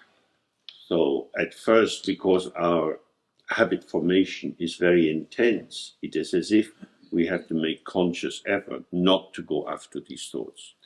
Da unsere Gewohnheitsformierungen sehr, sehr dicht und intensiv sind, müssen wir eine gewisse Anstrengung zuerst unternehmen, nicht diesen Gewohnheiten zu folgen. But if you stay with conscious striving too long, you create a secondary kind of problem. Aber wenn man mit bewusster Anstrengung zu lange verweilt, dann erzeugt man eine Art sekundäres Problem. If you replace the striving to be lost, to enter into habit formations, with the striving to resist habit formations, then you have two kinds of artificiality. Wenn man sozusagen die Gewohnheitsformierung, sich verloren zu fühlen und gewissermaßen den Gewohnheiten zu folgen, ersetzt durch eine neue Gewohnheit, nämlich gegen diese Dinge zu kämpfen, dann hat man sozusagen schon zwei Gewohnheitsformierungen. And you move from the habit of abandoning yourself to whatever is arising, to the habit of trying to resist abandoning yourself to whatever is arising. Das heißt, wir wenden uns von der Gewohnheit, uns allem, was aufkommt, einfach so zu überlassen, einer neuen Gewohnheit, nämlich allem, was aufkommt und gerne möchte, dass wir uns dem überlassen, zu widerstehen. And the danger of this is that your attention is still focused on what is arising. Und die Gefahr davon ist, dass unsere Aufmerksamkeit immer noch letztlich dem, was erscheint, hinzugewendet ist. But what Chetsangpa has been explaining again and again is the central point is the ground, it's the basis, it's the open emptiness of the mind. And you won't open yourself to that if you keep fixating on the patterns of experience which are arising. Wie Chetsangpa wieder und wieder beschrieben hat, ist der zentrale Punkt hier sozusagen der offene Grund. Und wir wollen uns diesem Grund gegenüber öffnen und nicht auf das fixieren, was ständig erscheint. So, this relaxing, not doing and not giving ourselves is to be done very gently. Also dieses sich entspannen und nichts zu tun und nichts mit sich selbst anzustellen, ist etwas, was auf eine sehr sanfte Weise eingeführt werden muss. It says, don't give rise to thoughts that explore the future. Dann heißt es hier ferner, lasse auch keine Gedanken entstehen, die die Zukunft untersuchen. This doesn't mean suppressing the thoughts or trying to cut them off as soon as they arise. Das bedeutet nicht, Gedanken zu unterdrücken oder zu versuchen, sie in dem Augenblick, wo sie aufkommen, abzuschneiden. But by relaxing and opening, we are present now. Sondern einfach indem wir uns entspannen und öffnen, sind wir im Jetzt anwesend. In the vibrant present, there is no past and future. In dieser vibrierenden Gegenwart gibt es keine Vergangenheit oder Zukunft. And so relaxing into the present is itself the way of not giving rise to thoughts about the future. Sodass das sich entspannen in der Gegenwart bereits selbst die Methode ist, keine Gedanken an die Zukunft aufkommen zu lassen. Here in the present moment, remain free of the notions of an active subject and of deeds to be done. Hier in dem gegenwärtigen Augenblick bleibe frei von der Vorstellung eines aktiven Subjekts und von Taten, die verrichtet werden müssten. This is very hard. Das ist nun wirklich sehr schwierig. Because my whole identity is based on the fact that I can do things. Denn meine ganze Identität basiert auf der Tatsache, dass ich Dinge tun kann. When we get sick and we're in bed, we are incapacitated. We lose our capacity to manifest our energy in the usual way. Wenn wir krank sind, wenn wir im Bett liegen, dann sind wir sozusagen bar unsere Fähigkeiten. Wir verlieren die Möglichkeit, unsere Fähigkeiten in den üblichen Arten und Weisen zu verwenden. Our ordinary sense of self reveals itself through our active participation in the world. Unser gewöhnliches Empfinden unserer selbst enthüllt sich, zeigt sich für uns eben durch die gewöhnlichen Wege, wie wir in der Welt partizipieren. But what he's saying is that whole nexus of mobilizing energy, of intentionality, is a habit formation. Was aber hier ausdrückt, ist, dass dieses ganze Netzwerk von Gewohnheitstendenzen und von Mobilisierung von Energie nichts anderes ist als eben Formierung von Gewohnheiten. It feels intrinsic, Es fühlt sich wie etwas Innewohnendes an. but it's actually a delusion. In Wirklichkeit ist es aber eine Täuschung. Because he's described how the nature of the mind is primordial purity, kada. Denn er hat ja beschrieben, wie die Natur des Geistes ursprüngliche Reinheit ist, Kadak. And this open purity shows itself as the shimmering aliveness of the moment. Und diese Reinheit zeigt sich selbst als diese schimmernde Lebendigkeit des Augenblicks. This klundrup, or effortless arising, showing, is not created out of cause and effect. Dieses Höndrup oder dieses mühelose Erstehen wird nicht aufgrund von Ursachen und Wirkungen erschaffen. The less we interfere, the more we can see that this is the case.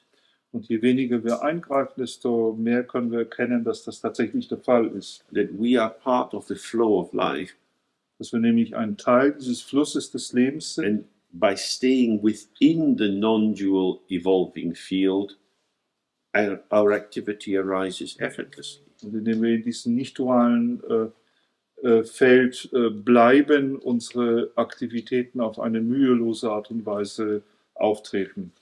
And so you don't need to have a strong sense of that I am the one who does things, or I need to work out what has to be done.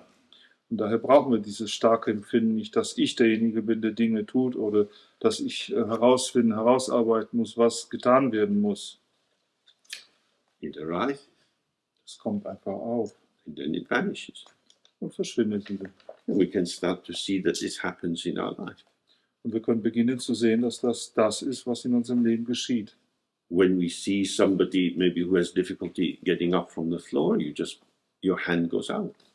Wenn wir jemanden sehen, der Schwierigkeiten hat, vom Fußboden wieder aufzustehen, dann geht unsere Hand zu ihm. Because you have your connection, because you are participating together.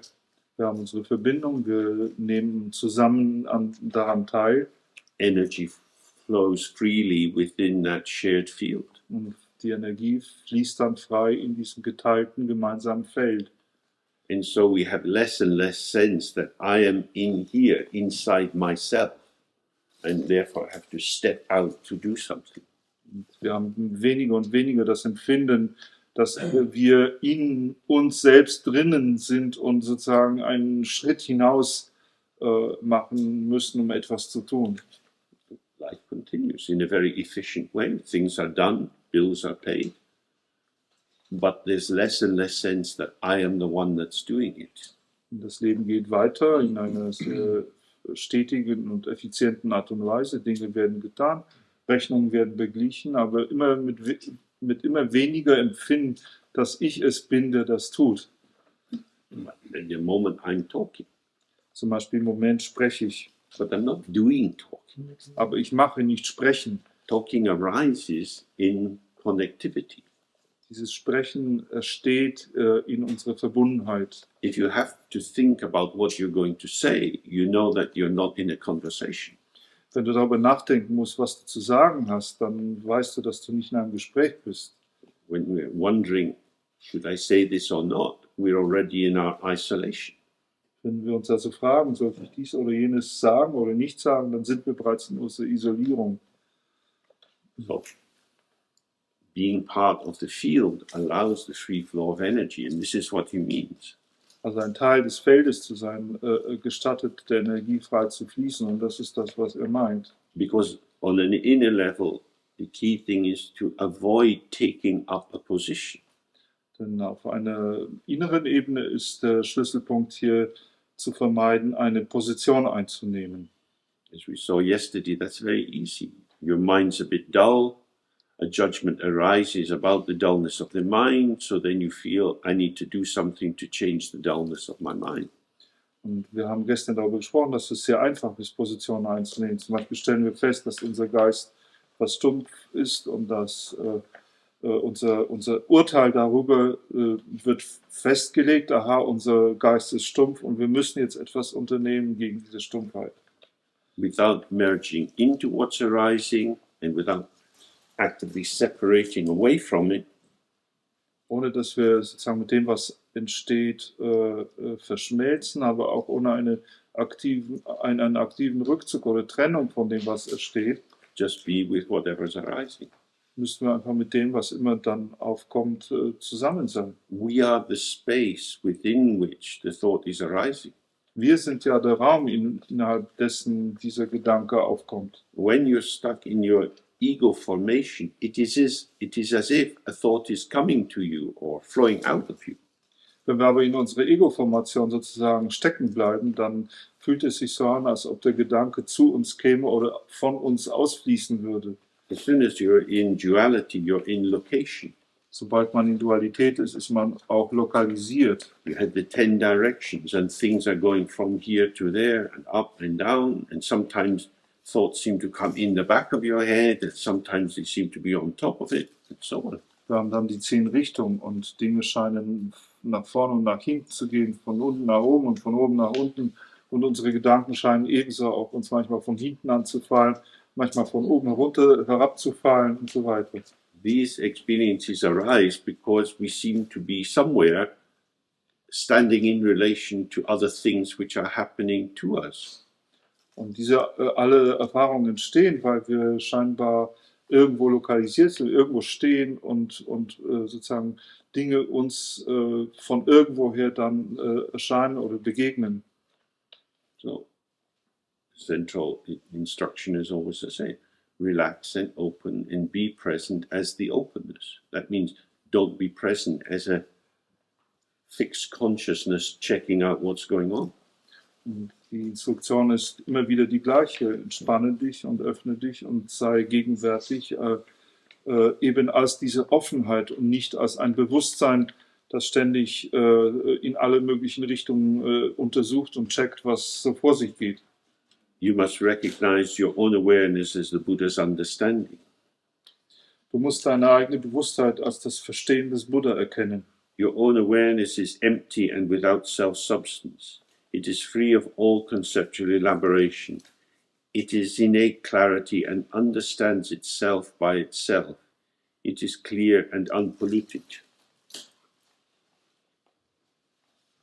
So that was just the beginning of the next paragraph. Moreover, this went on. Okay, it's a little bit different formulation. Yeah, I just missed out the moreover Okay. in the beginning. Die Natur deiner Bewusstheit ist leer und ohne eine Eigensubstanz. Sie ist frei von jedweder konzeptueller Elaboration. Sie ist die eingeborene Klarheit und versteht sich selbst durch sich selbst. Did you go? How far did you go? Just to 2 sentences. Clear and unpolluted. Sie ist klar und unbeschmutzt. So when it says it understands itself by itself, this means it's not relying on thinking about what's happening. Und wenn es dann heißt, dass es etwas ist, das sich selbst durch sich selbst versteht, dann bedeutet das, dass es nicht verstanden wird, indem durch sie über etwas nachgedacht wird. Understanding is not the best word really for this. It means when you're sitting and you're here, Also das Verstehen ist vielleicht hier nicht wirklich das beste Wort dafür. Wenn man zum Beispiel sitzt und hört, the truth that you're here and open is intrinsic in the experience of being present. missverstanden. Also man sitzt hier und ist hier und die Wahrheit, dass man hier ist sozusagen innewohnend in dem Gegenwärtigsein darin. It's self-validating. Das heißt, das bestätigt sich selbst. Most of our life, we are in need of validation. Wir aber brauchen in unserem Leben meistens eine Bestätigung. Children need a lot of validation. Die Kinder brauchen eine Menge Bestätigung. You say, look, mommy, look what I've done. Mama, guck mal, was ich gemacht habe. Look at me, look what I'm doing. Schau doch mich an, schau, was ich mache. Because they need the gaze of the other person as a kind of confirmation of the value. I mean, what is this? Oh, your attention validates me. Und sie brauchen den Blick des anderen, um sozusagen eine Bestätigung zu bekommen, um zu beweisen, dass, also der Blick, der beweist, dass man selbst gültige Dinge tut. As we get older, we learn to do this for ourselves. Und wenn wir älter werden, dann lernen wir dabei, das für uns selbst zu tun. We have a flow of internal narrative which is giving us a sense of what we're doing. Wir haben so einen Fluss von einem inneren Narrativ, das uns ein Empfinden dafür gibt, was wir tun. Can be focused on the future. Oh, on the way home I need to get some milk. Es kann sich auf die Zukunft richten. Zum Beispiel könnte der Gedanke kommen, auf dem Weg nach Hause muss ich nur Milch kaufen. Oh, I really like cooking. Oder ich mag wirklich kochen. These little commentarial thoughts give a sort of extra intensity or validity to what's occurring. Diese kommentierenden Gedanken, die geben sozusagen dem, was sich zeigt, was erscheint, so ein bisschen extra an Intensität und Gültigkeit. But awareness is self-validating. Bewusstheit aber bestätigt sich selbst. As the text was saying yesterday, it's alone. Wie der Text gestern schon sagte, sie ist alleine. It is infinite. There is no other to approve or disapprove. Sie ist unendlich und es gibt kein anderes, das sie beweisen oder widerlegen könnte. And yet it is not anxious or uncertain or lonely. Doch ist sie nicht irgendwie ängstlich oder unsicher oder einsam. Because the clarity of presence in the moment is self-proving or self-illuminating. Die Klarheit des Augenblicks ist sozusagen selbstbeweisend oder selbstbeleuchtend. It's free of the intellect's focusing on objects and reliance on signs. Sie ist frei von der Fokussierung des Intellekts auf Objekte und von seinem sich stützen auf Zeichen. Your true nature cannot be recognized as something. Deine wahre Natur kann nicht als etwas erkannt werden. This is why psychotherapy will never lead to enlightenment. Und das ist auch ein Grund dafür, warum Psychotherapie niemals zur Erleuchtung führen wird. Talking about yourself and exploring the patterns of your becoming, the ways in which you manifest, that can be useful. But it doesn't take you through the waterfall of conceptualization into the open land of being. Über sich selbst zu sprechen und die Muster des Werdens zu erkennen, die für uns typisch sind, kann sehr nützlich sein, aber sie wird uns niemals aus dem Wasserfall von begrifflichen Vorstellungen hinausführen in das offene Land des Seins.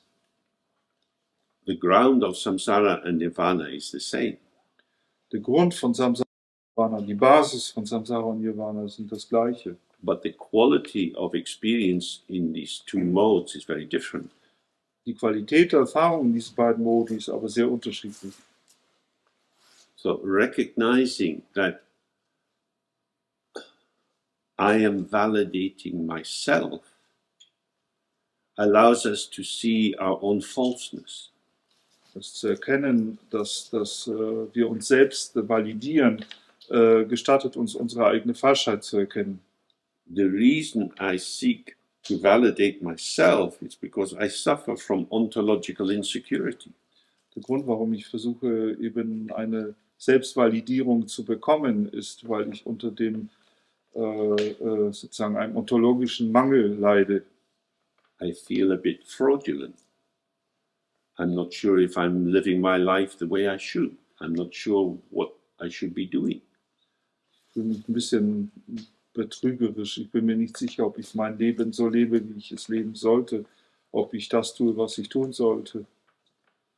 This is what in existential thought is described as the thrownness of our existence. Ne? Thrown. Das ist im existenziellen Denken ist das beschrieben als das Hineingeworfensein in die Existenz. When you're a child, you find yourself in a family. Wenn man zum Beispiel ein Kind ist, findet man sich in eine Familie wieder. When you become a bit bigger and more conscious, you go to visit other children in their homes and you suddenly realize, hey, their family is not like my family. Wenn man ein bisschen größer wird, dann beginnt man auch Kinder in deren Zuhause zu besuchen und dann begegnet man deren Familien und beginnt plötzlich zu sehen, oh, deren Familien sind ja nicht so, wie meine Familie ist. Instead of what's happening in your family being reality, how it is, it's now, why don't we do what they do? Statt dass unsere Familie einfach die Realität ist, also sozusagen das ist, was es eben, was die Realität ist, stellen wir uns die Frage, warum machen wir das nicht genauso wie die da? How come my friend's got a bedroom of his own and I have to share with my brother? Wie kommt es, dass mein Freund ein eigenes Schlafzimmer hat und ich aber das Schlafzimmer mit meinem Bruder teilen muss? Oh, that's because that family is richer than us. Und das liegt daran, dass diese Familie mehr Geld hat als wir. So, Dad, why don't you earn more money so we could have a big house and I could have a bedroom? Papa, warum verdienst du nicht mehr Geld, sodass wir ein größeres Haus kaufen können und ich mein eigenes Schlafzimmer kriege? So now the child starts to have imagination, where you can imagine a world that's different from the one you're in. Jetzt beginnt das Kind sozusagen Vorstellungen oder Fantasien zu haben, wie die Welt sein könnte, wie die Welt anders sein könnte als die Welt, in der es sich gerade befindet. This imagination extends our world, but it also brings in a little shake. Diese Imagination, die erweitert unsere Welt, aber bringt sie gleichzeitig auch ein bisschen ins Zittern. Because if it could be different, that's because how it is not good enough. Denn wenn es denn anders sein könnte, dann heißt es ja auch, dass das, wie es ist, nicht gut genug ist. Something's wrong. Irgendwas ist falsch. It has to be improved or changed. Es verbessert, verändert werden. So we become more conscious of our disappointments. Wir werden also auch unsere Enttäuschungen bewusster. So we've been doing this for a long time. Und das haben wir schon lange gemacht. Trying to shore up the insecure situation that we find ourselves in. Der Versuch, irgendwie die unsichere Situation, in der wir uns wiederfinden, einzudämmen. And this is why we become addicted to mental energy, because the productivity of our mind seems to be the saving force which maintains some sense of continuity and integrity. Und das ist der Grund, warum wir so süchtig nach mentaler Aktivität geworden sind, weil diese Produktivität unseres Geistes scheinbar irgendetwas ist, was uns diese Sicherheit und eine Form von Produktivität sicherstellt. So we want to exchange ontological insecurity for a security where we'll be sorted, we'll know who we are, we'll know how we should be. Wir wollen also diese ontologische Unsicherheit auswechseln durch eine Sicherheit, in der wir sozusagen unsere Probleme sortiert haben, indem wir wissen, wer wir sind und wie wir sein sollen. But he says, your true nature cannot be recognized as something. Ja, aber sagt hier, deine wahre Natur kann nicht als ein Etwas erkannt werden. But I want something. Ich will aber etwas. Yesterday was very nice with the baby here. Gestern war es sehr nett mit dem Kind hier. And this baby has found something. Und dieses Kind hat etwas gefunden. It's found his thumb. Es hat seinen Daumen gefunden. Straight in the mouth. It was very nice. Und der Daumen wanderte direkt in den Mund. This is the first something in life. Das ist das erste Etwas im Leben. But of course it's a substitute for the good mama's body. Natürlich, das ist nur ein Ersatz für den guten Körper der Mama. So this orientation towards something, we have to just in a very gentle and respectful way, observe ourselves and how we are always chasing these illusions and hoping to arrive somewhere. Und diese Orientierung auf ein Etwas ist etwas, das wir wirklich auf eine sehr sanfte und respektvolle Weise bei uns selbst beobachten müssen und sehen, wie wir ständig irgendetwas nachjagen und ständig durch diese Jagd hoffen, irgendwann anzukommen. If we remain in that paradigm, we'll never get to an end. Und wenn wir in diesem Paradigma bleiben, dann werden wir niemals an ein Ende kommen. There will always be more somethings to chase after. Es wird immer mehr solche Etwasse geben, nach denen man jagen kann. Think, your mind is not a something. Und deswegen sagt er hier, dein Geist ist nicht ein Etwas. You won't find it as a something. Und du wirst es auch nicht als ein Etwas finden. So don't look for your mind within the style of looking that you apply for looking for something. Und deswegen schaue auch nicht nach deinem Geist in einer Art Stil, in dem du normalerweise im Stil dessen, wie du normalerweise nach etwas schaust. Otherwise, that way of looking will simply keep you deluded. Sonst wird diese Art und Weise zu schauen dich immer in der Täuschung gefangen halten. Mind is untouched and unsullied by any of the good or bad aspects of the Buddhas or sentient beings. It's not affected by any of the faults or good qualities of knowing, virtue and error. Dann heißt es hier weiter, der Geist ist unberührt und unbeschmutzt durch keine der guten oder schlechten Aspekte von Buddhas oder der fühlenden Wesen. Er wird nicht berührt oder beeinträchtigt durch die Fehler oder guten Qualitäten des Erkennen von Tugend und des Fehlers. So he's making the same point. The mind is not a construct. So all the energy that's put into constructing good and avoiding bad won't take you there. Und im Grunde drückt es dasselbe nochmal aus, dass der Geist kein Konstrukt ist und dass all die Energie, die darin investiert werden könnte, sozusagen Gutes zu tun oder Schlechtes zu vermeiden, uns nicht zu dessen Erkenntnis bringen wird. It's free of all the Dharma names and titles such as Dzogchen and Mahamudra. Er ist frei von allen Dharma-Namen und Titeln wie Dzogchen und Mahamudra. That is to say, it's not a branded commodity. In anderen Worten, das ist nicht wie eine mit einer Marke versehene Ware. You can't say that only by doing Dzogchen will you find it. Man kann nicht sagen, dass man nur, indem man Dzogchen macht, es finden wird. It is there from the very beginning. Es ist da von einem Anfang an. It's not owned by anyone. Von niemandem besessen. Because it's not a thing, nobody can give it to you. Und weil es kein Ding ist, kann es auch niemand uns übereignen. And because it's not a thing, nobody can steal it from you. Und weil es kein Ding ist, kann es auch niemand uns stehlen.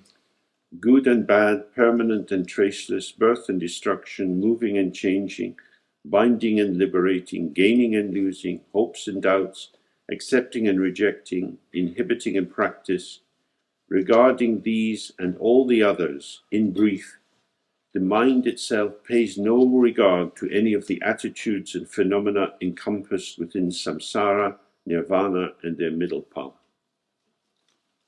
Das ist günstig. Gut und schlecht. Beständig oder spurlos. Geburt oder Zerstörung. Bewegung oder Veränderung. Gebundensein oder Befreiung. Gewinn oder Verlust. Hoffnung oder Zweifel. Akzeptieren oder ablehnen. Behindern oder praktizieren. In Bezug auf dieses und alles andere, in kurz gesagt, schenkt der Geist keinerlei Beachtung den Haltungen und Phänomenen, die in Samsara, Nirvana oder dazwischen zu finden sind. So, from that point of view, in terms of the practice, everything we know is useless. Von diesem Gesichtspunkt, sozusagen vom Standpunkt der Praxis aus, ist alles, was wir wissen, nutzlos. When my mom became old, she moved into a sheltered house and got rid of the old family home. Als meine Mutter alt wurde, zog sie in ein betreutes Haus und gab das Familienhaus auf. And she took quite a bit of her own furniture into this sheltered place. Und sie nahm eine ganze Menge Möbel in dieses Heim. Then she needed more support, so she went into another place where she had a much smaller room and had to leave almost all her furniture. Und dann brauchte sie mehr Unterstützung und musste dieses betreute Wohnen verlassen und in ein Pflegeheim umziehen, wo sie ein viel kleineres Zimmer dann bekam und praktisch fast alles von diesem Meublement zurücklassen musste. And then towards the end, the main thing she did was just sit in a chair. Und am Ende war das Hauptsächliche, was sie tat, eigentlich einfach in einem Stuhl zu sitzen. She said, all I need is my chair. Und sie sagte, alles, was ich brauche, ist mein Stuhl. I don't need shoes because I'm not going out. Ich brauche keine Schuhe, weil ich nicht rausgehe. This was somebody who had run a house, cooking and doing all sorts of things. In her world, getting very, very small. Es war also jemand, der vorher alles Mögliche getan hat, gekocht hat, ein großes Haus versorgt hat und am Ende wurde ihre Welt sehr, sehr klein. All the knowledge that she had about how to do things was irrelevant. Das ganze Wissen, das sie hatte, wie man verschiedene Dinge tut, war irrelevant.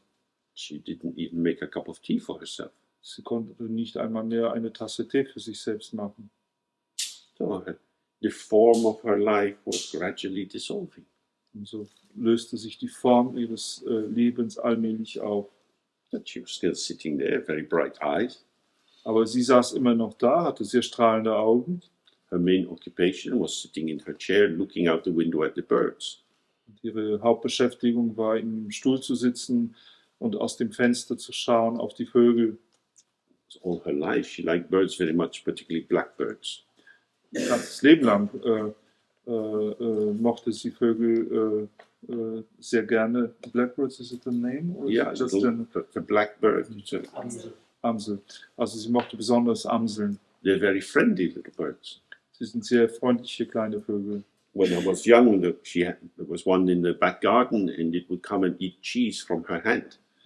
Als ich noch jung war, hatten wir eine Amsel im Garten, im Hintergarten und eine davon kam immer zu ihr und aß Käse aus ihrer Hand. And in the end, it's just waiting for the blackbird. Und am Ende war sie nur noch dabei, auf Amseln zu warten. Everything we have will dissolve. Alles, was wir haben, wird sich auflösen. We are so busy pursuing all our plans and intentions because they seem so meaningful, and they are meaningful contextually. Wir sind so beschäftigt damit, unsere Gedanken und unseren Plänen zu folgen, weil sie uns so bedeutungsvoll erscheinen. Natürlich haben sie eine Bedeutung, aber die ist immer kontextbezogen. But they have no intrinsic value. Aber sie haben keinen innewohnenden Wert. The context changes and they're no longer pertinent, they're no longer fitting. Der Kontext verändert sich und sie greifen nicht mehr, sie passen nicht mehr.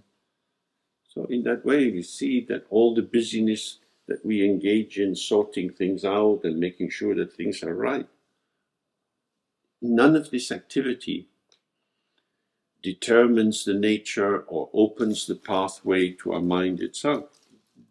Diese Weise können wir sehen, dass all unsere Aktivitäten, Dinge auszusortieren, in Ordnung zu bringen oder was immer es ist, in keiner Weise die Möglichkeit haben, uns den Weg zum Geist zu öffnen. So, again, this is his encouragement to open up into the practice. Und das ist hier wiederum eine Ermutigung, sich der Praxis gegenüber zu öffnen. Says the nature of your own mind, your awareness, depends on nothing whatsoever. It's not mixed with anything. It's not touched by anything. It is not contaminated by anything whatsoever. It has no preferences. It has no bias. Und so heißt es, die Natur des Geistes hängt von überhaupt nichts ab. Sie wird mit nichts vermischt. Sie wird von nichts berührt. Sie ist nicht beschmutzt von irgendetwas. Sie hat keine Vorlieben. Sie hat keine Neigungen. If you want to enter into the practice, it's very helpful to read a passage like this again and again and again. Wenn man also in die Praxis eintreten will, dann ist es sehr hilfreich, Abschnitte wie diesen wieder und wieder zu lesen. It's quite troubling. Das ist verstörend. First, it doesn't make any sense. Irgendwie scheint es überhaupt keinen Sinn zu geben. Then we start to see, oh, the implications of this are that all my busyness, all my distraction is indeed an obscuration. Am Anfang macht es keinen Sinn, aber dann beginnen wir zu sehen, dass in der Tat all meine Ablenkung, meine Geschäftigkeit in Wirklichkeit eine Verdunklung ist. I thought I was making my life, but what I was making was obscuration to the actual ground of my life.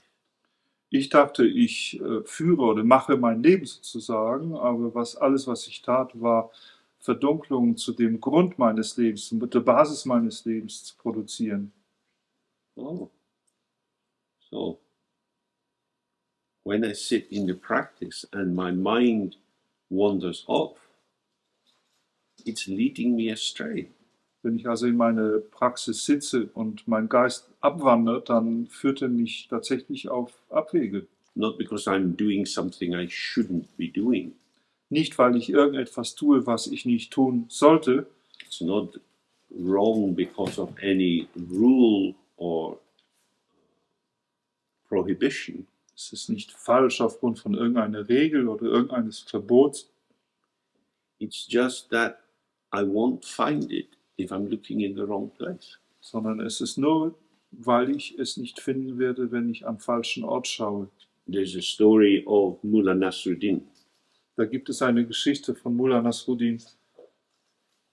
And one night, a friend of his went by and he saw the mullah down on the ground, poking about in a pool of light that was shed from a lamp coming from a window in a nearby house.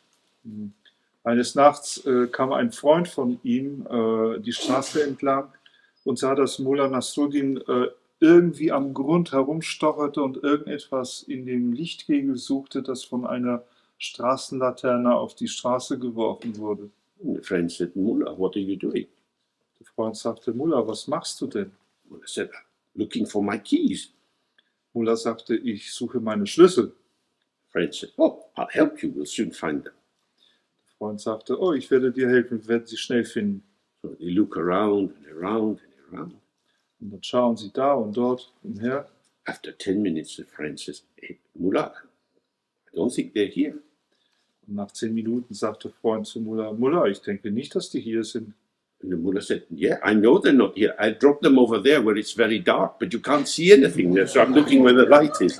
Und Mullah sagte, natürlich weiß ich, dass sie nicht hier sind. Ich habe sie dort verloren, aber dort ist sehr dark und da kann ich nicht suchen, weil ich sowieso nichts finden werde. This is what we do in the meditation practice. Das ist aber unsere Aktivität in der Meditationspraxis. We look for our mind in the thoughts and feelings and so on that arise. Wir schauen in unserem Geist nach den Gedanken, Gefühlen und Empfindungen, die aufkommen. That's not where it is. Das ist nicht da, wo es ist. So we have to look in the dark and learn to look in the dark. Wir müssen also im Dunkeln suchen und lernen, wie man im Dunkeln sucht. We're not going to find something. Und wir werden dort nicht etwas finden. We're going to profoundly be ourselves. Wir werden auf eine tiefgründige Weise wir selbst sein. So this is a big transformation. Eine große Transformation. It's a return to the original mode. Das ist die Rückkehr zu dem ursprünglichen Modus. To how it's been from the very beginning. Das ist eine Rückkehr zu dem, wie es von allem Anfang an war. And that doesn't require our effort.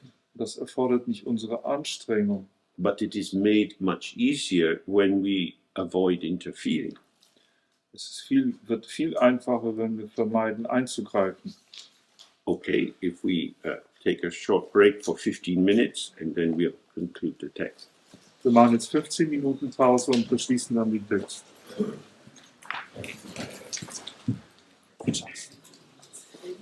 Then he says, the actual nature of one's own awareness is very clear, sharp, shining, fresh and naked. This is the view of the Buddhas. Its nature is empty, its radiance is clear, and its manifestation is all-pervading. So firstly, one must recognize one's own nature, and then one must remain in one's own place, and finally, one must become unchanging in this state. Hier heißt es dann, die tatsächliche Natur unserer eigenen Bewusstheit ist sehr klar, scharf, strahlend, frisch und nackt. Das ist die Sicht der Buddhas. Seine Natur ist leer, seine Strahlkraft ist klar und seine Manifestation ist alles durchdringend. So muss man also zuerst die eigene Natur erkennen, dann muss man am eigenen Ort bleiben und schließlich muss man in diesem Zustand unwandelbar werden. In this last bit there, one must recognize one's own mind or one's own awareness. We don't have a vocabulary that can really describe this. Diese letzte Stelle da, wo es heißt, wir müssen zuerst unsere eigene Natur erkennen. Wir haben nicht wirklich ein Vokabular, das das wirklich beschreiben kann. When we go out, we can recognize our own shoes. Wenn wir hinausgehen, dann können wir unsere eigenen Schuhe erkennen. Because it's a recognition. We already have some cognitive image of what our shoes look like. Denn es ist ja ein Wiedererkennen, also sozusagen, wir haben schon eine Idee, wie unsere Schuhe ausschauen und dann erkennen wir sie wieder. But we're not talking here about knowing something via cognition. Aber hier sprechen wir nicht darüber, etwas zu wissen mittels der Kognition. This is why it's more like being. We settle into that situation. Es ist hier mehr wie ein sich niederlassen in dieser Situation. We open by letting go, and then by doing this again and again, we find ourselves in a state of openness. Wir öffnen uns, indem wir loslassen und das immer wieder praktizieren. Und dann dadurch finden wir uns zum Schluss auch in diesem Zustand von Offenheit. We haven't made ourselves open. Es ist nicht so, dass wir uns selbst offen gemacht haben. Like buying some new shoes and they don't quite fit, so you take them to the cobbler and they put them on a stretcher so that they're not so tight on your feet. Es ist nicht wie wenn wir neue Schuhe kaufen und die so ein bisschen eng sind und wir das zum Schuster bringen, der sie dann auf seine Streckbank tut, die das Leder ein bisschen dehnt, sodass die besser auf die Füße passen. So we're not opening ourselves. Es ist nicht, dass wir uns selbst öffnen. We're letting go of closure. Wir lassen lediglich den Verschluss los. The closure is the artifice. Der Verschluss, der Abschluss ist das Künstliche hier. How do we let go? Wir aber lassen wir los. How do you stop smoking? Wie hört man denn auf zu rauchen? You leave the packet there. Man muss das Päckchen liegen lassen. You want to have a cigarette, but you don't. Du willst eine Zigarette nehmen, aber du nimmst sie nicht. There will always be cigarettes available in this world. Zigaretten wird es in dieser Welt immer geben, verfügbar. What we can do is drop our sense that we are a smoker. Was wir zu tun haben, ist unser Empfinden aufzugeben, dass wir Raucher sind. So when the thought arises, often linked with a feeling and a sensation, oh, I need a fag. Wenn also der Gedanke aufkommt und dieser Gedanke oft ja auch von einem Empfinden, einem Gefühl begleitet, dass wir so eine Kippe brauchen, We have to let that just dissolve. dann müssen wir es diesem Gedanken gestatten, sich aufzulösen. This thought that once told the truth about me, because I was smoking, Dieser Gedanke, der einst die Wahrheit über mich sprach, weil ich ja ein Raucher war, is now no longer telling the truth about me. Spricht nicht länger die Wahrheit über mich. It would mislead me. Er wird mich fehlleiten. So now this thought moves from being friend into more like an enemy. Und so verwandelt sich dieser Gedanke von einem Freund zum mehr so etwas wie einem Feind. Some people try to struggle to get rid of the thought. Manche versuchen dann darum zu kämpfen, den Gedanken loszuwerden. But it's usually easiest if you just see that it's irrelevant.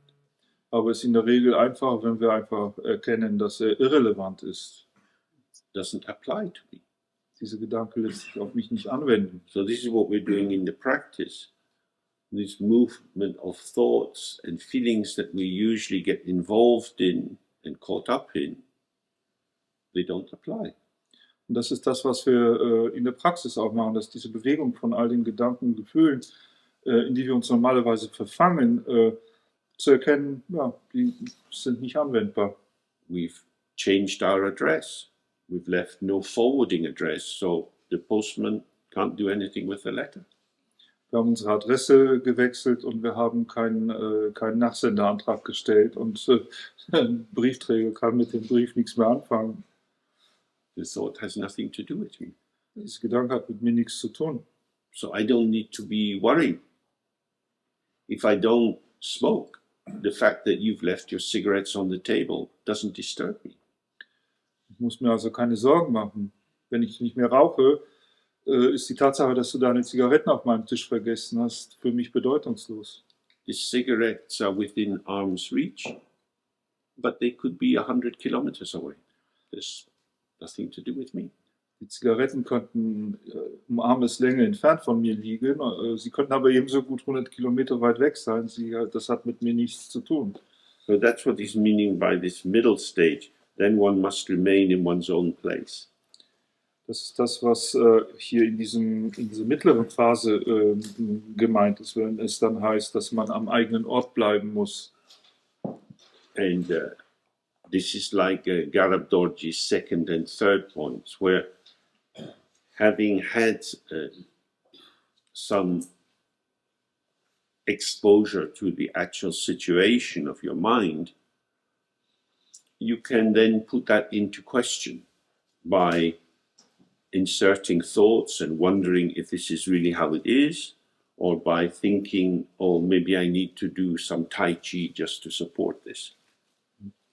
Und das hat eine Beziehung zu dem zweiten und dritten Statement von Garab Dorje, dass nämlich, nachdem man sozusagen eine gewisse Ausgesetztsein, eine gewisse Vertrautheit mit dieser Erfahrung hat, dann anfangen könnte, wiederum Fragen zu stellen und es zu untersuchen, ob das denn jetzt wirklich genug ist und ob es nicht vielleicht unterstützend wäre, wenn ich noch ein bisschen Tai Chi hinzufügen würde. So it's by settling into the openness that we have the sense, oh, this is enough. Hier geht es also darum, dass wenn wir uns in der Offenheit niederlassen, dass wir auch die Empfindung haben, das an sich ist genug. And texts often use the word simpa, which means satisfied. You've had enough food and somebody says, would you like some more? No, I'm fine. Die Texte benutzen oft hier das Wort Simpa, was so viel wie Befriedigtheit ist. Das ist so, wie wenn man genug gegessen hat und jemand bietet uns noch etwas an, sagen wir einfach vielen Dank, ich bin satt. What I've had is sufficient. I know that there are many other things, but I have sufficient. Was ich gehabt habe, ist genug. Ich weiß, dass es viele andere Dinge noch gibt, aber für mich war das genug. And the more one eases oneself into that state, the less power these other options have over us, and we are distracted less and less. And because of that, in the end, we settle into this enduring openness, which is offering hospitality to all the various modes of life. Und je mehr wir uns in dieser Offenheit niederlassen, desto weniger Macht haben all die anderen Optionen über uns. Das heißt, sie führen dann auch zu weniger Ablenkung und desto mehr können wir einfach in diesem offenen Zustand wiederum verbleiben, ohne in diese Bewegung zu gehen. So then he says, great meditators, male and female, when you gain the certainty of opening to awareness, and you see how it is, then you should protect it. Dann heißt es hier, ihr großen Meditierenden, männlich und weiblich, nachdem ihr das gewisse Verstehen davon, wie Bewusstheit ist, erlangt habt, solltet ihr es beschützen. We're not protecting it because the mind itself is vulnerable. Beschützen sie nicht, weil der Geist etwa für sich genommen verletzlich ist. The mind is Vajra, it's indestructible. Der Geist selbst ist Vajra, ist unzerstörbar. But what is vulnerable is our capacity to relax. Was aber verletzlich ist, ist unsere Fähigkeit, uns zu entspannen. We live in states of agitation. Wir leben in Zuständen von Aufregung. We overstimulate our mind with electronic devices. Wir stimulieren unseren Geist mit elektronischen Geräten übers Maß. Go down the street, adverts everywhere, traffic lights, people driving badly, and so on. There's a lot of agitation in the life in the city. Wir gehen durch die Straßen, es gibt eine Menge Werbung, Verkehrsampeln, schlecht fahrende Autofahrer, eine Menge Aufregung in der Stadt. He is speaking to people who live in caves in Tibet. Er spricht hier zu Leuten, die in Höhlen leben in Tibet. Not much going on there, Da geht ohnehin nicht viel vor sich. but enough to get lost. Und doch genug, um verloren zu gehen. So for us, when we really see that, it's an encouragement to think, am I overexciting my life? Und wenn wir das hier sehen, dann ist es eine Ermutigung, vielleicht zu überprüfen, ob man in sein eigenes Leben nicht zu viel Aufregung hineinführt. To participate in the world as it is, we need to stay with some degree of rhythmic attunement. Natürlich, um an der Welt zu partizipieren, so wie sie ist, um an ihr teilzunehmen, braucht man eine gewisse Art von Übereinstimmung mit ihren Rhythmen. But how many times a day do you need to check your emails? Wie oft aber ist es nötig, am Tag die eigenen E-Mails zu überprüfen? There are many books you could read, many movies to see, music to listen to. Do you need it? Es gibt viele Bücher, die man lesen könnte, es gibt viele Filme, die man anschauen könnte, man könnte endlos Musik hören, aber brauchen wir es? I like it. Aber ich mag es. What does it provide you with? Was gibt es dir? Oh, it makes me feel better. Es lässt mich besser fühlen. Oh, so this is a dualistic relative truth adjustment that you're making to your state. Das ist also die Anpassung zu unserem Zustand in der dualistischen relativen Wahrheit. As long as you know what you're doing, that's fine, but it's not Dzogchen. Wenn du immer weißt, was du tust, ist in Ordnung, aber es ist nicht Dzogchen. We often seek entertainment because it's difficult to be with ourselves. Wir suchen oft nach Unterhaltung, weil es uns schwerfällt, einfach mit uns selbst zu sein. When these people were living in caves with very little food, Als diese Leute in Höhlen lebten, mit sehr, sehr wenig Nahrung, they didn't have much for changing their mood. gab es nicht viel, was sie einsetzen konnten, um ihre Laune oder ihre Stimmung zu ändern. But they could keep busy Aber sie konnten sich natürlich immer noch beschäftigt with halten, prostrations and polishing their butter lamps and so on. indem sie Verbeugungen praktizierten, ihre Butterlampen putzten. When I was doing a retreat in India, sometimes I would be so in need of something new and exciting and interesting that I would take the packet of sweets that I had, these hard Indian sweets that I used every day in my offerings, and I would empty the packet out on the floor and put all the green ones together and the red ones together. Als James in Indien Retreat machte, war manchmal so bedürftig danach, irgendetwas Aufregendes zu tun, dass er dann ein Päckchen indische harte Süßigkeiten herausnahm, das er normalerweise für Opfergaben verwendete, und sie leerte sie alle auf den Boden aus und fing an, sie nach Farben zu sortieren. We crave distraction. Wir sind gierig nach Ablenkung. And this is something that we all have to learn to sit with and not indulge. Und das ist etwas, was wir alle nötig haben, sozusagen durchzusitzen und nicht darin zu schwelgen. The traditional example for this is that it's like drinking salt water. Das traditionelle Beispiel dafür ist wie das Trinken von Salzwasser. If you feel thirsty and the only water you can drink is, say, from the sea, it gives you a momentary relief, but the salt will make you more thirsty. Wenn wir uns durstig fühlen und das einzige Wasser, das wir bekommen haben können, ist Seewasser, können wir natürlich das trinken und es wird vielleicht eine augenblickliche Erleichterung bringen, aber am Ende wird es uns noch durstiger machen.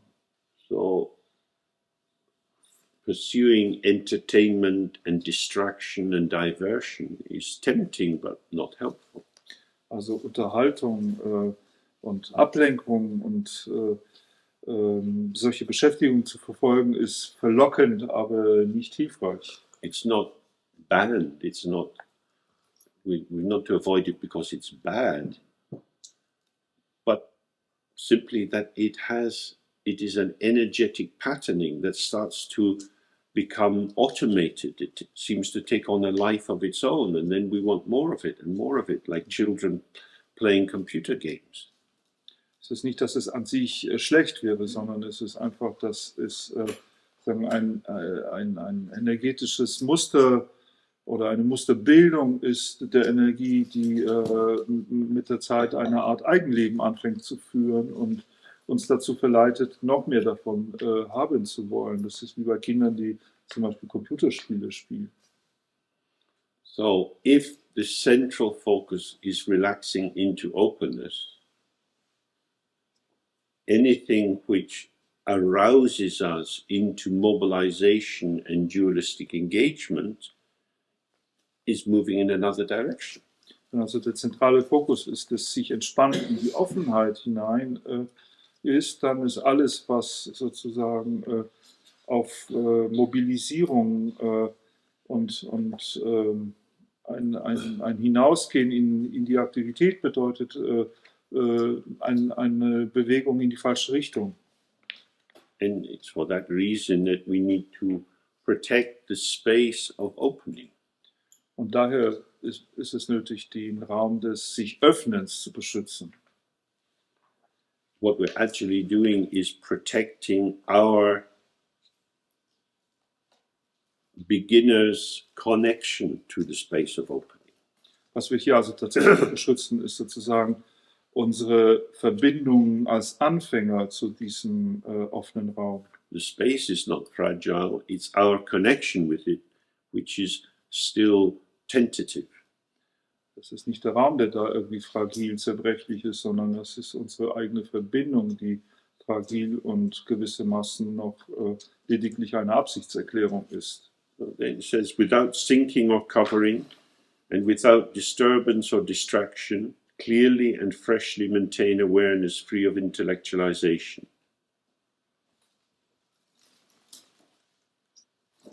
Dann heißt es hier, ohne Absinken oder Verdecken, ohne Störung oder Ablenkung, klar und frisch, bewahre die Bewusstheit frei von Intellektualisierung.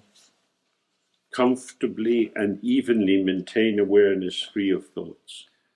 Bequem und gleichmäßig bewahre die Bewusstheit, die frei von Denken ist. Well, this comfortably is quite important. Dieses Bequem hier ist wichtig. Means tenderly, gently. Das bedeutet sanft, zärtlich. This is not something that can be forced.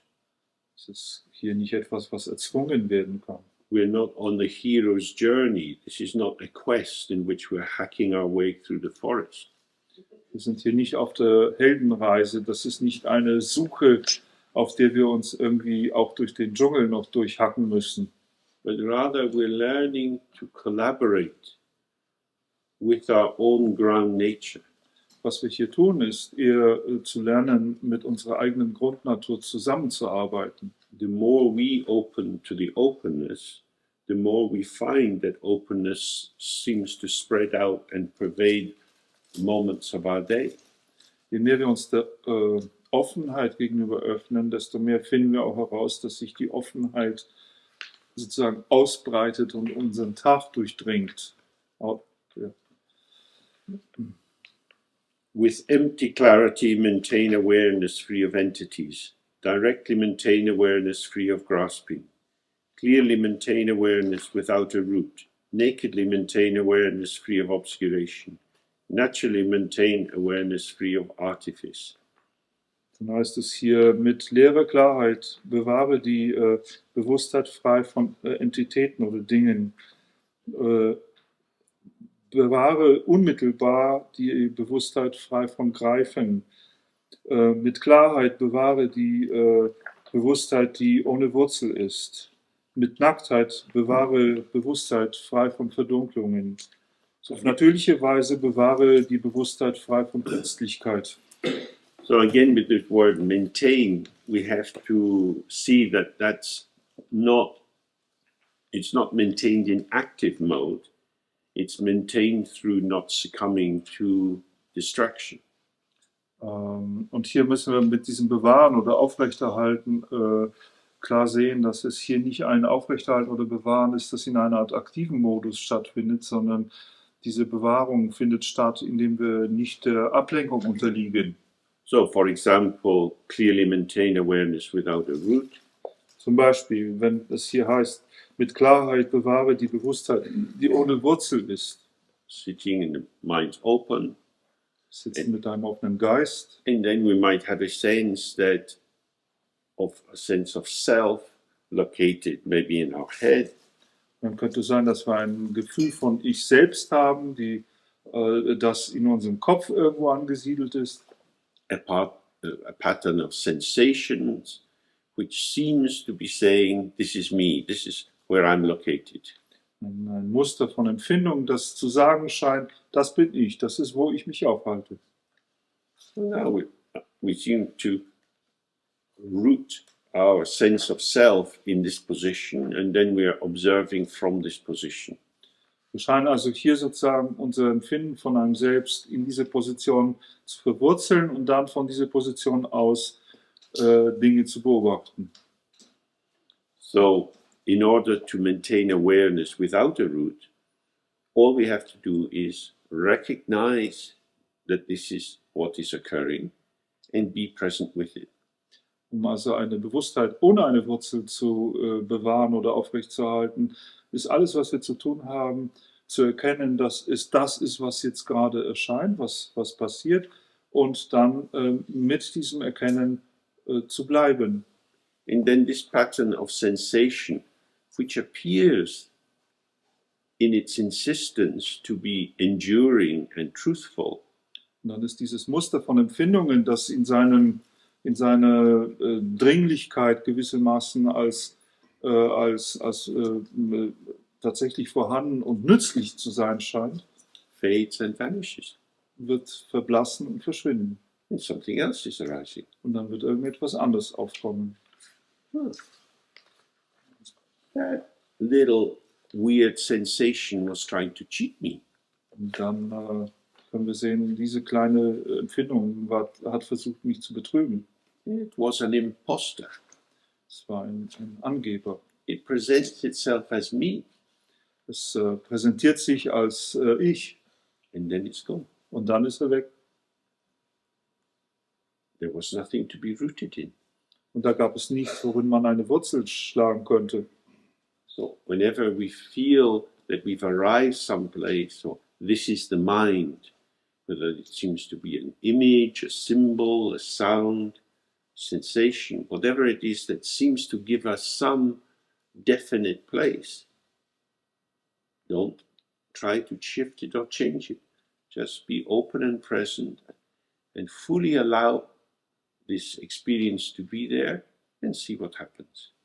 Wann immer wir also das Gefühl haben, irgendwo an einem definitiven Ort angekommen zu sein, sozusagen das Gefühl zu haben, das ist der Geist, und wenn es irgendein Zeichen, eine Vorstellung, ein Bild, ein Klang oder was immer es ist, wann immer wir sozusagen zu dieser definitiven Idee gekommen sind, sollten wir nicht versuchen, sie irgendwie zu verändern oder zu verschieben, sondern wir müssen uns gestatten, in der Gegenwart diese Vorstellung und diese Idee dieses Gedankens zu bleiben, und dann wird sie verschwinden.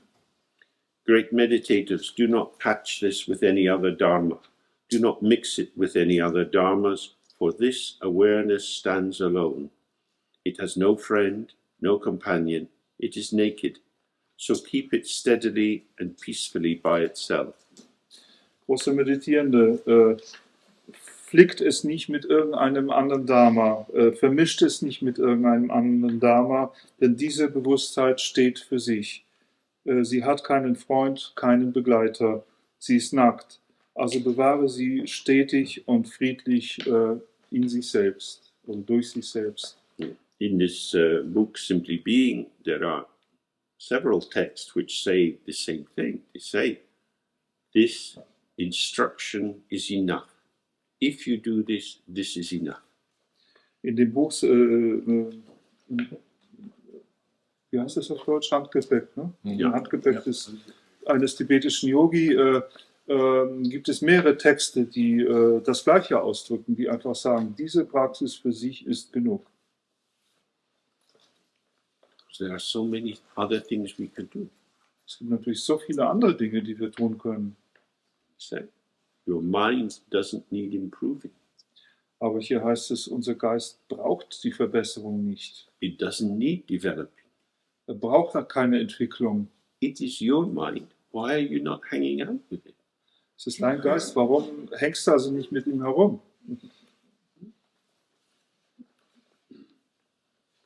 This is the central point. What will you find by looking here and looking there? Hier ist der zentrale Punkt. Was wirst du denn finden, wenn du da und dort herumschaust? What you will find is experience.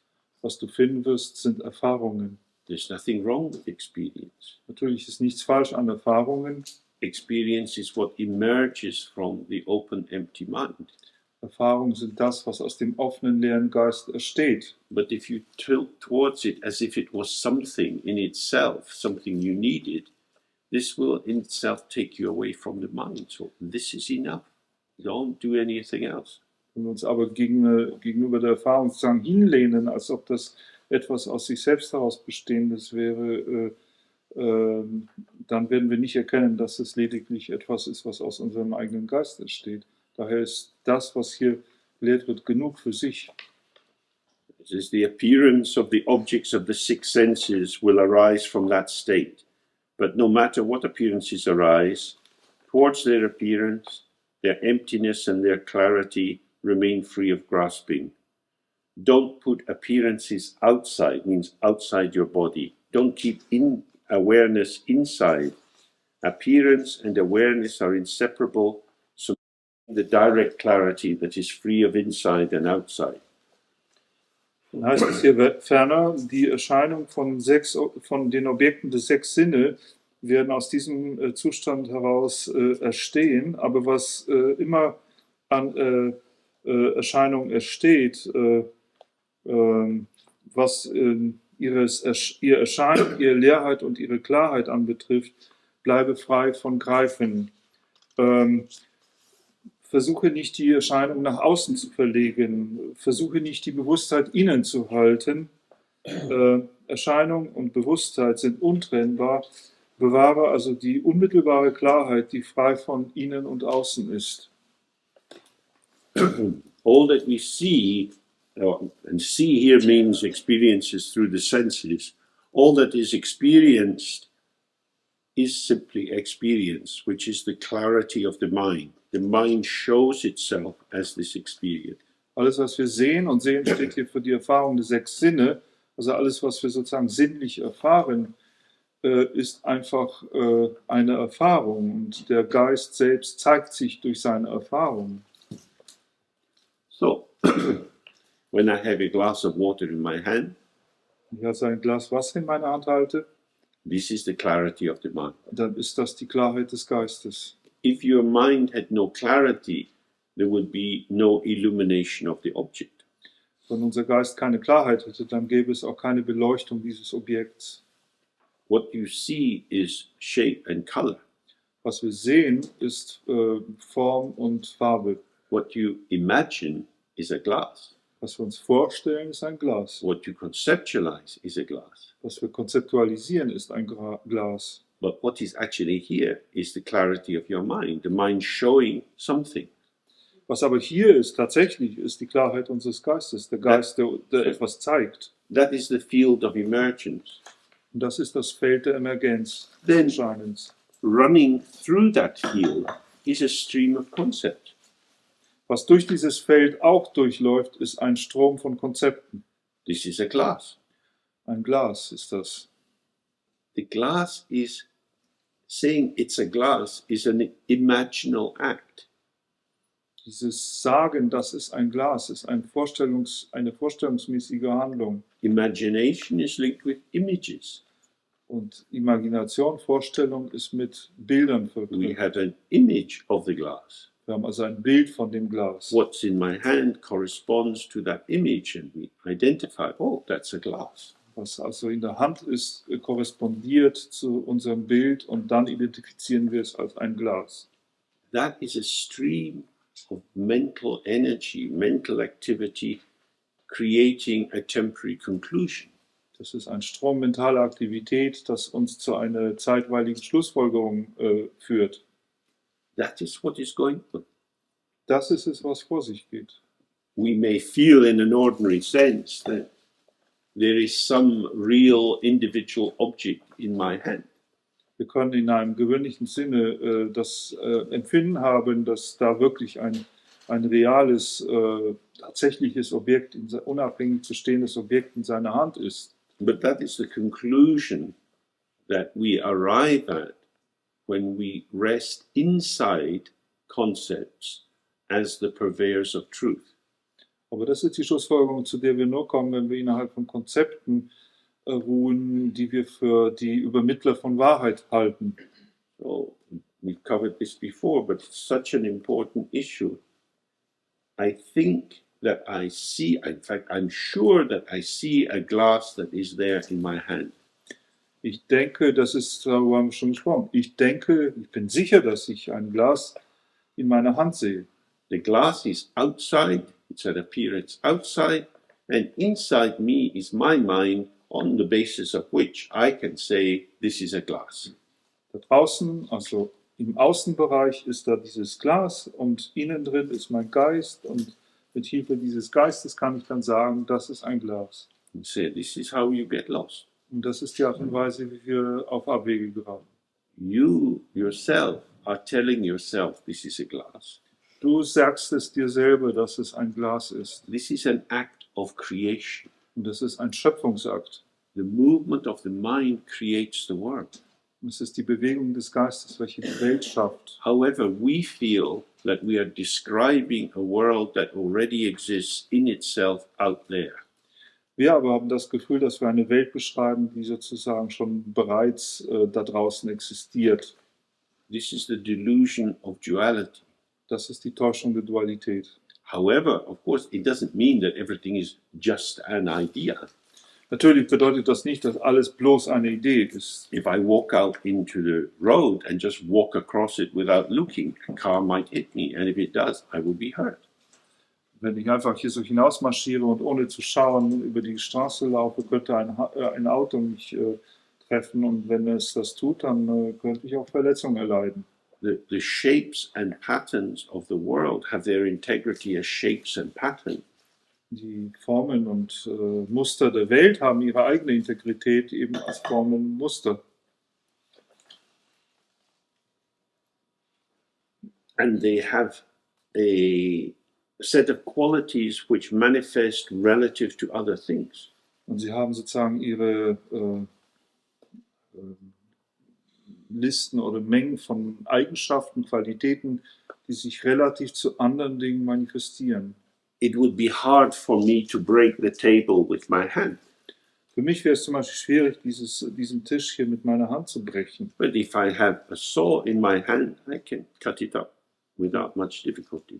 Wenn ich aber eine Säge in meiner Hand halten würde, könnte ich diesen Tisch auseinandersägen, ohne große Schwierigkeiten. The wood is hard in relation to my hand, but it's not so hard in relation to a saw. Das Holz ist hart in Relation, in Beziehung zu meiner Hand, aber nicht zu einer Säge.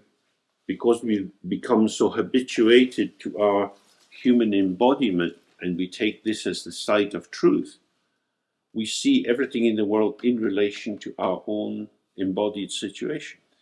Da wir so gewohnt daran sind, sozusagen unseren Körper als den Bezugspunkt zu nehmen und alles sozusagen, was den Körper anbetrifft, dann für die Wahrheit zu halten, haben wir auch die Gewohnheit, alles andere eben durch diese Beziehung zu messen.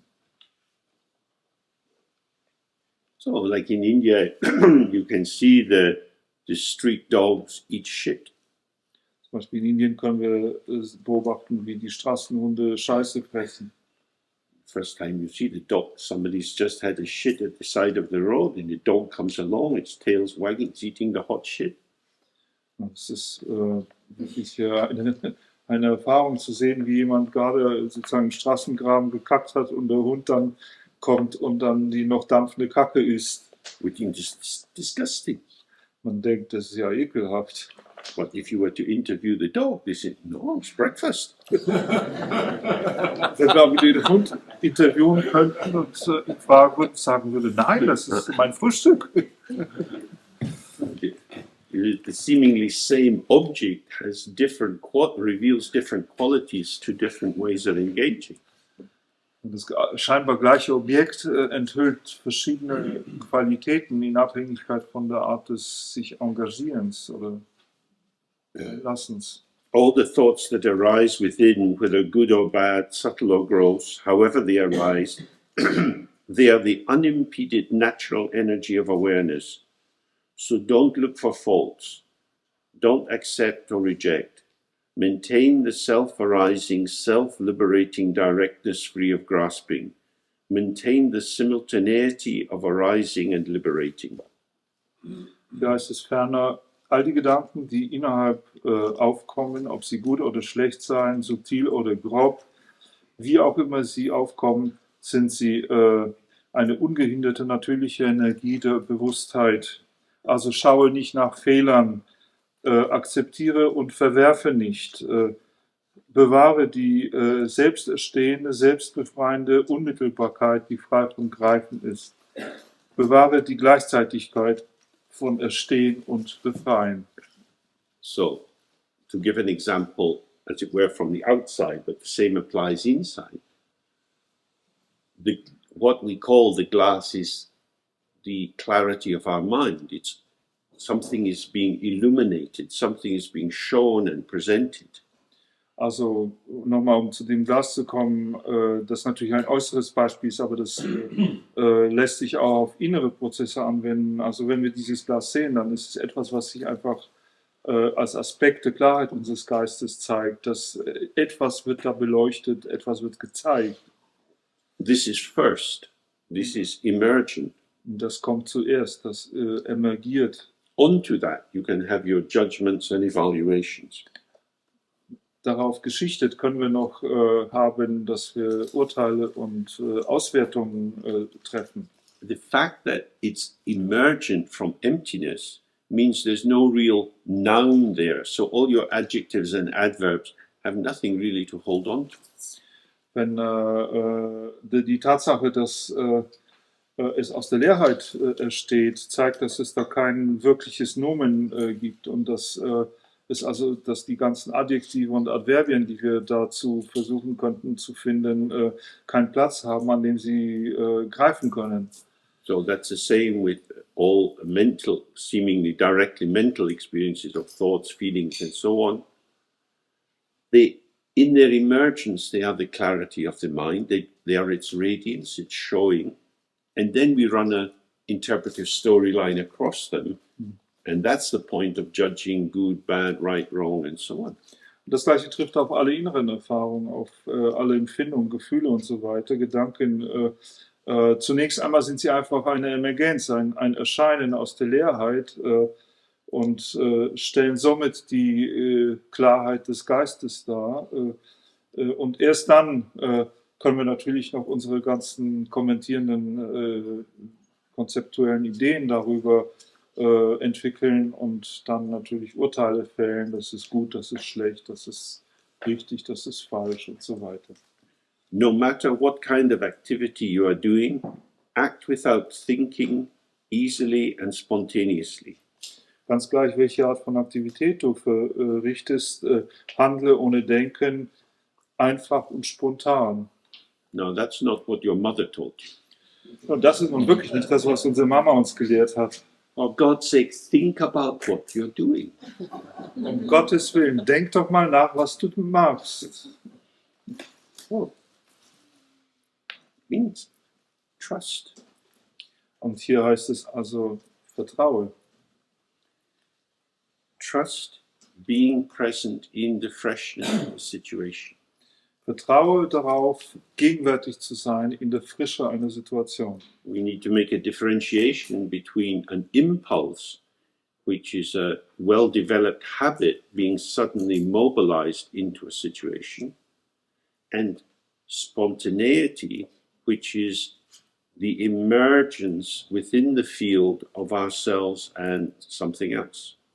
Und hier müssen wir eine ganz klare Unterscheidung treffen zwischen Impuls und Spontanität. Ein Impuls ist eine wohlentwickelte Gewohnheit, die unter gewissen Bedingungen und Umständen zu einer schnellen Mobilisierung führt. Und Spontaneität ist wirklich in dem Feld der Emergenz zu bleiben von selbst und anderen, also in diesem emergenten Feld zu bleiben. Spontaneity is fresh and fitting. Spontanität ist frisch und passt. Impulses are always something I prepared earlier. Impulse sind aber immer etwas, was ich eigentlich schon vorher vorbereitet habe. Which is why people who are very impulsive are incredibly annoying. Deswegen sind Leute, die sehr impulsiv sind, auch unglaublich nervend. Because they're very disruptive. Weil sie sozusagen sehr viel unterbrechen. Because an impulse is coming from the past into the present, it's an act of violence. Ein Impuls ist etwas, was aus der Vergangenheit in die Gegenwart kommt und ist damit eine gewalttätige Handlung. Whereas spontaneous behavior, it's a field phenomena. It's generated out of the connectivity of the field, and so it's appropriate. Dagegen Spontanität ist ein Feldphänomen. Es wird in dem gemeinsamen Feld der Verbundenheit, der Konnektivität generiert und damit auch immer passend. So what is meaning is that when you do it without thinking, means don't be inside yourself and then prepare something and bring it out. Wenn es also hier heißt, mach es ohne Denken, dann bedeutet das, sei nicht in dir selbst und mach es nicht so, dass du zuerst irgendwas vorbereitest und dann sozusagen aus dir selber herausbringst. In group therapy, when members of the group are very anxious, you can see them cogitating, running their thoughts around inside their head. In Gruppentherapie, wenn man es mit sehr scheuen Personen zu tun hat, dann kann man schon sehen, wie sie quasi schon die ganze Zeit mitdenken und versuchen, irgendetwas in ihrem Kopf auszuarbeiten. Trying to work out what would be the right thing to say. Versuchen dann herauszufinden oder herauszuarbeiten, was das Richtige wäre, was sie sagen könnten. And by the time they get to speak, they're talking about something that the group has moved on from. Und zu der Zeit, in dem Moment, bei dem sie dann tatsächlich zum Sprechen kommen, sprechen sie über etwas, wovon sich die ganze Gruppe inzwischen schon entfernt hat. They're not in the shared flow of the group experience, but they arrive in this rippling pond like a lump of ice. Sie sind nicht wie in diesem gemeinsamen Teich der Gruppenerfahrung, sondern sie kommen da an wie sozusagen wie die Wellen, die durch einen fallenden Eisklumpen verursacht werden.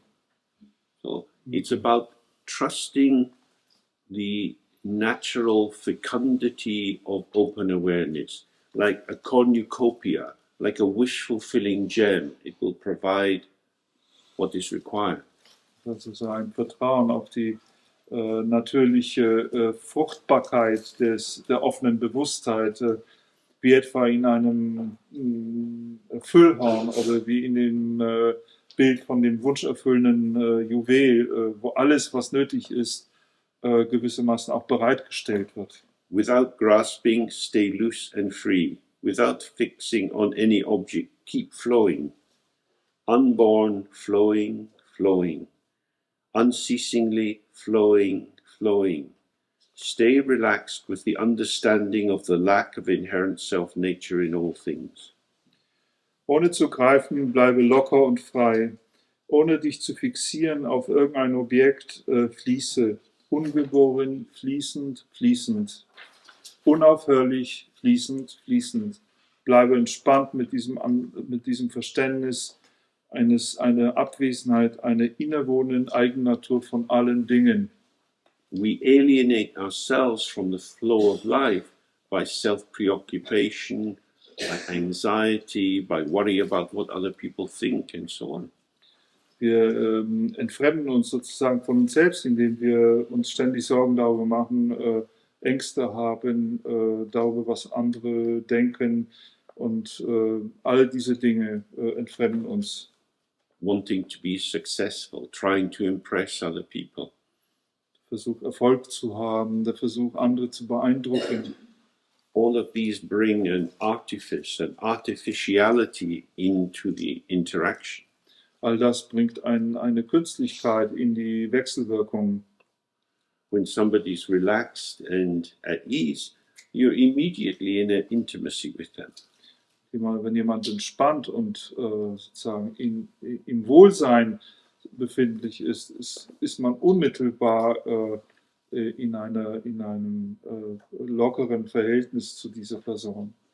So it says that there's no internal definition to any phenomena. They're not formed around some private internal essence.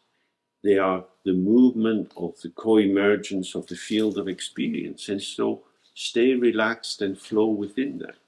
Und so heißt es, dass die Phänomene keine innere Definition haben. Sie haben keinen privaten Teil gewissermaßen, der sie separat von anderen Dingen in irgendeiner Weise festlegen würde.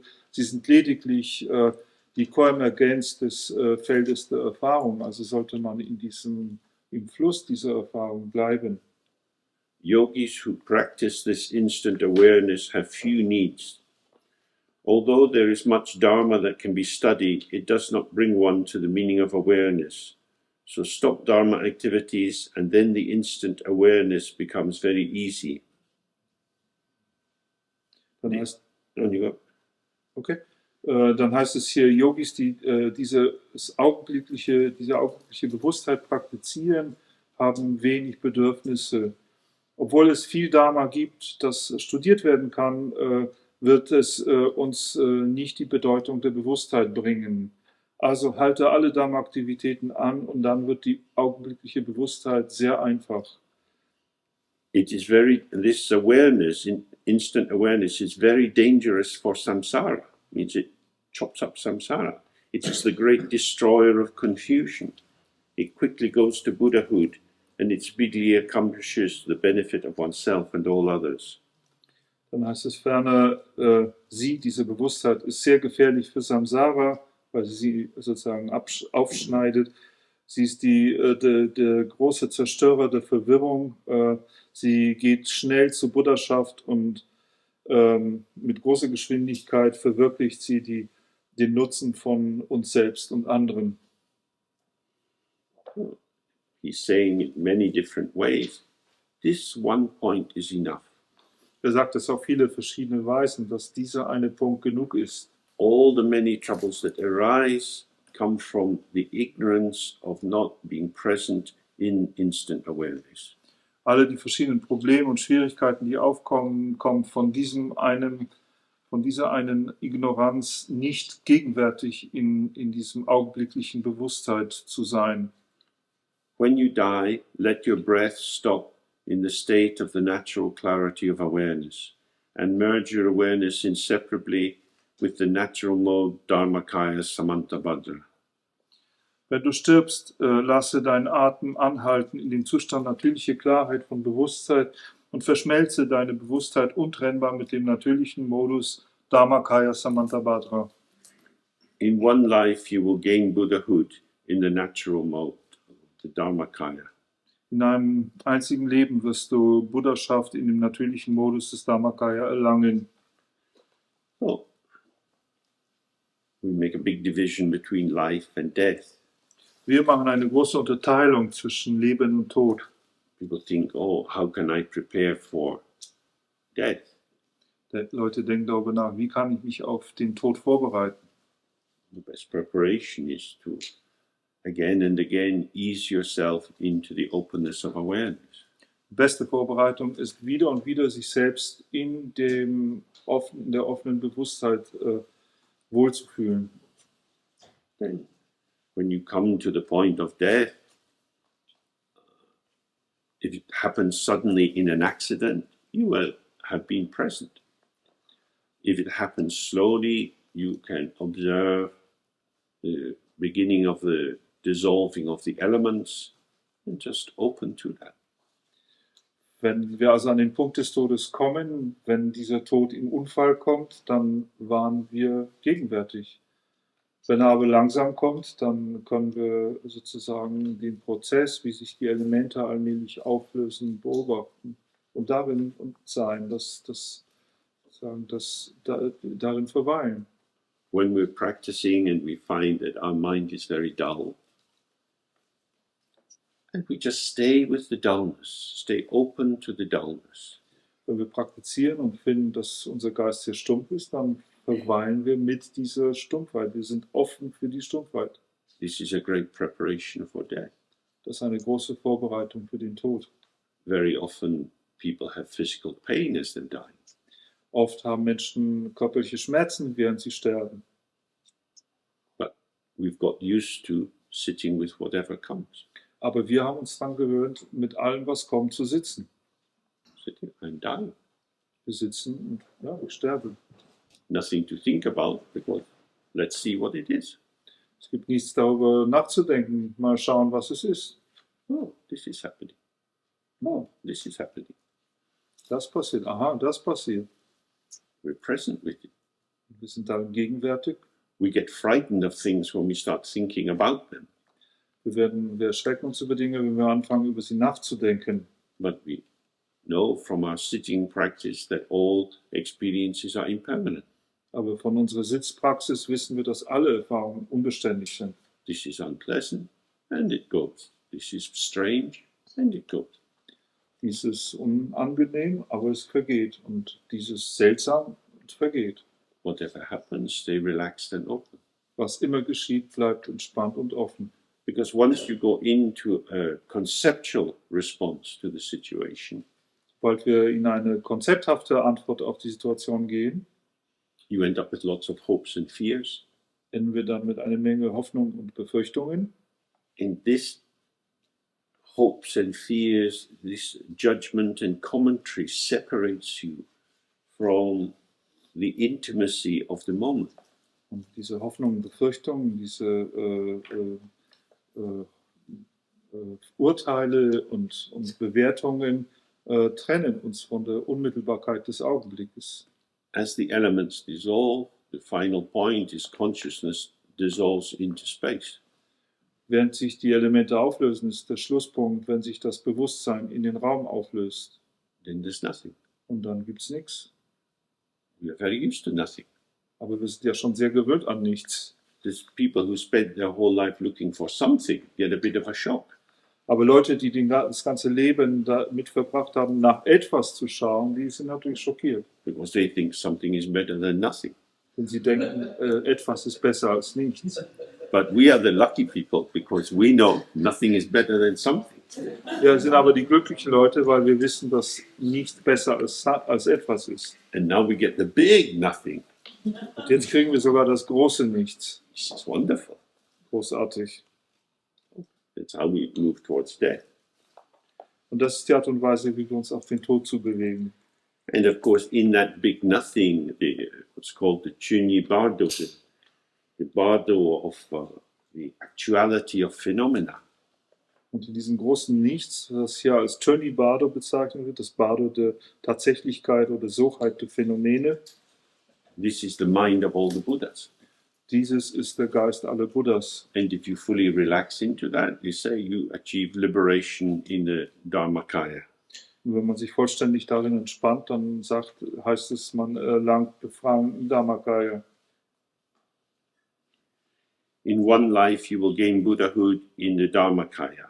For the sake of others, take on the activity of helping beings as was done by Samantabhadra. In einem Leben wirst du die Buddhaschaft im Dharmakaya erlangen. Um das Wohl der anderen greife die Aktivität, Wesen zu helfen, auf, so wie es durch Samantabhadra getan wurde. So, again, this is a kind of radical reframing.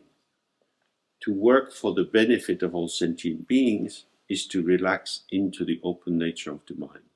Und das ist hier wiederum sozusagen eine Umformulierung, um für andere Wesen zu wirken, fürs Wohl anderer Wesen zu wirken, heißt in die Natur des offenen Geistes sich zu entspannen.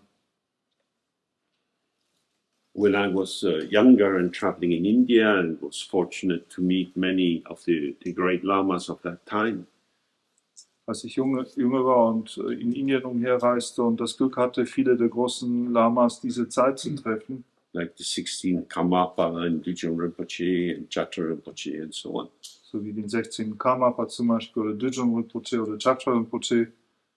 These were all people with lots of activity going on around them.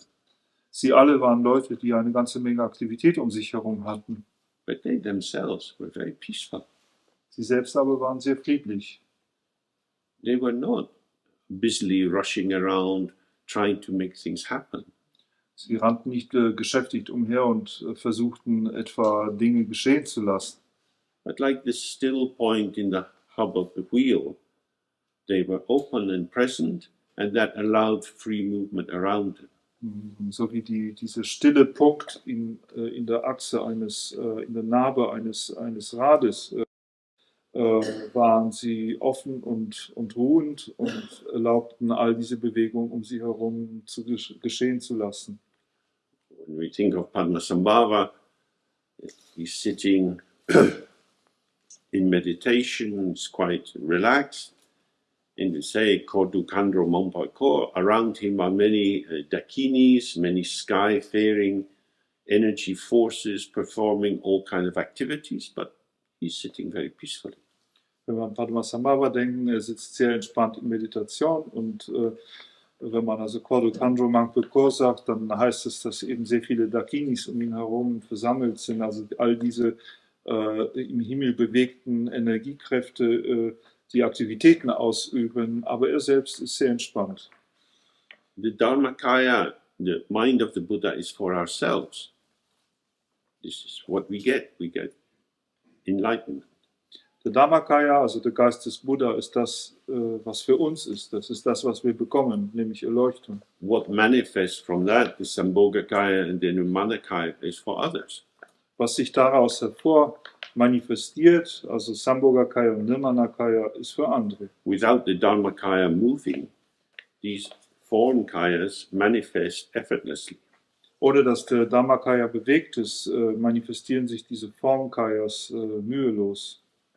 So when it says acting for the benefit of others, wenn es dann also heißt, zum Wohle anderer zu handeln, it doesn't mean a lot of intention and hard work. Dann bedeutet dies nicht eine Menge von Absichten und harter Arbeit. It means from the state of open relaxation, allowing the unimpeded movement of the energy of connectivity.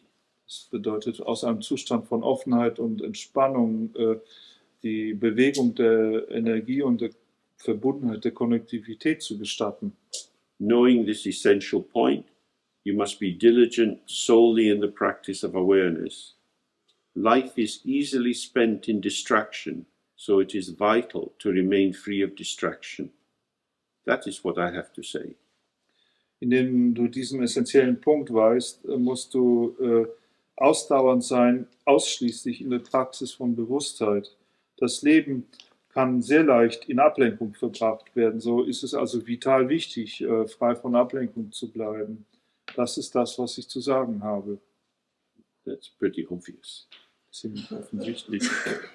This instruction, if practiced by fortunate people, will certainly bring enlightenment in one lifetime. Diese Unterweisung, wenn sie von glückbegabten Menschen praktiziert wird, wird sicher in einem Leben Erleuchtung bringen. And then there is the colophon. This preliminary practice, called the quick path to enlightenment, by which all beings can gain Buddhahood in one lifetime, was composed by Buddha Sri. It was printed by Dzogchen. By its virtue may all beings gain Buddhahood. Und dann kommt das Kolophon, das heißt, diese vorbereitende Praxis, die als der schnelle Weg zur Erleuchtung bezeichnet wird, durch welche alle Wesen Buddhaschaft in einem Leben erlangen können, wurde von Buddha Sri verfasst. Gedruckt wurde von Dzogchen. Well, so this is a practice you can do again and again. You can read the text again and again and support. Und dann heißt es hier noch, durch seine Tugend mögen alle Wesen Buddhaschaft erlangen. Das ist eine Praxis, die man wieder und wieder lesen kann und in seine Praxis sozusagen bringen kann. And, Olaf has kindly filmed this teaching, so after some time it will be available on Vimeo and you can look at it again if you wish. Und Olaf hat freundlicherweise diesen Kurs hier mitgefilmt und nach irgendeiner Weile wird das auch auf Vimeo verfügbar sein und ihr könnt da reinschauen, wenn ihr wollt. We're almost at the end, so if we do a final practice together. Wir sind fast am Ende, wenn wir also jetzt noch eine abschließende Praxis zusammen machen. Begin with the 3A. Wir fangen mit den 3 A's an.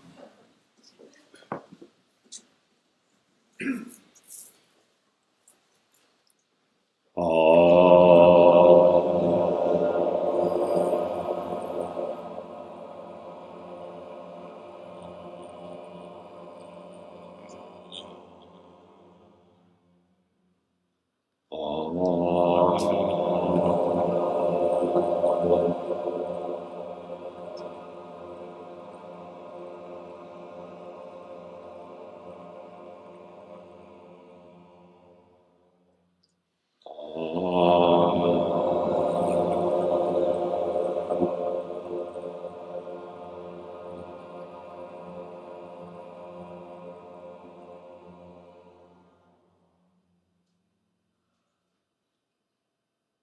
sentient beings.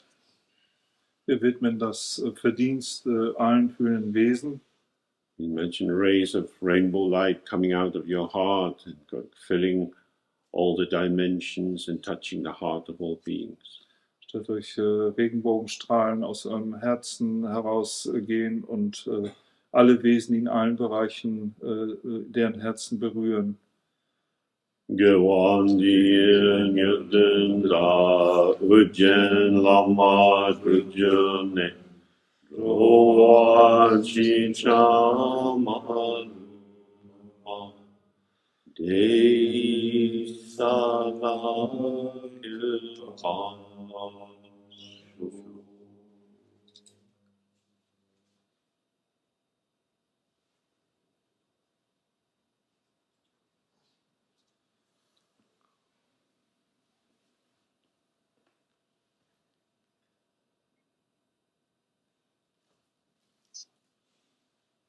And so we come to the end of our time together. Wir kommen jetzt an das Ende unserer gemeinsamen Zeit. As we know very well, meeting and parting is the nature of life. Und wie wir sehr gut alle wissen, ist das Treffen und Auseinandergehen ein Aspekt der Natur dieses Lebens. Whether we meet again in person, we will never know. Ob man sich wieder persönlich begegnen kann, kann man nie wissen. Could be, could not be. Könnte so sein, könnte auch nicht so sein. But I deeply believe that we meet every time when we do the practice. Aber ich glaube fest daran, dass wir uns jedes Mal treffen, wenn wir die Praxis machen. The connections that are formed through doing practice together are very deep. Die Beziehungen, die geformt werden, indem man die Praxis gemeinsam ausführt, sind sehr tief.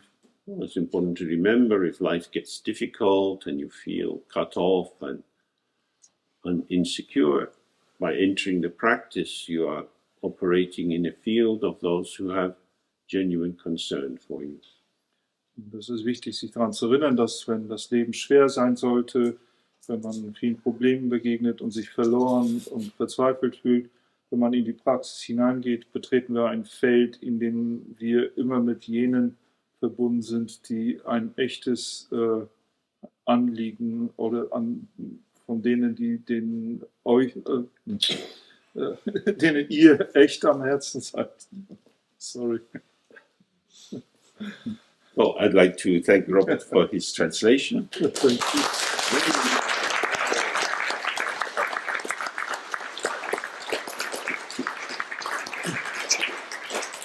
Völlig überflüssig, wie ich es gelegentlich festgestellt habe, weil ja alles versteht, aber gut, ich war da. Robert and I have worked together over many years, and it's very pleasurable for me always because I don't have to think about him. He's just extremely trustworthy. Wir haben es schon seit sehr vielen Jahren zusammengearbeitet und James sagt, dass es für ihn angenehm ist, mit mir zusammenzuarbeiten, weil er sich um mich keine Sorgen machen muss, weil ich sozusagen irgendwie verlässlich bin. In my life, this has been a fairly rare experience. In meinem Leben, sagte, war das eine eher rare Erfahrung. And I'd like to thank the organizers for setting this up and inviting me.